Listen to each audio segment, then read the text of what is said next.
Oh, hello. I guess you can't see me. 1 second. This is something I should have. Nope, that's not the right camera. And very good. All right, hello everybody. Welcome. Good morning. It's Sunday, September something, the 4th maybe. We're here at SCGCON Columbus, day 2 of our second Modern 20K. This is awesome. Yesterday we had a lot of exciting content. We saw Ross Marion take the event down. Let's see, first place playing Jeskai Breach, defeated in the very last round Andrew Vorel, who was the undefeated star of the show. Obviously lost to Ross on Jeskai Breach, who also played against Corey Baumeister in the top 4 on Jeskai Breach as well. So breakout deck this weekend, not breakout deck, but like overperforming deck this weekend is Jeskai Breach for sure. We got a couple things that I want to go over before the players are seated literally right in front of me. Casters are already here. In fact, you know what? I think it might be a better idea to transition to casters first, keep it casual, and then I'll bring up prize info, structures like that, and should be good to go. So without further ado, I'm going to introduce Joe and Tannen. Enjoy.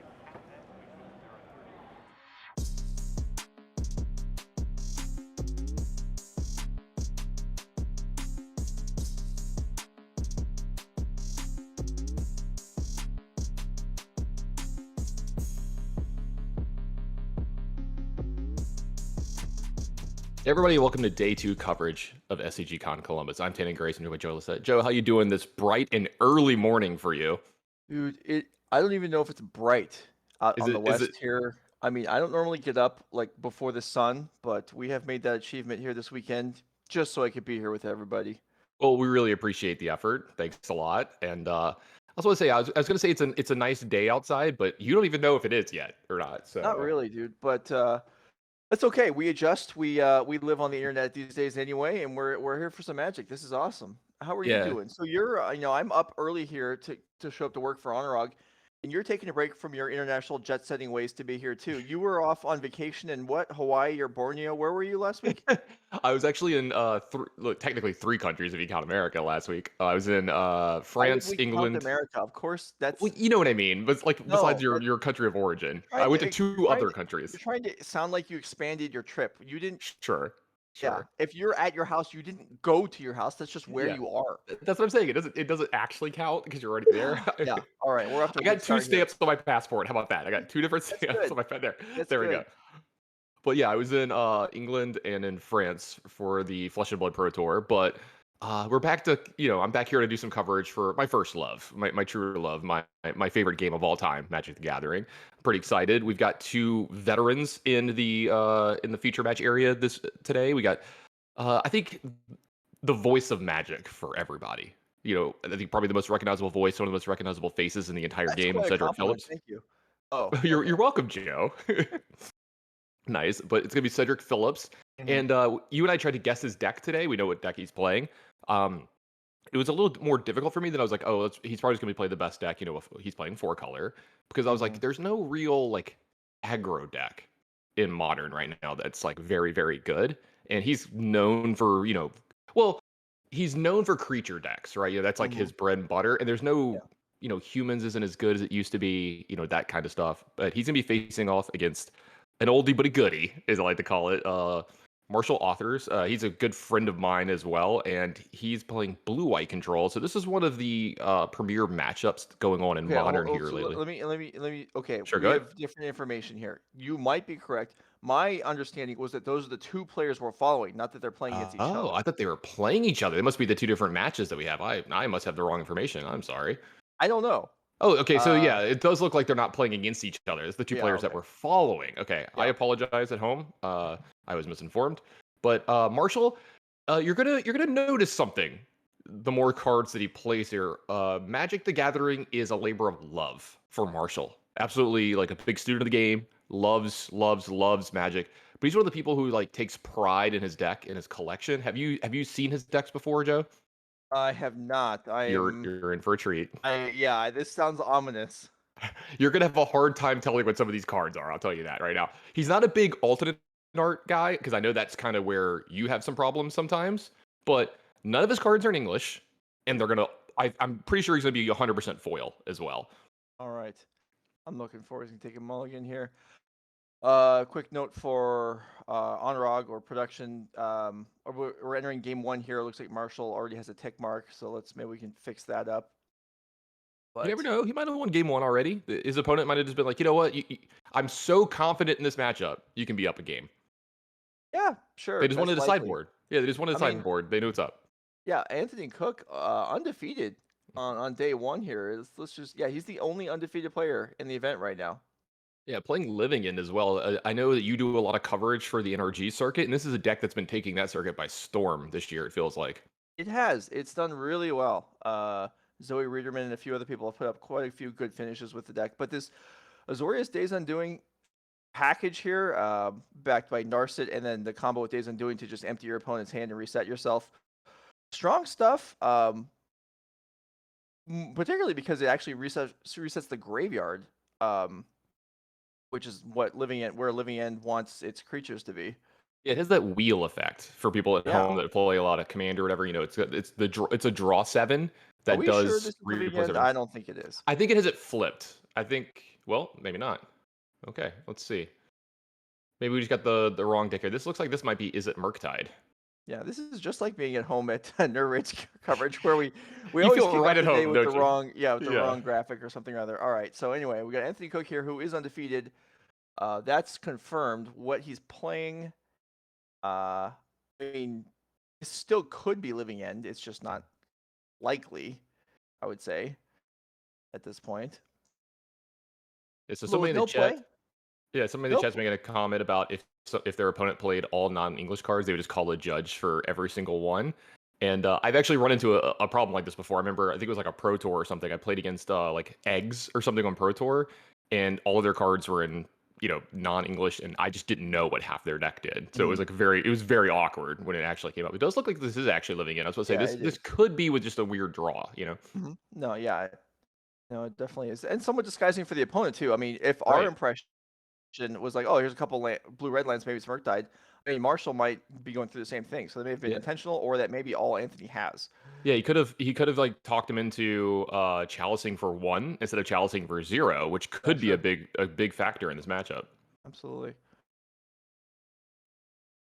Yeah, Marshall, if you follow him in any social media, he's one of the people who posts his mail days. I always love those tweets, good mail day, and they show the cards they got, and his are always just so beautiful. I'm not a big foil guy myself. I don't like playing with them. I don't mind, having them. I do like non-English cards, and he's more of a retro. He's like kind of a guy under like the way I like cards. The oldest versions of them a lot of the times, more like retro kind of stuff. I know you're a big fan of the older cards as well. I guess it's just because we're all old, but yeah, I generally try to use whatever version of the first version of a card that I ever encountered is what I generally want to play. Okay, so we have a Narset being played here. And interestingly, Anthony has Force Negation. Instead of hard casting Force Negation, he cycles a Riverwinder to make sure he can get through his cards. He's looking for action here. So either he's not worried about the Narset, which is possible, or he's trying to really set up a board presence for next turn. Yeah, there's a couple of things here, right? Like he's trying to get all the information first to see if he actually wants to interact with this Narset or not. Plus, he just I think he wants to utilize his mana better than just hard casting Force. Like I think possibly he thinks, hey, if I'm gonna force this, I'd rather use my mana to cycle and then pitch a card plus Force here, which let's see, is that actually what he's gonna do? It looks like the Narset is still on the stack. And I guess that's an interesting approach, ignoring any real elements of card advantage here and just going for speed. Did draw a Forest, I think. So the third color will be online.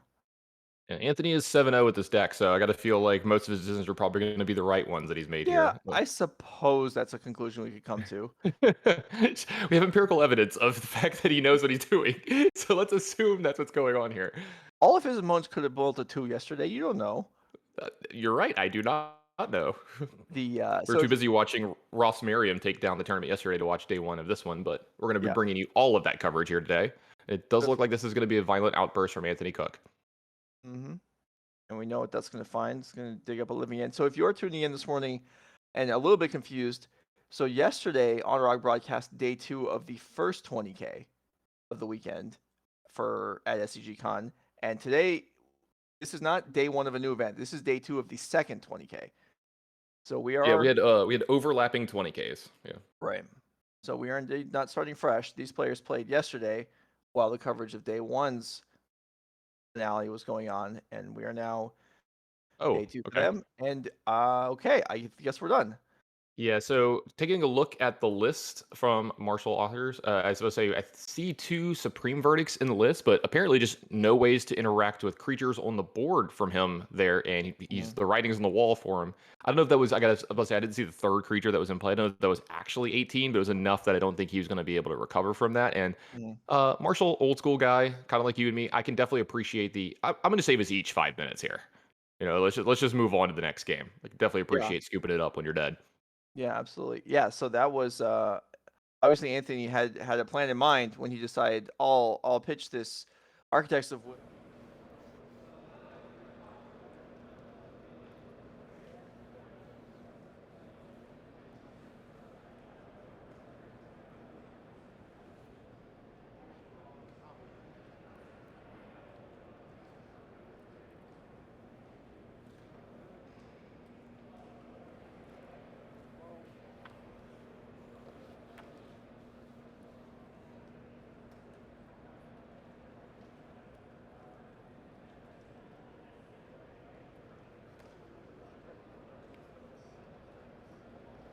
Ross Merriam and others took home yesterday with their top 12 finishes, all the way down to top 32. Since this was a little bit of a smaller event, almost every single person who made day 2 here will be cashing. Just a few people are going to go home empty-handed. Right. Yeah, we got 40 players in day 2, I believe. 32 looking to get paid, and top 4 getting invites to DreamHack Atlanta. Did you So, secure your DreamHack Atlanta invite oh, yet? I am all set. I was going to say I know you had to fire quite a few, but I'm glad that I you got did. there. Well, I played in APTQs before I won one. That's I mean, that's a significant, and time investment there. But since they're a lot of this, a lot of places, well, at least in Southern California, if you want to, you can find them on Saturdays and on Sundays. So, Oh, it that's took really nice. basically 4 weekends to finish that up. So yeah, I was happy to achieve that. I'm actually looking forward to in October when things reset and qualifiers for season 2 start. I am ready to go. I hear that. Looking at the sideboard here, because we do have deck lists, I see 4 Mystical Disputes, 2 March of Otherworldly Light, 3 Hollowed Moonlight, Joe, 1 Supreme Verdict, 1 Chalice of the Void, and 4 Shark Typhoon. Does anything stand out to you here? Well, dude, Halloween Moonlight is pretty sick. We actually saw that at Nerd Rage last weekend. Also, it was kind of a card out of the past, but it is great here. If you're unfamiliar with it, I believe we can pop the card up. Yeah, But give me Hallowed 1 second. Moonlight I'll is a have that up for everybody. Yeah. 2 mana white instant that prevents it's a cantrip and prevents creatures from coming into play that weren't cast for the turn, which is obviously tremendous against Living End. Mystical Disputes, fine. Supreme Verdict is great. I mean, we know that would have bailed Marshall out in game one. He just didn't have one, so bringing a third copy in seems solid. And then Chalice of the Void also shuts down Cascading into Living End. So Lots of I would upgrades. say, yeah, that is a significant number of impactful cards that Marshall has to bring in here. Now, when you have to bring in that many, that means you have to bring out quite a bit. I don't know if you've played this deck a lot. I'm wondering how much of the combo is still going to be in his deck, or if he's going to turn into like a blue-white control deck, more classic in I game mean, 2. yeah, there's certainly. I don't know if you can board out Narset Days All of it, Undoing. right? Yeah. Because Narset is not great against this deck. A lot of their card drawing is cycling. They're going to do at the end of your turn. I mean, they're limited to one turn. Waker of Waves gets around it also. So that's not ideal. Maybe Dress Down doesn't appear to do much, if anything. So that seems like a cut. But really, you just want to. I think you just want to be on counters, sweepers, and He does have 4 you know, subtlety main too that are yeah, probably not the best in yeah. this matchup as well. So nice You little gotta be win able to pivot here somehow. from Marshall. Yeah. Yeah. I mean, counters, lock pieces, and sweepers seems like what you would want. And Marshall is maybe able to construct his deck where that is the primary bulk of it. 4 Teferi's main, 3 Chalice's main, so we're going up to 4 after boarding. And this is going to be, I mean, Anthony Cook is, I mean, probably very happy he won game 1. And this is probably the true in a lot of matchups. And he's going to have to fight a lot harder to win the sideboard games. Yeah, it looks like we got a little bookkeeping going here. Maybe a deck got knocked over or something. So it looks like we're gonna reshuffle here. Yeah, deck just got knocked over. I just got confirmation. So they're just gonna reshuffle, make sure that's randomized, and represent. Meanwhile, there's a card in play on the stack already for Marshall, and it's a good He's one. like, this is happening no matter what. There's no way I'm not doing this. Can you tell So, if that's an OG or a retro Chalice of the Void? I was supposed to say I think that's a retro Chalice of the Void. I Like don't know. I mean, the newer old one, if you get what I'm saying. you're complicating my life, man. It's the correct This original is artwork. I don't know beyond that. you do know I do this on purpose, right? Yeah, I understand. You have your little fun. Yeah. All right. Anyway, yeah, Anthony Double Cook color. here Sorry. Go ahead. already not where you want to be. Chalice of the Void in play, which shuts down the entire purpose of your deck. So that's what we're talking about. Although, fortunately for Anthony, you got to dodge this stuff game one because a lot of decks are boarding in hate for you. Marshall's starting a considerable amount of it. Yeah, and I think it's an interesting point to bring up here that Marshall's going to fight against Anthony Cook in multiple ways, right? Like he's not just going to have Chalice and Rest in Peace, which is like kind of what you'd expect in this matchup a lot of times, where it's two permanents that fight against you. But he's going to fight with permanents in play and on the stack with Hollowed Moonlight. So now it's like overtaxing your Force of Negations and or your cards that interact with permanents as well. So tall order for Anthony to have the right answers for the hate pieces from Marshall. Yeah, it's almost. I mean, every time we speculate about this, it doesn't actually end up happening. But there's True. so much hate in Marshall's deck. I mean, this it could be a game where Anthony has to try and win with the beatdown plan. One creature at a time, and that's it's not what the deck is designed to do, but it is possible. Absolutely. And this looks like this is gonna Teferi that's getting played by Marshall here, and this is gonna be. I was supposed to say I thought that was a Force Negation. This is a Force of Vigor here to answer the Chalice on 0. Teferi, another way to slow down the Living End deck though, and another Chalice for 0 here. 2 more hate permanents in play from Marshall here. This is a very good draw from him so far. Yeah, this is super tough for Anthony. Yeah, so everybody at The home, if you haven't dealt with this before, Teferi doesn't let you play the cascaded spell is the problem. So that one kind of locks out Anthony from that. So there's both of these permanents in play stop the cascading from happening. Yeah, another observation in chat asking if Anthony got paired down. He did, which was the only option. There is no one else in the tournament that has the same record as Anthony, so he was forced to be paired down. That's what you get for being above the field. Yeah, sometimes you're so good that there's nobody on your level. Yeah. A problem I think you've run into once or twice, Mr. Joe. It's rare, but once back in the Don't day, give me that much credit. Yeah. once in a while, things did look good. Here we go. Curator Mysteries into play. Yep. Initiate bad limited deck, Joe. Hey man, 4/4 flyers for 4. That works for me. Yeah. Just no 2 or 3 drops, Just we're gonna be casting stuff for the full value here. All right, so yet another Teferi is gonna come into play here. I think this is gonna make sure that this gets picked up. Yeah, it's Curator of Mysteries, right? If I remember right. So that's gonna get picked up. Draw a card from Marshall here. I mean, at least that got we reduced the Teferi count by 1. True. Yeah, I that's mean, he was one going to Teferi attack down. and kill it. Instead, I mean, he doesn't get to attack, but also it's already dead. So it's just skipped a step. Yeah, Marshall buying himself time here, cycling through his deck a little bit more, maybe trying to find a way to try to end this game as quickly as possible. We'll have to see. Marshall's cards are going to give us fits all day long for coverage. I mean, as Oh, long as there the we go. pictures- Yeah, Teferi number 3. Just wash, rinse, and repeat. Just cycling Teferis. Who's the cycling deck now, Joe? Yeah, I guess Marshall's showing Anthony up here, and Anthony is just doesn't even have extra lands. It doesn't even have red mana. He's just doing the same thing every single turn, but it's working. He's killed 2 Teferis. Don't adjust your sets at home. Don't restart the streams. You are correct. You're not stuck in a time loop. Your stream is not looping the last 10 or 15 seconds. The same turn has been played the last 3 turns in a row. So back over to Marshall, looking for a way to maybe try to sew this game up. I mean, it doesn't seem like it would take much, but it's not going to be. I mean, he's slammed the door on Anthony's main game plan. It's just going to be having to deal with 1 creature at a time with stuff like Solitude or Sweepers, I guess. Oh, this is a Seagate Restoration played at instant speed here for Marshall. This is going to draw what? I think 5 cards, 4 cards for him. 4 it looks like. So let's see if there is something like a Solitude here to help protect. It doesn't look like it, and that's the Teferi number 3 down. So that's a small win for Anthony Cook here. All right. Second Curator on the board. Vulnerable to Verdict, otherwise good. But I guess you got to do what you got to do at this point. Secret Restoration, though, pretty cool card. Something I've started playing with more recently in Pioneer. A land on the back that even comes to play untapped. That's like a bonus option. But the front side, draw your hand size +1, and you don't have a hand size limit anymore for the rest of the game. Say, look how nice and clean these cards are from Marshall.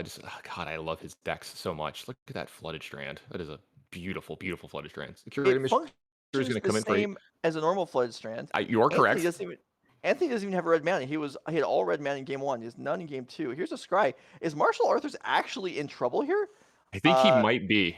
It looks like it. I don't think you would willingly just eat 8 damage here if you had anything to do.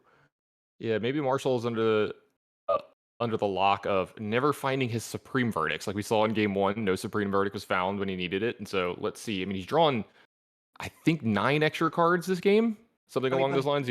He's only playing, what, 3 verdicts, though? He's not like, you could play main, 7 if you wanted to. I mean, you're not limited to just Supreme Verdict. You could play Wrath of God, Day of Judgment, all kinds of nonsense. Cyclonic Rift, is that in Modern? Probably. Here's a Narset, okay. Is this going to try to find a Supreme Verdict, maybe? As I say, I'm trying to get a view of Marshall's hand. It's kind of hard to catch here, though. So, wow. Force of Negation meeting that Narset, pitching a Force of Negation. Looks like we might have a fight here. If we're even fighting over this, then Anthony's actually in pretty good shape. Yeah, Anthony might be able to win this game. This is a Mystical Dispute. One Force of Negation. Anthony with 4 mana up. If there is no verdict, then yeah, maybe you do fight over this. But no. But it does look like that's just going to go ahead and resolve. So Narset's going to resolve. Oh, that's a subtlety from Anthony Cook. Met with another Mystical Dispute. All right. All right. Well, this game just ramped up quite a bit. Okay, so now the Narset. So is it verdict or bust here? If it is, you may as well fetch first.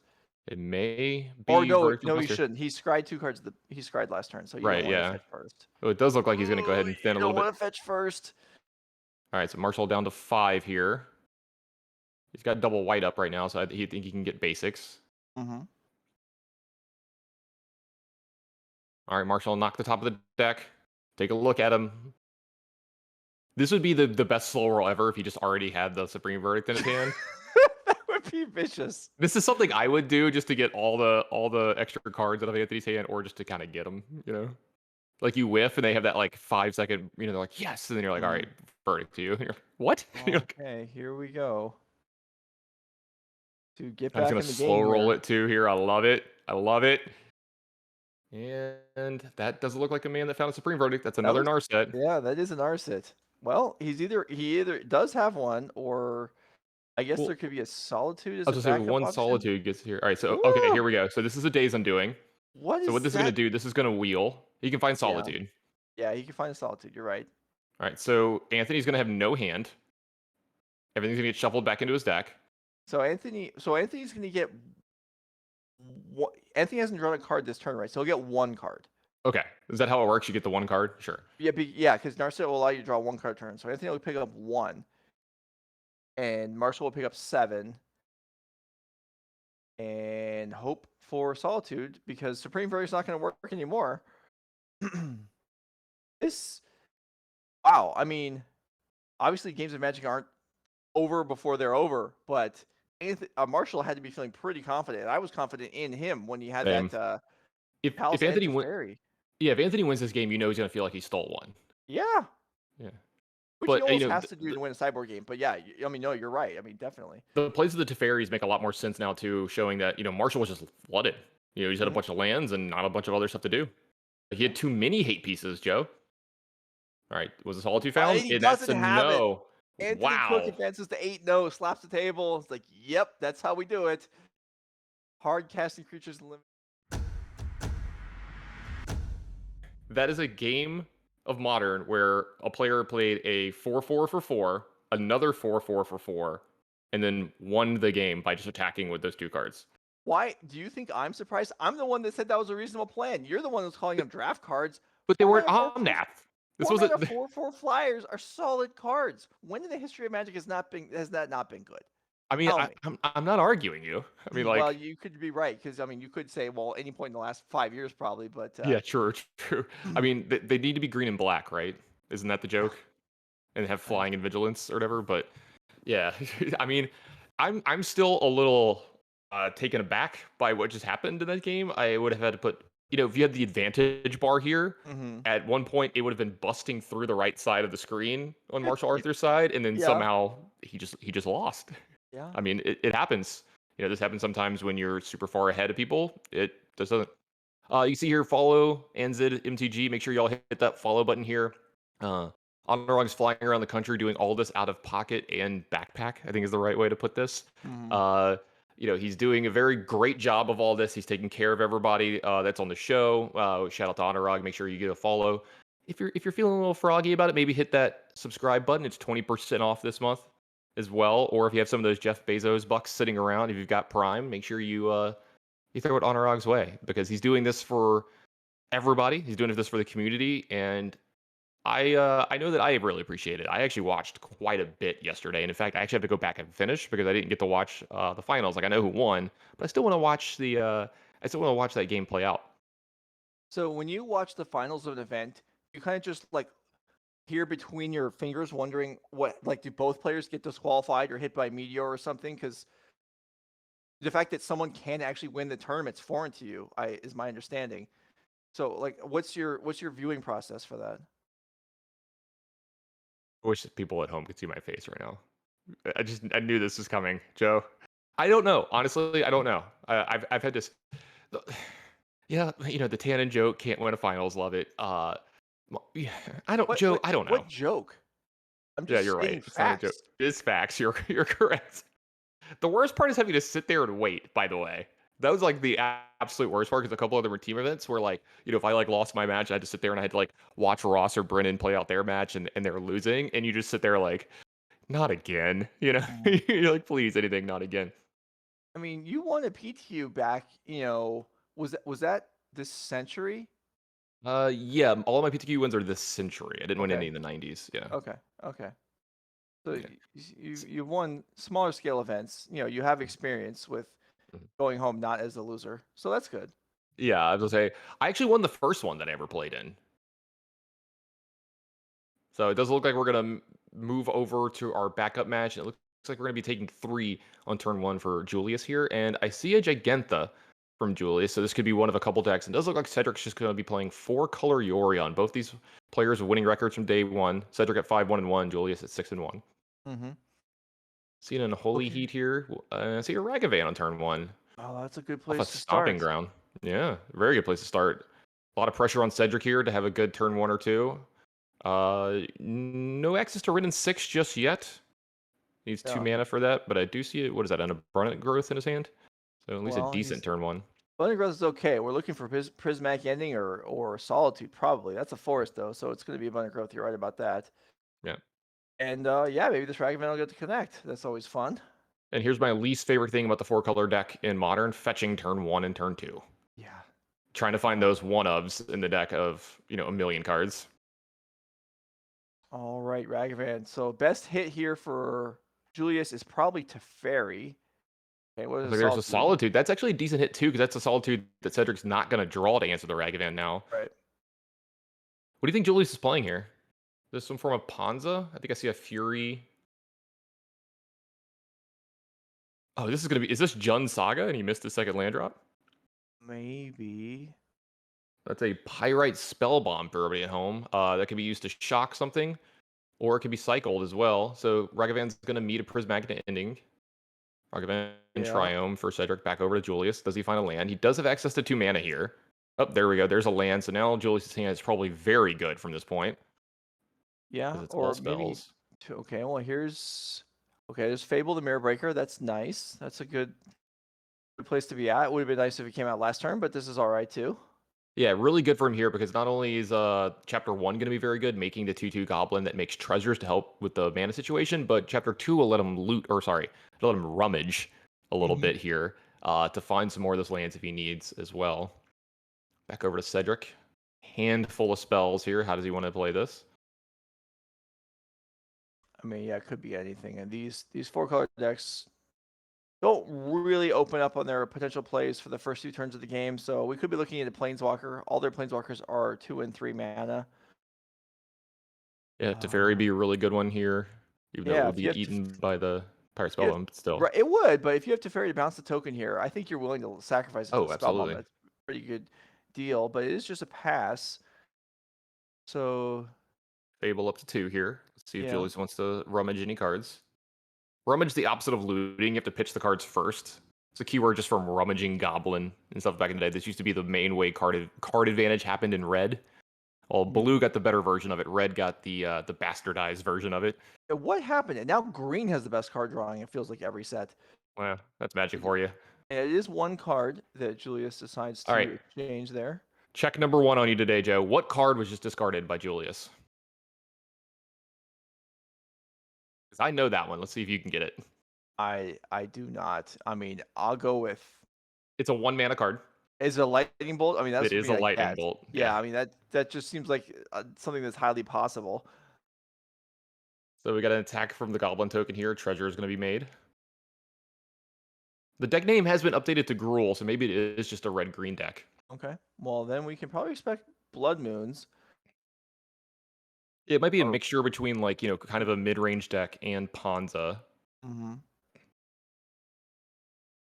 So this looks like this is going to be possibly a Quaddle from Cedric Phillips here. Now, there is an answer in play to this Quaddle for Julius. Yeah. Right before the draw, it looks like Lightning Bolt from hand is going to take care of it, though. All right. Ephemerate from Cedric here. This is huge. Third Lightning Bolt from Julius here. That's going to take care of the Quaddle. The card Okay. draw is still going to happen here. The 2 damage is going to come through as well. Wow.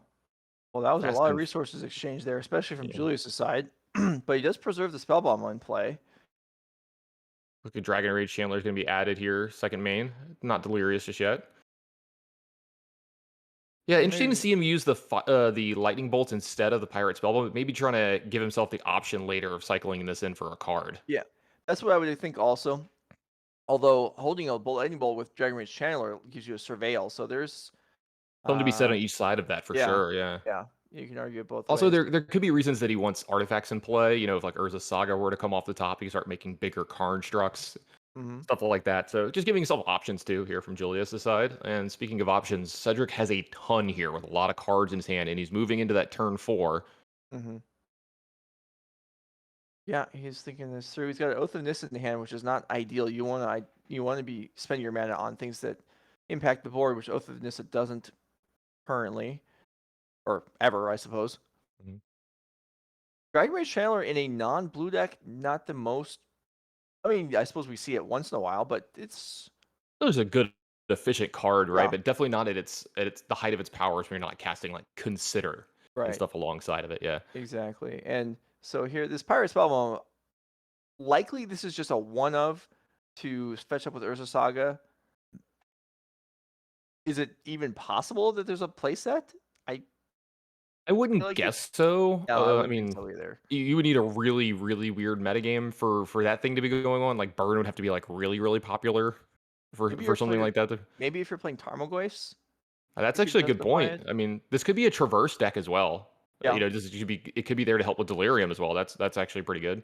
So it does look like a shock from Cedric Phillips here. He's gonna be playing a 3-drop. It looks like with a mana up. Is that a Risen Reef? I think I see in his hand. It I is. think it is.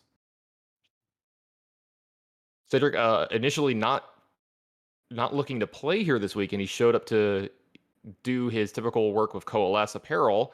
Check out his stuff if you get a chance. Really great shirts. You can see he's wearing one right now. Lots of really cool stuff. I own a couple myself as well. Love to support my friends, but doing pretty well with this backup plan this weekend. You know what? Not a lot of people there to sell T-shirts for. I might as well sling some spells and possibly win this 20K.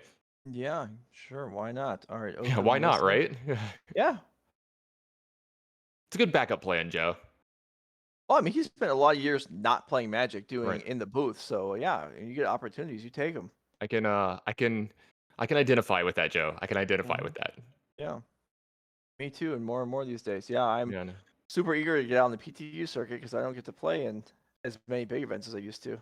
I miss the to not sound, like I miss the gathering. I miss the camaraderie. I miss like, going out with everybody, hanging out during the weekends, competing. I do miss it quite a bit. I All right, miss back. I miss the game. I miss being out there Mhm. playing. Yeah, they're going out to yeah the gathering stuff. Yeah, I would never be the person that's like, oh, that's what I really miss, the gathering. I know a lot of people feel that way. Competition for me. I mean, yeah, I like going out and playing. Mhm. I Same. mean, putting up with other people is something I'm willing to do in order to be able to play Magic. I'm willing to leave my home for this. Yeah, I mean, as you get older, I mean, I don't think of myself old in very many ways, even though I am older than the average Magic player. But certainly, that is one thing that does come. You become. It takes more to get you to actually go somewhere than it did when you're younger. Oh, 100%. I'm way more a homebody than I used to. Also, what, it's one of the main things I appreciate when I get to do casting with you is that I'm not the oldest person in the booth like I Yeah. normally am. So it's actually quite, you know. Looks like we've got a block here, and a Dragon Art Oh, Channeler is going to be all right. So, Unholy Heat, I'm guessing, is going after the blocker. Let's see if Julius wants to keep that card on top or not, because this one looks like it's going to be a difficult one. We've got a little bit of a think. this Worth is mentioning, Kiki is in play, but not active yet this turn. the structure of this turn strikes me as somewhat odd. We're unholy heating a Shivan Reef that blocked. Yeah, maybe, before blockers might have been a thing. I was gonna say, was Delirium achievable beforehand? I think there was what, 2 card types, so I don't think he could have hit Delirium before, but we could have forced through another damage if we were gonna Right. make this play anyway. I mean, it does seem virtually guaranteed that Cedric Phillips would choose to block. I mean, obviously, there's Yeah. Julius had to consider the fact that had to consider it reasonable that Cedric would choose not to block in order to make that choice. And I suppose untapping with another elemental here is strong. So maybe Cedric Phillips would not take it, and then Julius could save the unholy heat for something else. So not necessarily an error, but a choice that I don't think a lot of players would have made. Yep. I think here comes an Omnath from Cedric. Let's see if he's got a land to back this up. Fetch land would be pretty absurd. Looks like the draw trigger is on the stack here. Someone in chat made a mention about this, and I thought about it too. The Kiki-Jiki, the reflection of Kiki-Jiki is in play right now. The eye does follow you wherever you go. It's just always looking at you. No matter, like, you What? can move to the, there's paintings that you look at. And it looks like they're always Yeah, looking at you, no matter where you are in the room. That's yeah. that's what the Kiki-Jiki Is there an reflection eye looks like too. in on the reflection? I've never looked at the artwork in my life. I don't Well, know. this is also an alt art for you as well. I'm pretty Uh-huh. sure. I think this is an alt art one. It's Are so we hard to this tell. is speculative. We're hoping to hit this? Oh, okay. Looks like we're gonna chunk Oh, I 2 see. All cards out right. of here. So the Pyrite Spellbomb plus an Unholy Heat here. So the Almanac draw is on the stack still, but we got 4 damage on it. Looks like Cedric is. Yep. So no All right. no gain 4 for Cedric here this turn if he had a land drop behind this.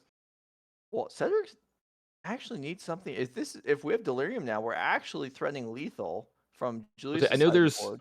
instant land and artifact. I don't know if there's anything else because the Ragavan is not in the graveyard, right? And so there's no Mhm, creature in the graveyard right now.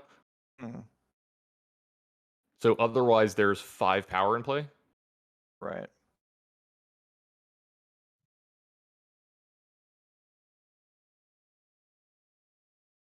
Here's a traverse. See if this has Delirium. Creature, instant, sorcery, land. Thank you, All right. Cedric. Help us out there for coverage, showing that there is delirium there. Well, if anyone's going to anticipate what coverages needs, it's going to be Cedric Phillips. Yeah. So, are we looking for Solitude? Seems likely here, unless he already has one. Yeah, maybe one of the free elementals like you're talking about. If there's a red card, Fury cleans up this board really nicely here too. So is there a red card? Doesn't look like there's a red card for Cedric, but a Solitude is found. I think there was a Solitude in his hand already, possibly as well. Oh, so there is a DRC in the graveyard. Okay, so somebody saw. I forgot about that. Mm. There was one possibly in the graveyard. All those cards look the same to me. Okay, then yeah, then So when the so here's the main phase, Solitude, pitching Solitude. You're right, there was another one. So when the Surveil dumped Dragon Rage Channeler, then Julius looks to have Pyrite Spellbombed the Omnath. He could have sacrificed the Spellbomb to turn on Unholy Heat and to save himself a card, potentially, maybe. That's true. Yeah. But looking at an attack for half of Cedric's life total here. Yeah, try to decide But how he wants to use his mana this turn. Does he want to yeah, copy the token? yeah, sure. So you just get an extra treasure? Okay, that's reasonable. Well, yeah, as I said, Cedric only has one card in hand, right? So you can't get busted up by, like, say, the fourth Solitude or something here, where you just lose all your damage this turn. Right. Yeah. Does look like it's going to be attack for 4 here. 2 treasure tokens made. Cedric, let's see. I was going to say one land short, but actually that's not true because one of those is an abundant growth. So 6 land to play. Deploying Yori on this turn, not an option.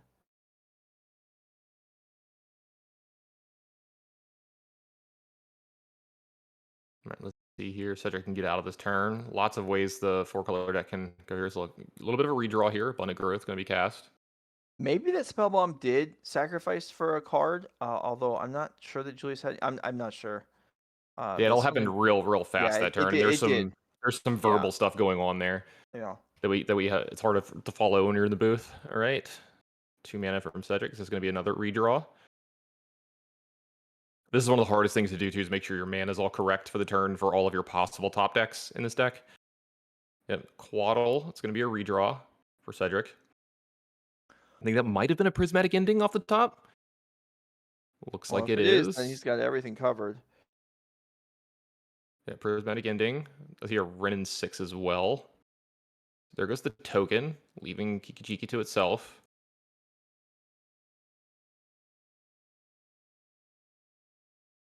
So only a 2/2, but there is a blocker in play. So a bigger creature, like say Termagoyf, given it haste from Kiki-Jiki, is not lethal here. Mm-hmm. Wouldn't it be great to see Termagoyf make a comeback, Joe? That would be pretty cool. It's been a while. Quaddle have Death Touch? I feel like it I does not. I see I see 2. 2. Yeah, Yeah. I was just say. So Quaddle does Alright. not have Death Touch here. Is that a power conduit?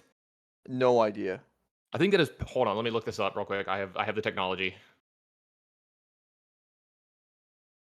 I mean, if that actually is a power conduit, congratulations to you. I certainly do not recognize that card as a Oh, ephemerate from. I'm the greatest. I am the greatest, Joe. Well, I don't know that that was in doubt anyway, but go ahead, enlighten me and some people in chat on what power conduit is. Should be popping up to the overlay here any moment for everyone at home. I have it pushed the overlay. Let me. Oh yeah, there's no overlay for the backup. I apologize, everybody. So let me tell you at home what it does. Power Conduit is a two cost artifact. You can tap it to remove a counter from a permanent you control, and you choose one. Put a charge counter on target artifact, or a +1/+1 counter on target creature. So you can keep the Urza Sagas going. Wow. That's neat. What was the deck? It was like Dice Factory, I think is what they Mhm. called it. It's the only reason Yeah. I remember what this card does. I did draft this set though. This was like the first set that I drafted in when I came back to Magic. Mhm. Mirrodin was brand new. Oh, huge get for Cedric here. Yeah. Omnath gonna draw a card. Any lands here, put him up to 8 life, which is gonna be very, very big and important for him here.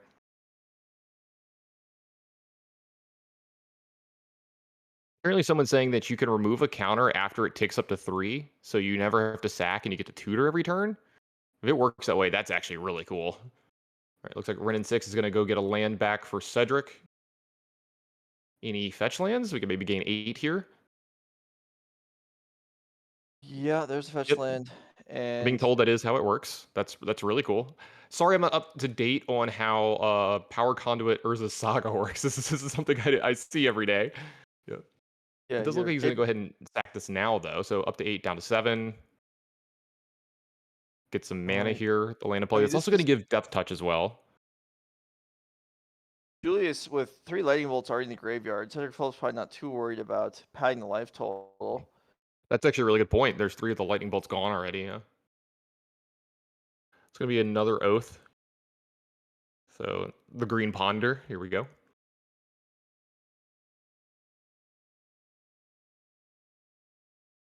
Finding a Alright. Teferi. Now we're kind of getting to the point where the 4-color deck is taking over the game Oh, yeah. here. Fable gets wiped out. Yep.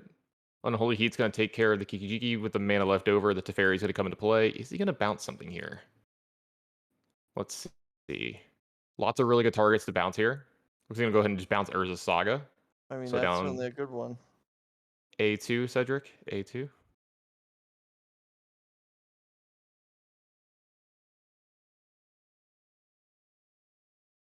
And this is where the 4-color deck really shines, right, Joe? Yeah, I mean, I'm looking at Julius' side of the board. I'm not sure there's much incentive to even keep playing, really. I mean, if Omnath survives, Cedric's going to gain even more life. Another power conduit. Okay. Yeah, I don't think there's much left to be said here. If this game looks, I mean, Julius was close to getting this game, but it's got away from him now. Yeah, it was for what this looks like now, this game was actually very, very close to being a win for Julius, like obscenely close. And now I think it's as far out of reach as it possibly can be. Yeah, and that's, I mean, these 4-color decks, I mean, if you just, they're They don't run out of gas, Joe. on the Ever. brink Yeah. for a while, and then in games they win, they're ahead for a significant amount of time, unless the opponent concedes. And so they spend a decent amount of their time winning, even though, I mean, well, I guess it is 4-color just accepted the best deck in Modern. I know it's obviously in the top grouping. And yeah, I was actually going to make the point too here that, you saw Cedric taking his time earlier, making sure, he didn't make any mistakes with the complicated turns. Now that he's ahead, you've seen the pace of play quicken quite a bit. This is something that's really, really important for the 4-color players is one of their main opponents in the tournaments is the clock, especially if their opponents, make you kill them in these situations. Yeah. And so Yorion, it looks like it's going to pick up just tons of stuff here. Yeah, tons of fun. Here we go. Pick up everything pretty much. Yep, that too, and that too. And it looks like Julius is a glutton for punishment here. Hey, if you want to play your games out, play your games out. You don't have to concede in any spots, but this is a lot. Yeah, it is. It is. Yeah, looking at the tournament. So Cedric Phillips took a draw in round 3, and I'm it was assuming that was a mirror. I mean, it's certainly possible. And then lost round 7 yesterday evening to Marshall Arthurs, who we watched in the first match of the round. But looking good here, at least in game 1. Yeah, and there we go. There's Julius on from game 1. And I was going to say, hopefully we can get into, I don't know if that was game 3 or if that was game 1 as well, but we're going to come back to the game both here. 1. Yeah, it seems like it was game 1. Yeah, so they're going to be, it looks like they're going to be shuffling up, and we're actually going to going into game 3 because of the time restraints that we have. Make sure that we get everything in here before the next round. So it does look like Julius Caesar did even it up here into, that's a great name, by the way, for Cedric's opponent here. And so we're going to be going into a game 3 with Cedric back on the play. Okay, so I guess we can speculate on how Julius would have won game 2. I mean, it could have been on the back of a sideboard card. But given these 2-color deck, it could have been something like a Blood Moon type effect. Maybe he just got underneath the removal and was able to finish things off. I mean, it was certainly not too far away from doing it in game 1. Yeah, I was going to say, maybe a very quick Blood Moon.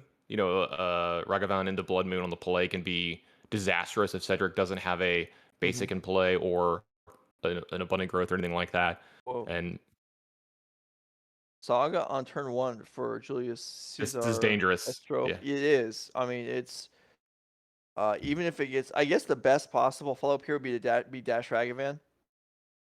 Yeah, I was going to say, so this is Saga on turn 1 with no play as well. Is there a prismatic ending for Cedric? Doesn't look like it, but there is going to be a run in 6. That's a pretty good one. All right, chapter 2. So let's see. Why did Julius keep this hand? Let's see what we've got here. I think I see another Urza Saga. Okay. Okay, so he's not going to lose a land on his draw step because the power conduit can save this Saga. This is putting a lot on the power conduit. I am interested. Yeah, if something happens with power conduit, Julius is going to be a little in trouble here. Well, even if it doesn't, though, it's just, I mean, this being your opening for the game, for game 3. So we're going to assume we're going to get a counter pulled off, untap, both sagas roll up to 2. Still can't, even with a land, only one construct can be made. Can you imagine if you had Force of Vigor here? Well, that would be lights out instantaneously. Teferi would be pretty excellent for Cedric here.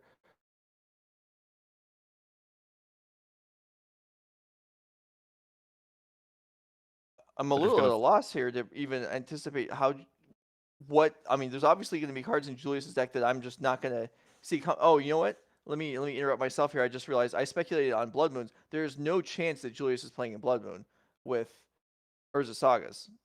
So we can eliminate that possibility. So here we're going to see the trick from Power Conduit. Okay. So this is what the chat was suggesting, is that by letting the saga hit 3 and then rolling it back, it now will tutor every turn, or use tutor this turn and then not blow up. It is nice. A needle here would be great. This is a Hex Parasite. Okay. This is one that also does the same thing that Power Conduit does. We've got a combo deck here. Yeah. Well, Hex Parasite is just going to get picked off at run 6, isn't it? That's a good point. Hex Parasite, I believe, is a natural 1/1. I think it is a 1/1, yeah. So it's Phyrexian mana. Well, can he take away a lot of the counters from Ren and 6? He can take off 3, I believe. I believe it's Phyrexian and X to drain counters. So if he shoots the Hex Parasite, then he can kill the Ren and 6? Yeah.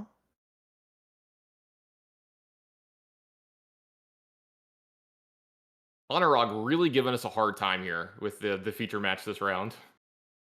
Looks like Ebisage's going to take care of the Power Conduit. I mean, getting a land, I mean, that conduit might be important for Julius, but getting a land is not the worst either. Now the Hex... Whoa, so... Alright, Cedric has the loop now going as well. This is Ren and 6 plus Beseiju. So this is going to be able to take care of a lot of Julius's threats here. How many basics do you have in your deck, Julius? You're about to get tested. So we'll see. You can test them more ways than... Well, and also these two sagas are going to blow themselves up anyway. On their own. Mm-hmm.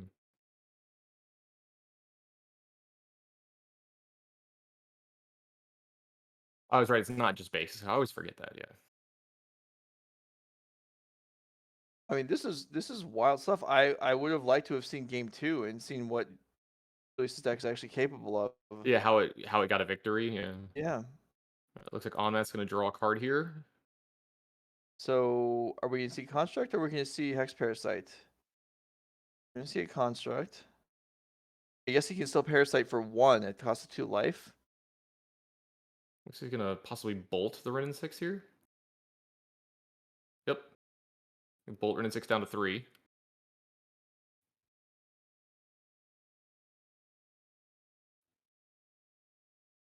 All right, here we go. Urza Saga's up to 3. Okay, it looks like pay 2 life, remove a counter, pay 1. Okay. So this one's on the stack. Right, resolve this. You know, we know that one of the other pieces that they have here is a Pirate Spell Bomb. Maybe there's something else that we haven't seen yet. Boy, I have a complaint for the NRG series. How is no one playing this deck? I have not seen these interactions before. I think my series is letting me down. That is okay, Joe, do you know what card that is? Not a chance. That's the Pithing Needle. See, I know, like, I feel like there's like 14 versions of Pithing Needle. Mm-hmm. I probably recognize 6 of them. That's a really cool one. It has the new Ink Moth Nexus art on it. Yeah, that is neat. Yeah. It's a card telling you what to do with the card. Second Hex Parasite here. All right. Added for Julius. It looks like you're going to save the other saga as well. Well, the life total is going to start dropping from these Phyrexian activations, but he's got some leeway there. If he can take out this Omnath, I mean, Cedric Phillips is probably a very interested observer here too, or maybe he's got a lot of experience against this deck. But I mean, does anybody? Yeah, exactly, right? It looks like this construct is going to be attacking as well. This is what, a 4/4 here? Yeah, with the ability to make another token. So it's technically a 5/5, yeah. Yeah, So if this is coming at Ren 6, which seems like a reasonable guess, and Omnath is going to get in the way. Yeah, let's see if Julius wants to make this a 5-5. Looks like he's going to. All right. And I think there's possibly a supreme verdict in Cedric's hand. I thought I might have caught a whiff of one here. Well, he needs another land to be Yeah, he able. He needs needs another white another. Yeah. source. Well, he does have Renin. Well, there's Renin 6 is the needle Oh, on you're Renin right. 6 here. Yeah, Yeah. right. Yeah. It doesn't look like maybe the needle was named Beseiju. That's possible. So this would be well, yep. That looks like There's going to be Supreme supreme Verdict. verdict. Yep. Which I mean, there's not a lot of copies of Supreme Verdicts in these Yorion decks, and Cedric Phillips was looking like he was in trouble if he didn't have one here. But there it is, and all right. And Julius is about to finally lose these sagas. It looks like finally. So one construct added here. I mean, I suppose if there's more Parasites, he could tutor up one of these. Could tutor up a Parasite to reduce the other one. He kind of True. How many parasites are in your deck? Oh, there goes the Shadow Spear. That's one of the other ones I expected to see. He keeps summoning through the deck, and I keep thinking I'm seeing an Aether Spell Bomb, which would be strange that we haven't seen blue mana from the deck. I mean, there's treasures. There are treasures. It's a good point.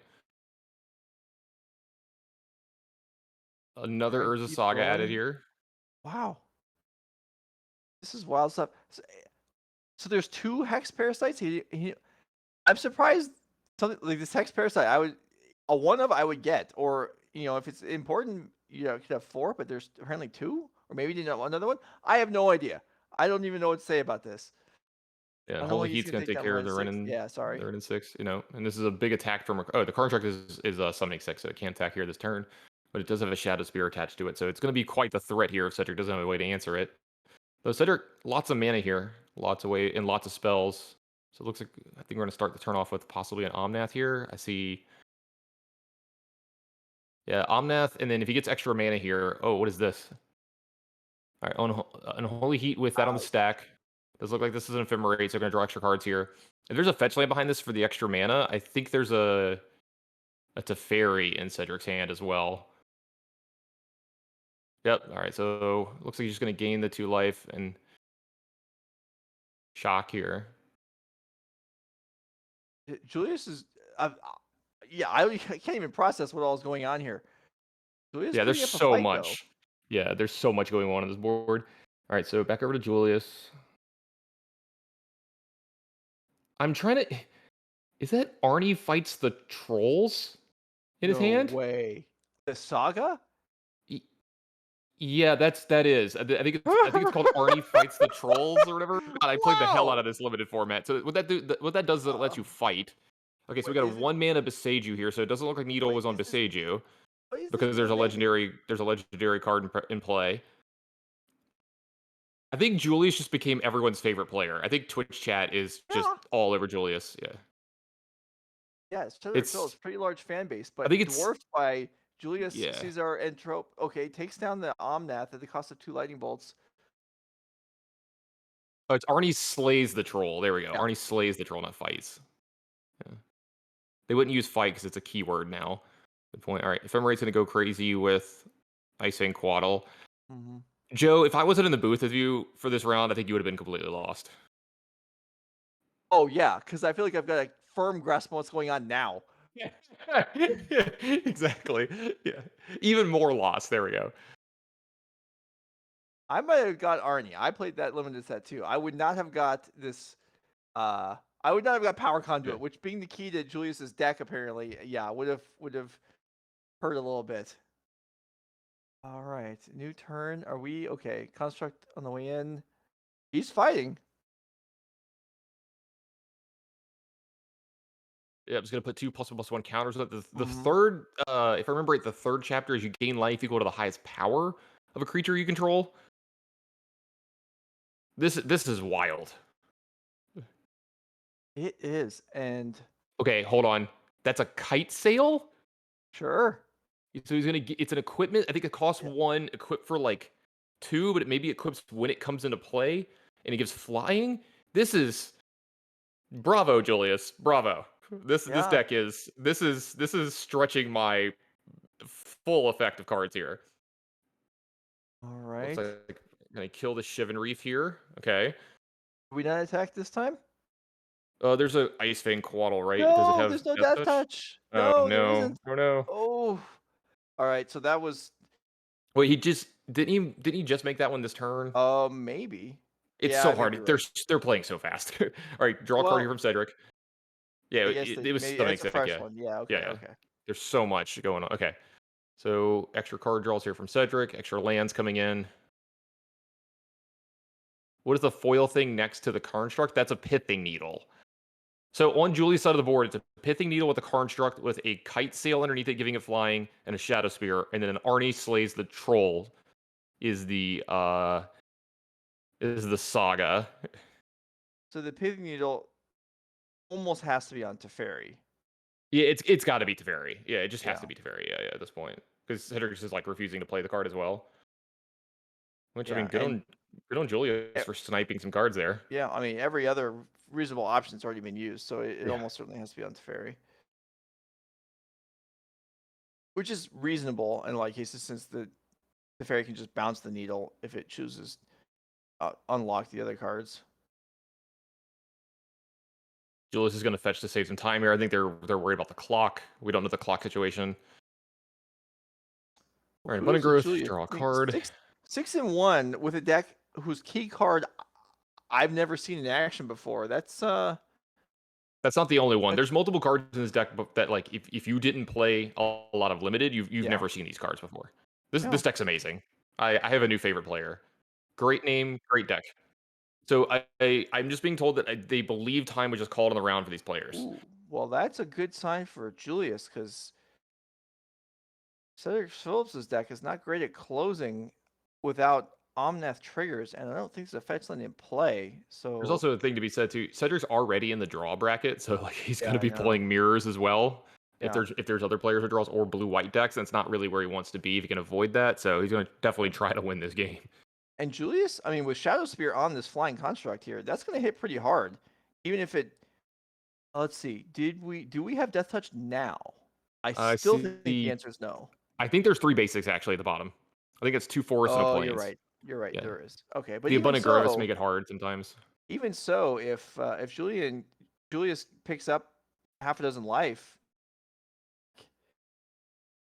Yeah, I mean, it might put him out of range of being oh, beat down here. plus if you Arnie slays the troll, hey, there's a steam fence for that. You're probably right about the Ether Spellbomb in Julius's deck. Yeah, I could have sworn I saw an Aether spell, but I'm telling you this: I am being tested this round. I'm pretty sure Honorong knew this was going to happen, and he's like, let's see how good Tandon is. Well, he was lucky you were up to Yeah. the task then. Look, I'll say this: I'm not perfect. I miss some cards all the time. I miss things. I've been up on these cards this round though. I was up for it with this deck. Mm-hmm. All right, so So here is gaining a bajillion, roughly a million. okay. The bigger dice, that's the turns probably. So it looks like we're going to have a match update because we're about to be starting the next round. I think these players did not finish. I think it did end in a draw for these. Booth, sorry everybody at home that wanted to see that glorious deck. What do you from mean, Julius everybody Caesar. at home? I wanted to see it. Well, I mean, you're at home right now. Well, I guess that's true. So what we're going to do is we're going to cut to a very, very quick break, but don't go anywhere. We'll be right back with more MTG right after this.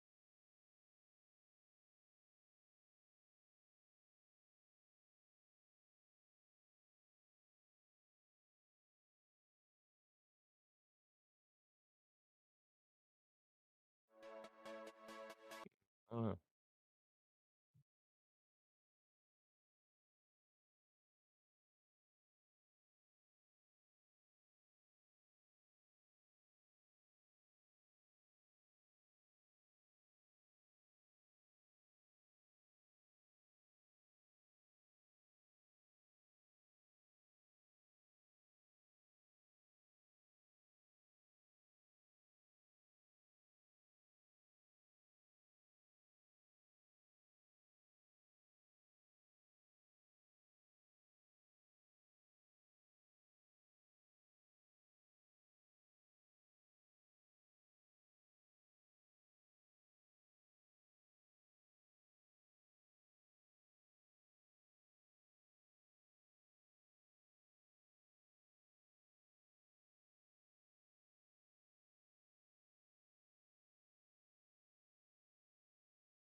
Welcome back, everybody. Hopefully, you've all recovered from that first very eventful round that we had here. Unfortunately, it did end in a draw between Cedric Phillips and Julius Caesar there.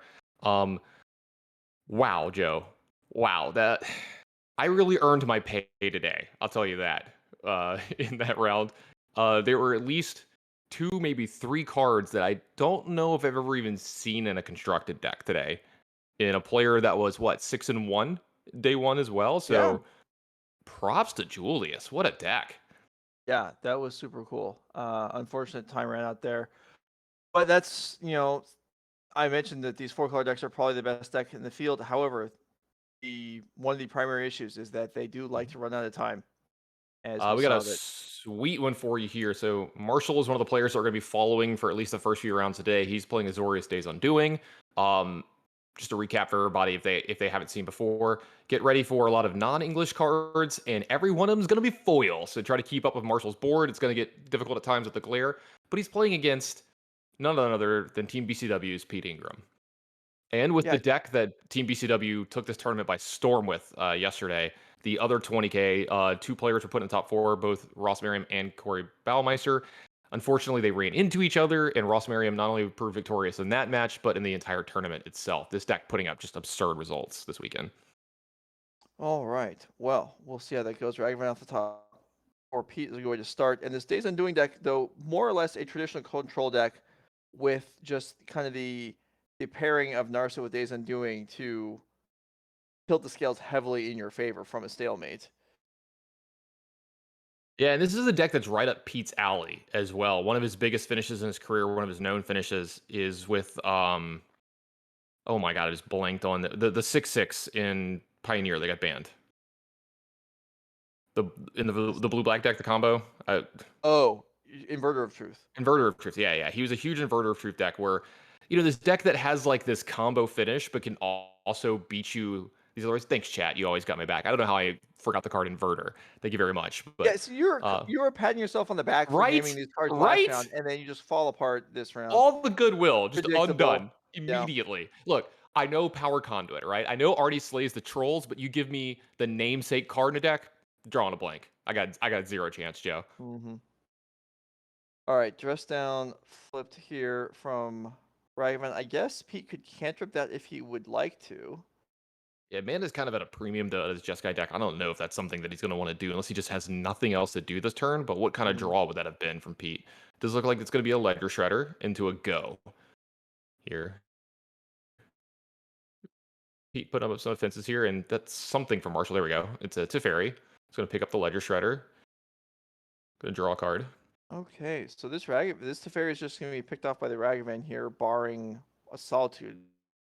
That is rough card-wise for Marshall, but I don't know. Maybe he values this Teferi quite a bit. We'll see. In the last round, we just saw him chain Teferis over and over again. Trying to find anything else to do. Yeah, Marshall, unfortunately, last round lost on the fact that turning through his deck and drawing a lot of the air, a lot of the Nards, a lot of the lands, all the mystical disputes, and nothing to affect the board. Mm-hmm. It does look like that Narset is going to meet an end. I'm sorry, that Teferi is going to meet an end from that Ragavan, and then the Ledger Shredder is going to make a return appearance here for Pete.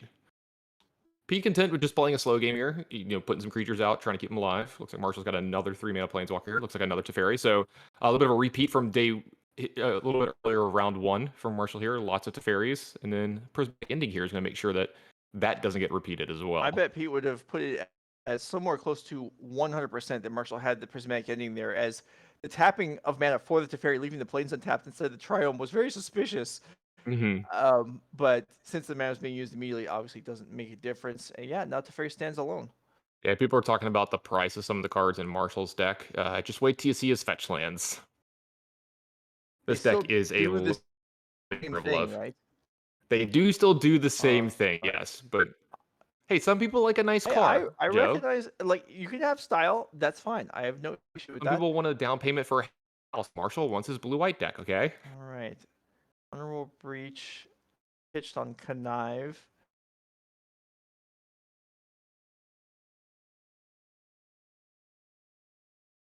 I'm actually very interested to watch the Jeskai Breach deck any turn that we can. Mhm. The that I don't have a lot of experience with playing it, but I have watched a decent bit of Ross and listened to him talk to me about it, and this deck is very, very good. So we have a Narset activation here from Marshall. Gonna look at the top 4 cards of his deck. See what he wants to take here. It looks like a Chalice. All right. I guess Chalice on 0 does shut off the combo element of the deck. You're gonna need to be recurring either Box Amber or Mishra's Bauble. Not both. Petros tosses Oracle, not ideal. Yeah, not when you really want it there. I guess Shredder does solve problems like that. Oh, it's Chalice on 1. Yeah. So Did Pete miss a oddly, trigger from the Ledger Shredder there? I think it was 2 spells by Marshall that turn, right? when last turn Yeah, he I think did. he He played the pitched. Narset into the. I mean, Oh, I'm sorry. You mean on Marshall's turn. you Yeah. mean on Marshall's turn? Here's Yeah. the thing. That's not me calling out Pete because I would have 100% missed this as well. I'm trying to get myself into the flow of remembering that this card is symmetrical. And decide what he wants here from his expressive iteration. He's always be a little difficult in the decks that have multiple ways to win.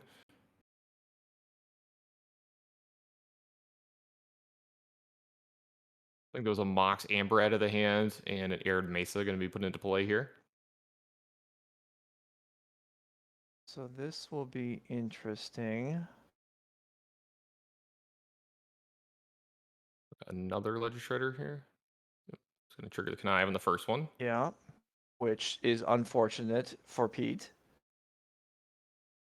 Like pitching of the Ragavan makes sense with the Chalice for 1 in play, and that's going to take down the Narset. Decent turn for Pete here. Yeah, I mean, this is my first experience with Connive being a drawback, but there we go. Oh, somebody making a good point. I guess it still does grow. Shredder is not a May, and there are Right. Narsets in Yeah. Marshall's deck. Yeah. So yeah, that's interesting. Yeah. Yeah, I mean, it did grow the Ledger Shredder, allow it to kill the Narset. And okay, Days Undoing after a land coming into play tapped for Marshall. And Pete Ingram looking at his 4 cards to the good. Now he's still ahead of the board, but hand size advantage is now evaporated. So let's go ahead and bring up Days Undoing since we Yeah, are I can do back that for in you. Give me Unread one match. moment. Yep. Just a second. There's an apostrophe in there, isn't there? People in the chat blowing up about Days Undoing. It is exiled. It's right there on the screen. You can see at the top of the board there.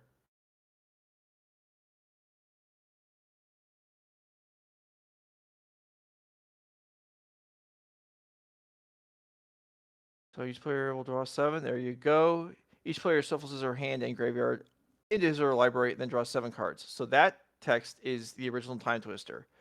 If it's your turn, end the turn. That is a new addition, which is why Days Undoing does end up being exiled.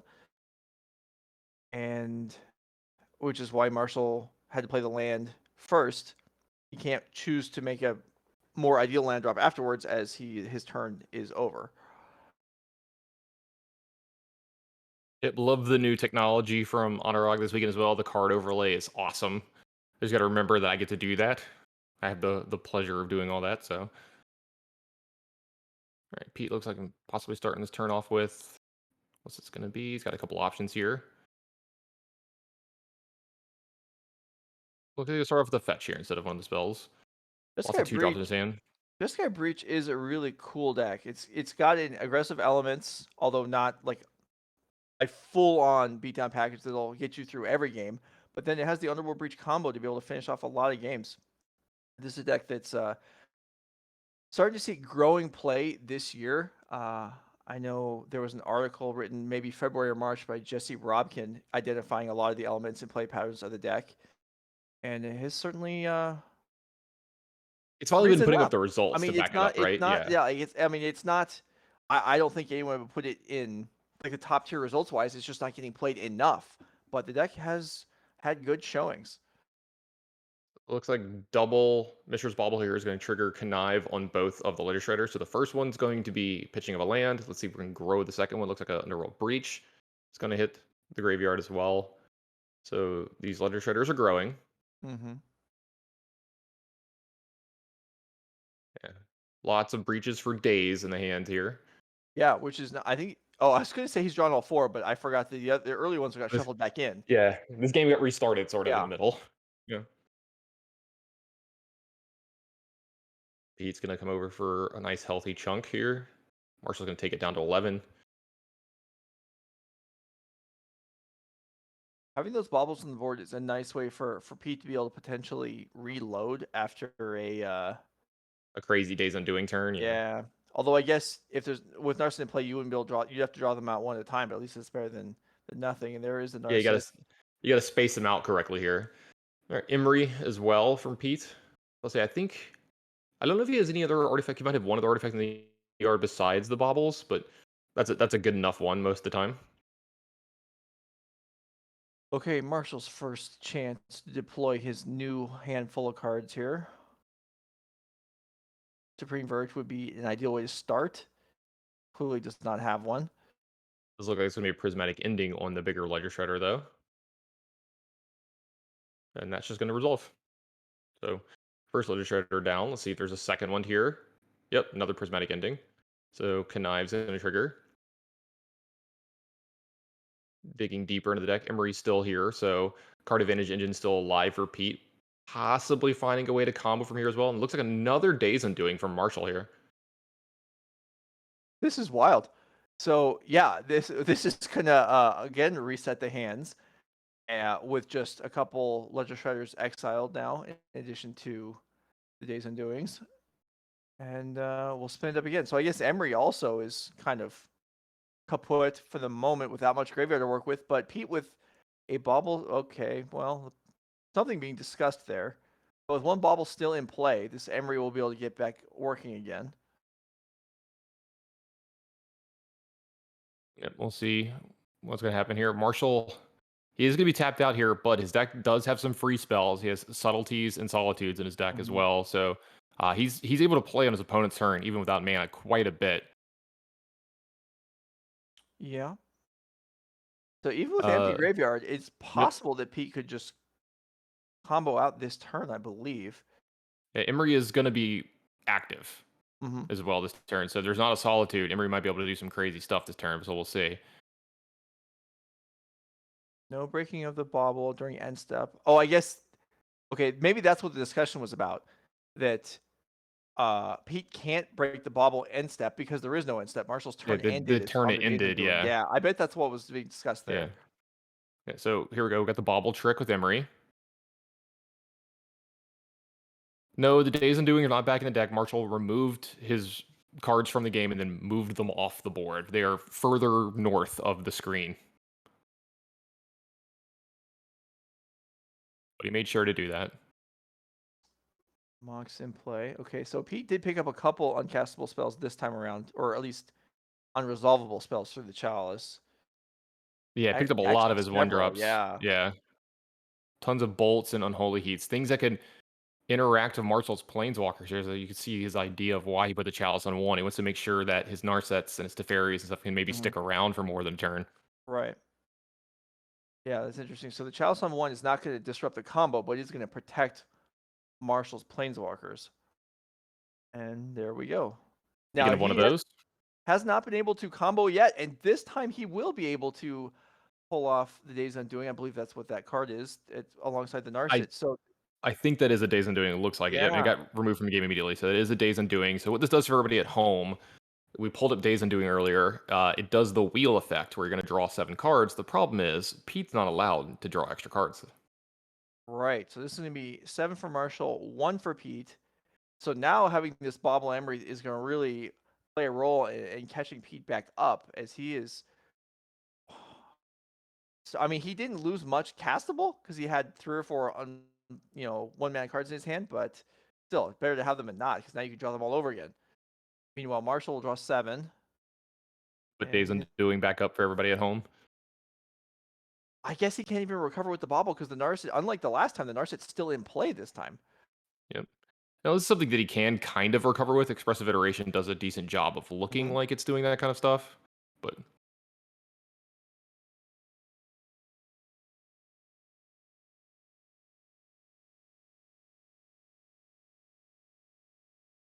Wobbling Marshall's key as Pete is going to want to draw a card every turn during Marshall's turn just so he can sort of keep up.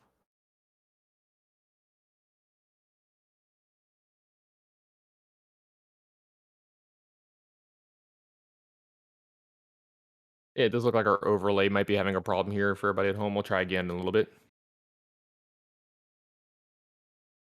Does look like Pete might have got an extra card there on accident. The turn they drew off of the one card for Narset, he had already drawn a card that turned from Bobble. But this is something that's going to happen in these games. These get very confusing and a lot's going on. These players are trying to play quickly as well. You're going to miss small things. Sure. I mean, that's on Marshall also to. Yeah, of That's on, course. I mean, that's on both of them to be knowledgeable of. That's okay. That's a force of negation. It looked like a force to me, but Yeah. it's hard to tell. Marshall's cards, like I said, this is a little bit of a challenge to do casting for Marshall. Like, is that a Geyer Reach Sanitarium as well? Yeah, For that's Marshall? awesome with Narset. Yeah. Deny your opponent a card every turn.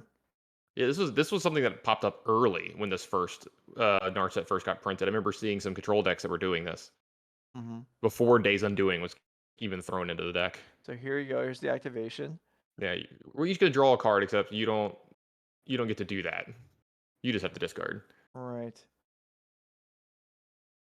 So that may have looked odd because Pete drew a card after discarding. That was his bobble trigger at the beginning of Marshall's turn.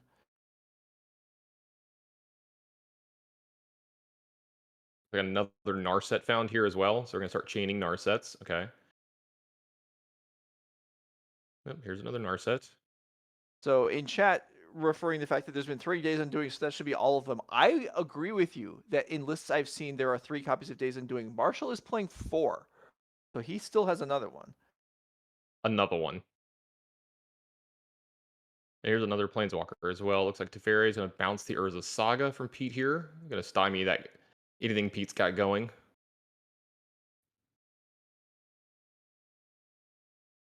Mark's going to leave up that Force of Negation too, kind of try to insulate himself from getting comboed out in a single turn here.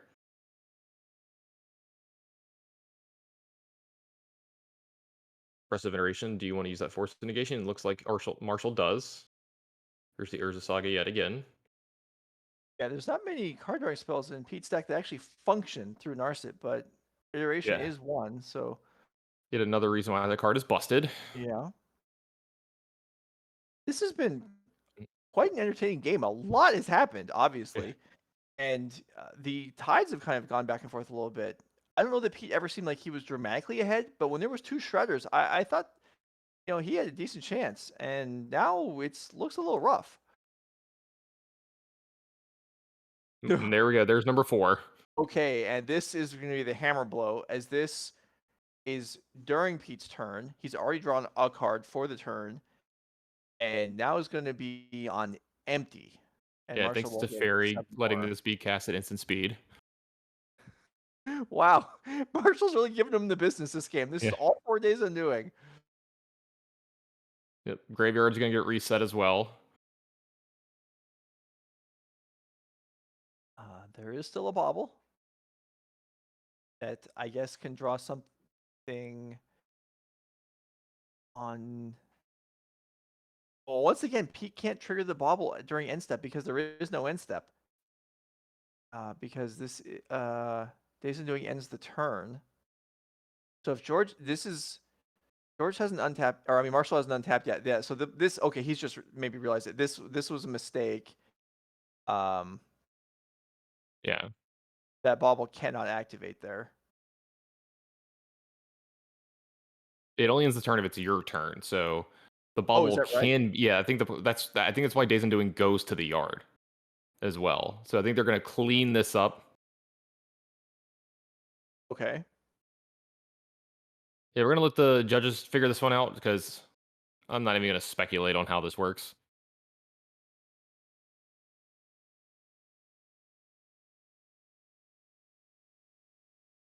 That's interesting. Yeah, yeah, okay. Well, so I'm going to speculate, and only to explain that I don't quite understand why the Days Undoing goes to the graveyard when it's cast on Pete's turn. But I don't know that it matters. I don't think Marshall can get it back from the graveyard, except with another Days Undoing, and there aren't anymore. Yeah, there's no Snapcaster or anything like that. Oh.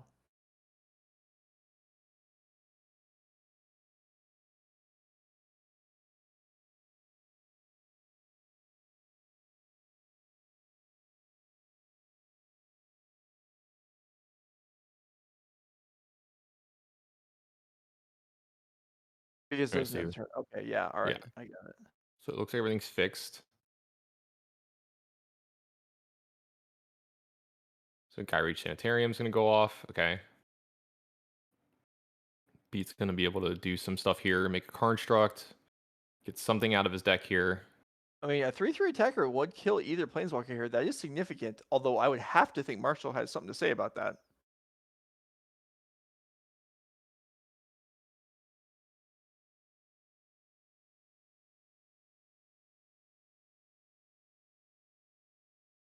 Looks like another Spellbomb being added here. Mm-hmm.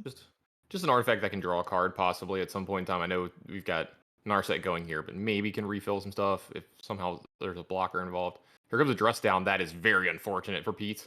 Oh yeah, Dress Down's so good against Urza constructs, as it just kills them all at Cantrip. And another iteration. And again, it's the reason that Pete is drawing so many of them is because they're just all shuffled back in the deck every time. Expressive Iteration going to kind of get around this can't draw cards thing yet again. Oh, it's not gonna. Doesn't look like too good of one though. No. More one drops found for Pete here. The Chalice on 1 really hurting Pete this game. Absolutely. All right. Pete will bobble. And the win condition, Subtlety hits the board. Yeah, there was a comment in chat a few minutes ago. How does this deck even win? There are subtleties. Creatures. Yeah, there are subtleties and solitudes, and there's also the opponent could just give up. Yeah, at some point in time, you've had enough, right? You're like, you've drawn 30 more cards than I have this game. Yeah, I mean, that's probably what Pete's waiting for, too. He's like, how do you actually beat me? You know, his deck plays relatively fast. They should have enough time to be able to finish all their games. He's information grabbing here. Yeah, I mean, time, that's debatable. I mean, both players have draws already, and this has not been a short game.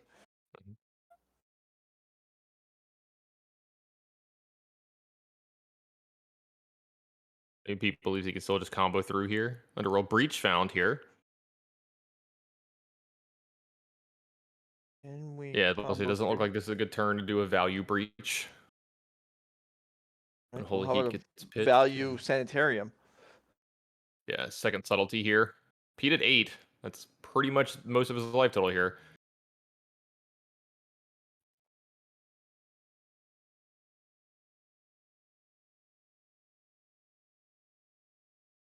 Yeah, George. I mean, I don't know why I keep. There was a general like in World War II, I think, like George Marshall, and I don't know why I keep saying George for Marshall Arthurs. I don't even know if that's the reason. I don't know why I keep doing that, but there we go. As Marshall picked up a game one that was well contested and pretty lengthy. Pete Ingram's got some work to do here.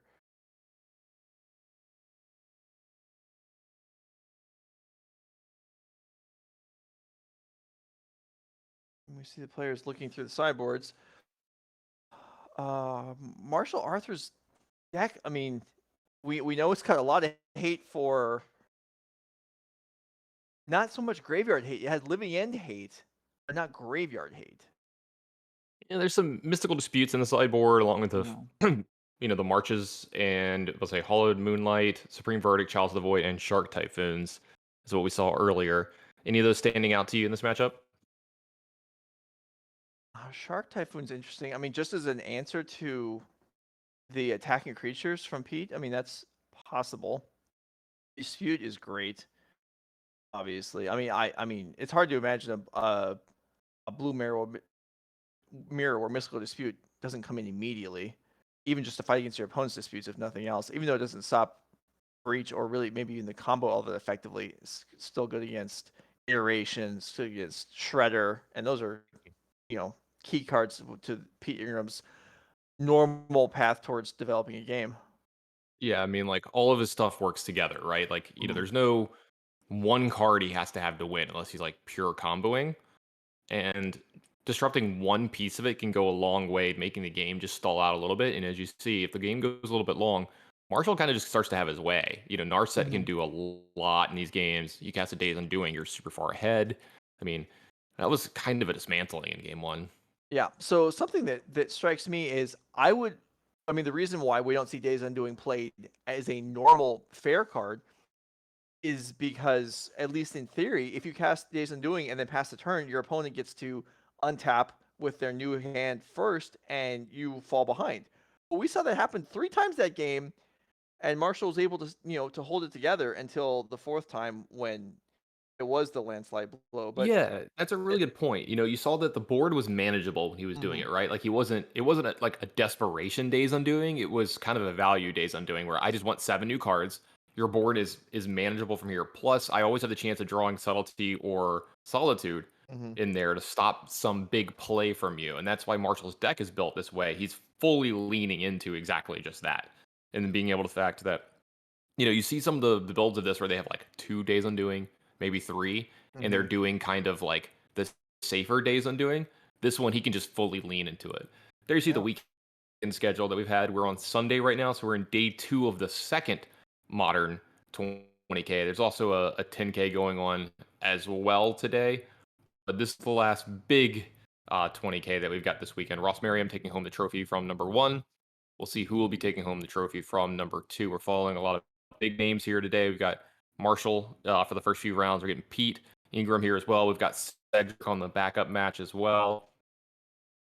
Lots of big names still in contention here this weekend. And more regional championship invites being handed out. I don't know whether Ross already had one, but he does now. I think he did. He won one with Breach. He got to play in exactly one RCQ and won it. Wow, so he's 2 for 2 lately then. That's pretty good. He did pull a Tannen a few weeks ago, though. He did lose in the finals to Breach. Of what? The team one they had recently. Oh, okay. Yeah, so this deck putting up some results. Yeah. Yeah, it's a couple at least a few regions where it's starting to show its face regularly and take some names. All right, can Pete Ingram continue the run for the deck? Or is Marshall Arthur's just gonna put a stop to that? I'm trying to look at his hand. Is this a 1-lander? Looks like a 1-lander with Ragavan and a bobble. Seems good enough to me. That's fine. That's like a Yeah. That's like a 10 card hand with Yeah. Ragavan there, ready to work. Is there an answer to this turn on Ragavan? Marshall's got quite a few. Let's see if he has it. I would be surprised to lead on planes if you don't have an answer. Doesn't look like there is a ending here, though. I think that's no land for Pete here. That is a March of Otherworldly Light, though. Pitching it to Fairy. Well, that explains the planes. With no land drop, are you surprised Pete Ingram didn't bobble to try and hit Yeah, I'm a little surprised myself. It looks like he's going to bobble here. I wonder if that was just a mistake, because that's shocking to me. Yeah, I wonder if it was just a misclick. And cost him. He missed his land drop for the turn based on, and they both kept. Did both players mold it? No, they have lots of cards in hand. Maybe there's a gentleman's agreement. We're keeping 7. Yeah, I guess.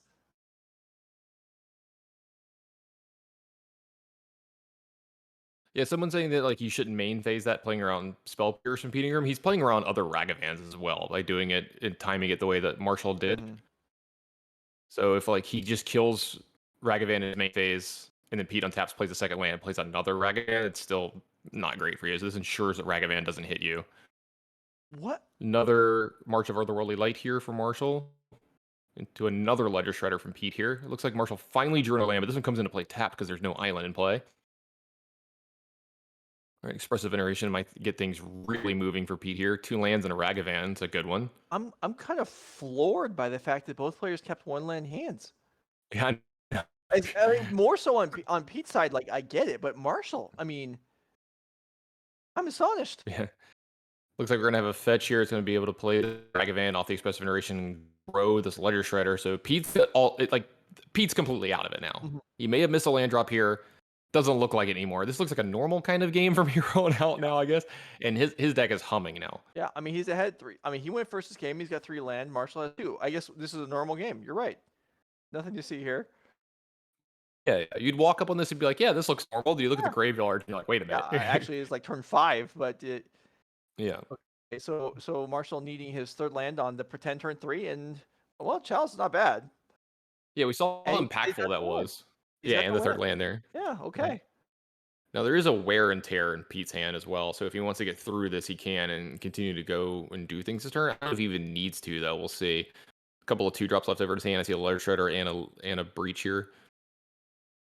I mean, one of the more impactful 1-drops in Pete's deck is Ragavan. It's already on the board, so that's Oh boy, that's a good one. And you know what? I really appreciate this about Marshall. This is the second time I'm talking about today. When Marshall knows the game is over, he scoops. He's like, Mhm. look, we're done. Let's move on. Let's save each other some time. yeah. I mean, it's relevant. I mean, when you're playing, I mean, a deck like this, a control deck in Modern, you have to play it this way. Honestly, if you want to avoid draws, and we can see he's got one already, unless it was intentional, but that seems unlikely at this point in the event.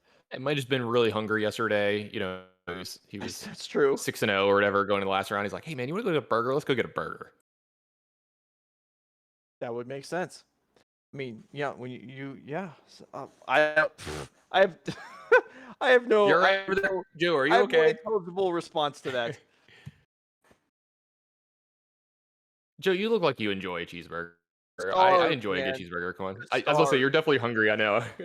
Joe getting up at what 5:30 in the morning, 5 o'clock in the morning Yeah, I for got us to help do coverage I today. got a 5, no problem. Yeah. Shout out to Joe for The sun's out now.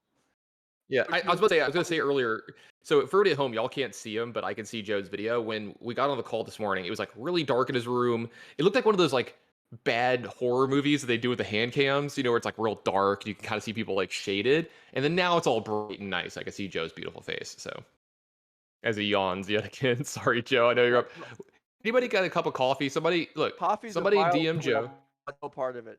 Get it Oh, out of okay. here. Somebody get Joe's address for me. We'll Uber eat some stuff, some food, and some form of caffeine.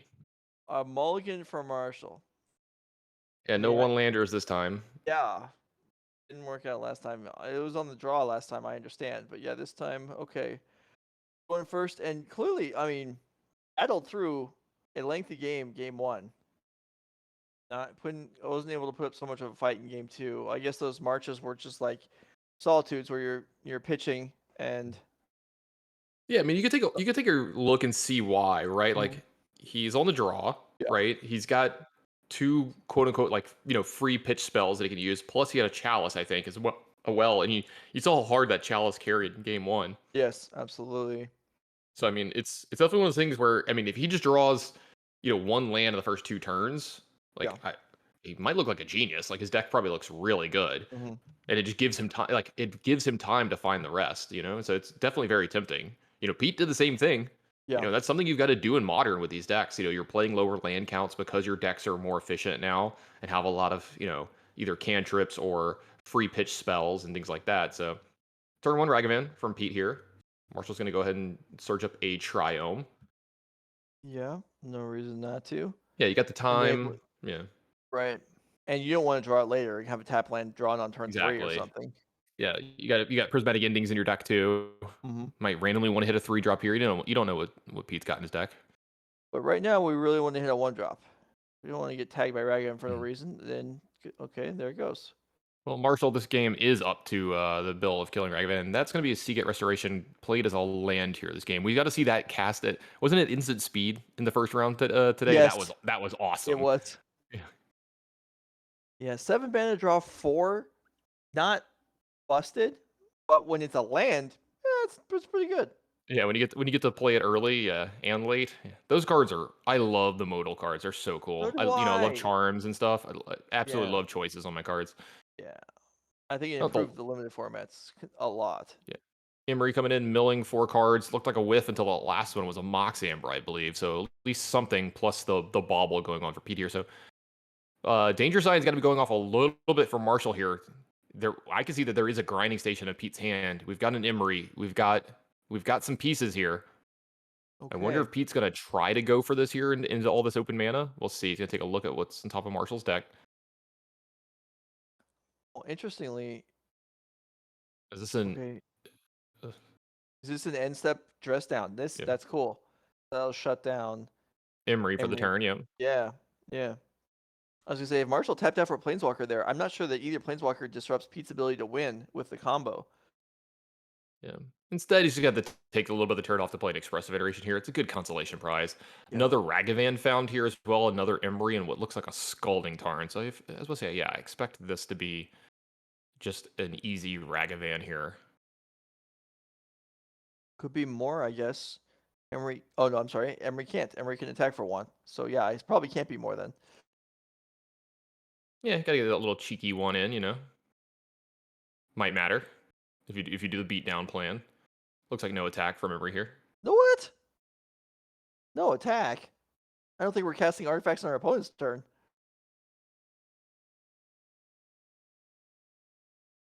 All right. Back over to Marshall here. Let's see. He's got to go in here. Dress down goes away. I guess that protects it from Wandering Emperor by not attacking. You want to get nailed, your creature nailed when it's tapped for no reason. Maybe 1 point damage is no reason, and there's a verdict. All right, so Marshall stabilizes for the moment. And Pete does have a Legislator to back this up here, and I believe there's a second land. Yeah, I was about to say, and some spells here. It looks like Grinding Station as well for Pete. It's got to be a little scary for Marshall here. There's a Grinding Station. There's a couple things in the graveyard here. Got to be a little worried about what could possibly happen. Looks like the Legislator is going to pitch a Scalding Tarn and say go. So we're back over to Marshall now. And again, the warning bell's got to be going off a little bit. You got to be a little worried when Grinding Station hits the board here because now you're having to fight on multiple axes. Mm-hmm. Yeah, an Underworld Breach is, and again, Pete has the Thassa's Oracle in hand, which Yeah, it just keeps naturally drawing it. can be cast, I guess, to scry 3 effectively, but then he's just going to look at 3. Spell Pierce, Teferi, Arid Mesa here. Looks like Teferi's can go to the hand, I think is what happened. Yeah. Then Arid Mesa, yep. So no breach in hand. So the scrying station's not doing anything yet.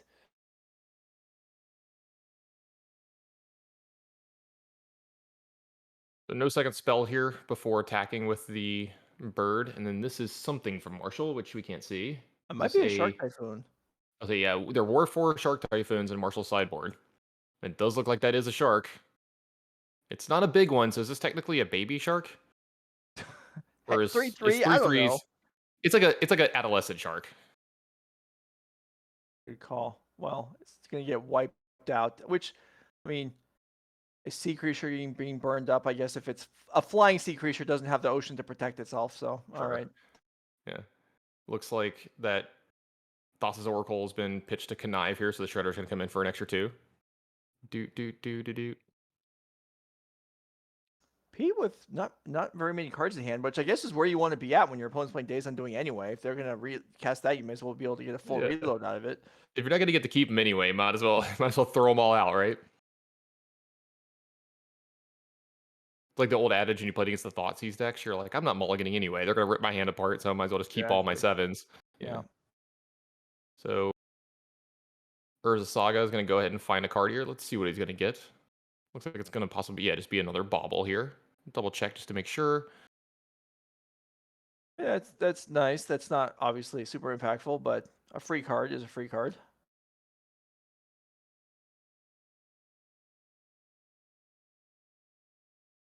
Yeah, it looks like a Teferi's going to be led off with here for Pete. Going to kind of ensure if you want to do something, you got to do it now, Marshall. And that's in there. Okay. There's still the threat of Shark Typhoon. Which dash Ragavan here. A Shark Typhoon for 4 would be good. It doesn't look like that's what's happening though. It looks like Marshall's taking his damage. Top card of the deck is a very nice Polluted Delta.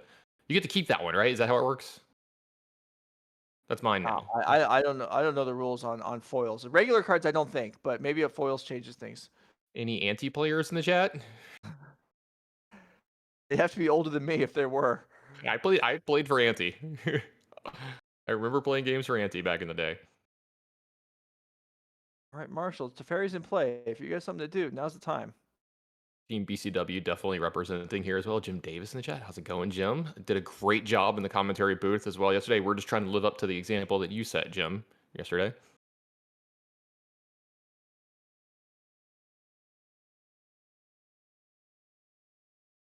All right, I'm interested. I mean, Supreme Verdict, not very exciting as there's only one creature out there. Prismatic Ending, okay. So here at the Teferi. Okay. Yeah. Supreme Verdict going to take care of the Ledger Shredder. All right, piece by piece. Beating Room's falling apart a little bit here. Nice Takes casting away that most of Prismatic Ending first. If he did it the other way around, the Spell Pierce would have caught it.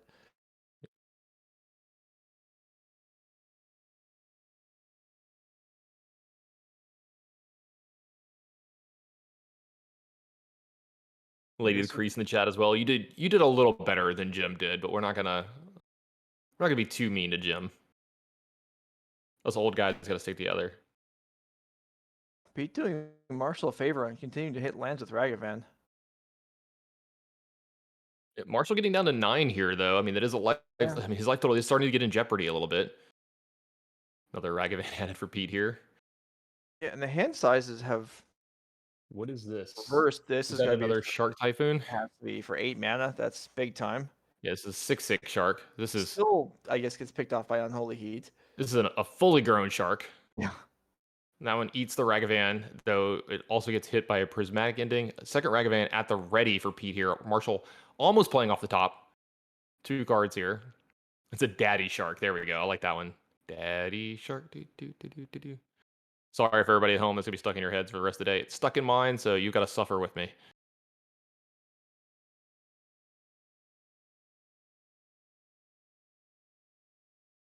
It's going to be a Chalice for 2. Okay. All right, let's see if Pete wants to do anything here. He's got is that a Mystical Speed and a Chalice of the Void in his hand? I wasn't sure. Can't play both of those though. You know you love it, Jarvis. You. Yeah. That shuts off most significantly, I guess, Breach and Shredder, but it doesn't stop Ragavan, which finds another land. Yeah, just keep doing Marshall more and more favors, getting these lands out of the way. There's a Saga developed for Pete as well that turn, very important. Another threat. Yeah, that's huge. And Marshall with a draw yeah, here. 7 life here, and now unable to cast Dress Down of his own.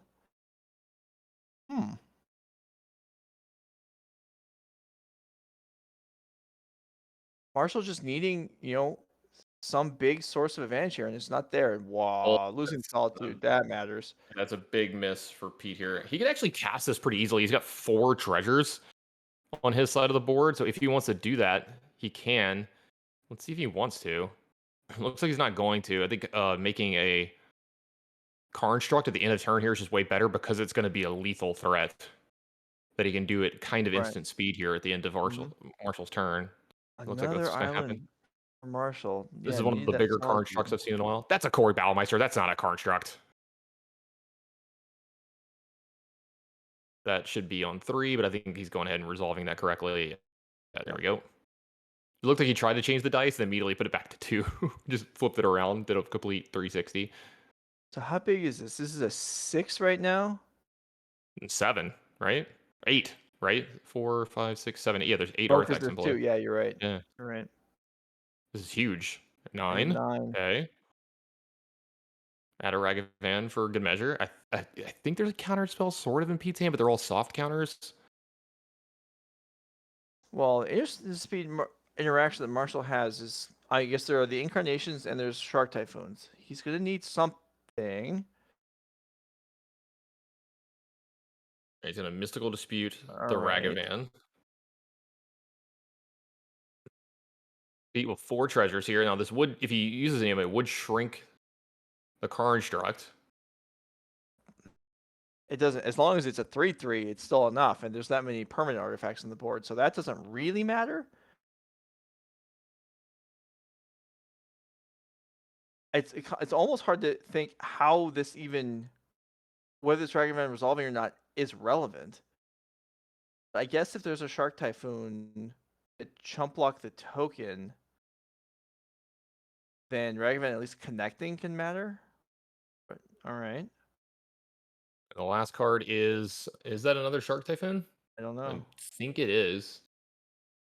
It makes sense just to do this for one. See if you Yeah. don't draw some. See if you maybe draw something that you want to get. You can't make it big enough to do anything else. All right, so the block's going to be good. Marshall's going to Probably survive this turn. probably surprising to Marshall that it actually worked. He did Oh, buy him that's a a turn. dress down on top of his deck too. Oh, that's no good. And that's Yeah. game. Pete Ingram is Yeah. going to come back and take this down. Impressive fashion after. Yeah, that Game- chalice for two was his own undoing there. That dress down was able to get through the, but it also affected a lot of Pete's turns as well. Mhm. Yeah, game 2 kind of a non-game there, and then game 3. So really, they each won one hard-fought battle. Yeah. A little bit of floating there for Marshall, but I mean, you're playing a control deck. You have a lot of lanes to your deck. That's something you're gonna live with. And he just didn't find uh, really any advantages that game. Yeah, absolutely. Like, we've seen Marshall struggle to execute his game plan other than that one game against Pete where he just did all the things. He drew 7 cards, I don't know what, 3, 4 different times almost. So, but a little bit of a different matchup here. We got 2 different decks for you. We got the 4-color Yorion and Cedric Phillips at a 5, 1, and 2 because he did draw that last round that we were watching. But he's against 5-color Creativity from Alex here. A deck that can do some really, really cool things, and it's going to be really trying to go over the top of the 4-color deck here.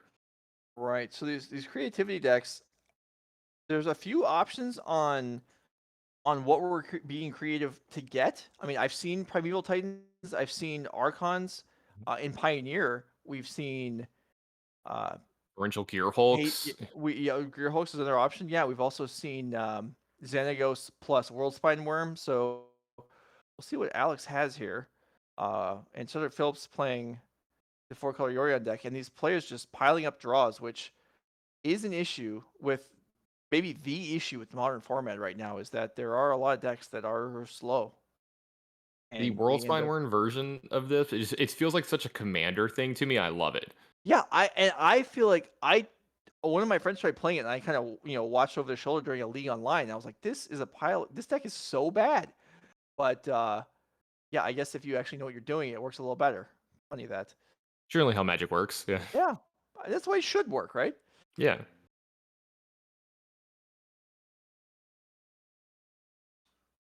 All right. So Ren 6 picks up a free card there at slight advantage, which is again how these decks work. Is just 2-for-1s left and right.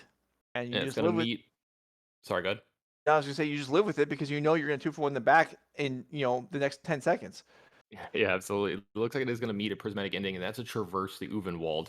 Cedric as well here is gonna pick up an extra basic here. A little bit of a slow draw from Cedric. Not a lot of the cantripping stuff going on the first couple turns like you're used to seeing. No running 6, no Teferi, Well, it's also no might have, even if growth. he has those cards, his plays might have been forced by having to deal with Alex's Ren 6. Let's see. Do we have an Omnath here? Nope. Looks like it's just gonna be Yorion into hand and go from Cedric here. Maybe Okay, a very well, reactionary hand. you're right. That is definitely a slow beginning with Yorion on turn 4. No real reason to think that Cedric would be able to identify that Alex is playing creativity at this point. I don't believe, as all he's seen is Ren 6 and lands. Cedric doing one of my favorite things to do to speed up games, especially if like you're one of the ones playing a slow deck. Every time the deck has to be shuffled by both players, and he's like, just give me the deck, I'll shuffle it. Yeah. Like let's just cut that 10 or 20 or 30 seconds out because if we do that 5 or 6 times a match, we're saving a few minutes. So that's a hard evidence from Alex here. It's going to make a crab token and a clue token. Very important for the creativity deck to be able to make creatures without actually having creatures in their deck that aren't the ones that you want to get with the creativity. All right, so a comment from chat, cluing in on my comment saying that he may not know what he's facing. Can we get confirmation from Honorog on whether this is game 1 or game 3? Are we on replay or is this live action? Yeah, I was gonna say maybe the ticks haven't been reset up Right. from the Marshall game. But it's Yeah, possible this is that a one man show. Honor Rock's doing all of yeah. it. So So yeah, either this match was still in progress and he just switched over to pick it up live, or this is game 1 replay without the pips reset. So we'll find out for you and us because it's not clear to me either where we're at. Anyway, regardless of what game it is, Cedric Phillips now knows what he's facing. As hard evidence is a clean Huge tell. giveaway. Yeah, Yeah. huge tell. So 3 mana is going to make a Risen Reef for Cedric. That's going to resolve. Card added to hand. If this is game 1, I'm not sure that the 4-color Yorion deck is particularly well set up to fight this, especially with one of the 2 untapped lands being a Sacred Foundry. Yeah, kind of the way this game's played out, it would lead you to believe this might be game 3. So that's going to be the Dwarven Mine for Alex here. It's going to make a 1/1 dwarf token. Another way for the deck to make creatures without having, creatures in its deck besides the ones they want off creativity, like those Archons of Cruelty. There could also be There's other, conceivably a burn spell from Cedric Phillips could negate 1 creature coming in.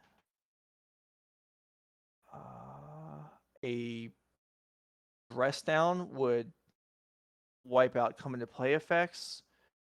I'm not sure what else. I guess he could have endurance. You could have if it's a graveyard setup, but here is creativity. creativity for 1. Okay. Do you see a Solitude in Cedric's hand?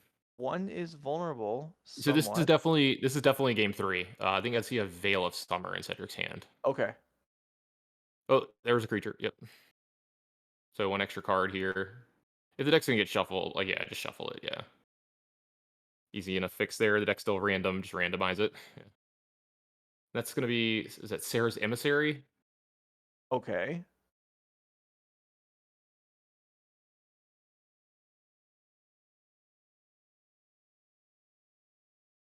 Players. Yeah, the How exactly this resolution card of resolves? creativity. Yeah. Yeah. Is everything just shuffled in? Okay, then it's completely fine that we mixed the card up. All right. So Sarah's Emissaries. So this is where you name a card type, Right. and you have protection from that. Yeah, so we won't know what the name is, but we could probably tell with the way the game's going to play out. My first experience with this card was in Legacy playing Goblins, and my opponent played it and named Creature, and I was instantly unable to win the game. Yeah. Utter disbelief. You're like, I am dead. Yeah. Listen, that card does this a few times. All right, so what does Cedric have for us here? Looks like this might be a Supreme Verdict, and it is. It's going to clean up quite a bit from Alex here.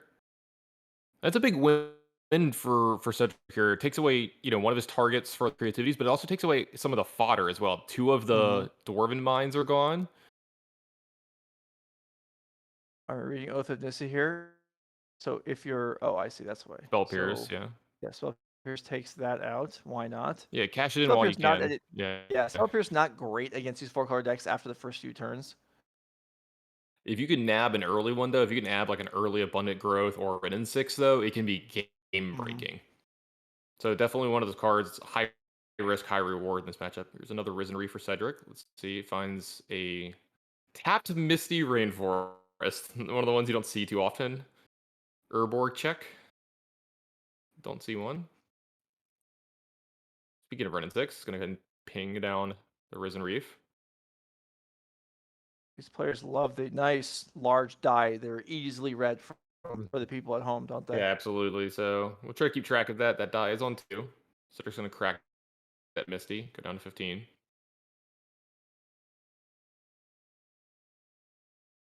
Someone in chat's yelling, bring back Hex Parasite. I'm with you. Julius's deck was amazing. It was. It was like it was an adventure for everyone, not just the people at home, but for us as well. Like we got to kind of go on it with you. Yeah. Like what card's gonna play this turn? Are we gonna even know what it does? The answer for Joe is no. The answer for me was maybe. Hey, I knew what Hex Parasite was. True. I just didn't know what Arnie slays the troll. Whatever it was. Yeah, power conduit. That was the big one. Yeah.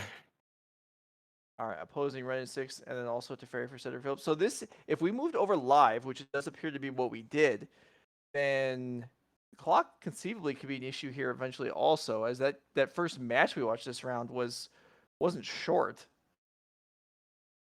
Right. I mean, you've seen the players play at a pretty brisk pace here too. Yeah. Make sure they're going to try to make sure because creativity has a draw as well, and I would assume the third draw is going to be pretty bad for Cedric. He'll still be alive for money most likely, but you don't want that going on, and then you don't want the second draw either for Alex because then now you're just completely out of the running. Mm-hmm. Looks like we got a Kiki Jiki. Right. So Fable, nice with Ren 6 to pick up excess lands on new cards, or at least at some point in the game. I'm not sure where they're yet, as this Ren 6 has actually had to downtick a couple times. It's a Fable of the Mirror Breaker with a great token as well. Okay. Is that significant for some reason? No, I just think it looks great. Okay. Just pointing out, the cool art and stuff. I'm suspicious, whenever you Whenever I see do something that, like yeah. that it's gonna be some kind of flesh and blood nonsense. I'm just not gonna know what it is. You're like, that's a $9,000 flesh and blood special gold foil Sure. underwater invisible zero edge platinum Joe, card. what what in our history makes you believe that I would ever do something like that to you? Oh, we got a little All right. bit of an earthquake here.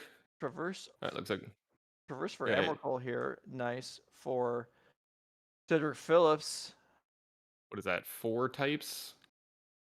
It doesn't look like it's coming out this turn. Yeah, it's gonna cost what, 9 right now? It's 13 normally, if I remember right. Yes.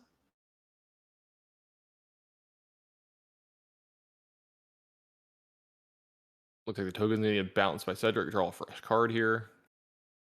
Setting up for that in game with that Emrakul. Yeah, Emerald's made pretty great against this creativity deck. There's not going to be. I mean, Supreme Verge is the cleanest way to deal with Emrakul, and Solitude is probably second. And we're not going to find those in this deck. Looks like Prismatic Ending's gonna go ahead and take down the Fable of the Mirror Breaker. We're in 6 still left over, but I don't know Fable, if Alex has a card. yeah, it doesn't look like Alex has any cards. Does look like he's gonna double fetch here, gonna do some thinning. Some wild gesturing. Okay. Yeah. All right. So if there's 2 more Dwarven Mines here, that could attack down the Teferi. Even if there's only 1, I guess Ren 6 could finish it off. Yeah, generally, there's 4 in the deck, so Yeah.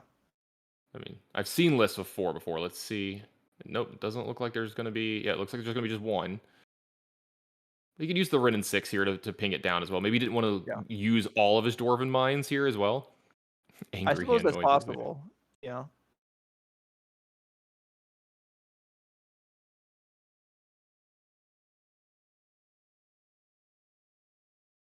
Yeah, it does look like this is what's going to happen here.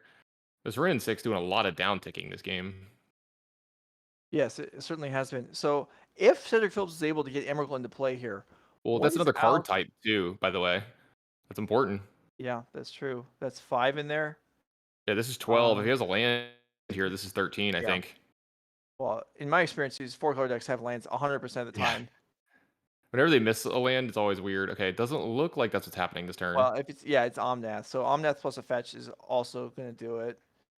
Yep, and that's what it looks like it 3. is. Yep, it's a Prismatic Vista, I believe. Or is that a Cavern of Souls? I don't think it's a Prismatic Vista. That's a Cavern of Souls, I think. Okay, yeah. So no Emrakul this turn, but it is the 8th land, so it is online for next turn. Alex with another land from Ren 6 and no action.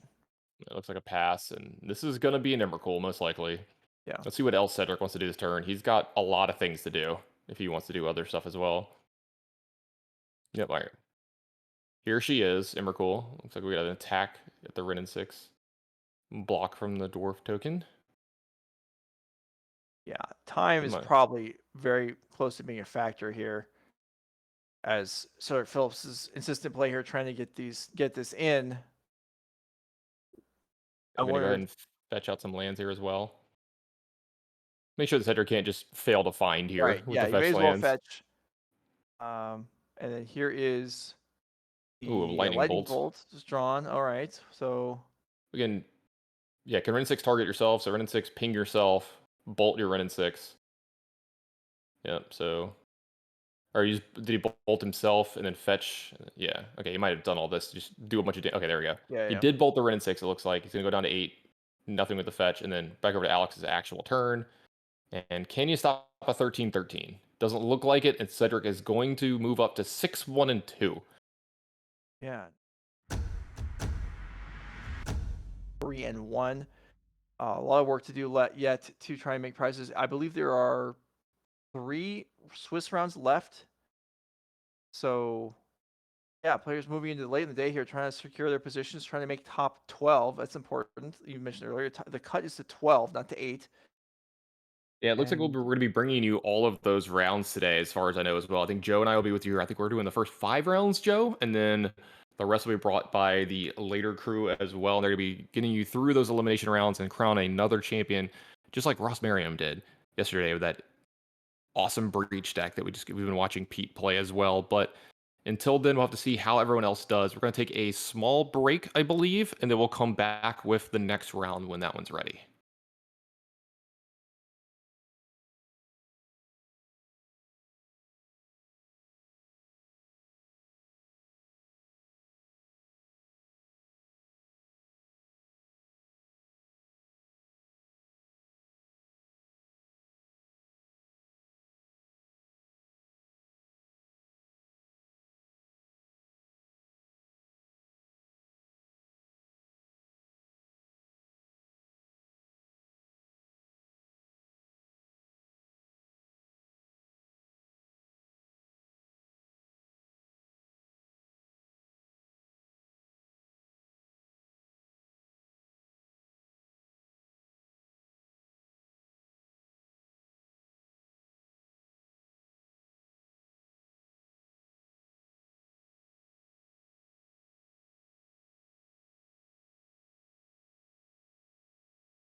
Hey everyone, I'm Tanning Grace. That's Joe Lissette. We are here bringing you day 2B, I guess we're going to call it, of SCGCON Columbus.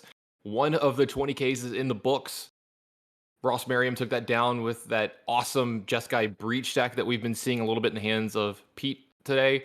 But we're also following Cedric Phillips, who's playing the 4-color deck that's been so popular in Modern for about the last, it feels like almost a year now. But looks like we're going to be starting again with Marshall Arthurs here today, who's playing Azorius Days Undoing.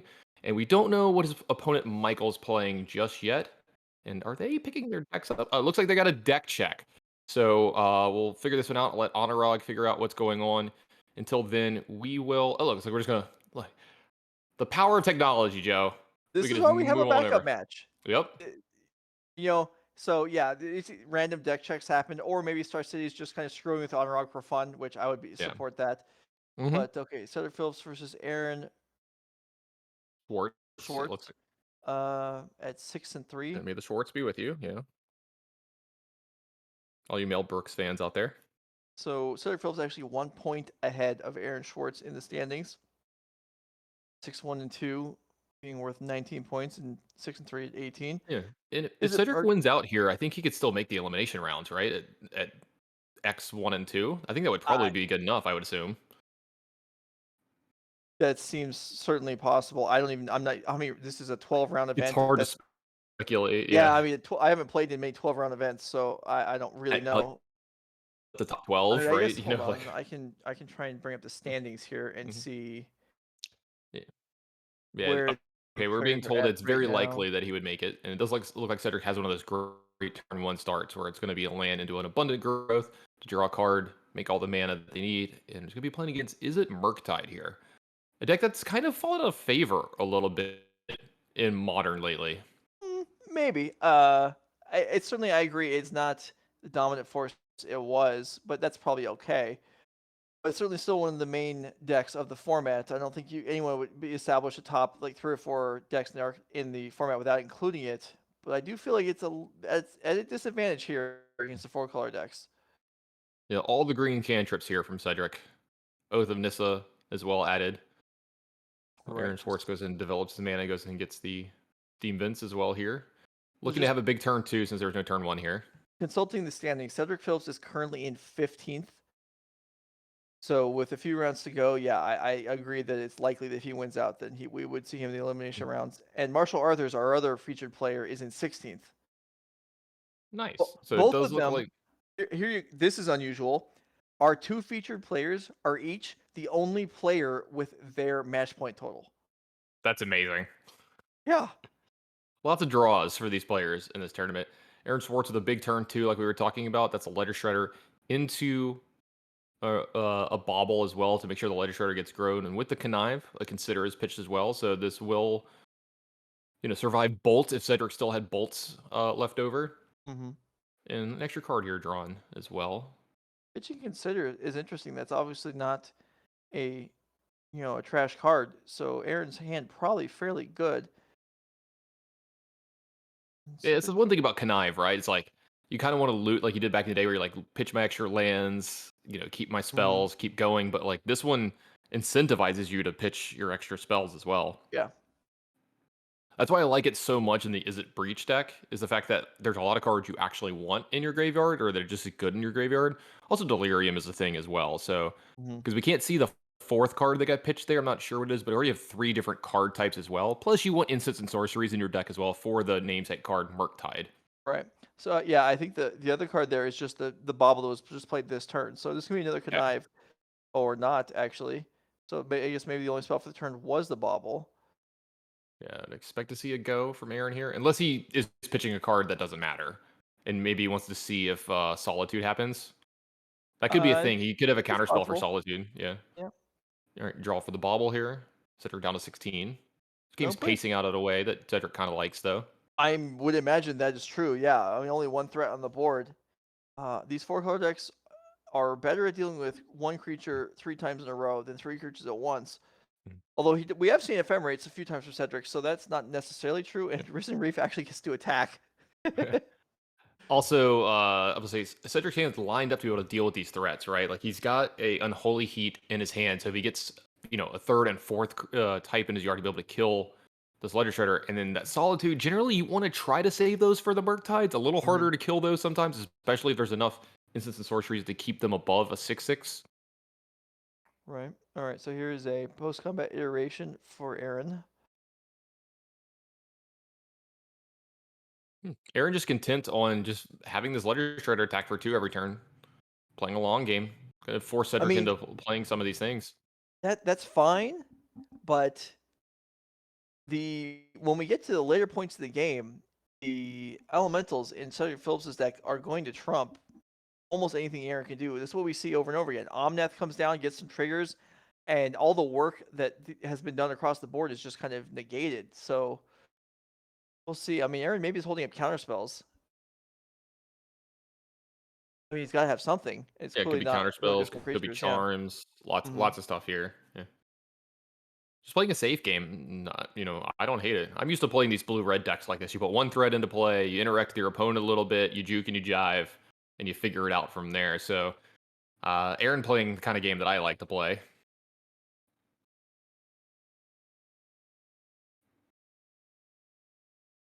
All right. Finds. Third snow land here, definitely Mhm. something that needs to be mentioned. That's actually pretty important. Looks like we're going to just play a Solitude here. Just immediately puts it in the Yeah. graveyard, by the way. He had the same read you did. It's like, because Aaron was bluffing Counterspell really well and really hard Mhm. here these last couple turns. Well, I don't think Cedric will mind that it resolved, even if Aaron is Yeah. saving the counter spell, something he values higher. Solitude wiping out the Shredder, then attacking through. I mean, that's a nice development for Cedric Phillips. Oh, absolutely. And Cedric playing the way that I usually do whenever I play a spell that I expect to counterspell in that spot, I'm just like, yep, just put it directly into the yard. Right. And also another way to play into a counter is just when your opponent's left mana up, just pick up Yorion. There's no reason to commit anything to the board. Yeah. Set up for the future. You've also got 3 decent targets for your Aaron here as well. This is a good setup where, let's say Aaron does have a Murktide. And maybe that's Aaron, could have possibly been setting up. He's going to be able to have Murktide plus Counterspell left up here. Because if he Murktides here, which he is, and you've got to face up Yorion here, this would worry me if I was Cedric. I'd be like, wait, Right. what's going on? Though this is only a 6/6 Murktide, so I don't Yeah. think Cedric can get Delirium this turn. There's only 2 card types there, but I've seen crazier things happen. Another Oath of the Nissa could possibly make something happen this turn. I think I see a bobble in yeah, there's a bobble, so there's another Oath of Nissa or something along those lines. Gives him the whole deck. I like it. Yeah. Here you go. Not just the card here. You get the whole shebang. And yeah, you can see Cedric is loath to start this turn out with just the obvious play of Yorion here. He's not liking it. Right, which is kind of troublesome, even though he seems like he's in a good spot. If you don't want to get counterspelled and your Unholy Heat isn't good enough yet, then he actually is. He's just stuck for the turn. Right? Yeah. What else are you gonna do? And I think that's what Cedric's contemplating here. Like, can I afford to not go for this here? Because whether he has it or not, I think Aaron's played this very well at disguising the actual strength and range of his hand, and this has been really, really good from Aaron. I kind of feel like he's got it. The way the game's played Yeah. out, he's just seen the way this is going to go, but we'll have to see. If No, I not, think this has so been an too. amazing bluff from Aaron. Well, and yeah, that is true. If he doesn't have it, this is really impressive. But Cedric Phillips also facing the risk of, if he doesn't go for it here, if he just draws a land or a creature next turn, then he's gonna face the exact same decision again. Yeah, and Cedric just asked him how many cards he has, and Aaron's like, "Look, I've got 5." So he's like, "Yep, I got to go for it." And Wow, and there it this is is. this is meet and counterspell. Great play from Aaron. That I assume that was counterspell that was from his Yeah. hand, but Yeah, and Cedric Phillips, yeah, I just not able to wait that out and do may have forgotten his bobble trigger there, yeah, if or at nothing's least happened, this might didn't be a act thing. on it. Yeah, Yeah, okay, so nothing's happened. Cedric's still disappointed with the Orion not resolving that yeah, little. another iteration here. This is Look, certainly barring whatever not. happens the rest of this match. Sorry for talking over you, Joe. Barring whatever happens the rest of this match, I gotta say I've been very impressed with Aaron's play. Yeah, no, that counterspell. The counterspell was exactly what he needed, and it was there for him. And now another iteration. Once Cedric is well, not tapped out, but tapped down. Looks like Murktide's gonna go ahead and get in there. See a couple of red cards in Aaron's hand. What if he's got a way to kill the Salty? It does look like this is a Dragon Rage Chandler. Can't see the yard. I know that there's a counterspell and a land in it. I'll tell you that as much. So I know there's at least 2 card types. Now, to answer this Murktide, Cedric does have multiple Teferis in his hand here, though. So this is the nightmare. This is why I actually don't like the Murktide deck right now. Is every time that I'm playing the deck, especially in this matchup, this is what happens. I Yeah. do these big elaborate things to make sure my Murktide can survive, right? Like I play great with my counter spells, or I make it a 7/7 so it can't get unholy heated, and then they just Teferi me, bounce it, and the Teferi is still left over to like stop a lot of what my deck does. Mm-hmm. Yeah, and now Unholy Heat should be turned on, and yeah, Yep. Murktide gets blown out of there. Yeah. You could tell that's what was coming because the way Cedric was Yeah. looking at his graveyard. Looks like Well, everything's going to get chipped up here. and we can talk about how Aaron navigated some of those turns well, but now he's just on the back foot with no board.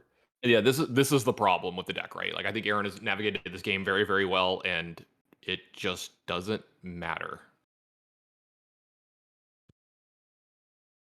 Also, I mean, like, there's just so many ways for them to deal with Murktide is the problem. Like, the deck is named after it because it's such a good card, it's so powerful, but almost all of their removal spells can answer Murktide, like almost every single one of them. Plus, they have Icing, Coatl, and stuff like that. It's just such a pain because even if they don't kill it, they have mana up.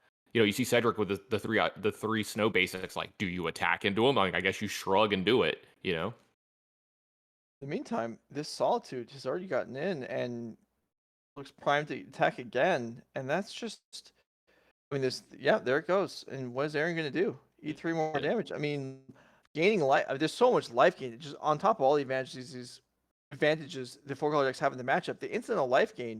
It's not even incidental. There's tons of it. Mhm. And you I have think to it's work gained back so all hard. it's gotten back all the life that it gained Aaron, plus gaining Cedric life as it goes. Yeah, Solitude is a hell of a card. All right, another Teferi here from Cedric. Looks like a counter spell from Aaron of the charm variety. Mm-hmm.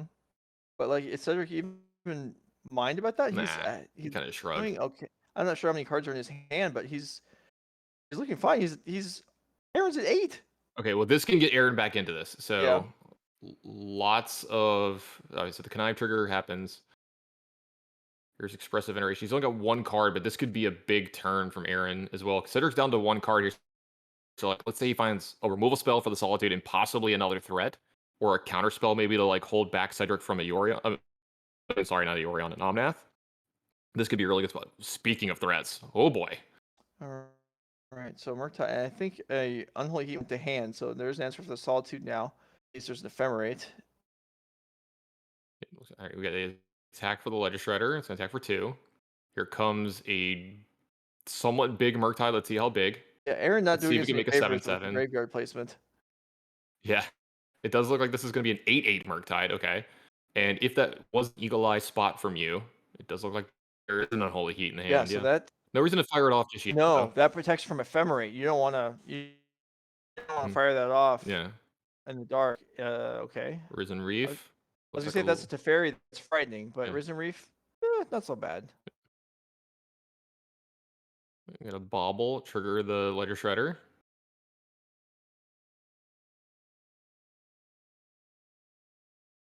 Right, triggers on the stack for a Ledger Shredder. Cedric's thinking here. Maybe he wants to respond. Well, if his response is a potential Ephemerate, that's gonna be real bad for Yeah, him. this is about to be Blowout City. Blowout City it is. Good call, Joe. Wow. And that is very unfortunate for Cedric here. Yeah, Ephemerate's not even going to resolve either, so he's not going to be able to bounce his Risen Reef next turn. Right, there's the Bauble. Then I think the Connive Trigger is still wants. No, okay, I guess we did it already. I just didn't see it. Oh yeah, I think because I think there was a land in Aaron's hand that he got rid of. So all right, that makes sense. This has But been quite a game. yeah, this has been a great game back and forth. I think Aaron's played amazing this game. Second Consider is going to trigger Connive. Looks like gets rid of a land. Archmage Charm added to the hand. You got to believe that's a welcome sight for Aaron here. He's got 3 mana up. Yeah, and that's probably Sure. enough to end this game, as it's Yeah. only gonna take 2 swings here. This is And 10. Cedric Yeah. with not much action in hand. Cedric down to 4 here. A land from Aaron. Maybe not. Yeah, there we go. Okay, land for Aaron. And counterspell left over. And it looks like it's going to be a scoop from Cedric. Wow. So what a game 1. That's one of the best games we've covered all That day. went back and forth. I definitely thought Cedric Phillips kind of had the advantage there, but I think it was 3 expressive iterations from Aaron. And since the that game course of was that game. Yeah. Yeah. And since that game was so good, we're gonna go ahead and go back to the primary match. And it looks like Marshall Arthurs versus Michael here is gonna be Teamer Rhinos All right. versus Marshall. Yep. So Lots of ways in Marshall's deck to really punish the Rhinos players. We've seen Chalices, which he got one removed from the game right there. Looks like it met a Force of Negation earlier in the game. There's tons of Teferis here as well in his deck. what game is this? It was game 1. They got deck checked, remember? Oh, I forgot. Yeah, Yep. okay. It's You're okay. right. That's what I'm here for. You and I compliment each other well because each of us will we'll miss something, we'll forget something, and the other person is usually there to pick it up. So Yeah, I was like, usually this can't be game 1. It's only turn 3, but yeah. All they've right. just been playing really deliberately, Yes. Joe. I mean, there's draws all over. Michael doesn't have a draw. It can't be his problem. And here's That isn't Narset. yeah, here's the Narset for Marshall. And so this Marshall we've seen a couple times today, not against Team of Rhinos. And you're gonna crank this off. No guarantee that there isn't gonna be a violent outburst at the end of the step here. Although I think if you're Michael, do you violent outburst in response to Teferi if you have one? In response to the Narset? No, I think you're fine because The like Narset, yeah. yeah, because like he Okay. can't force a negation here, right? Right. I mean that's true. Yeah. Because So I I was just guess thinking the same thing. Like he found the force of negation, but like you can't actually do it here, so yeah. not for free. No, you're right, and that makes sense then, because you wouldn't want your opponent to be able to make their selection with knowledge that they don't need to have. Yes, that you're gonna have 4/4s on the board. I was just gonna say this, like Violent Outburst is good, but I was gonna actually say this that Brazen Bar is actually good here too, because it just gives you an attacker to go ahead and kill the Narset here, Yeah. while leaving a threat behind, which is pretty nice. Also playing the correct versions of these cards as well. And look, Michael's gonna go ahead and push hard here. Might as well, yeah. So Marshall here at Teferi would be really strong, and that's 3 mana tapped. It's an Oh, Narset. That's not so hot. It was a 3-mana Planeswalker. Supreme Verdict's not a horrible find here, but he's gonna take some lumps to find it. That looks like a Day's Undoing though. This Narset's not long for this world. No, I mean I suppose. So Michael will have to choose on his attacking whether he wants to split him up or go double over at Narset. Does look the Force of Negation is going to hit that Crashing Footfall. So that lets you know that there's definitely no Supreme Verdict in Marshall's hand. Unless this is some kind of elaborate play. But so it does look like he's going to take 4 here, and the Narset's going to get attacked. Is there a... Nope. No free plays from Marshall here, so everything's face up on the board. Yeah, so Michael gets 4 damage across. Doesn't have a land, which doesn't really need one. Most of the three is enough, right? Yeah, 3 is plenty in this deck. One of my favorite things about the Team of Rhinos deck is I feel like it has like the most keepable 7-card hands in the format. All the hands just do the exact same thing. It's just a bunch of gook and like ways to make Rhinos good. Okay, that's certainly it'd be up there. Both of the Cascade decks probably work that way, but Rhinos even more so. Oh yeah. The Living In one definitely as well. Just so many cycle for ones. Yeah. Yeah, everybody in chat talking about Marshall's deck. Marshall is a connoisseur of foil Japanese cards. And so I believe that his entire deck is foil in Japanese. I know that he usually only plays with cards like this. I've almost never seen him with like an English non-foil card, unless like last second changes to the deck happen. So subtlety here in the middle of combat step for Marshall. I mean, sure that's something, but at least it's it's not getting the free advantage. It's just coming in as a creature on its own. No, there was a Dead Gone in Michael's hand here. Yeah, so it could have been bounced, but not killed off. Instead, you're just gonna allow the trade, which seems fine, really. Yeah, I mean, still getting into 3 with the Brazen Bar here. Marshall's down to 10. Yeah, Dead Gone not strong in this matchup. It looks like a Day's Undoing from Marshall here, and we've seen him do this a lot today. He's very really willing. Yeah, Mystical Dispute. Going to go ahead and take care of that. A little main deck Mystical Dispute. Yeah. Yeah, that's something. Get that. I don't know if that's something that's been developed and recently become stock in the list or not, but that's a bit of a surprise to me. Yeah, it's one of those ones that makes your eyebrows go up a little bit, right? You're like, oh, okay, I see you working. It's like when you first started putting your Pyroblast main. I was like, okay, I see you, Joe. I mean, yeah, no, and it's like obviously you can. I mean, it's better against blue decks, but you can still play it against other things. Dress down for Marshall in the turn, going to cycle a card here. Not as good in this Yeah. matchup as it is in some of the other ones. Right. And Finally this is finds one of those 3-mana planeswalkers. This is not the best spot for this one, though. I wonder if he's going to bounce his own dress down here if he bounces something. I mean, you can bounce Raise and Borrow. That's completely fine. Oh, because you It's can't not. replay it. Yeah, you can't replay it. So I wasn't thinking this correctly. Yep, yeah, yep. this That's is actually a pretty good here. million quick interaction that I've had plenty of times, Yeah. years ago. Thank you for catching me on that. Looks like we got a Fury. It's going to go ahead and take down The the that's important. Planeswalker. Yeah, That's absolutely. important to be Back able over to to, Marshall here. yeah. That Days Undoing not resolving was pretty big for him, which, speaking of, this might be another one. Just going to be a Narset. This could find a Days Undoing here, though. Though Marshall is at 7. Oh yeah, that would be pretty dangerous. Yeah. But I guess there's always a chance you can find Solitude, a yeah. Yeah, I think there's a Days Undoing. That's going to be the plan. It looks like it's going to be a Teferi, and that Teferi's probably going to bounce this Fury, because here's the thing. It might kill one of your Planeswalkers, but that's better than it killing you. Yeah, I think I agree, and Marshall would too. So yeah, now there's the offer of, do you want to Yeah. randomize the bottom 3 cards of my deck? No. Okay. Yeah. You're good, man. You're good. Let's see. How does Marshall want to do this? He's going to go ahead and pass.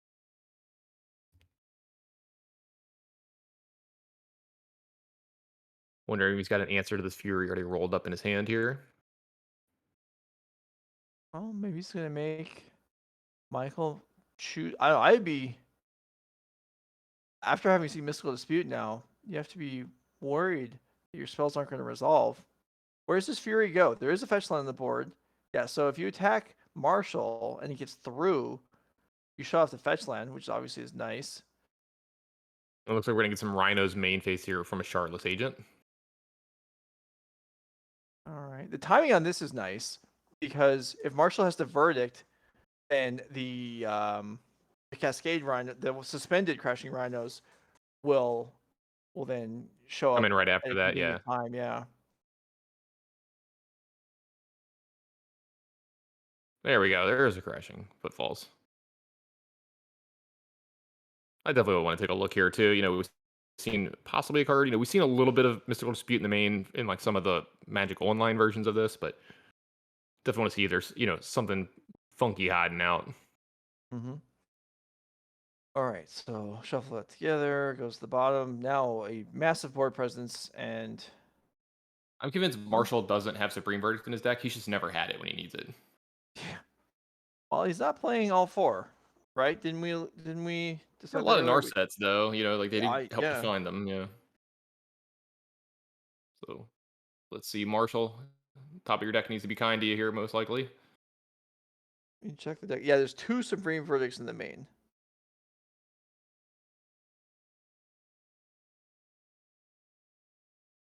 That looked like a miracle check to me almost, Joe. It's like having flashbacks of you terminusing me a bunch of times. Hey, you throw the creatures out there. I'm gonna kill them. Yeah, You're just it's like- offering up there. Yeah, that's on you. You didn't have to play creatures. Yeah. You made me do this. All right. Well, this is not a person who has Supreme Verdict. This is a person who's thinking, Can can I I survive survive? the Yeah. turn? Yeah. Or just tap 4 mana and cast Supreme Bird. Well, All right, so 3 mana makes. All right, Teferi. So what do we bounce? if we need Probably one of the Verdict, then I Rhinos. think we bounce a token. If we're dead Yeah. anyway, yeah, bounce Yeah. a token so you don't give your opponent back something and then hope it's a Verdict. Another Teferi would have been possible to say. All right, Days Undoing. Okay.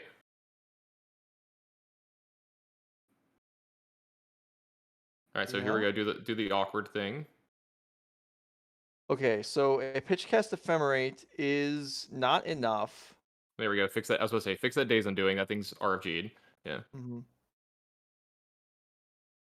Let's see. Well, Ephemerate. Yeah, Ephemerate. I'm sorry, not Ephemerate. Solitude. Yeah, Solitude's not enough by itself. He Yeah, can still. Oh, his Solitude turn's and over. Okay. Solitude and March of Otherworldly Light would be enough. I think those are in his sideboard. I'm not sure how many he has main. Let me check real quick. Yeah, I don't know if he has those main. Doesn't look like it.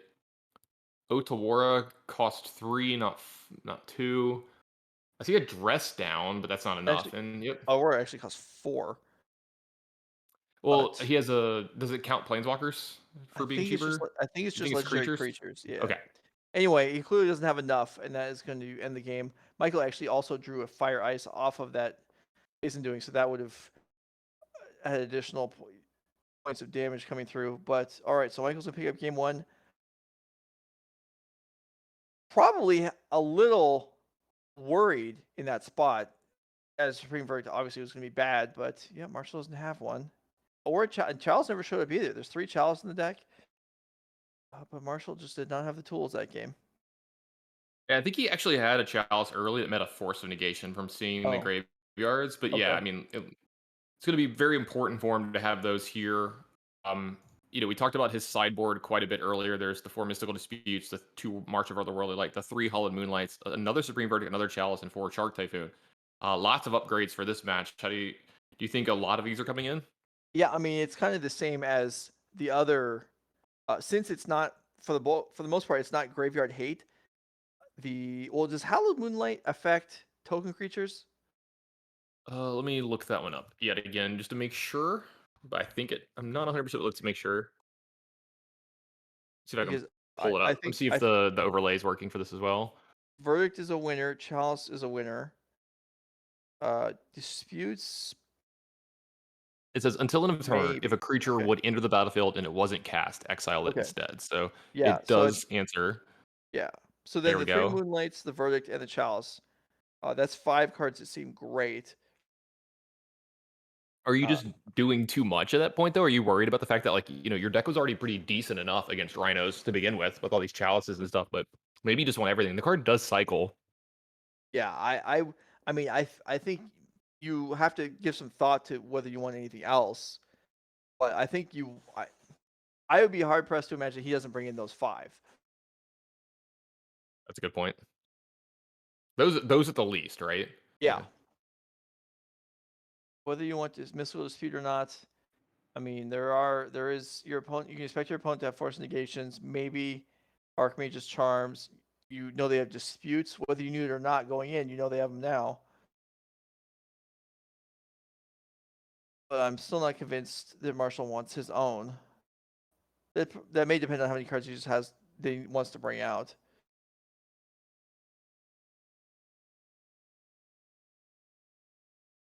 Yeah, we'll have to see how they do. We got multiple pile shufflers here. Pile shuffling. Oh, Where's Ross Merriam when you need him? yeah. Have these guys watched the Remy videos or just seen other people talk about this? Well, All right. I'm a fan of the Remy videos, by the way. They're pretty good. The our own Weird Al Yankovic and MTG. Yeah, he really does excellent work. Can't wait for that movie too. I don't know if you've seen that. I didn't know if you're a Weird Al fan growing up. I definitely was. No, not really. Which I'm sure doesn't surprise you. Yeah, you're a little too serious for him. It seems like. Yeah.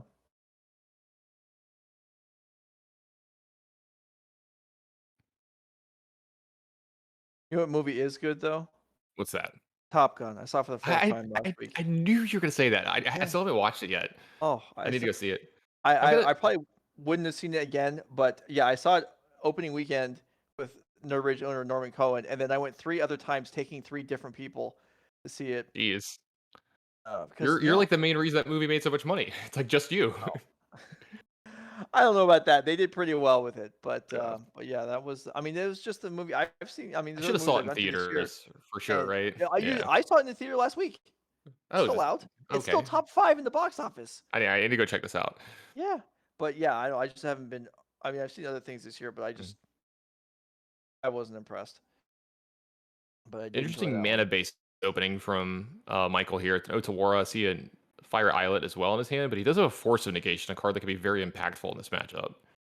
Yeah, definitely. I think I see a Misty as well, so he should have access to all of his colors.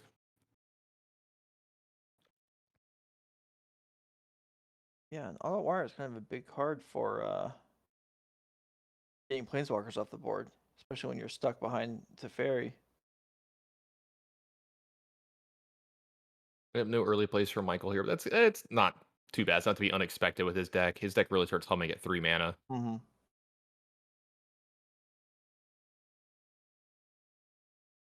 So So no chalice from Marshall. But yeah, just an abundance of blowout hate cards after boarding. It's funny. Marshall with the main deck Chalice, and then Michael's main deck Dispute. So they both were kind of edging against each other in game one. All right, I can confirm something. I think Marshall finally drew a Supreme Verdict. So they are, in fact, in his deck. That Wow. card does exist. Yeah, Seagate Restoration getting played here as a land.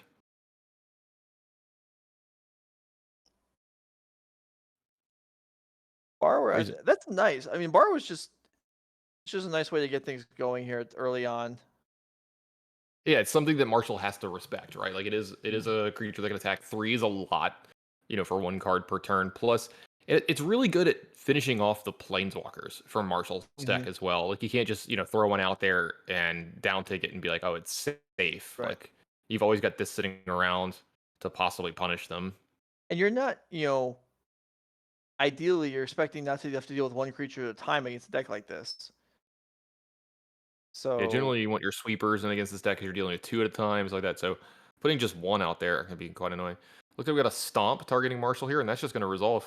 why not? Yeah, just beat him up a little bit at a time. No plays yet for Marshall. He's not going to Supreme Verdict away Brazen Borrower.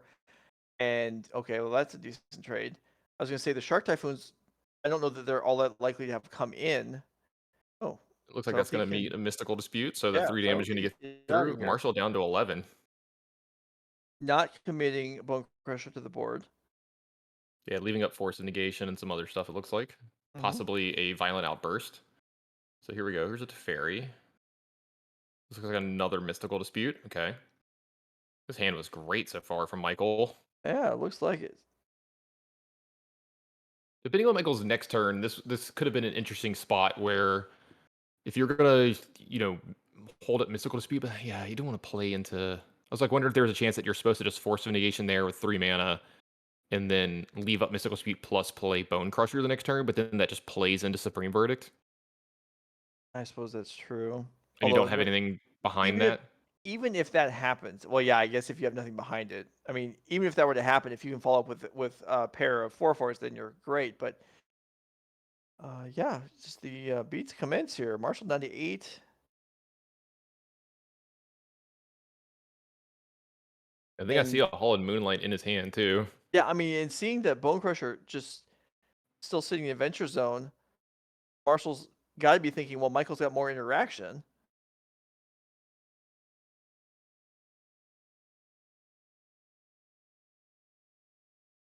Yeah, both players in a holding pattern. Is that a Blood Moon at the top? It looked like really like a dark card. Marshall down to 8, it looks like. Down to 5. And take it and no play from Marshall here. Solitude added to hand, though. That's something that possibly can get some stuff going. You can pick a fight without actually committing mana. I mean, you can, yeah, you can pitch cast it. Okay, here's. Yeah, Fairy's going to get let off here. Yep. So if there's a Violent Outburst here, this would be a good time for it. Force Negation also applies, but Outburst with a pitch counter up seems excellent. How is Marshall going to get out of this? Even if it's Teferi bounce a token, Solitude a token, he's still in the same spot he's in now, and at 2 life, facing a deck that has multiple 2-point burn spells. Oh, you're right about the Blood Moon. There is Blood Moon there.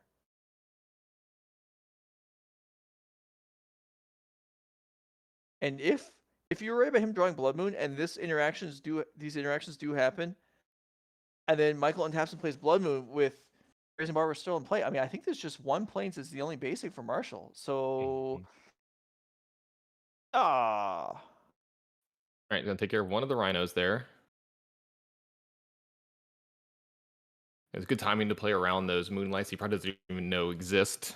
He's not a super common card. All right, we do have a pitch Solitude here. Yeah, you may as well do it now. Pitching so that you Moonlight. pitch the hand size. Yeah, just cutting how Moonlight. You're saying.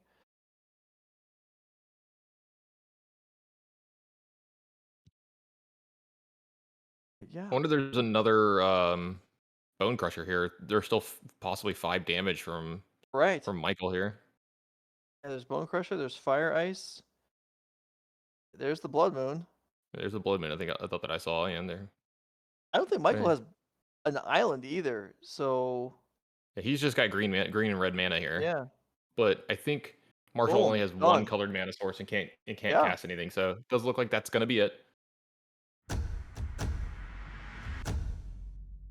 Transitioning over to our backup match here. nice job by Michael there.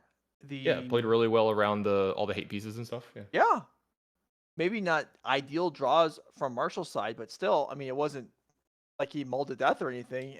And Michael did pace that game well. Didn't commit overly much into potential sweepers and got a lot of damage in with that Brazen Borrower. Yeah, absolutely. Um, and like you said, we saw this in game one and in game two. The Brazen Borrower seemed very impactful in that game, just Mhm. being a good 3 mana threat that you can play in at instant speed and not have to commit too much. But the fact that 3 damage is a lot over the span of like a few turns. If nothing's going on, Marshall doesn't have Wandering Emperor in his deck to really punish it. And it's really good at finishing off Planeswalkers. So it looks like we're going to move back over to the Cedric Phillips, Aaron Schwartz matchup. Aaron up a game. We saw him expertly pilot through game one. I'm guessing this is game two Mhm. still. And it looks like we've had quite the game go on here. Aaron's got quite the graveyard over there. Yeah, he certainly does. Yorion for Cedric Phillips. And looks like Cedric needs this to resolve. It does.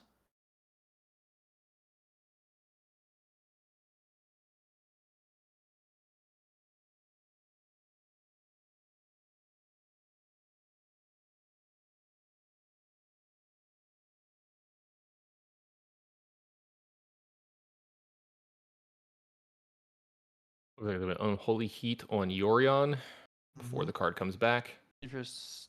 Yeah, okay. Play around possible ephemerate draws, maybe. Sure. Yeah. Well, I was Cool. thinking that you wouldn't just kill the coiling oracle in response to the Yorion blink, but okay, this it works too. And here's an attack in. Yeah, it looks like Quaddle's going to trade for the monkey here. Hey, Cedric down to 4. I just took a good look at the life total. Cedric's getting assaulted Yeah. quite a bit here. No, yeah, definitely. He's very low. But with Omnath in hand, I mean, if that resolves, this game could get blown open immediately because there's not much pressure for Aaron. There's an abundant growth on Aaron's side of the board as well. Probably stolen from one of those early Ragavans. Oh, that's true. You're right. It's pretty great. This looks like at least 4 cards, 4 instants and sorceries here. So this is going to keep it out of unholy heat range. What was it? Unholy strength. That's a card that brings me back. So this actually then now Omnath life. I mean, Omnath can gain 7 life in a turn cycle, but that just negates the Murktide. So Cedric's not going to pad life total too much here, and the Shredder's Looks at like 2 those. counters. I mean, 2 power. Yeah, looks like those possibly have a Seiju on top as well. So let's see. Can Cedric get out of this? I mean, it's certainly possible. These decks can do so much. Is there a verdict in hand? If it's I see an Omnath. yeah, There's I use one land. too. There is a verdict. There is a verdict in hand. I Yeah. think. So I wonder if do you sacrifice? Do you give up your Omnath? Do you go Omnath into mana boost into verdict just to gain 4 life, or do you leave yourself at 4? Yeah, I'm not sure. Aaron did pitch another Ragavan last turn to a Yeah. connive trigger, so there's no dash Ragavan stuff, or there's less chance of that happening because that is a way that you can lose from here, especially if you like do I think Cedric's trying not to fetch down to 3 to play around lightning bolts, but like also Ragavan plus lightning bolt is a win here as well. Mm-hmm. So lots of things for Cedric to think about here. Lots of tightrope walking to do.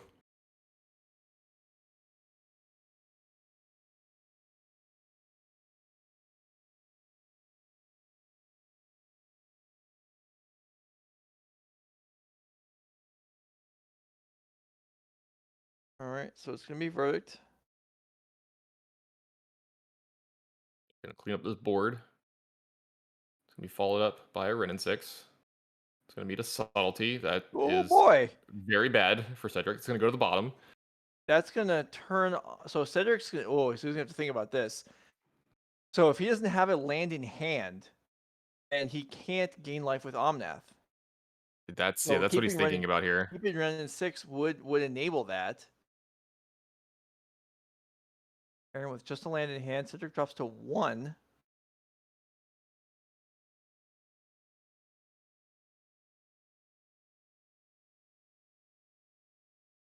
Yeah, this is super dangerous.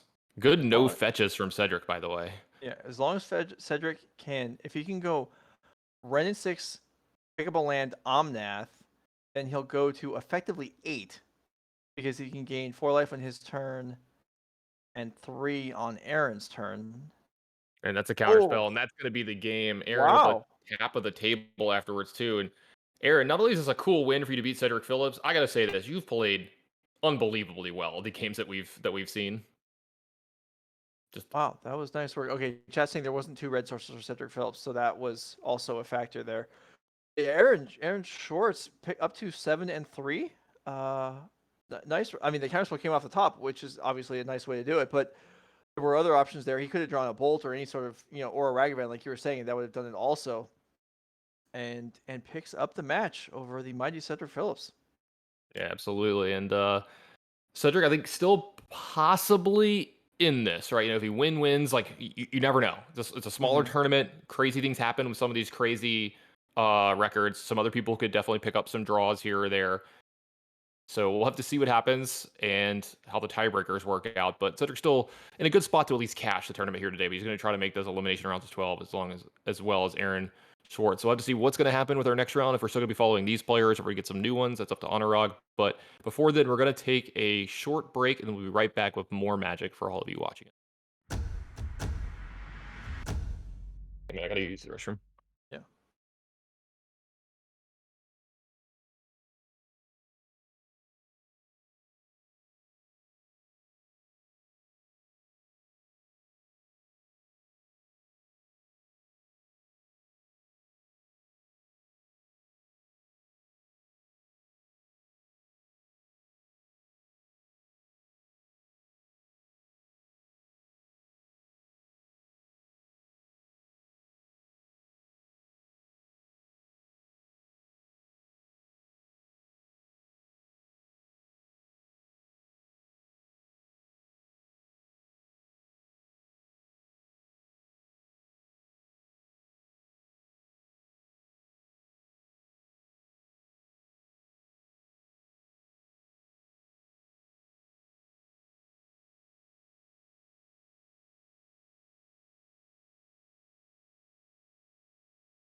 All right, what's up, everybody? Welcome back. So we're here on the floor of the event. Thank you for everyone who's been watching.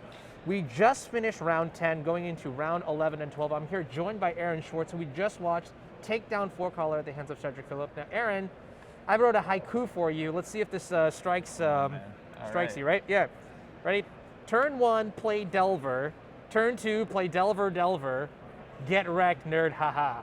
That's a good description. That's Yeah, a good description. Yeah. So if anyone doesn't know, I played against Aaron once. I think it was the Legacy SCG event back in Philly, all the way in Valley Forge, and it was a feature match round, and I got absolutely just gut-wrenchingly wrecked. I think the keynote was when you were able to brainstorm into a surgical for my Pyroblast that was going to kill your Murktide region. So that was we actually had a really good game. It was crazy, and honestly, I bobbled a Pyroblast on top, and you had one in the yard. So when you drew for turn, I got to exile your blast, and I was sandbagging a Murktide, coincidentally, because I wanted to wait to counter your blast.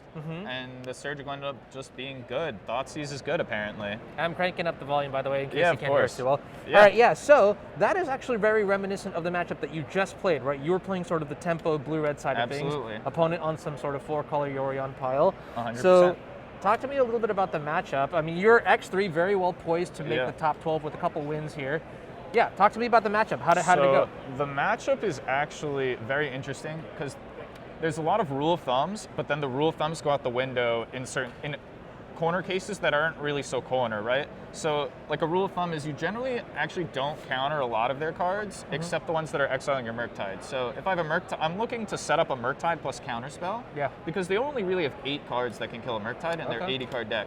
Yeah. So I think on stream there was a turn where I actually had a Murktide and a counterspell in hand, and Cedric had played something that. Oh, he played a Solitude in the end step, and you see he put it in the graveyard right away, if you saw that, because he was expecting me to counter it. But I knew that I'm actually okay with this resolving, and I'll just slam a Murktide plus counterspell. Okay. And then counter whatever kills the Murktide. I can afford to take the L, lose the Shredder, keep him a 3/2 lifelink, because now I have the 8/8. Yeah. And that's the game plan of that. That's smart. So it's actually like a thinking ahead kind of play, right? Identifying what's important, right? Yeah, what's important. Like generally, that's a 2-for-1. It gets him some tempo. Are you all taking notes here? Please. Yeah, and actually, again, it's contextual. Had I not had a Murktide in my hand, had my hand been like weaker, I probably would have countered that because I'm behind and I just need to counter that and make some sort of move. But it's almost like 2 good things. 1, I get to hold the counterspell for later, and 2, my opponent's about to untap with 5 mana in their Omnath deck, right? I can't let him go, I tap out and he plays Omnath, plays land, plays Yorion even, right? That's really hard to recover from. So you want to hold those counterspells for exactly the right card. You're not just throwing them out for tempo, actually, which is very interesting. Find myself looking at a lot of cards often and just violently spewing whatever I have, trading resources. I mean, my brain power when I play these kind of decks is very... I'd say not maximized, not optimized, but then I just use my luck powers to win. This is a much more preferred approach. Now, what about sideboarding? Like going into game 2, how did you sideboard in the matchup? What are the cards that you thought? Because I was on the draw, I shaved dragons. Both my Dragon Rage channelers, which come out against anything that's not a combo deck, I'm almost for sure shaving both channelers. They're bad in the mirror. Dragon Rage channelers, both. I'm only playing 2. They're just flex slots. I was playing Spell Snares a couple weeks ago, but we decided, my friend who I usually copy his Murktide list, Ryan Mullins, he was like, no, we're playing Dragon's Rage Channeler. I said, okay, you tell me, we're playing Dragon's Rage Channeler. So we're on 2 Channeler for combo matchups and such, but they come out in the mirror because they have to attack into Shredders and Murktides. They came out here because I can't play it turn 1 on the draw. Had I been on the play, I'm the aggressor in the matchup for sure. They're not bad. I would have kept them in on the play. Okay. But on the draw there, if you see, I don't know if anyone can see my hand, I actually had a Ragavan in my opener in game 2 and didn't play it on 1, Spell Pierce to Ren, and then dashed it. And that was I didn't get blown out by Ren, obviously, and I got to hold up the Pierce for what was clearly a powerful card, and my opponent then got stuck on lands a little bit. Right. Okay. So it's really sweet to hear how the play-draw dynamic affects the texture or the context of the game and things like that. To me, that just means that matchup it's like an onion. It's got a lot of layers, you know what I'm saying? It really does. Yeah, that's cool. There's a lot going into it. I think the cards I bring in are the same every time. It's 2 Mystical Disputes, 2 Blood Moons, and 2 Subtleties. The Blood Moon isn't always doing anything, but if you draw it and they have all their basics out, like you'll just loot it away to Shredder, or you drew one dead card, it's not the end of the world. But when you draw it and it's good, it wins you the game immediately. Okay. So you absolutely, it's great.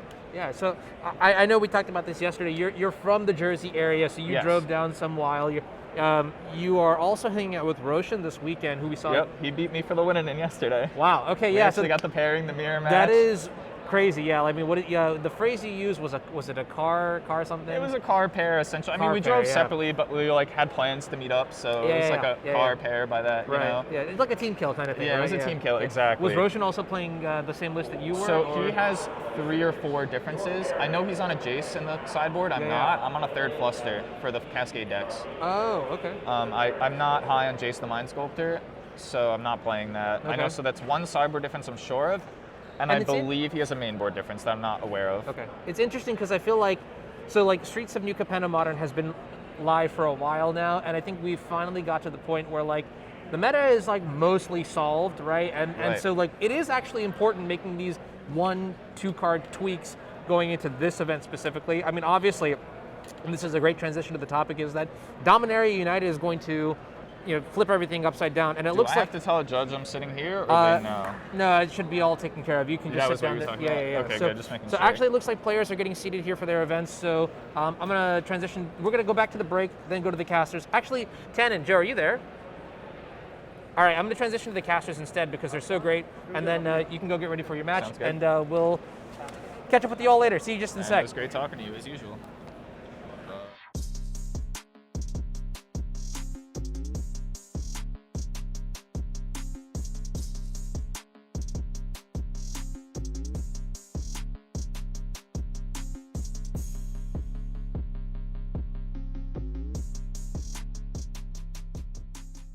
All right, welcome back to Anurag Das's coverage of SCG Columbus Modern Main Event Day 2, number 2.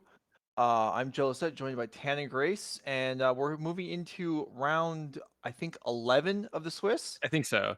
So we were talking about this earlier, Joe. You were like, what do you miss? And we were talking about, hey, we miss the people. You and I are like, we miss the camaraderie and the competition, I think, a lot. You know what else I miss? I just realized they're in Columbus, right? I miss North Market. I was gonna say, have you ever gone to an event here in Columbus before? Yeah, I have, and yeah, I've been there, and for me, I mean, Overrated? Overrated? Is that what you're saying? I feel like every convention style city's got places to eat. They're, I don't know, they all kind of run together. The one that stands out to me, honestly, I guess it's fair. Like everyone has different preferences, so if you have one that stands out to you or a few, that's fine. And Columbus Market is the one for you. Yeah, that, and then I mean, just like the food in the better cities, like Vegas, obviously, like always stands out because it's just the food is a 10 kind of thing, and then you compare it to some of the stops where like you're scraping the bottom of the barrel for anything remotely good. That's yeah.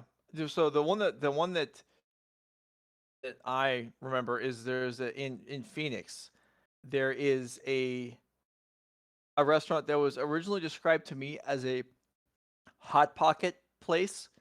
Okay. Which is not a high bar to set as far as recommendations go, and well, I'm not sure I can actually remember the name. I think I've been there 3 times. It was Sounds like a Jim Davis place. Cornish Pasty, I think was the name of it. Okay. Some LA guys found it, and it's so good. It's basically, it is like these old style miners would take. This was how they would pack their lunch. It's just it's cooked into a hot pocket. It's like all the different food in the meal, and it's just, oh, it's great. Actually, it So- sounds pretty decent. Like, I used to travel a lot with Team BCW, and eating was Mhm. always interesting because, we have Ross on the team who's a vegetarian, and then we have Jim on the team that eats like a 7-year-old boy. Sure. So you'd always want to go places that have like, foods of like tons of, just like a hot pocket would be like one of the bigger things on the menu, just like, Mhm. he's like, yeah, it's what, cheese and fries. And I'm like, I can't have either one of those things. Like, and stuff. So yeah, it was Alright. always just really funny trying to find the right food. All right, so we're kicking off round 11 here. Switching up our featured players a little bit. We have James Mangus versus Julius Cesar Estrope, who we saw earlier this morning with the Gruul Power Conduit deck, which was a new thing for me. We did not see him win that round, but he's obviously done well almost every other round of the tournament. And Yeah. I mean, this deck was kind of wild. Yeah, it's very wild. There's some cards here that you've maybe never seen in Constructed before, and when I say cards, I do mean multiple. And I was really hoping that turn one James would look at the top card of Julius's deck and have to pause. Yeah. And then that would tell Julius like, oh, this is one of these 2 or 3 cards. Like, well, it won't matter because he's going to draw it. But there are multiple cards that he could look at, and then he'd be like, I don't know what this card does. There's Power Conduit in here. If you've never seen Dice Factor, you might not have seen that card before. There's Arnie Slays the Trolls is in here as well. You heard me correctly. That card's in here, but it's mainly around the card Power Conduit. Let me see if I can pull it up on the stream for everybody at home. There's multiple Hex Parasites. You don't see that every day. Yeah, there are some interactions here that you just don't see, and a lot of these cards are just. It's not the Power Conduits are not working through heaps of artifacts like you might be imagining. It seems like the primary role is just to prevent your Urza Sagas from actually destroying themselves. So you can just take a counter off, and so you can make constructs and tutor up single mana artifacts over and over again. Which, you might imagine, is fairly good. We see dueling Ragavans here. Julius is actually in play, while James is going to have the dash variety. They're both connecting. Neither person getting a card off the other person, but some treasures taken care of. Julius, where's your treasure, buddy? Yeah, that's certainly a question. You can't miss like half the trigger, right? Like No, if you hit not. your deck and like you get a card, you have to get the treasure, right? Because they're both So let's hope maybe we can get that cleaned up. Julius does have a treasure here, I'm pretty sure. Yeah, you can forget a trigger, but you cannot resolve half of an ability. Right. He probably knows it's there. Well, we'll see. He's looking around. He might be looking around for a token at the moment. Yeah, he might not have a token sufficient. And it does say Gruul Conduit, and it is a Steam Vents. The Steam Vents, we know for sure is a source for blue mana to use Ether Spellbomb. There may be other blue abilities or cards, but that's the one. Maybe some sideboard card like Disputes or Negates or something. There we go. Here comes there it is. I was just looking for a quality enough token, and this foil was presented. So we have Dash Ragavan versus actual Ragavan, which I feel like favors the player who has the permanent Ragavan, and while there's Unholy Heat, so dead Ragavan versus live Ragavan, no competition there. Yeah, I will say one of them definitely better than the other one here. Julius, he's gonna be the first one to really get multiple hits. Oh, never mind. I apologize. That's a lightning bolt from James as well. So we've got multiple dead Ragavans here this game now. These are the games that I'm worried about with Julius' deck. When you have something like Power Conduit in your deck, if you don't have anything to use it with, it's kind of a big stinker, right? Like it doesn't actually do a whole lot. So we'll see what it does when it doesn't have, Urza Saga to be abusing. Speaking of good sagas. Yeah, so here's another interaction for the Power Conduit. Is the Urza Saga. Now, is Conduit add or remove counters or just remove? I assume it's either way. Let's pull it back up. That's fine. To remove a counter from a permanent you control. So you can't add. You can't read ahead, Joe. No reading ahead here.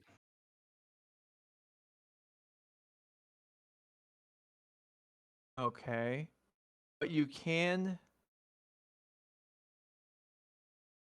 So you can remove a counter from the saga and put a counter on the token.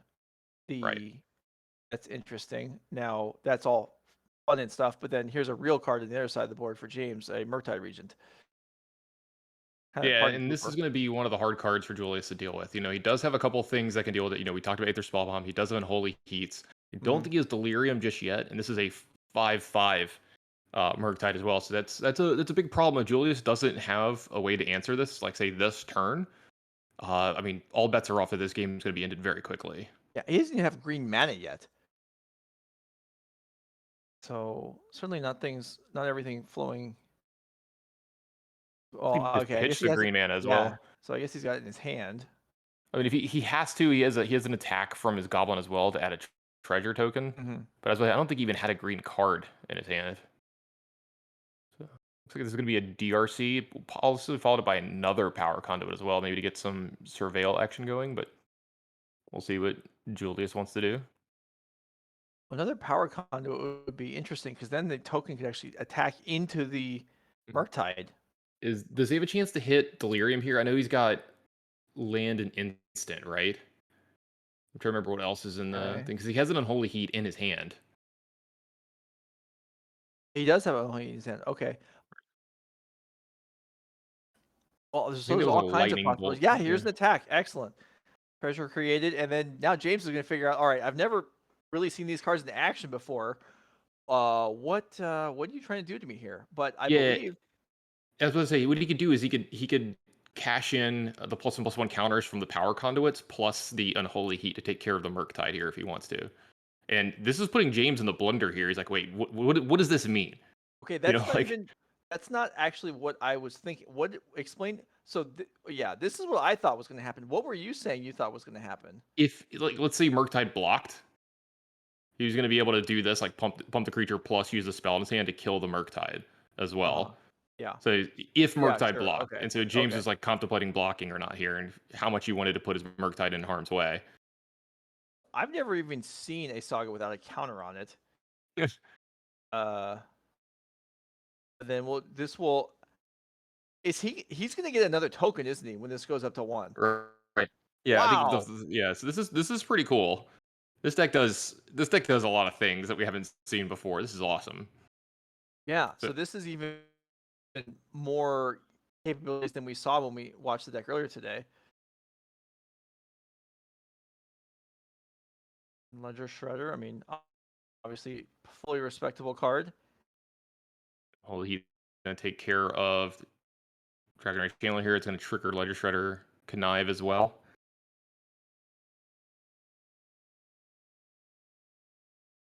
Julius had thought about that for a minute. Thought about possibly responding, yeah. Yeah.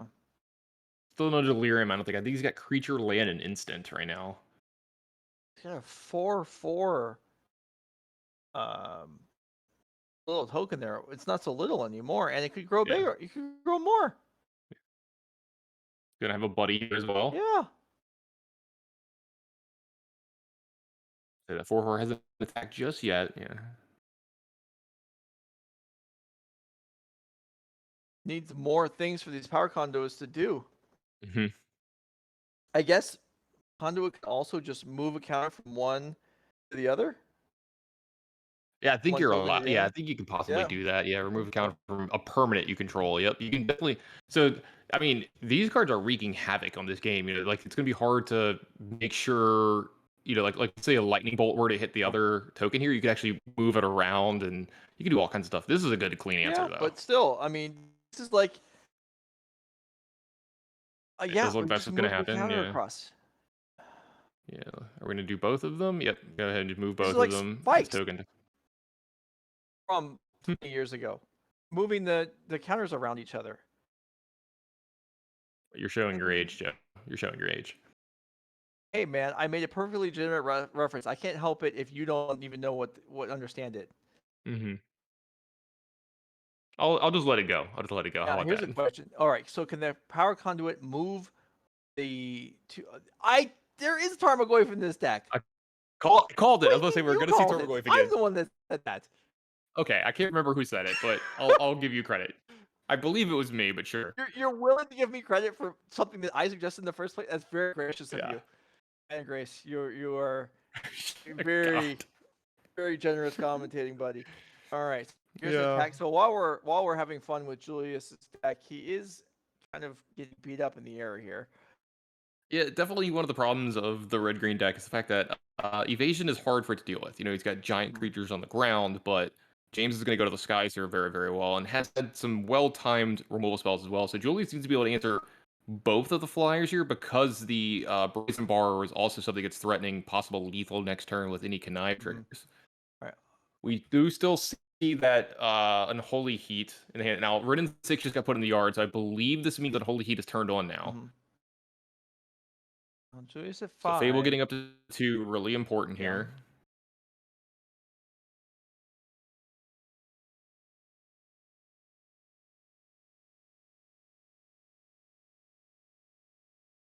All right, so that's 9. Power. So there's a potential attack for 11 here. Yeah, you know, Lightning Bolt could possibly finish this off if James just doesn't have anything here. Yeah, Lightning Bolt, Dash Ragafan. Another type going to the graveyard, although I don't know how likely that is. It does look like we attack.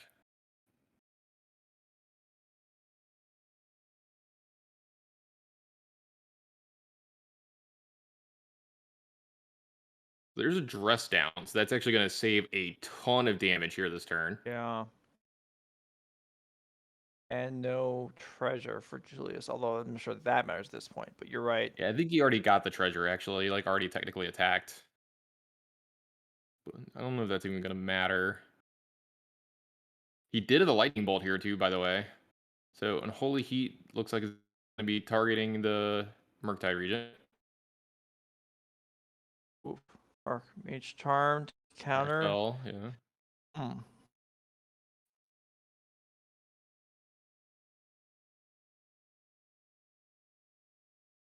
So Julius is going to need more, and I'm sure he's got it because he is definitely facing an attack here that's more than his life total. Yeah, so the lightning bolt would actually be able to kill the ledger shredder here because it doesn't have abilities anymore, right? So it wouldn't be Right. able to connive. Right, but that's not enough. Yeah, The so he Murktide is didn't by miss a far- connive trigger here. There is a dress down in play. Yeah, it Yeah, looks like, yeah, and- he's not going to be able to stop the flying beats. Yeah. Yeah, so rough one there for Julius. James advances to being up a game here, and 8-2, looking strong. So we've got the standings here. Let's take a look at how players are actually sitting. James is the 7th seed right now, and Julius is 9th. So both, if they can win the last 2 rounds, obviously in, and a win and a draw potentially on the line, or potentially enough for either one. Certainly for James. And if you were curious about the players who were covering in the earlier day, we've now got Cedric Phillips is in 24th, and Marshall Arthurs. yeah, Marshall is in 26th.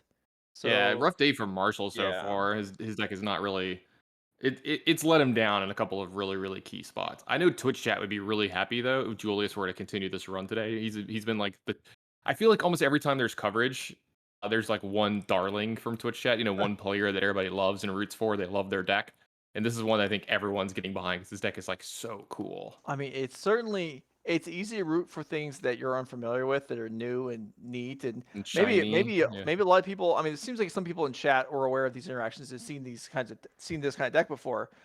I've seen the Dice Factory deck, and I know some of those same interactions are in there. I have not seen it paired with Fable the Mirror Breaker, Right. which in a grindy matchup or would have Saga, been yeah. really strong there, but Mhm. unfortunately unable to battle against the Flying Murktide Regent. Yeah, it's like really cool too, right? Like if you get into combat of any kind where you're having to like attack and block, like unlike this game, right? Like there was pretty much no blocking going on. But if you get into games where combat actually matters, blocking against Julius's deck seems like a nightmare. Yeah, it seems tough. I mean, Yeah. these power conduit spike workers throwing counters back and forth among different cards is plus they're continually generating new counters every turn. That's something the spikes couldn't do that. Yeah, it's like instant speed modular a lot going on too. Like he's just like moving stuff around, doing all this cool stuff. So like it's not just there for the sagas, being Urza Saga and Fabled Mirror Breaker, but also being able to. That's the important part, right? You know, I talked about this. Like, how good is this deck when it doesn't draw conduit, or when it draws conduit and nothing to do with conduit? But it does seem like there's just enough to always be done with conduit with this deck. So I'm loving this one. This one looks so cool. So how is it that I'm dating myself with my spike reference from 20 years ago, but your modular reference from 15 years ago, that's okay? Modular's been reprinted multiple times since, buddy. Spikes have been in some kind of modern masters or vintage. I'm not even sure Horizons. what you're referencing when you're saying spikes is the funny thing. What are you talking about? There's a whole. Oh my Wait, are you gosh. talking about what's the creature that used to go infinite with the green white deck in modern? There was Spike Weaver and Spike. Yeah, Spike Feeder. Weaver, right? Yeah, those. Is that what you're talking about? Okay. Yes. I thought there was like some ability I didn't know from like one of the sets I missed because you know I randomly missed certain blocks here or there. Okay. You know, I thought it was like maybe there's like some visions thing I just didn't know about or whatever.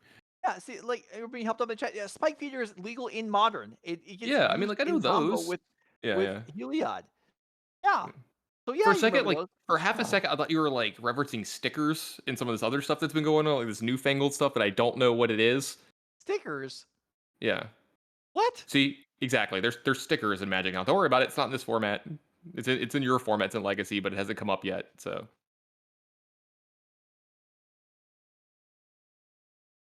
Okay. Anyway, the players are continuing to shuffle up for game 2 here. nice Julius segue, Joe. will Yeah, be let's on just the move on. play and looking for. So even though that game, his deck, I feel like there's multiple different ways his deck can have the early development, and you could look at the board state and be like, okay, this is whatever deck it is. I've never seen it before, but at least I recognize what's going on. And the next game, he can have a different start, and you could think it's another different deck you've also never seen Oh before. yeah. Oh for sure. And I I guess mean, his opponents, like I gotta give them some credit. They haven't had to like pause too much. You know what I mean? Like me, if I was playing against the deck, wait, what? You know, I have to like read the yeah, cards, and then yeah. I'd I'm ask waiting a for judge. I'm waiting for Yeah, Hex Parasite to start taking counters off of Murktide. Murktide or Ledger Shredder, whatever. Yeah, that's actually that's actually really cool. Like, I definitely would like call over a judge, but like, can I get the Oracle Texas card just to make like? There's nothing new, right? Like, there's no new thing that this card does that I don't know about since it was printed 20 years ago, and like It's not maybe gonna has had help. an update. The judge is gonna be like, sorry, this card predates Oracle. There's no information. Yeah, this card predates the internet. I'm sorry. Ah. All right. Well, we're having a lot of fun with Julius Caesar Estrope's deck here, but James Magus is the one that's actually up a game. Hmm. Yeah, Izzet Murktide's been doing pretty well on camera so far. I may have, Yeah. you know, given it not enough credit here because I definitely think it's one of the decks that is fallen out of favor a little bit in modern recently, but maybe it's coming back a little bit. Four color kind of taking a little bit of a step back. We're seeing other decks get really, really good and do well in the format now. So Yeah, I mean, there was plenty of comments in chat last round. It was like, oh, why would you even play Murktide? That deck is terrible. Four color Mhm. just crushes it. And yeah, four color might be favored, but it certainly doesn't win every game, as we saw last round. Yeah, we saw And some really well played games of Izzet Murktide as well. yeah, and so here we go, opening on Steam Vents again for Julius. Ragavan dies, and Dragon Rage Channel replaces it. And is that a cycle land? Is that a forgotten? Yeah, that is a Forgotten Cave. Yeah. Yeah. Looks like a lightning bolt. Good way to start the turn off. I learned this one the hard way. I didn't know the first time I played against Ledger Shredder. I didn't know it was symmetrical, and I played a DRC into a lightning bolt on a Ledger Shredder, and that did not go well for me. Yeah, sure. It's funny. What? Yeah. Did we see Renin 6 in this deck yet? I don't remember if he played it earlier, but I have to believe there's Renin 6 somewhere in this list, right? You have Urza Saga, you're a green-red deck. Like, if you're not playing Renin 6, I need to be told why. Like, I need Right. really good reasons for you not to be playing this. Yeah.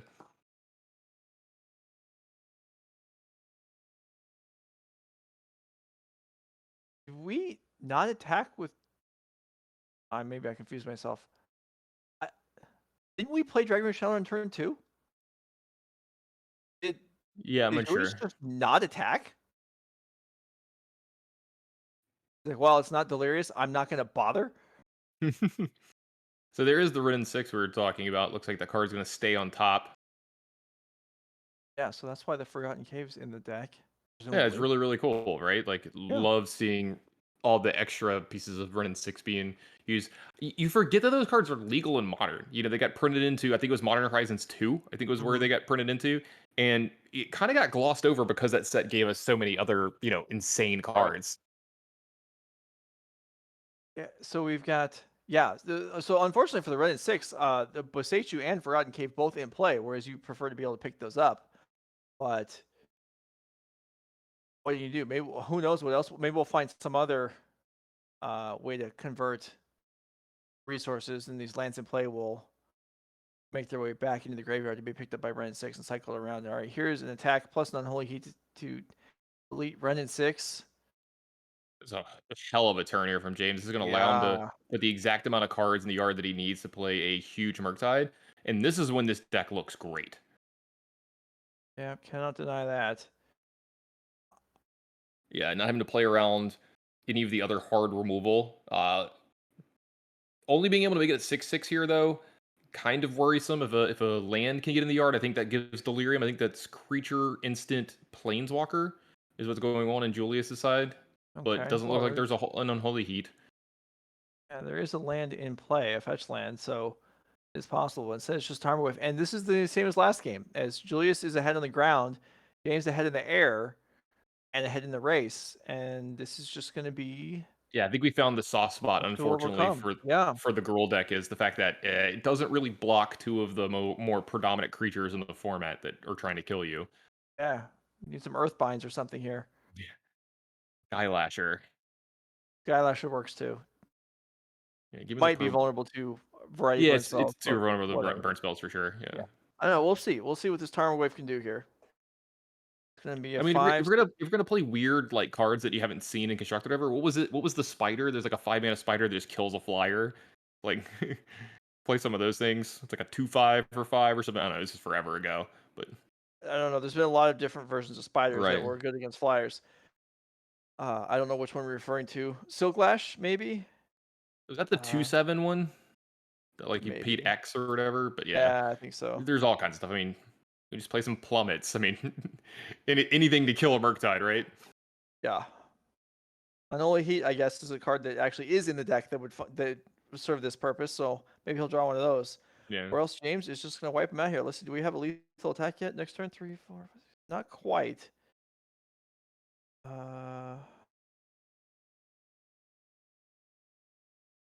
Yeah, is it Stinger Fling Spider? Something like that, maybe.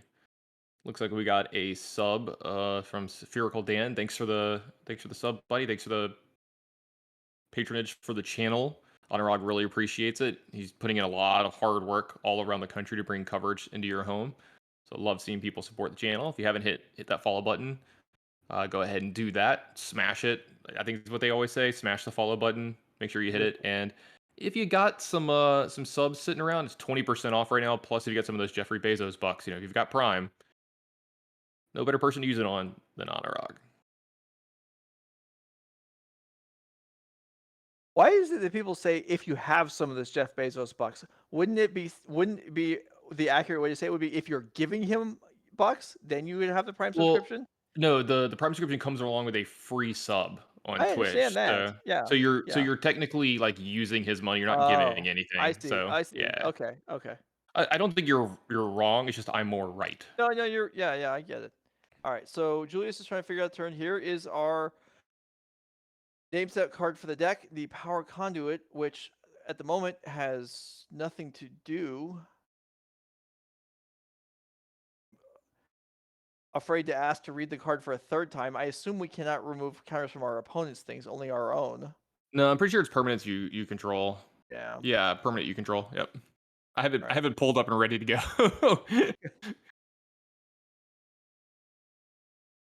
Okay, and there's a Brazen Borrower, and that is going to It's allow gonna be James game, yeah. lethal attack, and James Mangus is going to advance to 9 and 2. So reports of Izzet Murktide being kind of on the downswing and beaten up by the metagame, not true in this.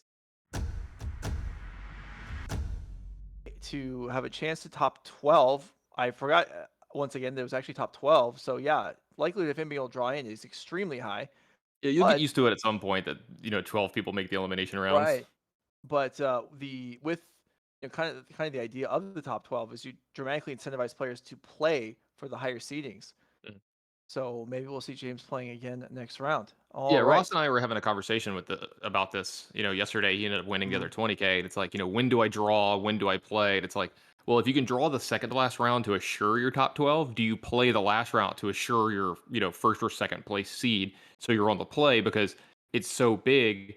But there's also the thing that sometimes if you've run away with it, like if you're undefeated in the tournament and you can draw the last round, draw the last 2 rounds into one of those top 4 spots of the top 12, you're given a bye. Yeah. So like it's so impactful to be into one of those top 4 spots. So someone that's asking how the top 12 works. So the way this works is you're going to have a traditional top 8, but 12 people make the playoffs where the top 4 seeds are giving a bye in the first round of the playoffs. And so seeds 5 through 12 play out what would be a normal top 8, and then it progresses from there into yet another top 8, and then et cetera, et cetera. I think I Okay. said that okay. I almost confused myself a Yeah, little that bit. could have been cleaner, but Yeah. yeah. So it's actually a 4-round playoff instead of 3. All right, yeah. Okay, so Anurag's going to tell us to go ahead and cut to break while they try and reconstruct what Tannen just said right there into coherent English. We'll be back with some more Magic in a few minutes.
All right, we're back. Tannen and I are here with you for the next round and a half. Still, we've got the second match from round 11, and then one more to go before heading it off to the afternoon crew. Tannen, Dominaria United pre-release weekend is going on right now. Have you played any of the new set yet? I didn't play any of the pre-releases. Unfortunately, the timing didn't match up, but I've already drafted the set probably like 10 or 15 times So that's on. playing the set. Yeah, that Yes. counts. So yes, I'm a big fan. Yeah, no, I like. Yeah, I've played probably around 10 drafts, maybe somewhere in there. And yeah, no, I've enjoyed it so far. Last night, I finally had my first attempt at playing with the wall deck, and that did not go well. Yeah, But that deck's really cool. There's a very good defender deck in this that I can't wait to get myself. I haven't been able to get it, so I yeah, feel you. well, there's some cool stuff there certainly to play against. But yeah, I mean, I've in general in the last few years, I've liked most of the limited formats, and yeah, this one seems fine so far.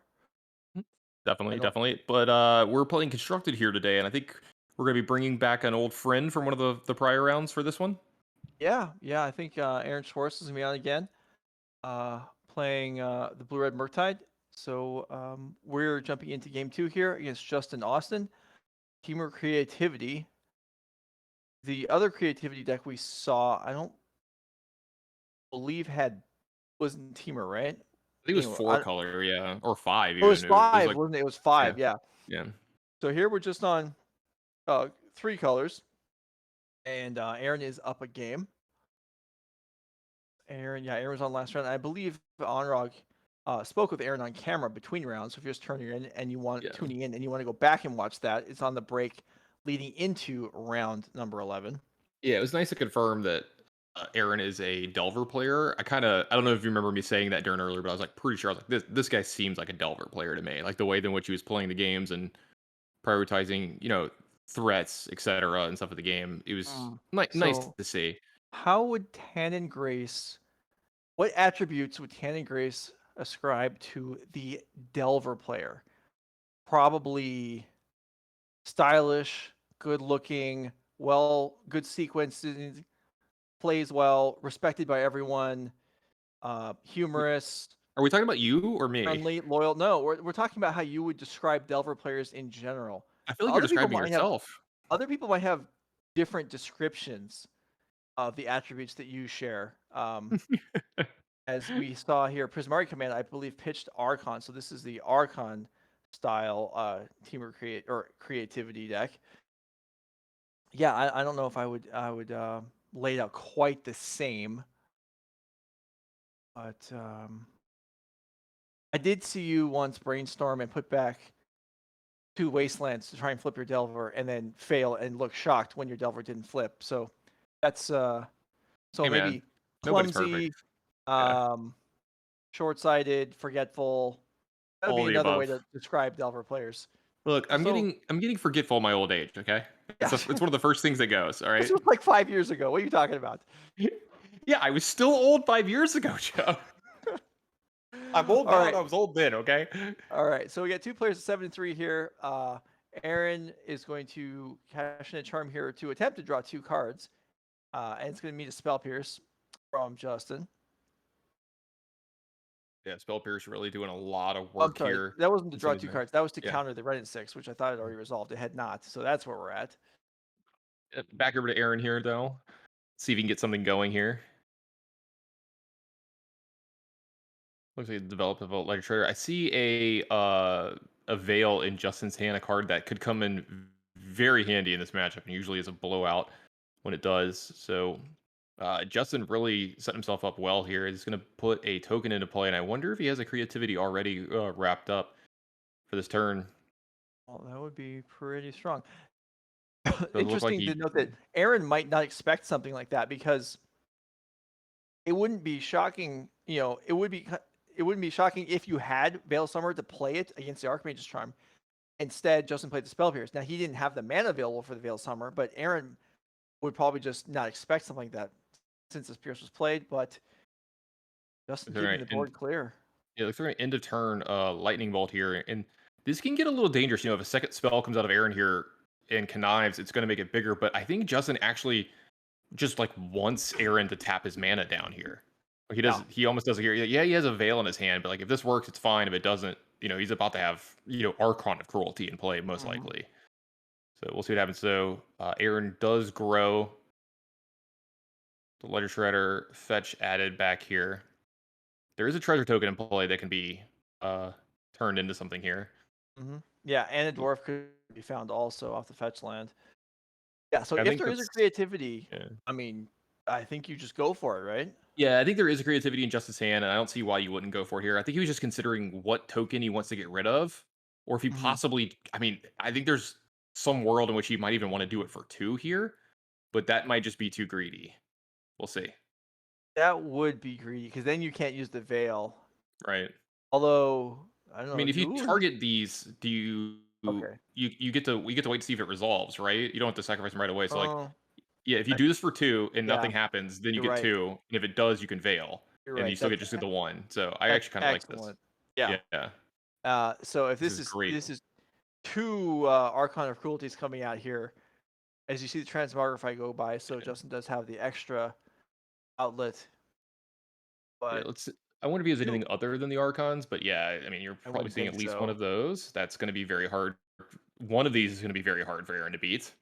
Yeah. Let's see. There's 2. Let me bring this up for the players at home. Or this is the backup, right? So I can't bring up cards. Yeah. That's correct. Yeah. But so 2 Archon of Cruelties here. These can come into play, or when they attack, they're going to trigger. Justin is going to I believe we gain 3, draw a card, and Aaron is going to lose a creature or a planeswalker and take 3 damage. And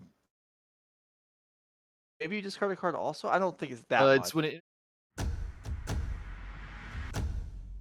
Walker discards card, loses 3 life. You draw a card and gain 3 life. Yeah, so it is all 5 effects there. Yeah, so that's pretty devastating, I would say. And times 2. Yeah, very very cool interaction there. Yeah, so if you didn't catch that, I think Tana explained it fairly well. But yeah, so targeting whatever you target, if it's not there when the spell resolves, then you don't get that search. So targeting the treasure, and then if you need the Veil of Summer, you sack the treasure for green. Okay, you still get the other one, but if there's no counter, you just get both. Yeah, that's really clever. It gets 1 or 2 either way there, right? Yeah, it kind of has everything kind of sewn up. If there was like a spell pierce or a force of negation or something along those lines, really well played by the creativity player. Flusterstorm would be about it, but even Veil gets through that. So I think we're catching up live now. I think. Maybe it's game 3. Yeah, that would make sense. Yeah. Since, maybe Honor can let us know. But either way, we're in game 3. We got an ice there. Okay, so this is a replay of game 3.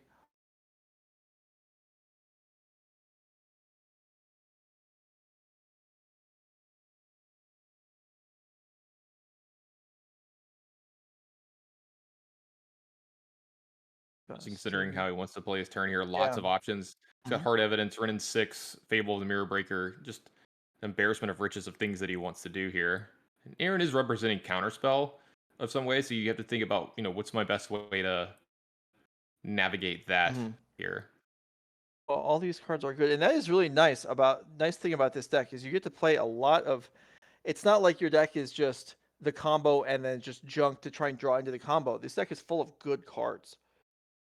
Oh yeah, absolutely. Like I'm a big fan of the creativity deck. In fact, Ross was a huge fan of this before he found his new love in Jeskai Breach, and one of his just favorite decks that he's ever been able to play. He cannot stop talking about it. Joe, I have to hear about the deck so much. It's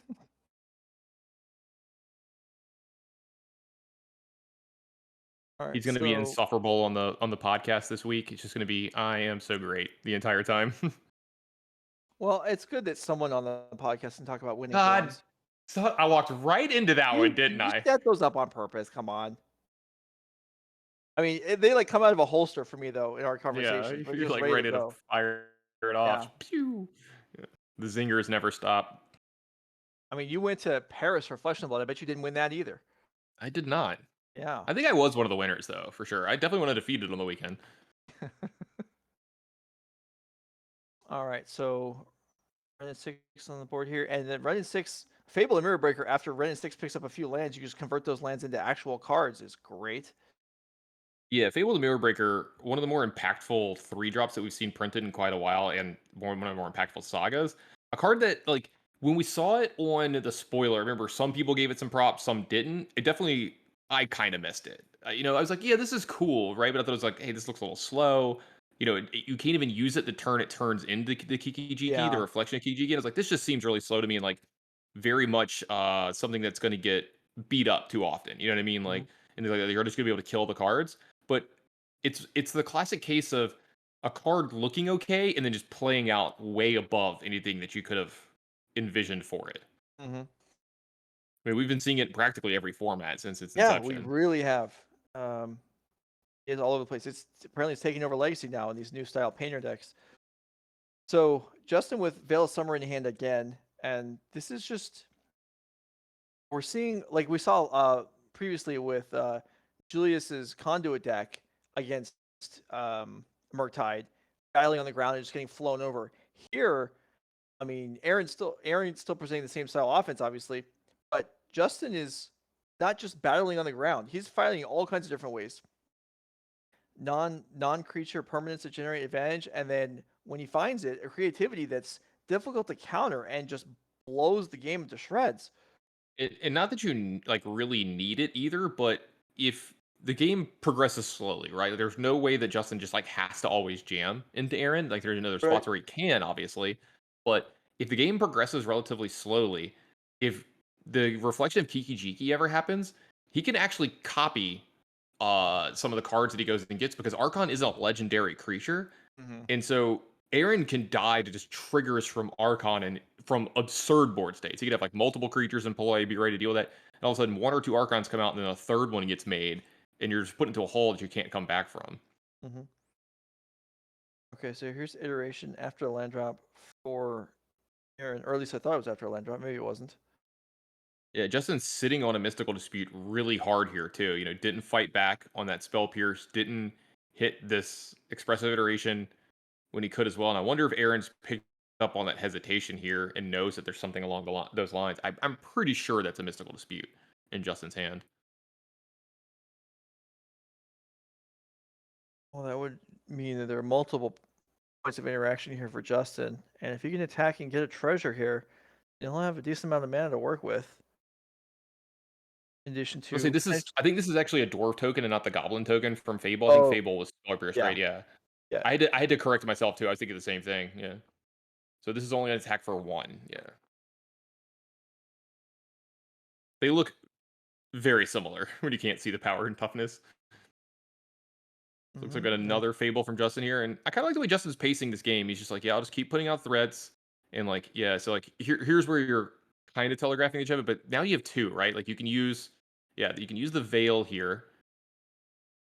This does, trigger Connive. You can use the Veil here and still have up Mystical Speed for something like, let's say, a Murktide comes off next turn that you could pick off.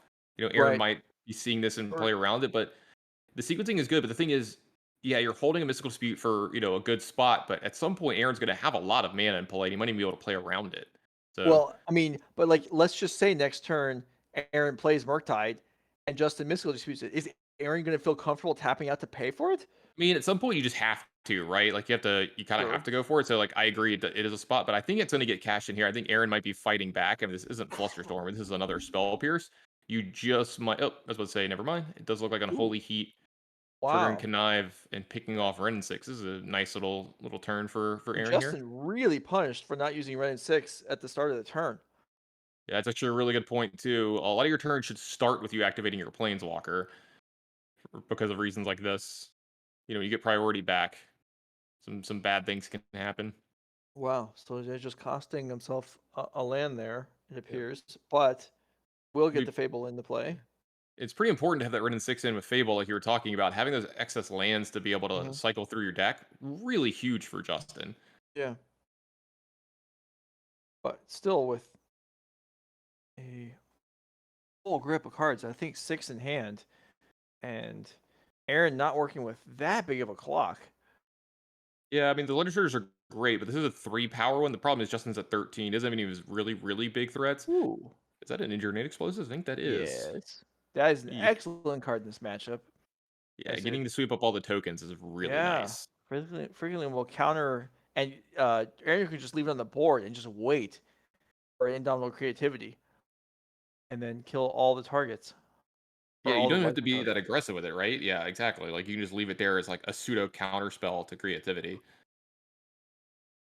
And it does look like he's just gonna wait here. It's just like, yeah, I'm content to just pass here. Yeah, and almost has to pass, really. I mean, he's not winning the race.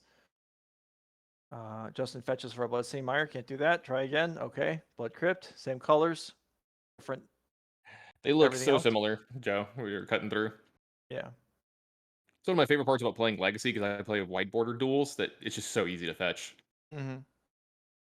Yeah, have you ever played with paper of the 4-color deck in Modern? It's so annoying to fetch every game. No, I have not.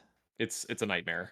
Yeah, I played an Omnath Bring to Light deck in Modern for a while, but it wasn't a Yorion deck, so I didn't have to deal with quite the extent that some of these players do nowadays. Some Battle Wits players listening to us right now is shaking his head at how easy we have it with the Orion decks. So Boseiju gets pitched to the Fable. So Justin, not too concerned about the explosives, perhaps? I believe this is the Goblin token attacking as well into Ledger Shredder. So now Aaron have to take a think for a little bit. What does this mean? Like what kind of spells are behind this? Am I going to lose my Ledger Shredder? Some kind of burn spell here? And it's one of those weird spots where it's just like, yeah, if you weren't going to block, then maybe we should have been attacking with it. So it's a weird Well, spot. He wasn't winning the race, so it's interesting. I agree with you that you may not want to block here. However, not not wanting to block doesn't necessarily mean you should have attacked, Right. because you Yeah. could have been hoping Justin wouldn't attack if you left your guy back. So Exactly. yeah, Aaron does get either way. Certainly could make the case that there was a missed attack there. Yeah, it's just a hard spot. And I was about to say this kind of telegraphs earlier when he pitched the Passaggio. I was gonna say there has to be another Ren in 6, right? Yeah, Yeah. that makes sense. That makes sense. And there it is. And something will be picked up, hopefully. Although no guarantee since it wasn't used last turn. Yeah. He took a look, just trying to figure out, do I want to get Passaggio or do I want to get something else? Looks like we're gonna go ahead and get the something else. Maybe not. I mean, it'd be surprising if it wasn't like. Could it Well, I not mean, if be he's not, Passaggio? yeah, if he's not gonna go after the engineered explosives now, might as Yeah. well get some value. But yeah, he thought better All of right. it. Gotta get a filter land in there so you can Yeah. hard cast Archon. Yeah, it's just interesting. If he had a fetch land in play right now, this would be a better play to go ahead and get the Passaggio, because you could, activate Passaggio at the end of Aaron's turn, force him to use it, and then get a token from, a fetch land getting Dwarven Mine at instant speed. But Justin might not even be able to play the game that fast. He's technically winning pretty hard on the board right now, and he's got some threats that he can attack with. Plus, Fable's coming into play relatively soon as well. Sure. I mean, he could always just pick up a land and then fetch for the token and then attempt to creativity it. But you're right, that'd just be for one. A question in the chat is this is the third and last day of the SCGCON.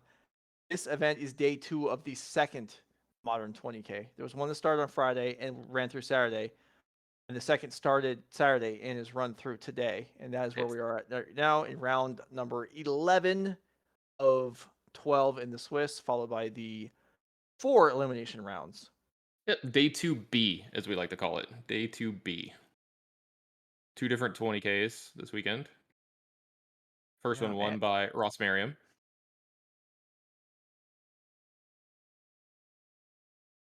This is the first time I've actually caught sight of the creativity in Justin's hand, so there is indeed one there. And Aaron's not going to pass up another attack here. He goes in this time, has the Dragon Rage Channeler on board to block with, and now, but he's probably got to be thinking, like, I wonder if this Passaggio is going to blow up my explosives at the end of the turn. I expect that to happen. Trying to find another hate piece, maybe a counterspell, something to like play along with that as well. Right. So he's got to leave 2 mana open to be able to blow up the explosives. And then he's got to have his additional whatever other interaction he's had, which currently he's got 4 lands untapped, so that's fine.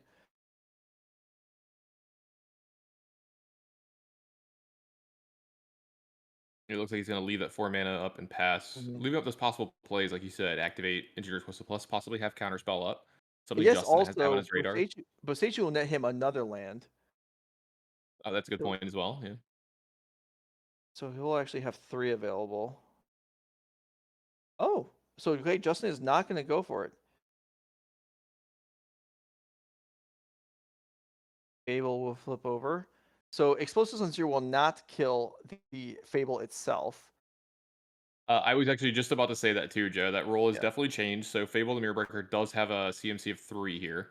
I'm sorry, CMV. You see what happened there? Is they decided, Delver of Secrets wasn't good enough when because it went to 0, so they had to change the rules to benefit the Delver players. So I would say a 1, I guess. To be fair, this does make sense, honestly. Yeah, I know.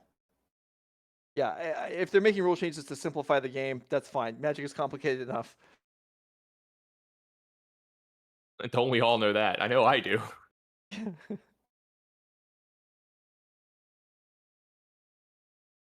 Well,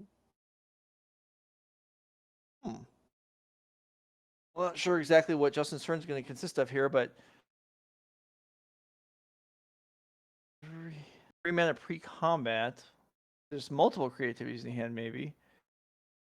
I guess he could also creativity the explosives to get rid of it.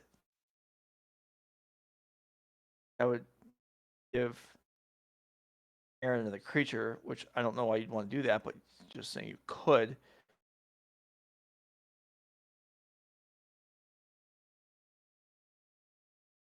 I was gonna say, it looks like he's What considering, is going on? he's casting creativity here. Yeah. I believe this is for 1. He sacked a treasure to do this? Is he creativity? He must be creativitying the fable. Oh, Or the okay. reflection, Yeah. right? That would make sense. But why would he use the treasure? Because he wants to keep all his land untapped. Explosives gets blown up. Yeah, he wants to make sure he has mana up in case explosive gets activated in a Yeah, turn here, and he doesn't yeah. want to lose out on a mana for Aaron's turn. Yeah. Uh-huh. Namer Squats, thanks for the sub. Love seeing the support for on Iraq's channel. How do you look at that and think it's Namer? There's 2 M's. I just looked over really fast. All right. So here's dispute.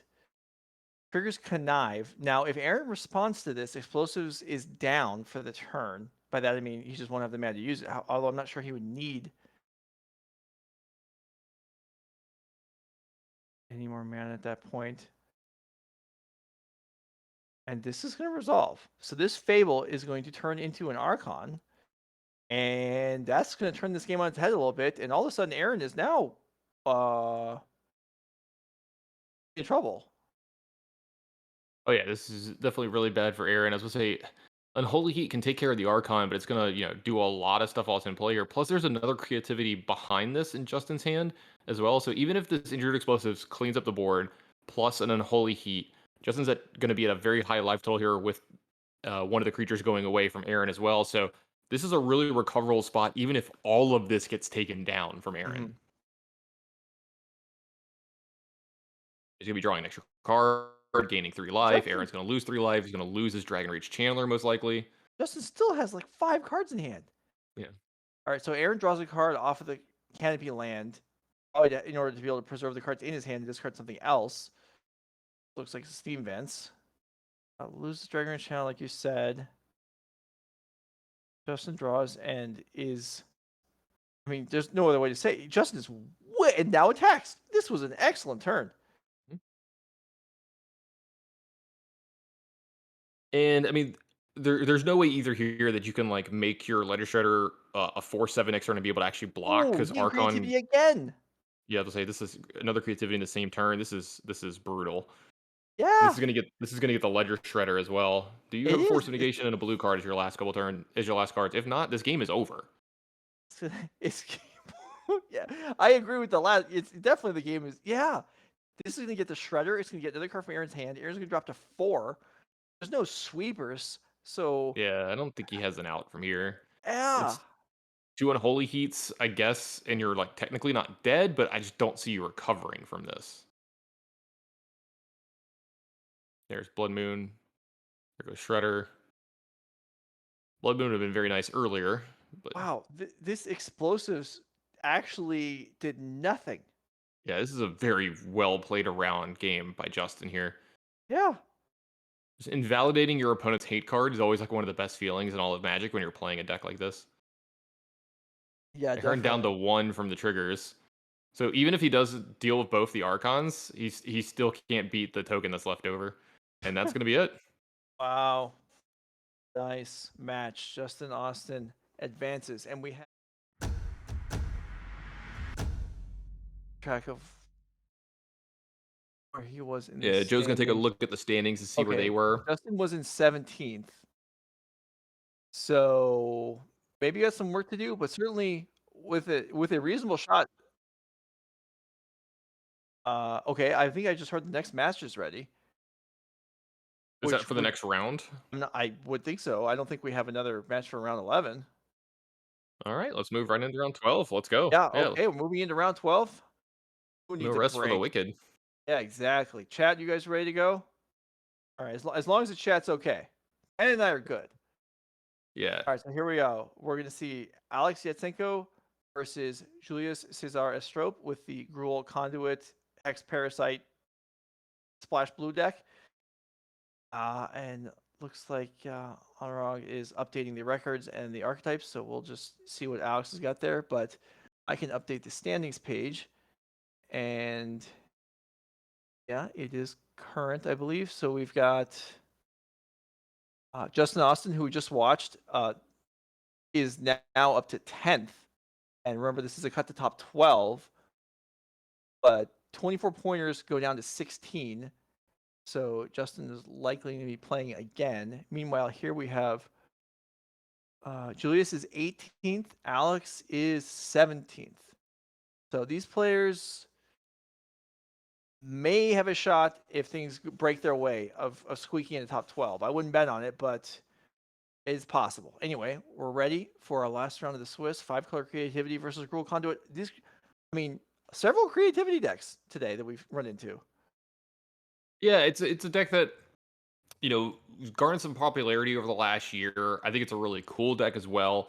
And it's one of those combo decks that you're seeing kind of happen in Modern now. When you look at the Jeskai deck that Ross won with and stuff where, yeah, they're a combo deck, but they're not just all in, right? You know, it's not like Storm where if you stop the Past in Flames, you stop like the one key card of their turn, it's over. Or they just straight up die to like one hate card. Like, you know, sometimes, you know, you'd see Storm really have a hard time dealing with, you know, if their graveyard gets removed. Like they just can't do enough, right? And this is a deck that has decent backup plans. Like we saw in the last game, he had like a really good beatdown plan going, and it actually forced the Murktide player to have to play in a certain way that the shields went down for half a turn, and then he just died from that spot. I mean, even the Murktide player had to take a turn off from attacking just to try and shore up the defenses, and that's not what you would expect to see versus what, you know, a archetypal combo deck. Usually you just go pedal to the metal, and that's certainly not what we're seeing here. The thing that could have come up last round was, you know, we saw one of the main ways that the interaction was going on was leaving up spell pierces and counter spells. And if the game keeps progressing that long and you think they have something like spell pierce, you could just cast Archon of Cruelty in these decks as well. Like you can actually just pay mana for it and just keep attacking. You have Fable the Mirror Breaker doing a lot of awesome stuff along the way and filtering, you know, along with your commands and other stuff as well. So I actually like this deck a lot. It's a deck that I wanted to play quite a bit when you know, when we weren't playing a lot of paper and it was just a lot of Magic Online. And this is a really cool one. It's just really powerful too. And I actually think it's going to shine a decent bit in a matchup like this where a lot of its cheap removal is going to be very impactful. And then Julius actually has almost no ways to interact with the combo. Yeah, I mean, he can like kill the there. tokens in response, but like, you know, what's he going to do? Leave that up for the entire game and just get Yeah, it's going to be rough.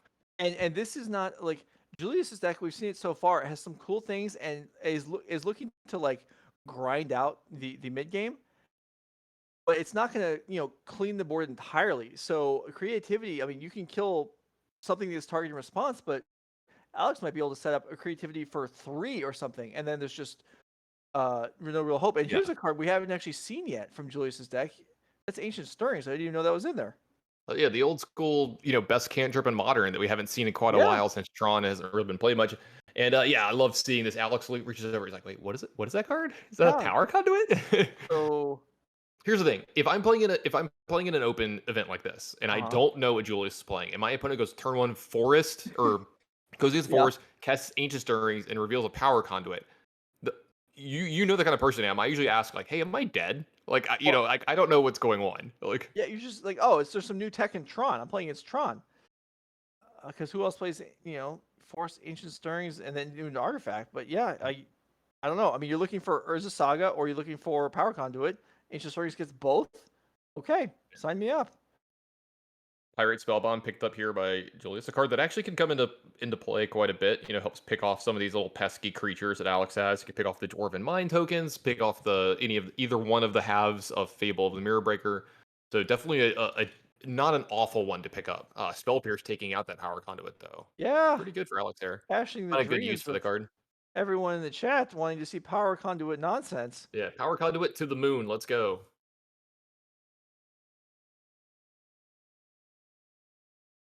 Saga rolls up to 2. I think there's another Saga in hand, but without the conduit, for those of you that weren't with us a couple, you know, in the last few rounds, yeah, Julius is using Power Conduit so the Sagas don't destroy themselves because they never actually permanently roll past 3. They go to 3 and then roll back to 2 and just hang out there and search up 1-mana artifacts and make constructs. Now things are different. Yeah, it looks like Julius is going to go with the backup plan of making constructs here, and since there's no power conduit in play, there's actually still a way that we've seen from earlier that Julius can keep these around. There are multiple Hex Parasites in his deck, and I believe that's going to be what Julius searches out for. But we'll have to see what exactly happens from Alex here, and to see exactly how this is going to play out. But if he wants to keep these around, he has the opportunity to do so. Or at least the second one. Yeah, it's funny how the backup plan for Julius's Urza Sagas is just playing like everyone else's do. Mhm. And here for You mean Alex, the fair way? Yeah, just right? playing it the good old fashioned way, if we could say that for a card that's been out for like a year. So Prismari Command.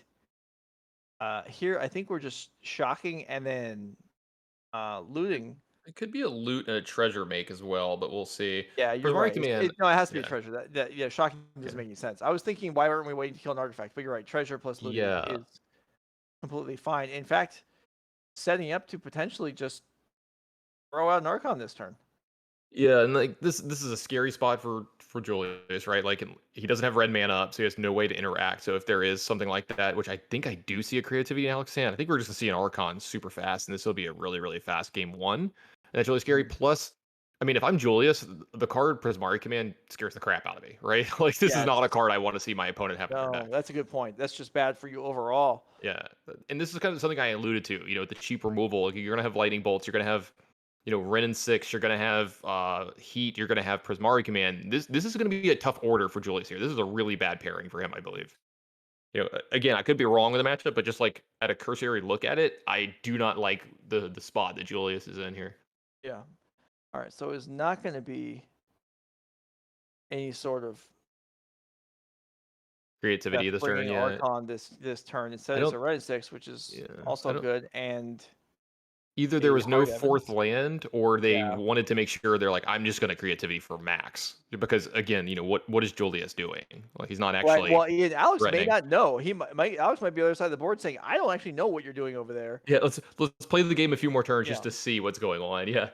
I Oh, suppose if one Archon comes out by itself and a Ether Spellbomb searched up by Saga, which is being very cleverly disguised by the fact there's no blue mana in play for Julius right now, could deal with it, at least initially. mhm. Let's see what he wants to do with these sagas. That's what I think Julius is thinking about right now. Like you said, he does have the option to go get Hex Parasite. You can use that against Ren and 6. You can use it to save some of your own lands here. All right. Yeah, Julius still considering lots of options with these decks. Yeah, Parasite could wipe out the loyalty from Ren and 6 down to 1, I think, but that's not much of a turn. Looks like he's going to add a mana here. Alex may have some question of what Julius is doing, but Julius probably knows exactly what's going on Alex's side of the board. Yeah. So this does look like a And Hex Parasite. And yeah, I don't blame you, Alex. I don't blame you. Tell you what, let me all see if I right, can bring this one up for everybody at home.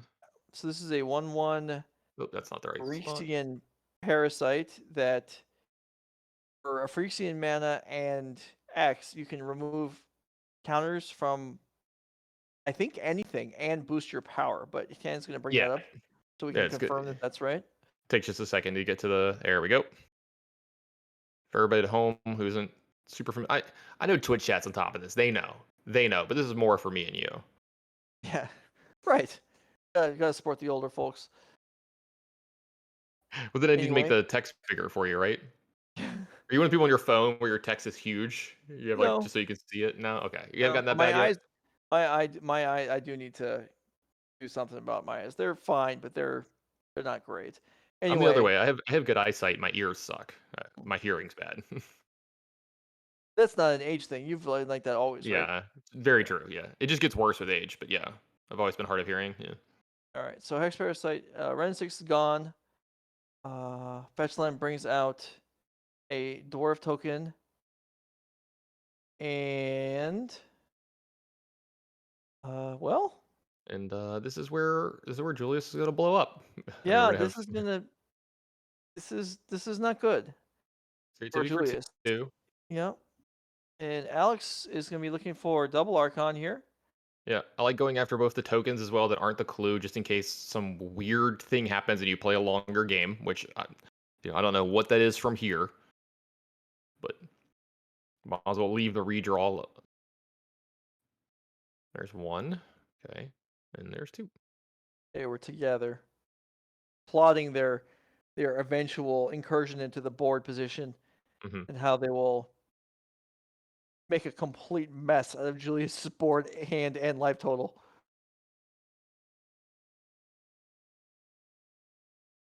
And Julius has several cards in hand, so he will be able to keep at least one or two. He will be able to tutor up something with his Urza Saga, but I'm a little hard pressed to imagine what he's going to be able to do to answer. Yeah, I'm trying to think of a way to get out of him here. I'm like racking my brain, Yeah. and I like 2 Unholy Heats. I still don't even think you're in this game. What on earth is the artifact in play, Mikey? Mikey, come on, pay attention, man. It's Parasite, Hex Parasite. We've been talking about it. Maybe he's I know asking I about know the Mikey. construct token. I know this guy personally, so I like to give him a hard time.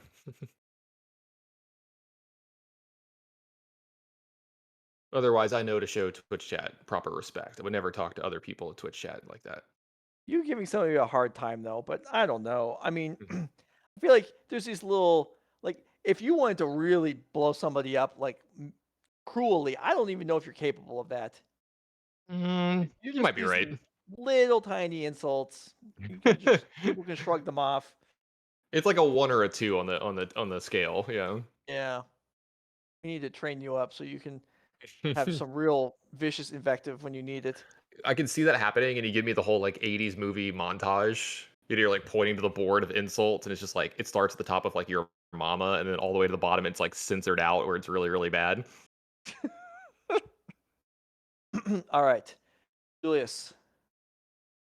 Floating mana, no construct, which is good because the construct is really not going to do much in the face of these Right. archons.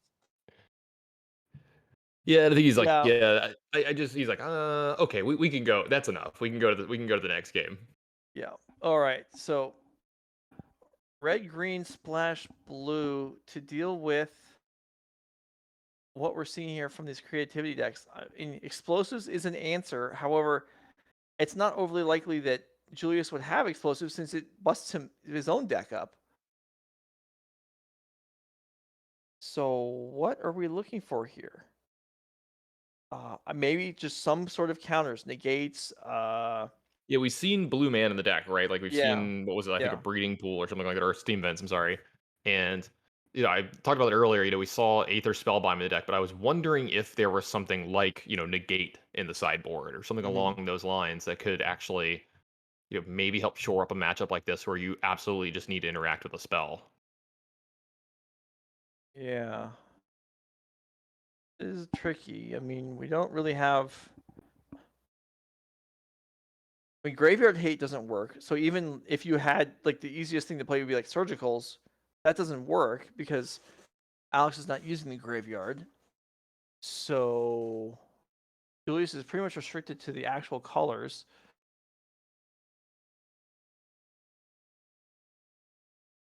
I don't have a good solution aside from just random counters out of your sideboard. Cluster Storm, negate, whatever. It does look like a bunch of cards getting added, which looked maybe. I wonder if the Aether Spellbomb was main or not. I can't remember if we saw it in games 2 or 3, but it looked like an Aether Spellbomb was coming in, so maybe that's just another way. But like Aether Okay. Spellbomb in a matchup like this where Archon of Cruelty is the card they're getting, Yeah. it's kind of like a half measure. You know what I mean? Like you're not, the card's not in play anymore, but the damage has kind of been done Right. from that card. And then we saw this that Alex doesn't have to go for it when it's for only one, right? Like he Right. can set up turns where he's going to go for it for multiple of these. So that could also be a problem.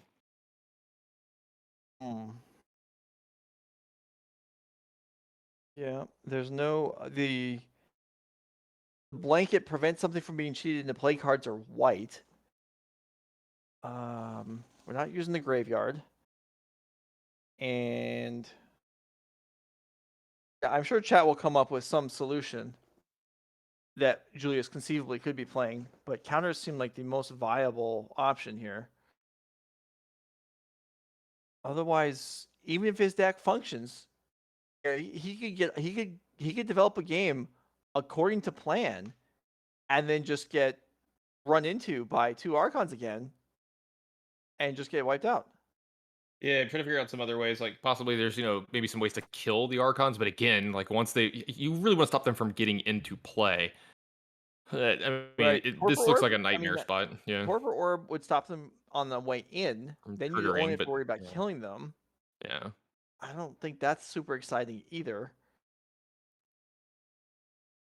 Yeah, I mean, I'm not excited about uh, Julius's prospects here, but he is on the play here, and maybe he just Mhm. has one of those really, really aggressive hands, right? Like if you start out with Ragavan and there's no answer immediately from Alex, he can Yeah. maybe run away with the game. Also, maybe there's Blood Moons from Julius too, and you might just be able to like snag the mana from Alex early enough that you can get far enough ahead that he Okay.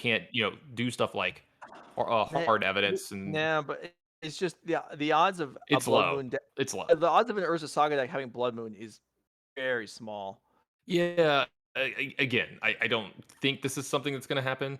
Also, like that's another thing I didn't even talk about as well. Like a lot of Julius's best hands involved him having like Ragavan on play, and he's playing against a deck that has Lightning Bolt, Unholy Heat, Hard Yeah. Evidence, like Renin 6.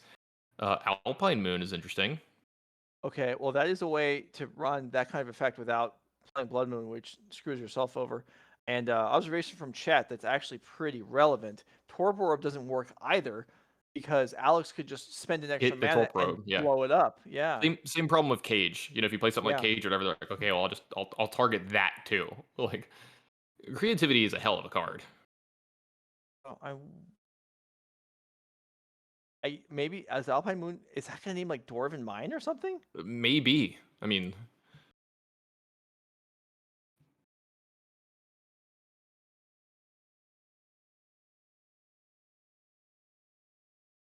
Multiple fairies in hand for Alex.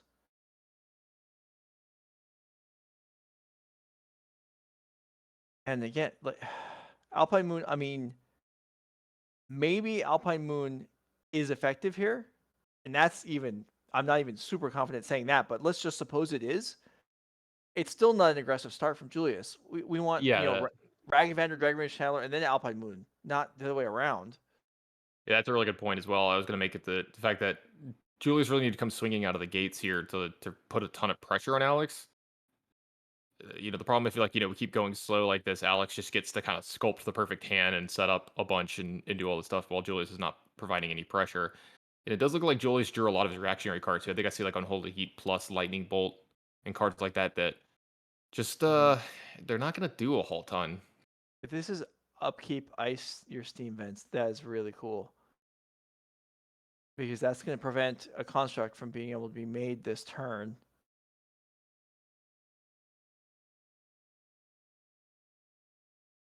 As well as just cut off most of whatever Julius is going to do. However, Power Conduit only costs 2, so if he's got a land, he can throw that out there and preserve the Saga.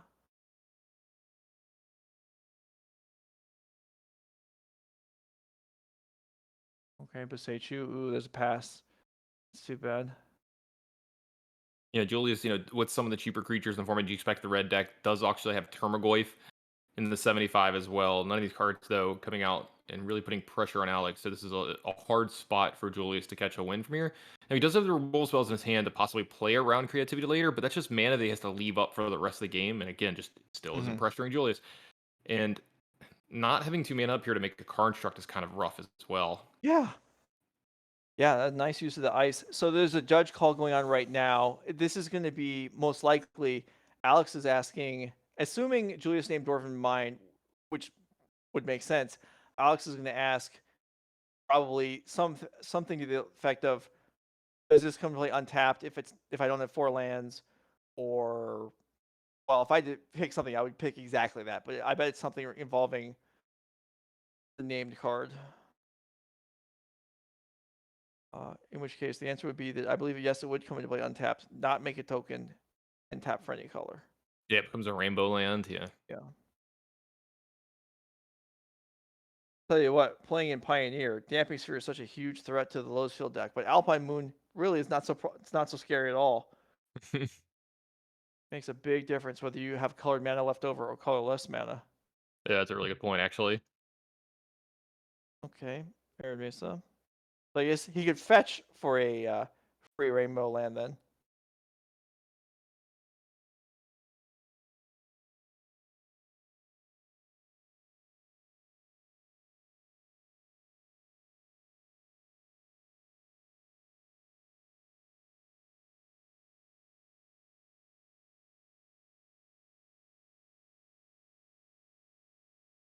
Yeah, you're correct. There comes the Dwarven Mine in untapped, Mm-hmm. no counter. The judges are there to help you. They'll walk you through the stuff that's, hey, lots of layers going on. Okay, so are we gonna see Teferi here? Yes.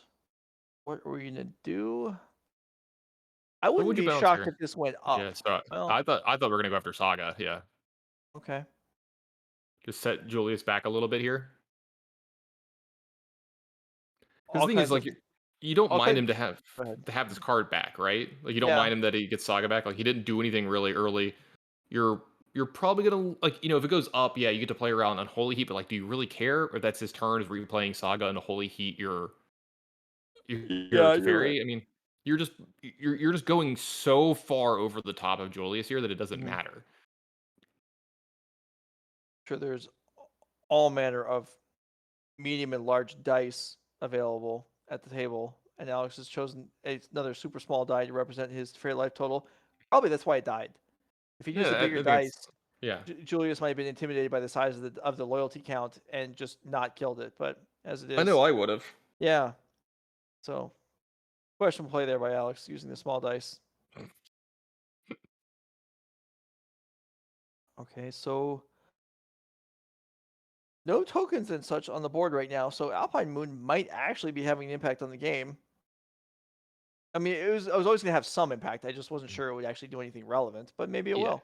Cutting down the amount of outs that Alex has here, because Mhm. that's one of the big parts that makes the creativity deck so good, is the fact that its fetch lands are also creature tokens is huge. Well, we might have spoke a little too soon here. It looks like the Alpine Moon is no more, and then this is going to make a token if Alex wants to Mhm.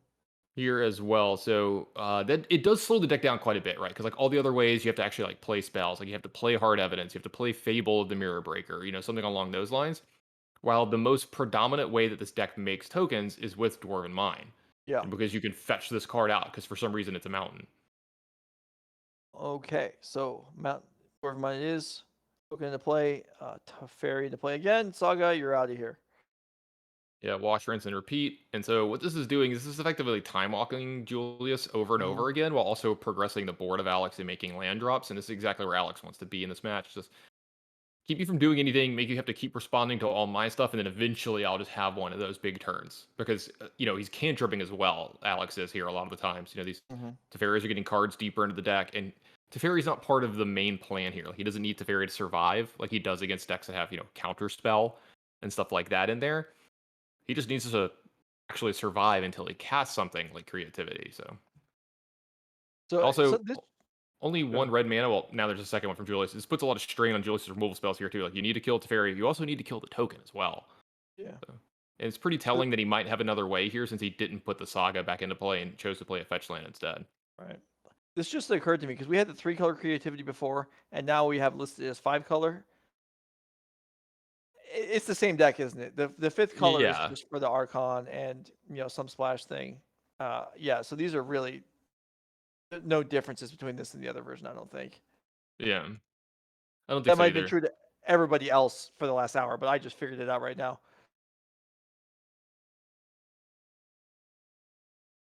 Yeah, Jarvis makes a good point. The fifth color is usually actually the white, if they have the removal spells from the white cards as Mhm. well. Because generally you're along the other lines, and then you can Yeah, I guess. cast Archon if you need to. Yeah, the Teamer was the main part, I guess, and then this one has the And, Teferis. Yeah. Okay. and here's a really good show of what I was talking about earlier. Julius has left up mana to be able to kill one of the tokens in response to a creativity here, and Alex just doesn't have to do it. And instead, he's going to play a Fable the Mirror Breaker here, which is going to make another token. He's going to follow this up with a Ren and 6, but this also puts a lot of pressure as well because this Fable next turn is going to filter his hand out a little bit more. He's just going to keep going, maybe find a fetch land to find yet another token. And when Mhm. he does cast creativity, it's going to be for 3. It's going to be for Yeah. 2 or 3, and you're not going to be able to have enough removal spells to take care of all of that. While Right. some of the removal spells are being pressured too, if you just are you going to kill this Ren and 6? That's another problem. Are you going to kill the tokens or the reflection of Kiki Jiki? All these cards are problems. Mhm. Okay, so back to Julius, who, because of being reset from on Urza Saga twice by Teferis, has still only got 3 land in play on turn 5.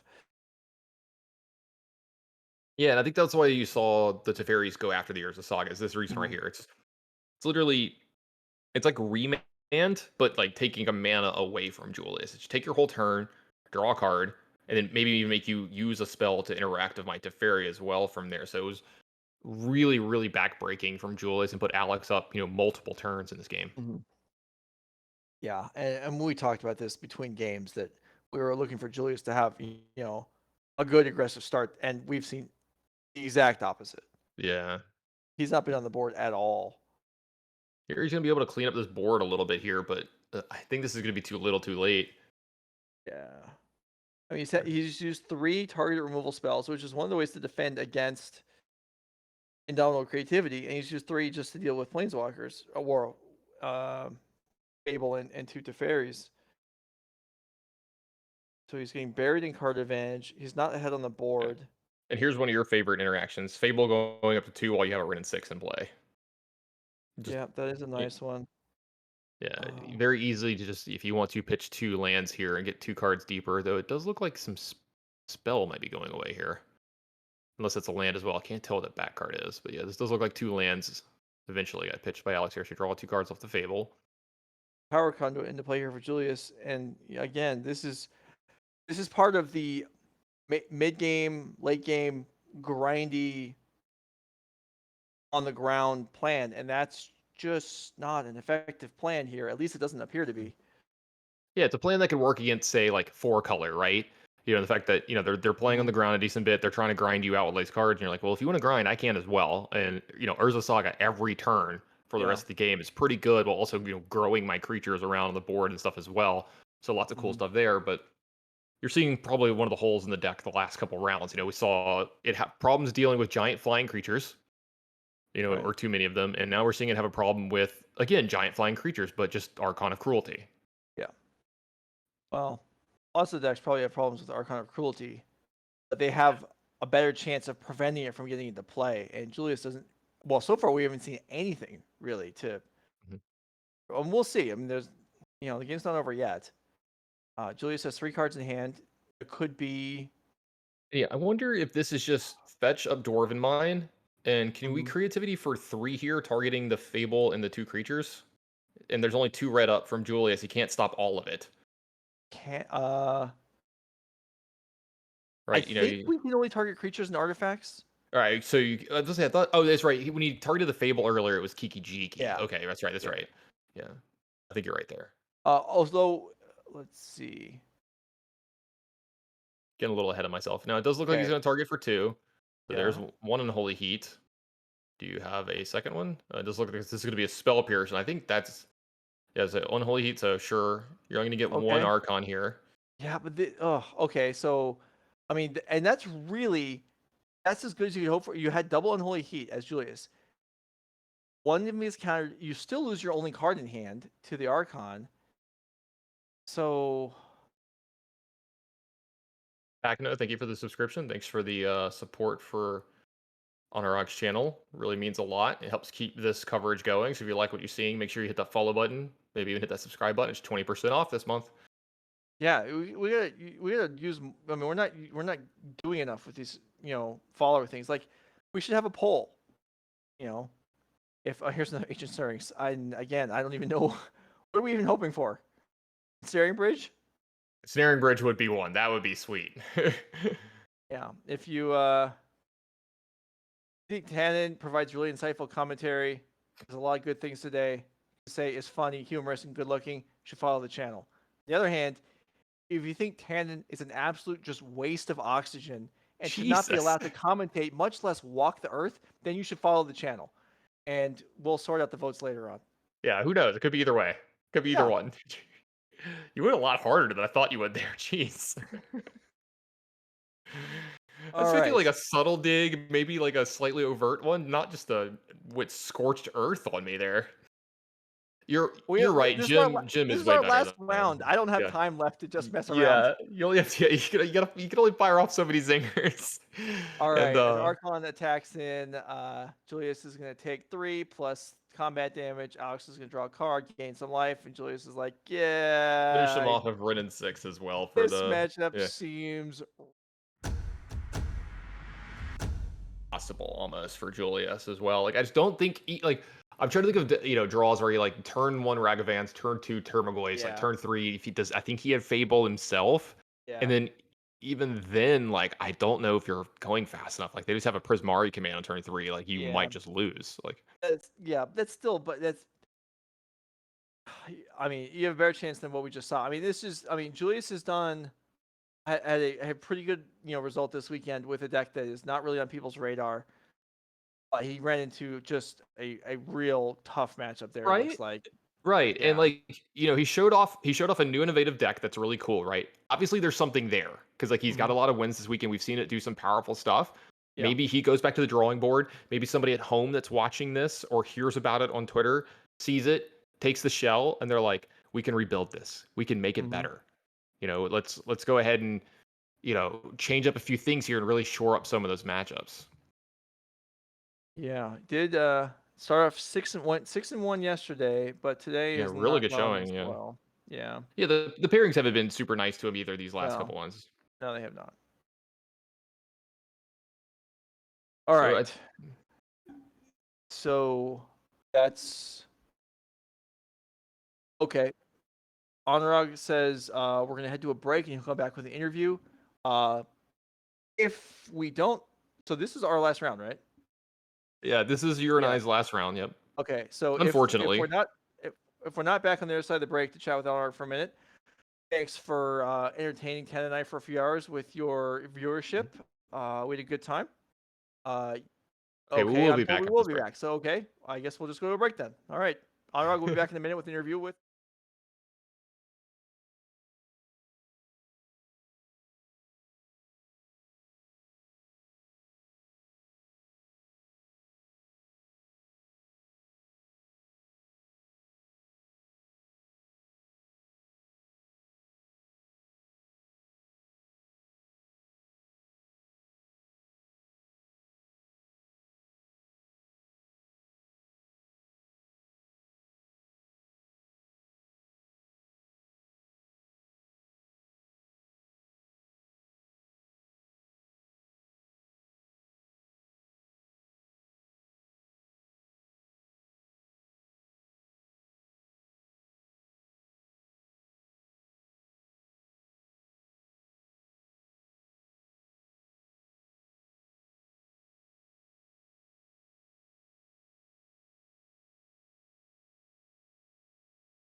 All right, welcome back, everybody. I'm here on site with Julius Caesar Estrope, and we are, oh my goodness, I gotta say, look, I know today's been rough in terms of actual matches played, but you have literally won the heart of Twitch chat, which honestly, it's not even worth that much Twitch chat. I mean, you know, you get it, right? But I understand, for sure. You won my favor and Tannen and Joe, and that means a lot. And it's such a sweet deck. So, first Absolutely of all, it is.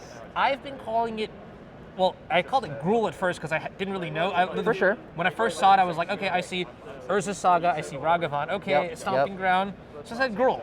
And then I saw Power Conduit in the first feature match against Cedric, and I was like, absolutely. Wait a minute. So I'm calling it Gruul Conduit, but do you have a better name for it? I also have it in as Gruul Conduit. The deck list that I have is absolutely just called Gruul Conduit. Okay. Of course, I'm sure you guys have seen the recent feature matches. I am playing Steam Vents, and that is just a 1 of blue source so that I can use it for the Ether Spell Bombs that I have, 1 in the main and 1 in the side. Okay. The Ether Spell Bombs are very helpful in like when I need to get extra tempo while I have creature threats on the board, like with Tarmogoyf, the Ragavan, or the DRCs. Say my opponent plays like an Omnath, I can bounce it in response to the draw trigger so that they can't get the land in play, and then I can clear a blocker so that I can kill. I also was trying to draw it in the previous feature match where the Blue-Red Murktide matchup. Definitely wanted to get the extra tempo of bouncing the Murktide Regents so that they have to refill their graveyard and then get it back down. And then I'm able to, in that meantime, build up Urza Saga constructs to become bigger, eventually grab a Shadow Spear and equip it, and then swing through. Unfortunately, wasn't able to put that together in that feature match, but hey, that is the plan, and wasn't able to get there. But yeah, absolutely. Gruul Conduit is definitely where I'm at with this deck. Okay, so big picture, I mean, let's like take a step back here because I want to understand a little bit more about how the deck operates. So I would assume that the primary interaction in the matchup is going to be Power Conduit and Urza Saga. Absolutely. And then you play around that. We were seeing you do some crazy things with Power Conduit, moving counters left and right. It was definitely looking better against Cedric than it was in the other 2 feature matches, but I've been running really hot over the weekend and was able to make day 2 with that. Okay, yeah, for sure. Okay, so tell me about some of the other cards in the list. I know earlier we posted it in the chat. We'll try to get the deck list back in the chat again for anybody who is interested in, taking a look at it, and trying it out yourselves. That would be super sweet. But yeah, so what else is in the deck list? We know there's Ragavan's Fable. That must have been Fable of the Mirror Breaker, absolutely. As you saw with the Urza Saga plus Power Conduit, it also works with any other saga. So the sagas that I'm playing in this list are 3 Fable of the Mirror Breaker and 1 Arnie Slays the Troll in the main deck. I actually had a very interesting moment yesterday where I was playing against Living End, was dead, and then I was able to equip Shadow Spear to one of my creatures, my construct, and then play Arnie Slays the Troll to have them fight and gain the life from that fight. Oh. So it's very niche, but has a lot of practical applications. The other really, really sweet one that you saw in the feature match against Cedric was the Akroan War. So with the Akroan War, I'm able to play it, steal my opponent's creature, and then after stealing it, use Power Conduit to remove the counter, put it on something that I care about, and then take it back up to 1 to steal more and more creatures. So it's able to go infinite in stealing all of my opponent's creatures as I keep on playing the game. I've never seen this card before. Arnie Slays the Troll. So it's on the screen right now for everybody who's wondering. This is a red-green Gruul Saga that says, first chapter, target creature you control fights up to 1 target creature you don't control. Cool. Yep. And adds red mana. Okay, put 2+1/+1 counters on up to 1 target creature you control. That's probably really good with the Power Conduit. Absolutely, very good with Power Conduit. And then the last is to gain life equal to whatever your highest power creatures. So that's quite interesting. You mentioned a couple of interactions that it actually came up and where it looked pretty cool. I'm going to tell you right now that Tannen was actually giggling. Tannen? Okay. Yeah, Tannen Grace, who was watching the matches, was actually giggling because, I mean, look, between you and me, the 2 of them are super old, and that's funny. Actually, I'm 30 now, so maybe I don't get to make those jokes anymore. Yeah, you're kind of getting up there a little bit. I'm sorry to say. Tannen knew the card, which is great. Limited All-Star, apparently. And Joe had no idea. So I don't expect anyone. That's actually my favorite part about playing this deck, I have to say, is just watching my opponents go, what does that card do? What does that one? Just constantly playing cards backwards so that my opponents can take the time to read them. Yeah. So I'll ask you one last question, which is, so into this event, you finished. See, this was the last round of Swiss, so you finished 7-4-1. Any changes you made to the list? Any cards that overperformed or underperformed? In this list, I do believe that while Arnie Slays the Troll is very cool and has practical applications, I think it is one of the weaker sagas to be playing in the deck, and I think that if I were to play the deck again, there's consideration to play the Akroan War in the main deck. However, I am very excited for 2 of the red sagas that are coming out in Dominaria United. There is the 2-mana red saga, which name escapes me right now, that makes a Thopter and does some other cool things. But the bigger one is the Elder Dragon War. Okay. The 4-mana, it's 2 red. The first chapter says, deal 2 damage to each opponent and each creature, I believe it says. Chapter 2 is very similar to Fable of the Mirror Breaker. Discard any number of cards and draw that many cards. Oh. And then Chapter 3, when you get there, is create a 4/4 flying red dragon creature token. And this saga also has read ahead. So if you don't want to use any of the other 2 chapters, you can just straight up go to Chapter 3, make a 4/4, activate Power Conduit, and then you are able to remove that counter, and then every main phase 1 for the rest of the game, just make a 4/4 flying dragon. And I'm really excited to go ahead and play that once Dominaria United is legal in Modern. Very nice. All right, well, thank you so much, Julius. Thank you very much. Sweet deck. I'm going to chip it over back to Tannen and Joe, who are going to wrap up this round here. We have about 19 minutes of content left. We have 8 minutes left in the round, but then players have to get ready. So we're going to figure all that sort of stuff out. Joe and Tannen, please take it away. And Julius, thank you so much. Thank you for having me.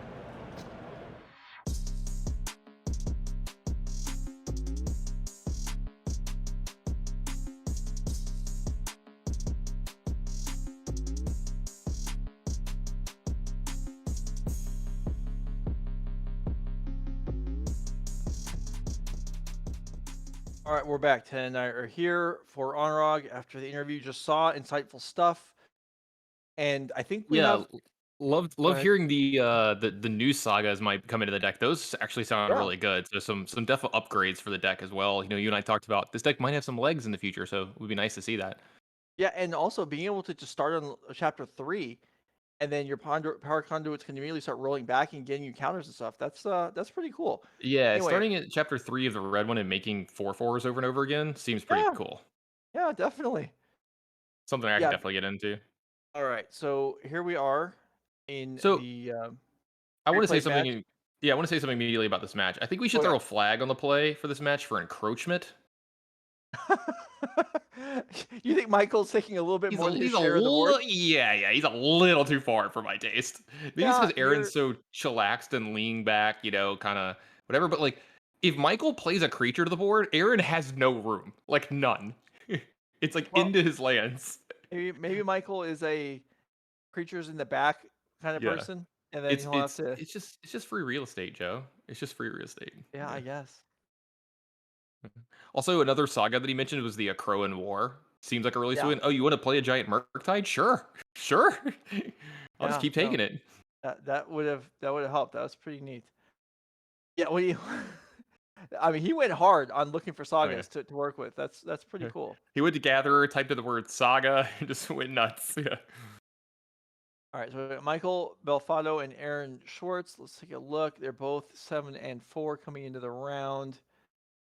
Aaron Schwartz was in 19th. Michael's in 21st.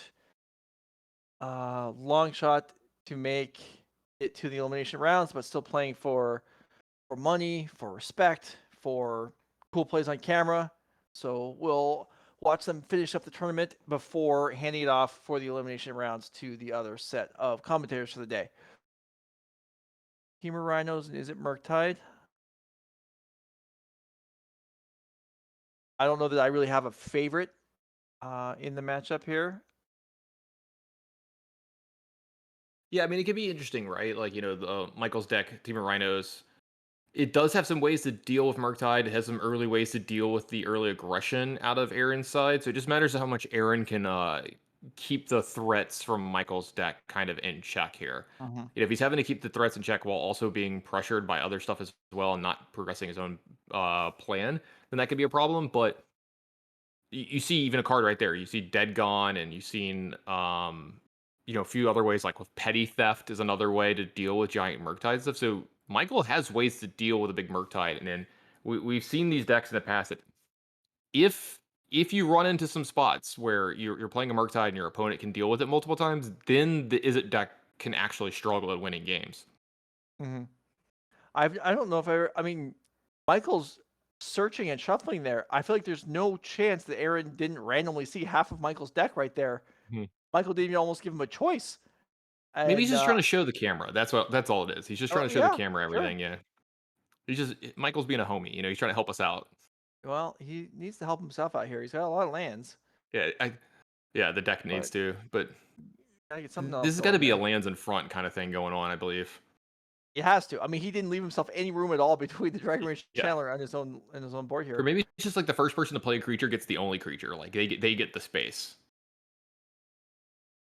So it's first come, first served, It's just calling table or shotgun or something. You just all right. What do we got in the graveyard here? We got creature, land, instant. Probably safe. Yeah. Okay. Yeah, it looks like the Dead Gone is going to pick off that DRC. Yeah, ton of lands here for Michael, though. One of them is a Fire Islet to allow him to dig a card deeper into his deck. Violent Outburst added here, too. Now Michael can actually start to do some stuff as well. Maybe like play it at the end of Aaron's turn into like doing something on his own turn as well. Because that's always the thing is like you don't want to be trading like one card for counter spells on your own main phase. You kind of start falling behind on tempo with that. Okay. There's a consider. So that would have been dangerous with that Dragon Rage Channeler. Potentially could have saved it, but must have been the draw the turn after. Aaron sells back, and here's a Murktide, and Let's see how big it is. yeah, like always you were gonna saying keep. though. Sorry, yeah, Murktide is still good, but it's not too hard for these Rhinos decks to reset it, get it off the board if there's Colossal Sky Turtle or Brazen Borrower. Yeah, it looks like there's a Brazen Borrower plus a Force Negation here. So what he can do is he can Brazen Borrow this, and then if there's a fight back from Aaron, he still has enough mana to also cast Force of Negation. So there's a lot of options here too. He's still got Violent Outburst as well, so he can time all this very different. He can do this Violent Outburst with Force of Negation backup, and then go into his own turn with the Petty Theft. Mm-hmm.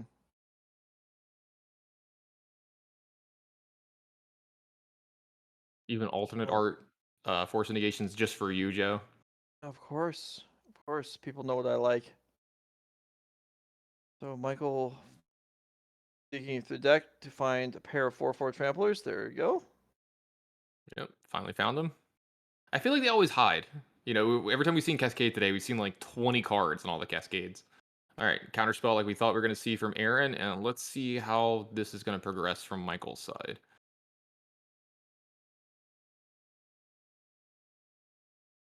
It does look like he's going to be We casting haven't Force seen Negation. today. What's that? We haven't seen a single copy of Endurance, I don't believe, in our rounds. I think someone drew one in one of the games, and it like never got played or mattered. But yeah, you're right. It's kind of interesting. We also haven't been seeing like Living End and stuff like that. Some of the we've seen Izzet quite a bit, which is a deck that it can work well against. But you're right. Yeah. I'm surprised with how little we've seen that incarnate, that elemental. There's a Flusterstorm. Wow. Okay. That's gonna take care of the Force Negation. So Counterspell is gonna wipe all this out. But we're back over to Michael, and now he's kind of got carte blanche to do whatever he wants. Another Force Negation out into the hand here, so he can use Petty Theft if he wants here. So he's gonna have Petty Theft behind this as well, which is gonna be very good for him. So this is a very good turn cycle for Michael. Yeah, and Aaron will have to restart with. He's got a couple spells back in the graveyard now, so that Murktide. When he passed the turn, I don't think there was any. There was just a Ragavan, but now there's a few.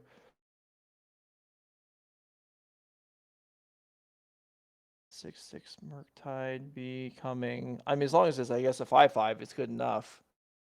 Yeah, just a 5/5 is generally where you need it to be in this matchup.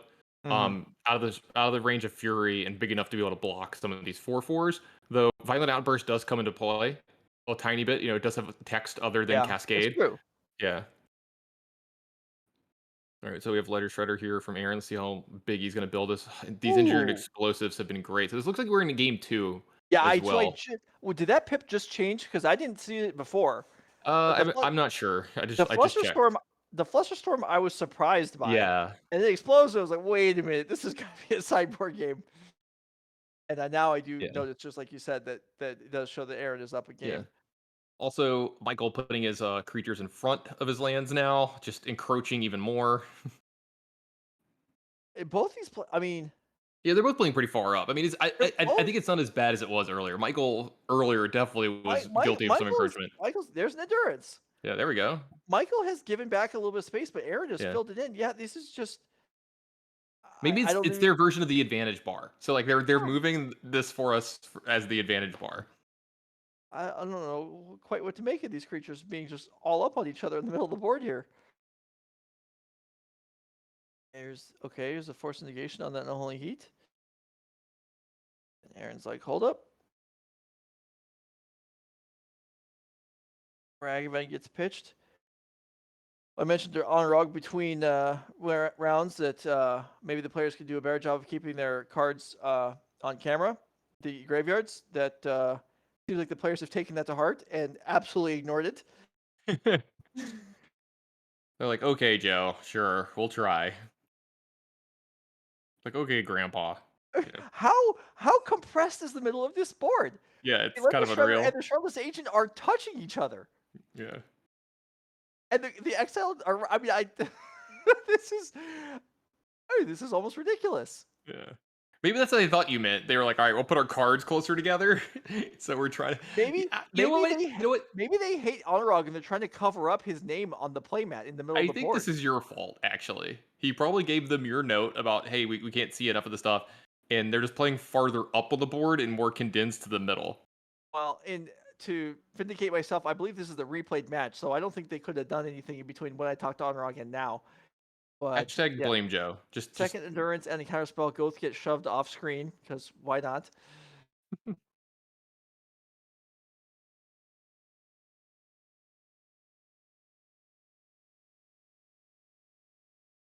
I feel like this is two guys sitting next to each other in an airplane fighting over the same armrest. You know, that kind Yeah, of whole it juggle is. going back and forth. Yeah.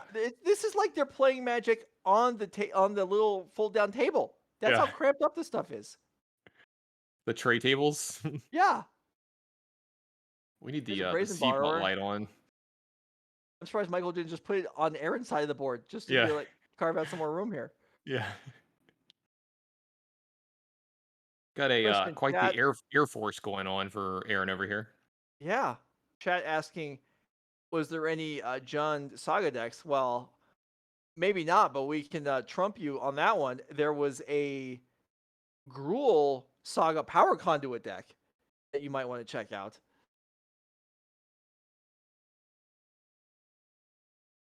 It was on camera several rounds today, so you can certainly find that if you go back into the replay of today's action.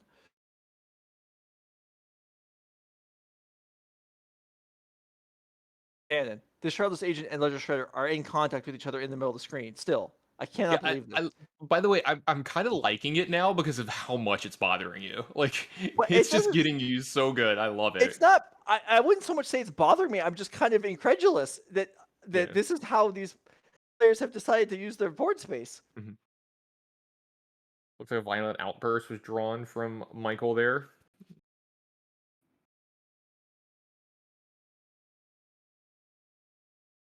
I think Aaron's taking a nap as well. So this does look like they're on a plane. You know, he's using the headrest. He's gonna make sure he gets the whole armrest as well. Been a long weekend for these guys too, so maybe they're Sure. they're like, this is the last round of Swiss. Who cares anymore?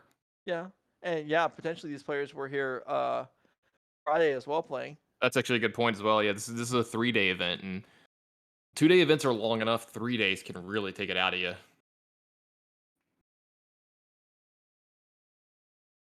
Okay, Michael Belfado of the Teamer Rhinos. Persuasion. What do we got? We got a Fury in hand. That's gonna, well, you can kill one Ledger Shredder. Yeah, you can kill the one in the middle here, not the fully encroached one, but it is a counter spell from Aaron. Oh, And- don't counter back. It's not gonna Nope. work. Yep, and trigger all of the Ledger Shredders. Well, yeah, but the one in the middle connives. Yeah, so the one that It's not doesn't gonna say. die. Yeah, the one in the Yeah. middle is going to be able to survive now. Yeah, Yeah. he'll still be able to pick off one of them though. He can just pick off the. Yeah, you're right. Yeah, he They're can just pick small off the one that 3-8. doesn't have a counter yet. So yeah. probably don't want to put a counter on that one if you can avoid it. So he indicated, I believe, that his Yeah. first would be the 2/4, and actually doesn't put a counter on that one. I feel like you might have wanted to do that one last to give yourself the best chance of finding a spell you want to discard. Okay. Well, I mean, this is also this almost the same thing here. Not exactly the Yeah. same, but if he puts a counter on this one, he just spreads it out a little bit. Yeah. While you don't have two that can attack through an endurance, you're still getting there. Yeah.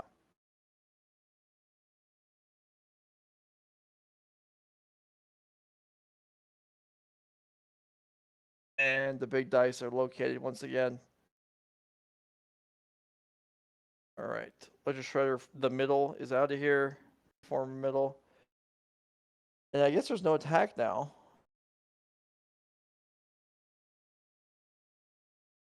Which is a good thing because like there's not it's like there's room for these creatures to turn sideways anyway. First Veneration, great here. Hopefully pushing Aaron a little further in this turn. What he can do is utilize this to make sure that he gets two spells this turn on his Ledger Shredders again, and then these can start to attack through. Also, it might be able to find him something to deal with this Fury, because this is an actual real threat that he needs to worry about, while the Endurance and the Charles Agent kind of aren't.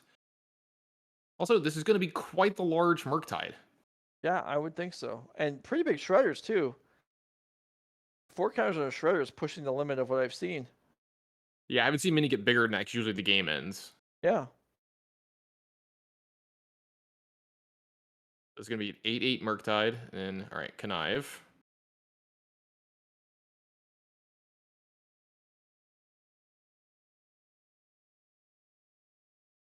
So Aaron's rotated up to the big dice for the little shredders, but the Murktide gets the little dice still. We're running out, Joe. We're running out, okay? Are we? We only brought 2? Hey, man, times are tough. I, Got to pay for all this stuff, hotel rooms, flights. You got to cut corners somewhere, Joe. right. You're right. You're It's right. not. It's not going to be my pay. I'll tell you that. It's- you may as well save 3 cents on not upgrading to a bigger size dice. All right, so Michael falls to 9 here. Down the game's gonna need to do some work here. I guess it does have 1 reach creature, so can block in the future. But do we have a lethal attack anyway? Almost. Looks like currently 8 damage can get through in the air. Yeah, and you have to believe that there's some spells left over for Aaron too, possibly here. Mm-hmm. Yeah, really rough spot for Michael here. I think I might have seen a subtlety in Michael's hand just a little too late on that card. Yeah, yeah, that's what I thought it was as well. Yeah, he's gonna start with attacking with Fury here. Now this is pretty good because this could possibly get a chump block from Aaron, but we have to see if there's anything that he wants to kind of interact with this. He might just be able to shrug this off. Mhm. But it looks like Yeah, he's it thinking wouldn't about even be a blocking. chump Yeah. block anyway. This would be a trade. Yeah. Let's see. There's the block, and here comes the violent outburst, something we talked about possibly coming up. Okay, that's pretty huge. As normally you don't see the violent outburst get countered, but it is worth a Murktide here. Are those the stifles that split blue-green card? Okay, I believe you. Yeah, sure. I forgot exactly I which mean, ones those are. It's the okay. I know Yeah. there was Void Slime. That's a stifle, but that wasn't that. That was yeah. Uh, is that the one where you like scry like 4 on the front half? Not 100% sure. It's been a while on that one for me. Hey, I got half of the card right. Okay, so Yeah, I'm wrong. It's not that one. It's not the one I was thinking of. counts are activated or triggered ability. Create a token that's a copy of target creature you control. Okay.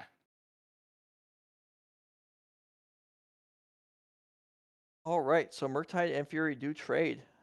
Oh, that seems like a win for Michael. Yeah, this is one of the reasons I thought that like maybe Aaron thinks about not blocking this turn. Mm-hmm. Is this, makes less chances at lethal here because now he has to, well, I guess all he has to do is kill the endurance and trigger connive. And if there's nothing from Michael, then maybe this is good enough. Mm-hmm. So it looks like Bobble. Take a look. Yeah, I mean,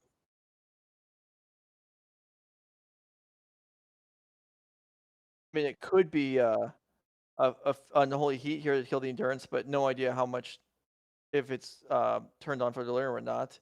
All right, so this looks like gain control of one of the rhinos and then trigger connive. And so ice is going to tap down one of Okay. the. Okay, this is close. Well, that buys Michael plenty of time.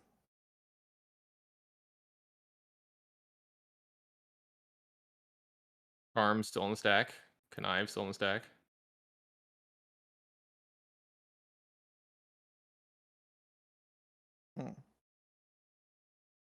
I think they're trying to figure out exactly what's on the stack here.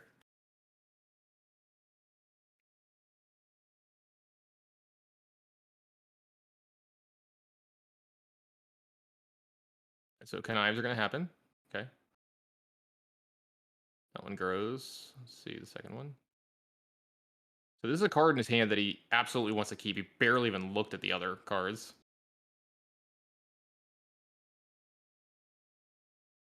So it does look like the Ledger Shredder that's a 5 power will be attacking this turn. And why not? Michael's at a low life total. Aaron's at a pretty high one and not only took away one of his threats, but actually gets to utilize it now. Yeah, that makes it pretty unlikely that. Oh, wow. Second Charm will take the other Rhino. Charm's so good in this matchup. I mean, Charm is just a good card overall, but yes, I agree. It's excellent here. Although usually you still a token, you're still trading with the other one. Here, I mean, you don't normally grab both. Yeah, Michael's now facing down, lethal threats in the air and on the ground, and that's going to do it. And Aaron Schwartz is going to have an outside shot too, depending on what his record was coming into the day, because apparently everyone played in the last round. So there is an outside shot that an X4 can make it in. Huh. Interesting. So I'm looking at it right now. So that's starting on 6th, going down. Okay, well, you know what? We'll let the other commentators figure that out. Sure. We were told to make this brief as things have got to swap over, bring in your afternoon guests. So Tan and I are on our way out. It was a pleasure being here with you guys. I'm Joe Izzet. You can find me hosting Nerd Rage coverage once a month. And Tannen, your Flesh and Blood, tastic. Yeah, thanks. I'll say I do a lot of Magic coverage as well as Flesh and Blood coverage. You can find me on Twitter at @TheTannenGrace. Just thanks for having me. Everybody, give a follow to Honorog. Give him some of those Jeff Bezos bucks. Subscribe. It's 20% off this month. If you want to see more of this in the future, we've got to help out Honorog. He's doing all this by himself. He's literally carrying the game when it comes to this stuff. So thanks for having us, Honorog. It's been great. Twitch chat, you were all right. All right, indeed. See you guys later. Have a good afternoon.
Hello and welcome back to the SCGCON Columbus Modern 20K coverage.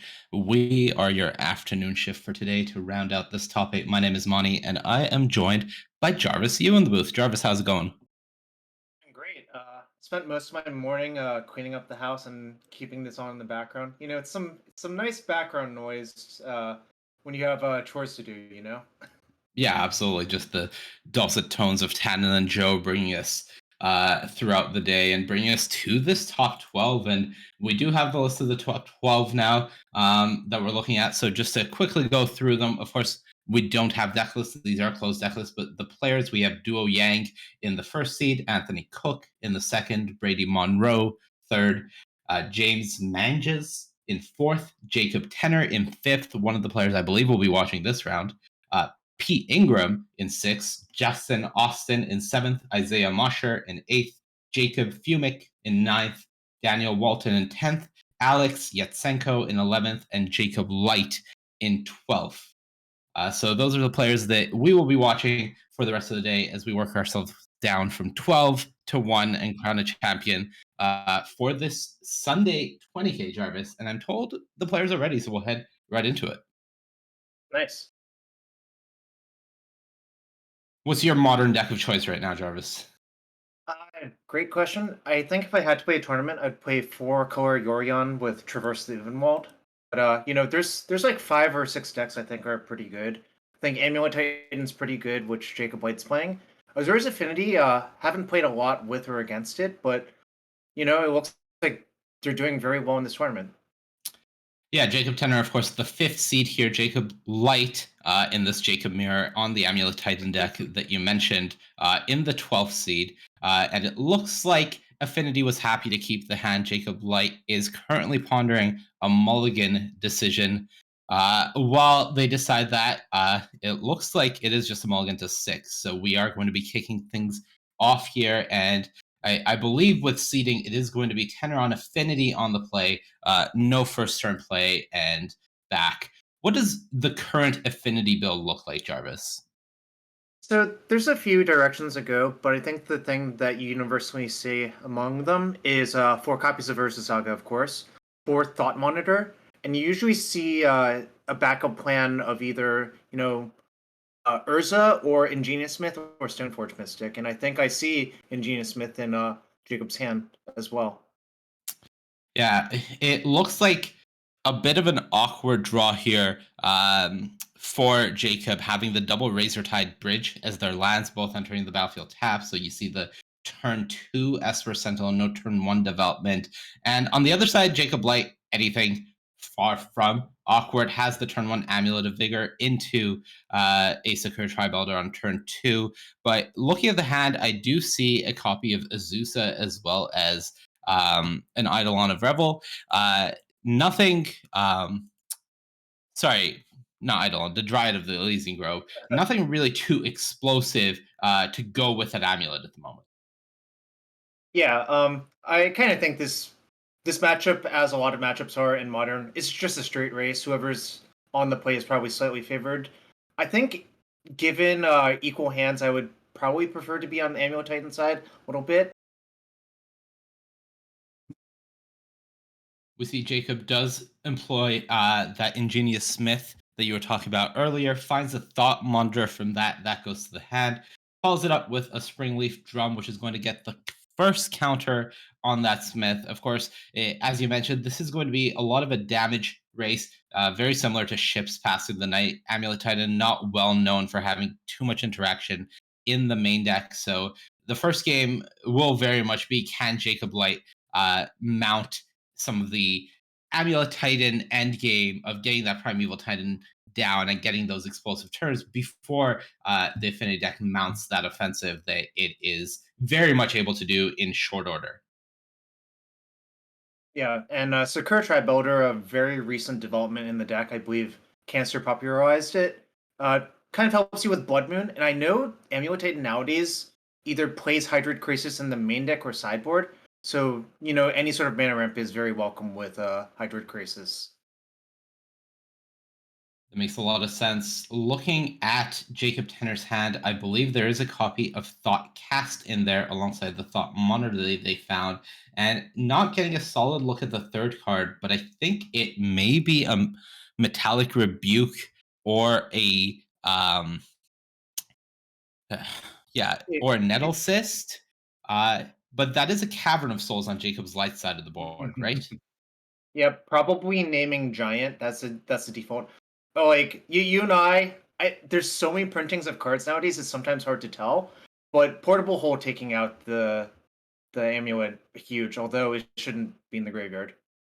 Yeah, Amulet is, of course, exiled under the Portable Hole, not in the graveyard. Double Spring Leaf Drum, and the artifact count is going up for Jacob Tenner, so we see the Thought Monitor deployed for just a single mana here. This is the power of this Affinity deck, able to follow that up with another Thought Monitor now, using those Spring Leaf Drums. So the card advantage is well and truly flowing. The Ingenious Smith is growing, and you see a copy of Urza.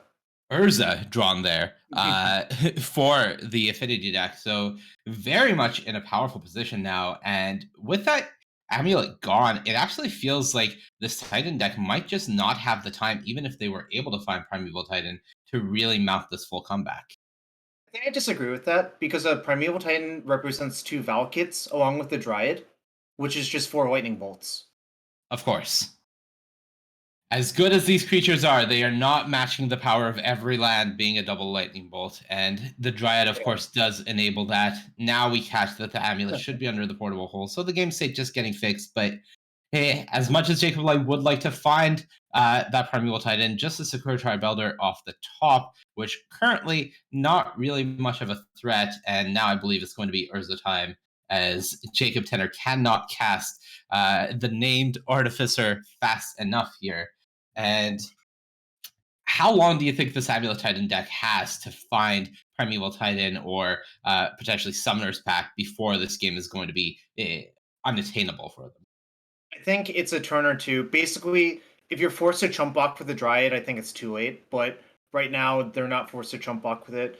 I think also if Jacob finds something like Cranial Plating, that'll end the game a lot faster as well. Relic of Progenitus, not so useful here. We did see the Portable Hole getting tapped for mana now, thanks to Urza. So everything coming from all angles here for the Azorius Affinity deck. But fortunately for Jacob Light, Jacob Tenner has found a few too many lands, as evidenced by their hand, and with just a Metallic Rebuke in hand that doesn't hit the most important spells that Jacob Light could be presenting this turn, there is still a window for this Primeval Titan to be drawn and for things to maybe be able to work out. Arboreal Grazer is not the top deck you want, of course. I think basically Jacob Light is down to I think even Expedition Map might be enough because it finds 1 Valakut, but it's only a stopgap measure. Yeah, 1 Valakut now that the Ingenious Smith is out of single Valakut range, as well as the construct that Urza made, and now there's Saga coming down. 1 Valakut really isn't going to clean up this board quickly enough, right? You need those multiple land drops to be coming into effect. Of course, you have this Sakura Tribelder to make that singular extra land drop to get a trigger, but it's not really going to clear up this board in the way that you would like. One key card Jacob Tenner just drew was Otawara. The full name escapes me right now, but that protects Jacob Tenner from the Valakut's triggering. I mean, they will trigger, but there's a second check for the mountain, so you can just bounce the Dryad with the Valakut triggers on the stack. Right. The intervening if clause allows you to sort of force Jacob Light to overcommit into the board by getting those Dryad triggers on the stack, and then you can negate them by essentially turning all of your opponent's lands away from mountains, as you tend to see against the Amulet Titan deck. Right. Big attack coming through from Jacob Tenner. The Arboreal Grazer with the reach can now block one of these Thought Monitors, but the bigger problem really is the Smith and this construct that Jacob Light is going to need to put some blockers in front of if they would really like to keep this life total above a very precarious position. So, did you see that cheeky play? The Slayer Stronghold buffing the Thought Monitor? Absolutely. Yeah. I love to see it. Dryad obviously has a lot of wards on it, and when you play against a full foiled Amulet Titan deck, you kind of expect the power of the deck to know what's going on. Yeah, and Jacob Light really coming in as the 12th seed, but of course in our top 12 here and showing the proficiency with the deck and really understanding the margins here. We see a Sakura Tribe Elder Chump, but the Azusa still on the battlefield. The Dryad still on the battlefield. The Grazer able to take down one of these flying threats and only 6 damage coming through. So 10, not that much life to work with considering how large Jacob Tenor's creatures are, but it is life to still work with, and Jacob Light does still have a window to draw that Primeval Titan or Summoner's Pact here, but it's going to be a big draw step necessary. Yeah, Didn't get a good peek at it. No, it was held close to stress. I was kind of wondering. It looked like Jacob kept a hand that basically had all of the ramp, but was missing a payoff. I sometimes wonder in the world of London Mulligan if that's a dangerous thing to do. And certainly, the top of the deck has not been kind to Jacob here. Yeah, and this was a 6, right? So at some point, it does I see. become the question of can you afford to go to 5 with a hand that doesn't have all the pieces? That's big. Okay. Yeah, but unfortunately, we're only left with 4 mana left over. So basically, that is a Gruul Turf, and it allows the Toria West to be returned to hand, floating a blue, transmuting for Summoner's Pact, of course. It's going to have to be because at the previous line you mentioned of getting the Valakut, well, we do know that Jacob does have multiple land drops remaining thanks to both the Dryad and the Azusa, but nothing to really do with them if they were to go fetch a Valakut here. So the only real option is likely playing for the next turn. Yeah, I think Jacob Light is doing this because they're afraid they won't get another turn, but I think this is just a little bit too small ball to ever work out. Yeah, the Valakut can come down, shoot down the other Thought Monitor. So clearing off the board a little bit, but the primary problem is the threats that are remaining. And Jacob Tenor fires off that Otawara now, targeting their own Thought Monitor that was the target of the Valakut to return it to hand. Keep it safe. Jacob Light says, why are you paying 3 mana? Well, Urza is a legendary, so Otawara's ability is reduced by 1 there. So Jacob Tenor, a cheeky play, getting that Thought Monitor back in hand for another 1 mana draw 2 and making good use of the Otawara as they recognize that at this point I'm going to force some chump blocks from the opponent here. Question for you. If there was a Nettle Cyst in hand, is it better to just bounce the Dryad on tap, play Nettle Cyst equipped to the flyer? Oh no, Grazer has reach, of course. That's why. Grazer has reach, so it is going to be a blocker, but now that blocker is gone, and I believe this is going to be forcing Jacob Light to make some blocks with creatures that they don't want to, as both that construct and there's the Nettle Cyst. Yeah, this is going to be 3 creatures, 2 of which need to get blocked, which means Jacob Light is not going to have any creatures remaining going back into this turn. And that means they need a miracle draw, and I don't think it exists, Jarvis. It's kind of hard because there's no setup cards in play, and all of the setup cards in play have to block. So basically, the best you can do is draw a Primeval Titan, make 2 blockers, and then die the next turn. Even the Urza coming in as Jacob Light just going to do the math, likely going to see blocks on the construct as well as the Esper Sentinel, but Jacob sees the writing on the wall, and game 1 goes to Jacob Tenor on the Azorius Affinity deck.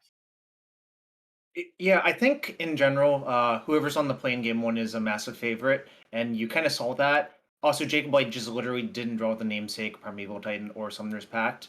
But I think in the post-board games, Annual Titan generally has access to a lot of Force of Vigor, and that's obviously an excellent card in the matchup. Yeah, now thinking about the affinity side, how do you improve the matchup, if at all, as affinity hasn't always been known to be the most interactive deck? What are some cards that we may see coming in here from Jacob Tenor that could have an impact?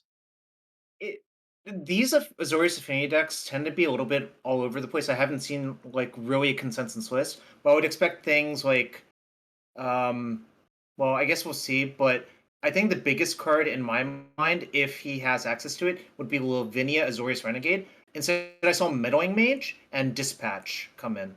Okay, Meddling Mage, Dispatch, definitely Yeah. some ways to keep the Primeval Titan off the board. Of course, we mentioned Metallic Rebuke in the main deck of the Affinity deck, but not really something that you can put all your eggs on, considering that, of course, the Amulet Titan deck plays Cavern of Souls, and that is one of their primary game plans, is making sure that Titan is uncounterable when it's coming down. I have seen some lists of the Affinity deck playing Ether Gust, another way to get around that Cavern of Souls and buy yourself more time. And as you mentioned, this matchup is a race, so having more time is very useful. Now, as the player sideboard, we are going to take a live look in at our backup match, which is Pete Ingram, our 6th seed on Jeskai Breach, against Alex Yatsenko on 5-color Creativity here. And it looks like Pete Ingram already up a game on the Breach deck.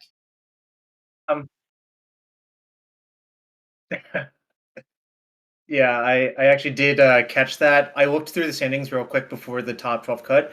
Pete's record was 8-1-3, which is equivalent to a 9-4 record, I believe, right?